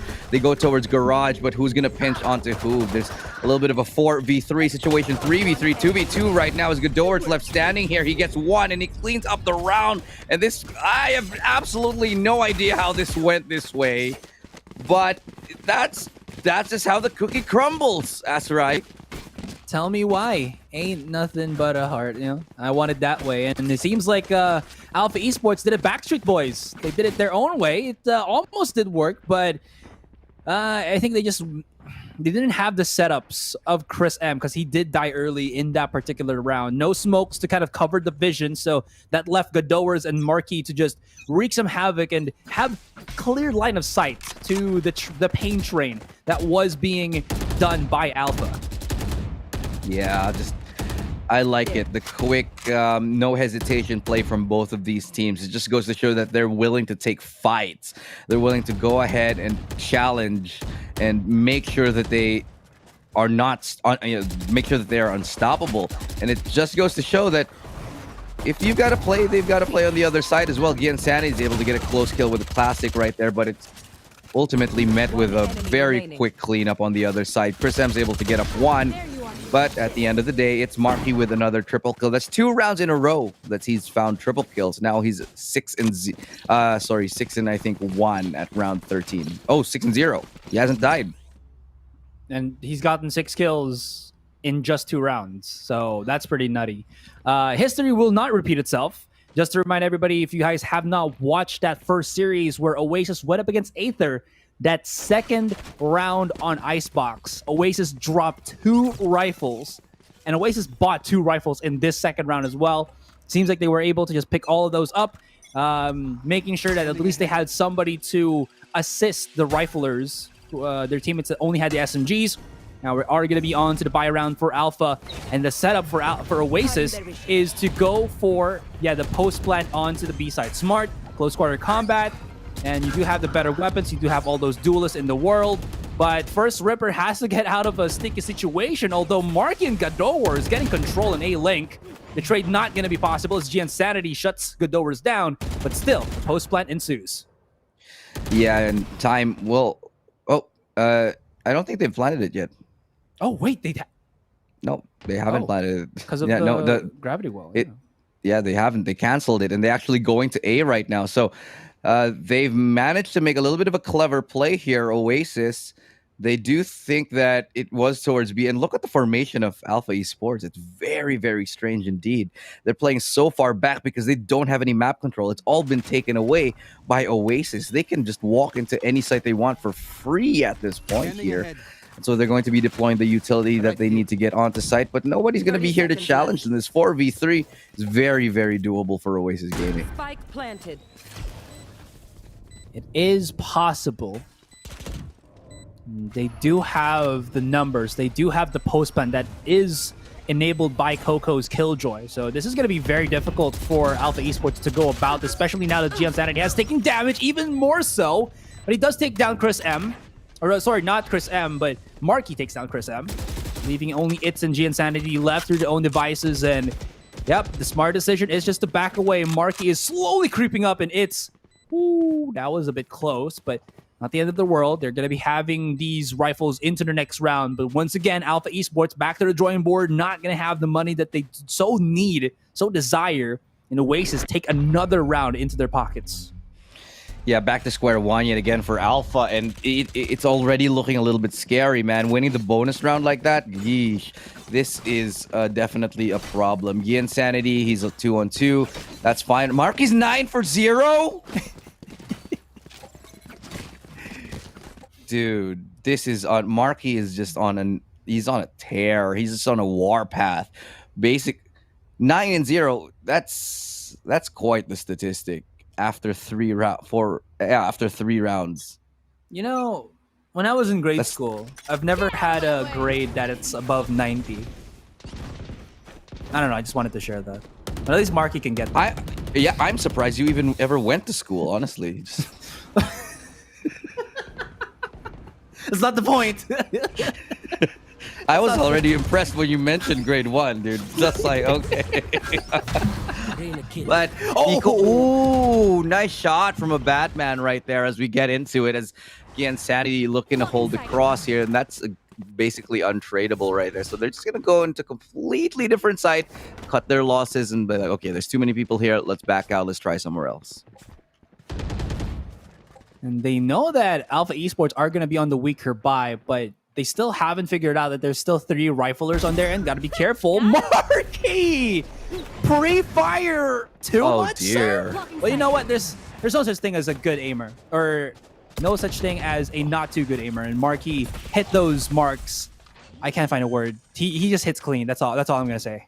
Yeah, he definitely hit the mark right there. So Marky Mark right now, not the Mark Wahlberg kind, will be leading the charge here. He gets recon darted, and they're going to be all revealed. Their positions are gathered up, but Marky hitting another one. No, that was Courtesy actually who cleans it up, and they're going to be falling back. Rotating here, it gets that kill catch onto Ripper. Ryu through the smoke. All right, they're able to find one though, and that's going to be the shock dart here just to be able to deny the plant a little bit longer. It's finally gets that kill into Marky, who finally goes down, but they haven't committed to defusing the spike right now. They will, tapping through it. Courtesy. Can Batman stick it? Just jiggle peeking out, and he's lost the round. No, there's no way. He's got to fall back in Oasis. Yet again, we'll take another round away from Alpha Esports. Is nice now and then. That's a clutch. My God, Oasis here. Oh, Dan. So cute. I want that panda. Not the panda. Although I do like Panda Pro. It's a penguin. Yeah. I also like Kung Fu Panda. Marky's 10-1. This is just unreal. First and foremost, big Chad play from Courtesy. Look at that jiggle peek on the second target. It's like, whoop, I see you. And then he just knows that since I think he saw it on the peak as well, that the spike was not even half defused. So he had all the time in the world to waste the time of a Batman. And he just kept like peeking in and out. And the Batman had to respect that even though that could be some shenanigans being done by Courtesy, he still had a weapon to use. Are you Rio though? Hastily using his showstopper, not finding a target. And that at least ensues that there's nothing else that Oasis will have to fear in terms of that big showstopper. The Doer is taking down it, and again, the C site is just the stomping grounds of Oasis. Yeah, they're taking these rounds like it's no problem at all, and they're getting the entries clean. Gian Sanity, all right, he's managed to find Coco. He's managed to make this interesting. So has a Batman, but Marky's not done just yet. 1v1 right now. Who's the better jet at the moment? Gian Sanity goes up above. They miss each other, but Marky, triple kill again from the jet of Oasis. He shuts down Insanity, and the anime air duel gets a little bit denied for now. And now Marky's 13-1. 13-1. This is what we love in Dragon Ball. You know, when the protagonist and the antagonist, the hero and the villain, just jump. Who's in the and villain? Out. Marky's the villain right now. Right now. Just because he's super good. Maybe it could be just, you know, one of those shonen animes as well, where you thought that guy was the villain, but he actually turns into a really good strong guy, and they're teammate. actually super good friends. Yeah. Yeah. It's like, This could yeah. be it.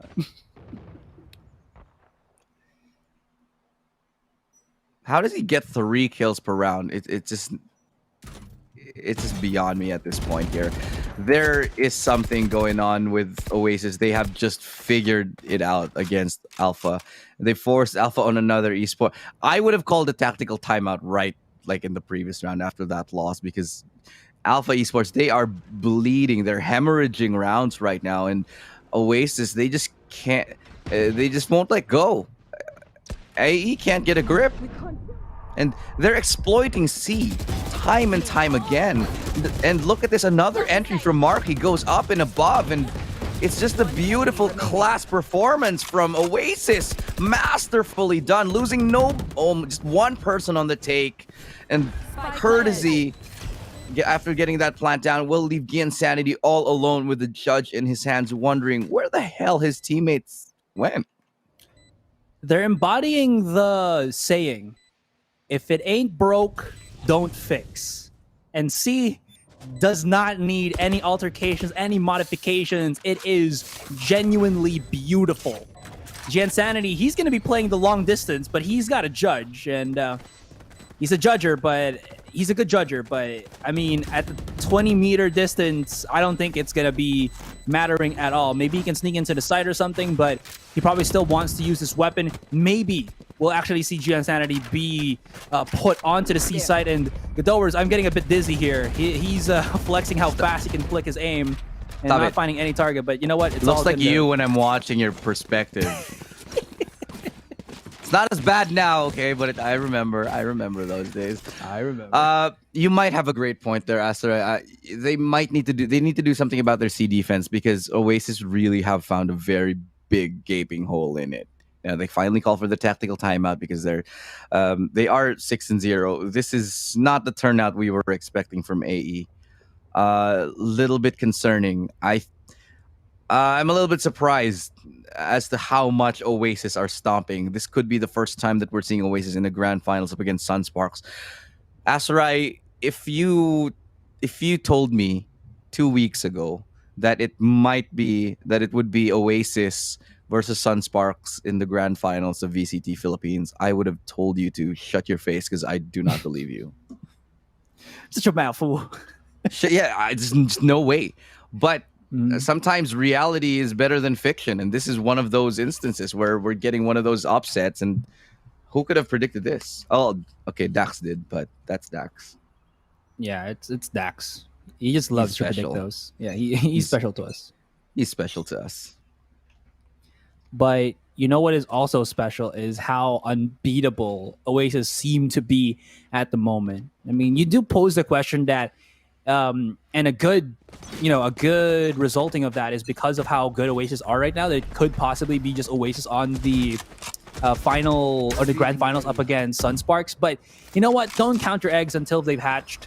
There's still an opportunity here for Alpha Esports, but they cannot make that many more mistakes now because they still haven't gotten a point on the board.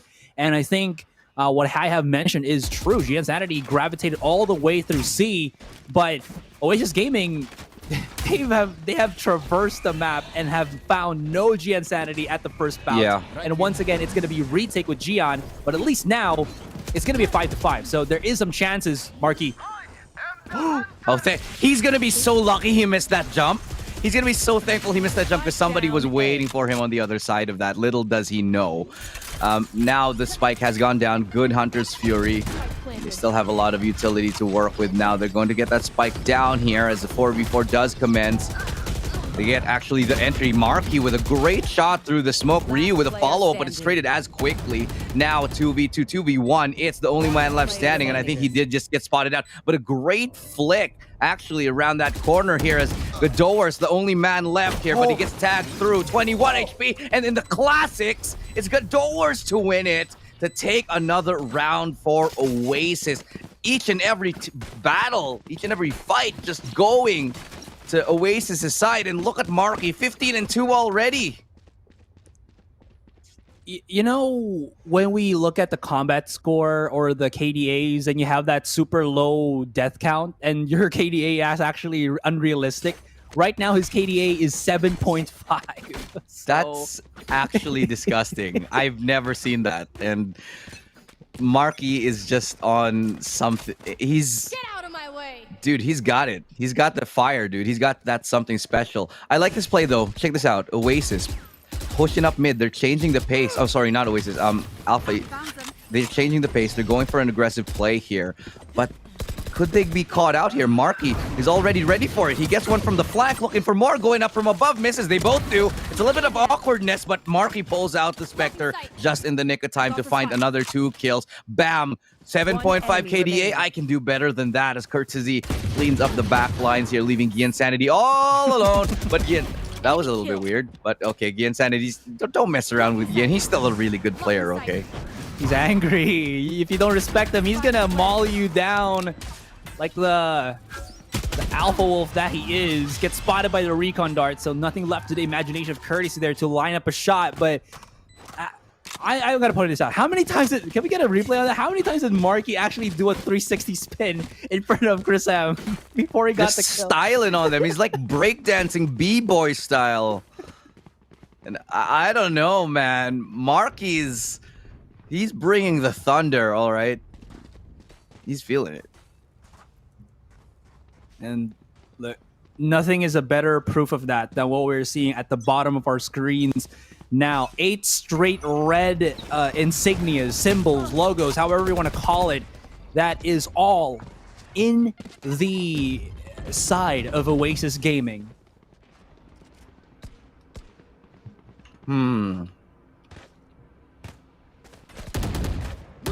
Well, there is going to be that initial peak. Adore's down to 70. Gotta be careful. Rio throwing out some utility to delay the rest of Alpha, but the charge is going to be true. Marky almost decapitates the head of Chris M, but at least gets out of harm's way. But still, with the ultimates being set up, with the lockdown offensively used by Oasis Gaming, this leaves Alpha Esports in tatters, Elu, and the 3 versus 1 commences once again.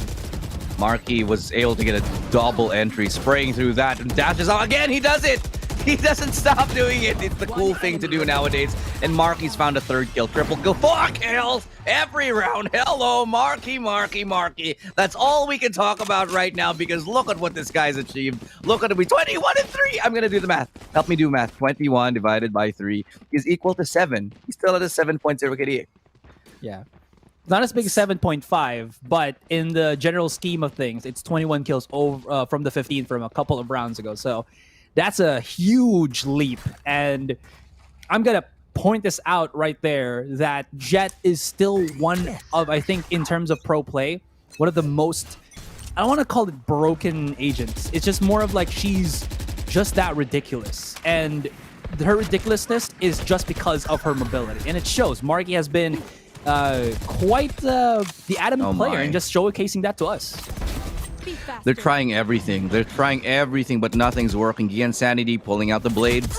All right, I'm going to try to get up close. Dashes away. Does a little bit of damage here. But at the end of the day, they have managed to find a 4v4. So this is still good news for Oasis somehow. I mean, for Alpha Esports. But regardless, a 4v4 will always favor the attacking side. They need to do a little bit better than this, because everybody now rotating towards A. Oasis have adjusted their game plan, and they have secured this site very much completely now. The spike should go down without a hitch. The smokes will now come as well to support. And they haven't plugged the site yet or planted the spike yet on the site. They still do know that Gian Sanity can make something happen, but when there's that tiny bit of plank that you can wallbang straight up, what can you do when Marky racking up the body count? He spots out 3. They come into the shooting gallery.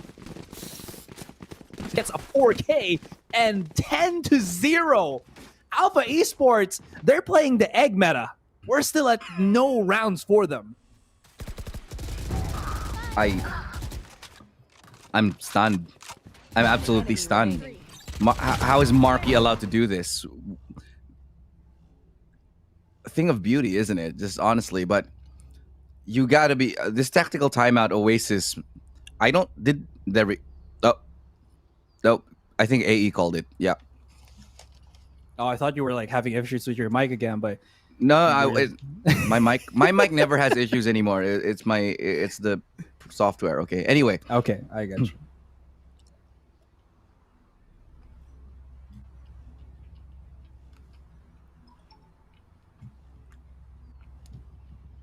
Just look at the utility that they have right now. They have the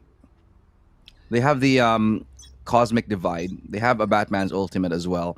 But at the end of the day, these ultimates on the defensive side, you can't really, it's very hard to utilize them unless you're going for like retakes or going for basically retakes here. But you can't really use them when you're losing like literally every single duel, because Oasis is just doing that. They're not just outsmarting their opponent, they're winning every game duel. And look at that, just not even seeing anyone. He hasn't even seen anyone, Chris M. I'm going to point this out already. You know when you have those games where you just have everything falling into your hands? This is the opposite of that. this is that for Oasis Gaming, and this is the opposite Yeah, of that for Alpha Esports. We have achieved the flow state, I would say, right now for the entirety of the Oasis team, and more so for Marky, who has just gone to above and beyond. No way What? What? No, I'm gonna say it with you. How on earth does that miss from that angle? It doesn't. It shouldn't. But Insanity. Okay, we're back to the ball game. 2 kills, 2 versus 3. But they still have to play peekaboo. I see you hide and seek. Has to back off, but oh no. The big lurks and Insanity left again. Oh, by his lonesome to solo and Oasis 11-0. Elu. I've never seen this before in VCT. This is Oasis. What are you doing? This is VCT. This is a pro team. This is Alpha Esports that they're stomping. It's 11-0. Marky's 26-3. What is that now? Let's do the math. I'm gonna keep count. 26. 26 divided by 3. That is. I can hear a calculator in the background. Shut up. Shut up, please. You're the one that went to grade school, not me. 8.6. Okay. Where did you go, dude? I just hung out. Okay. That makes sense. Okay. 6, guys. His KDA is 8.6. And he's gotten more. Gotten more kills, and that's just how it is. That's just how the cookie crumbles at this point. Now, they're gonna make this rotation here, and they're heading towards A because they basically have sensed a lot of weakness. Only one person here, and that's Ryu. He's got to judge. I'm sure he can make things interesting, but from up above, Marky just found another. Yet again, every single time, it's Marky who's able to just clean up house here. Well, it's not Mark Y anymore. It's Mark how can he do this? And oh, he's gonna swing out wide and he's not gonna miss a beat. He's just too in the zone to make this happen.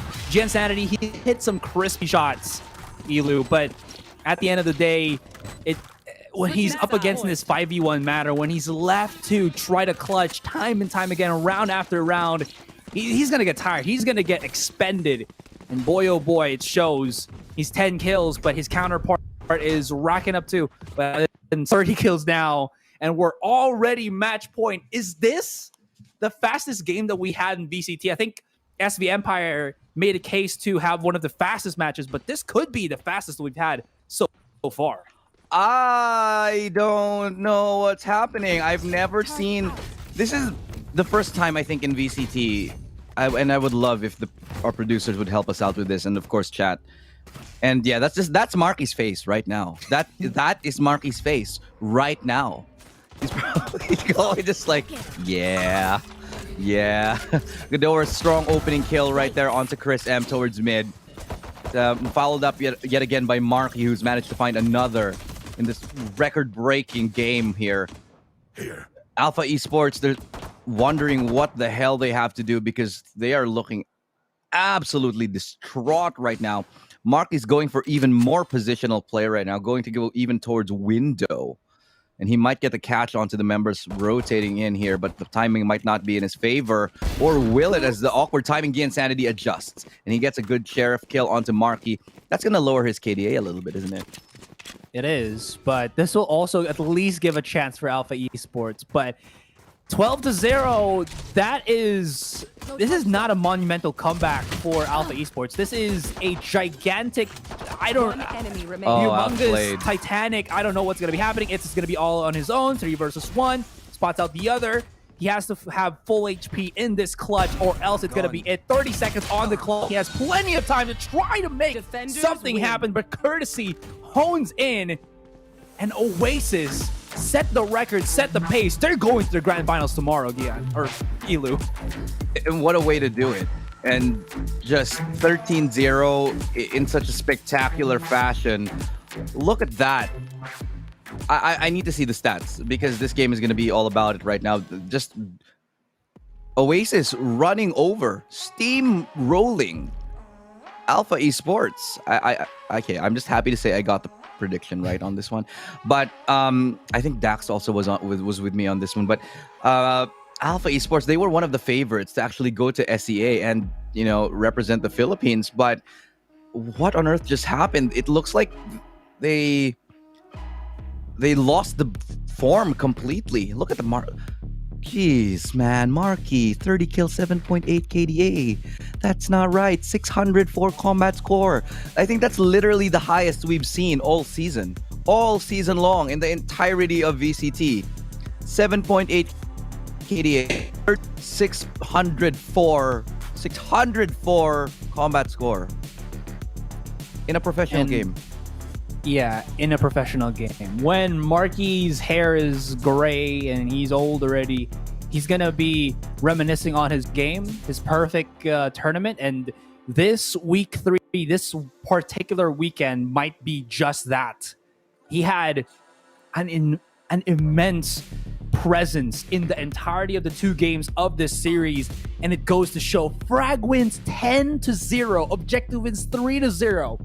There was nothing Alpha Esports can really do. Again, glimpses, sparks of brilliance from Giansanity with his aim and whatnot, but when you aim and mixture on the side of Oasis, aim and setup mixture on the side of Oasis Gaming, and you only have the aim for Alpha Esports, it's not gonna be bueno, Ilu, and it was totally bueno for Oasis Gaming here. And well-deserved victory for them, and we're gonna see them tomorrow up against Sunsparks. What a game. I am just left stunned here. Hopefully the panel has a little bit more to say about this, because honestly, one of the most record-breaking performances I've ever seen in VCT, and it's come from Oasis Marky, who is truly proving that he is top class, not just in this game, in the series, but in the previous one as well. We'll take a quick look at the replay and the highlights, and certainly Marky is going to be the talk of the town as we look into it right now. Courtesy also, dipping his toes in the I can clutch, I can make some plays happen department. Giansanity, he was so good. But again, up against the rest of Oasis that just had that game plan as an entire team, it was so difficult for them to make it actually possible. Godowers, he again, way back, we talked about Oasis being Godowers and friends, but that is no longer the case. Their identity has shifted. It's not Marky and friends, guys. It's Oasis as a whole. This team has proven that they have the teamwork that it takes to bring them to that next level. Alpha Esports, they had that. During week 3, it seems like it was slowly missing, especially when we saw them during the quarterfinals, and it seems like they ran out of that steam. They ran out of their special stuff into the semis, and it really hampered a lot of the things. Yeah, well, at the very end of it, it was a clean run, 13-0 Aserai. It's been an amazing time here, and even a more amazing run from, of course, Oasis Gaming, who have showed us that they have something special. These guys, my God, the combination of the rosters, I love the maturity that they're bringing. It's just an entirely different Oasis from the ones that we've seen previously in, the other iterations of VCT earlier on in the year. And what a way to do it with an amazing 13-0. Any last thoughts before we cut to break and go to panel, Aserai?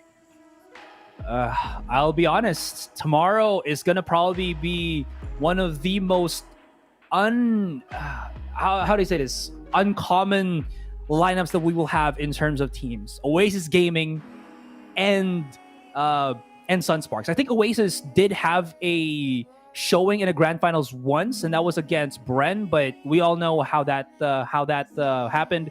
But still, this is going to be a fun one for the grand finals. Yeah, you're absolutely right, Aserai. I'm looking forward to it, but I got to leave it all in the hands of the panel here for tonight. It's been a great run and an even better victory for Oasis Gaming. We'll see them tomorrow in the grand finals when they go up against Sunsparks. So for the last time today, my name is Illustrato. Thank you all for tuning in with me. This is Aserai, my buddy right here. We'll see you guys tomorrow, but before we go, it's going to be giveaways and, of course, the panel. So stay tuned. We'll be back in just a second.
What a series that was, guys. Went directly against my expectations, but a true statement performance, a testament to strength for Oasis Gaming.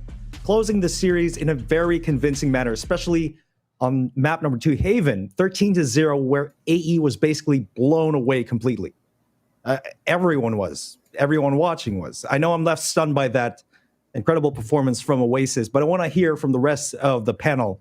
Let's head back to the virtual desk with Dax in Black and Blue on the Updraft, brought to you by Predator.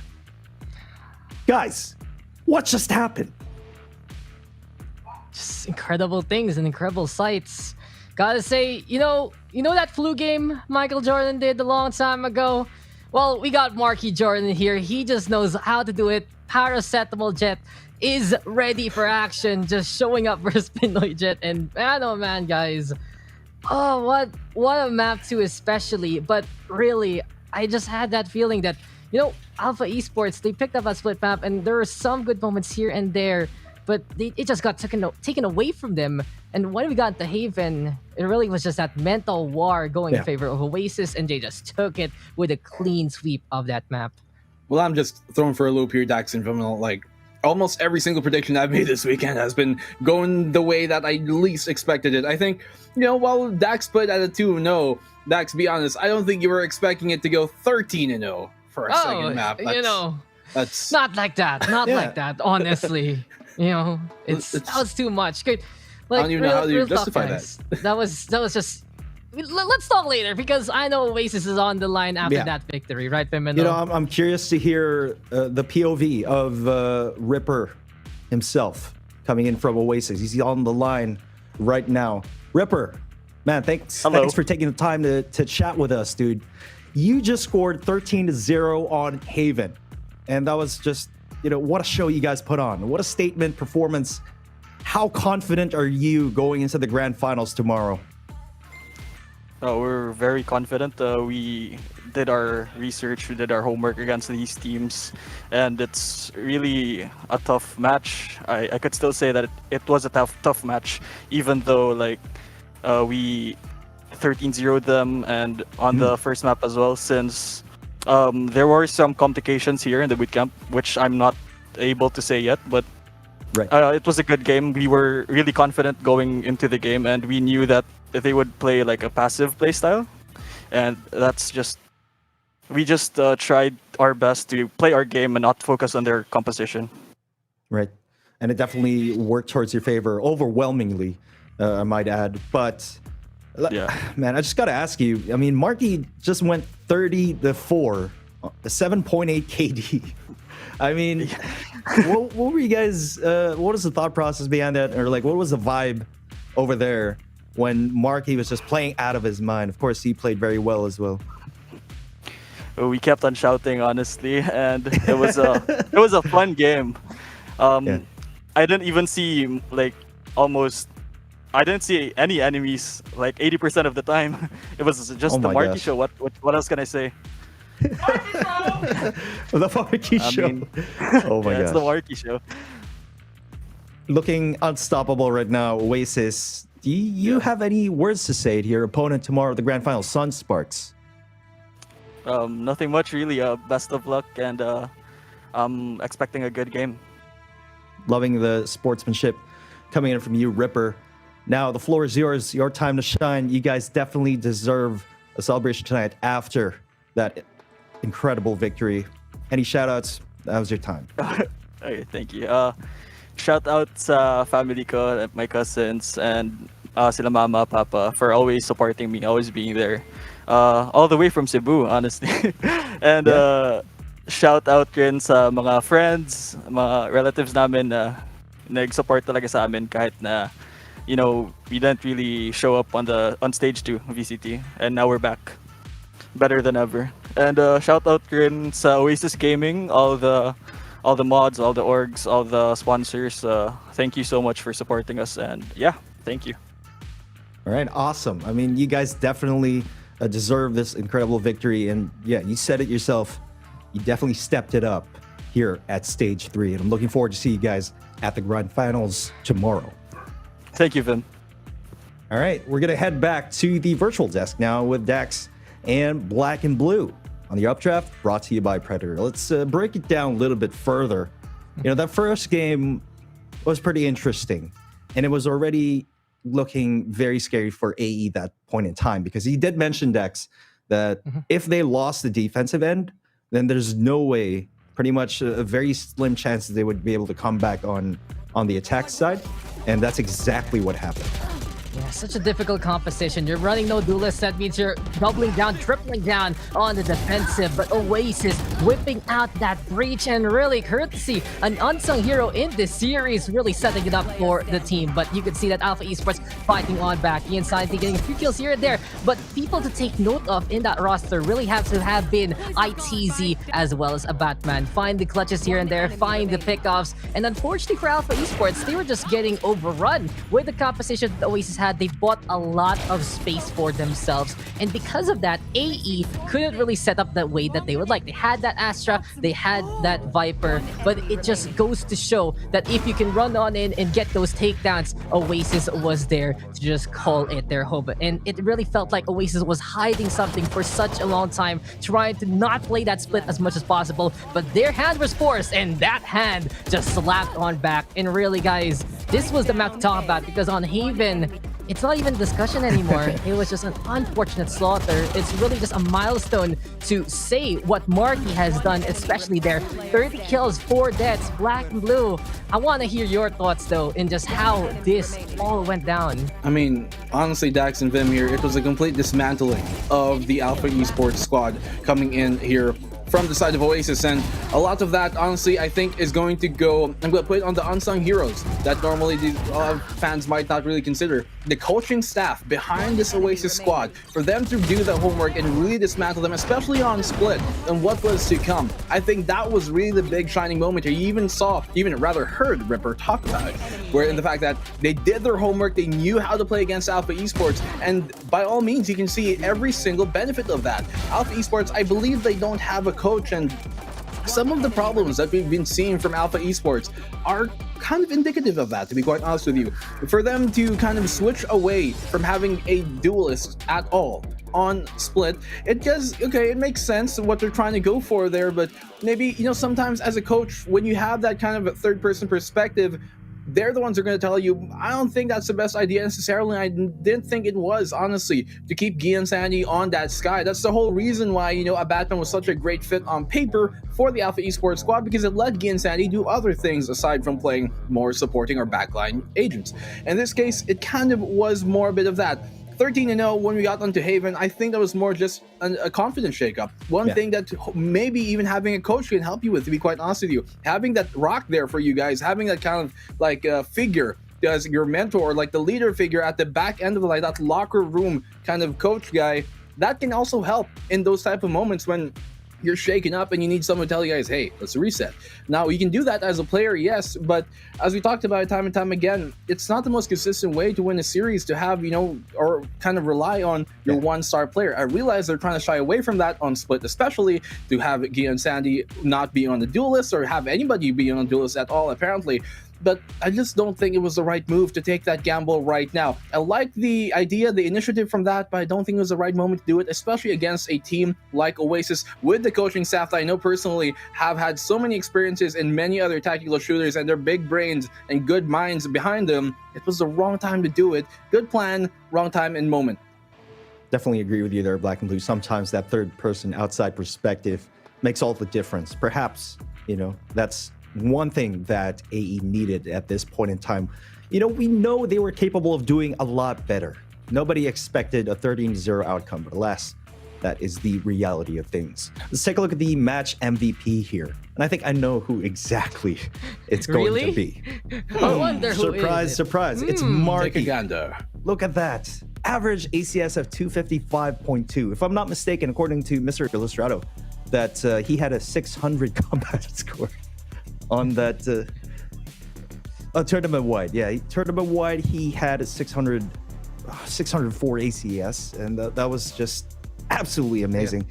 Average kills 17.6, average assists of 4.0, kills per round 0.9, and a KDA of 1.8 here. Let's not forget he went 30-plus kills on that last map and just 4 deaths, 7.8 KDA. Ridiculous. Ridiculous performance. Okay. Ridiculous. Just to clarify things out, the stat we showed that was tournament wide, and Vimil trying to mention on Haven, I think Mr. Black and Blue, if I'm not mistaken, 604, correct? Yeah. 604 ACS guys. Yeah, it's crazy how effective he really was on both maps. And honestly, there's nothing much to talk about it. Marquee C, Marquee kill. That is it. And it's just magical. And I hope he feels better. But then at the same time, if he plays like this when he's a little bit under the weather, man, I wonder what else can he unleash there. But Oasis, the hottest of the hots, like I always say. And I feel like I need to take my cut off soon because Oasis is here. That was just something else, dude. Yeah. I mean, I'm going to throw you a bit more numbers before we go on and look over to the brackets of what's to come. Marquee, he had a plus minus of 38. His KD during that, his stat line, okay, kill assists and deaths at the end of that was 53 kills, 15 deaths for the entire series, mind you. So plus 38, 53 kills and 15 deaths. As Ripper said, he didn't even see anybody going to the site. Marquee just killed them all. That's absolutely amazing. But taking a look at the bracket now, it's going to be Sunsparks versus Oasis. Sunsparks, during the interview, they seemed pretty confident, right? But after that performance, perhaps they're going to be shaken just a tad bit more. But we'll see about that tomorrow. This has been an incredible playoff weekend. History has been made here, folks. And man, Marquee is going to go down in the history books for sure. But all this wouldn't be possible without our awesome sponsors, guys. Of course. Don't forget that winning starts at home. A Globe at Home only Fiber Up Powerhouse bundle with speeds of up to 100 Mbps. Yours at plan 2899. You can also clutch that win and summon your strength with Predator Helios 500, the future of gaming. And of course, guys, you can help yourself to the best seat in the house, outfitted with a built-in adjustable lumbar support mechanism, fully adjustable armrest, and super supportive patent-pending cold cure foam for maximum comfort, helping every gamer secure that ace from Secret Lab. And besides that, though, nice plug there, Black and Blue, you can check out Panda Pro, score exclusive discounts and free delivery. Hack it like a pro with Panda Pro. Tap mo na yan. And that's my cue to let you guys know about WD Black's NVMe SSDs. Experience PCIe Generation 4 technology with up to 7,000 megabytes per second read speeds and up to 5,300 megabytes per second write speeds. Customizable RGB lighting, of course. But we also got some HDDs for you guys. External ones here by WD Black as well. Top tier external HDDs up to 5 terabytes built specifically for gamers looking to expand their game library in the on-the-go form factor. Guys, we just had a super eventful day. And again, nobody was expecting that kind of ending. What a spectacle that was, a 13-0. Any final thoughts coming into the grand finals for tomorrow? Yeah, I'm personally conflicted. I don't know which one I'm going to root for now. I really believe in these two teams, and they've done it.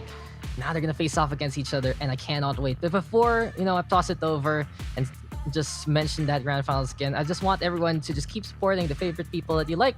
Just keep it positive. Valorant is still growing, and this is, yes, the end of the road for so many of these teams for now, but there's always the future, and the future, as Birman will say, is radiant.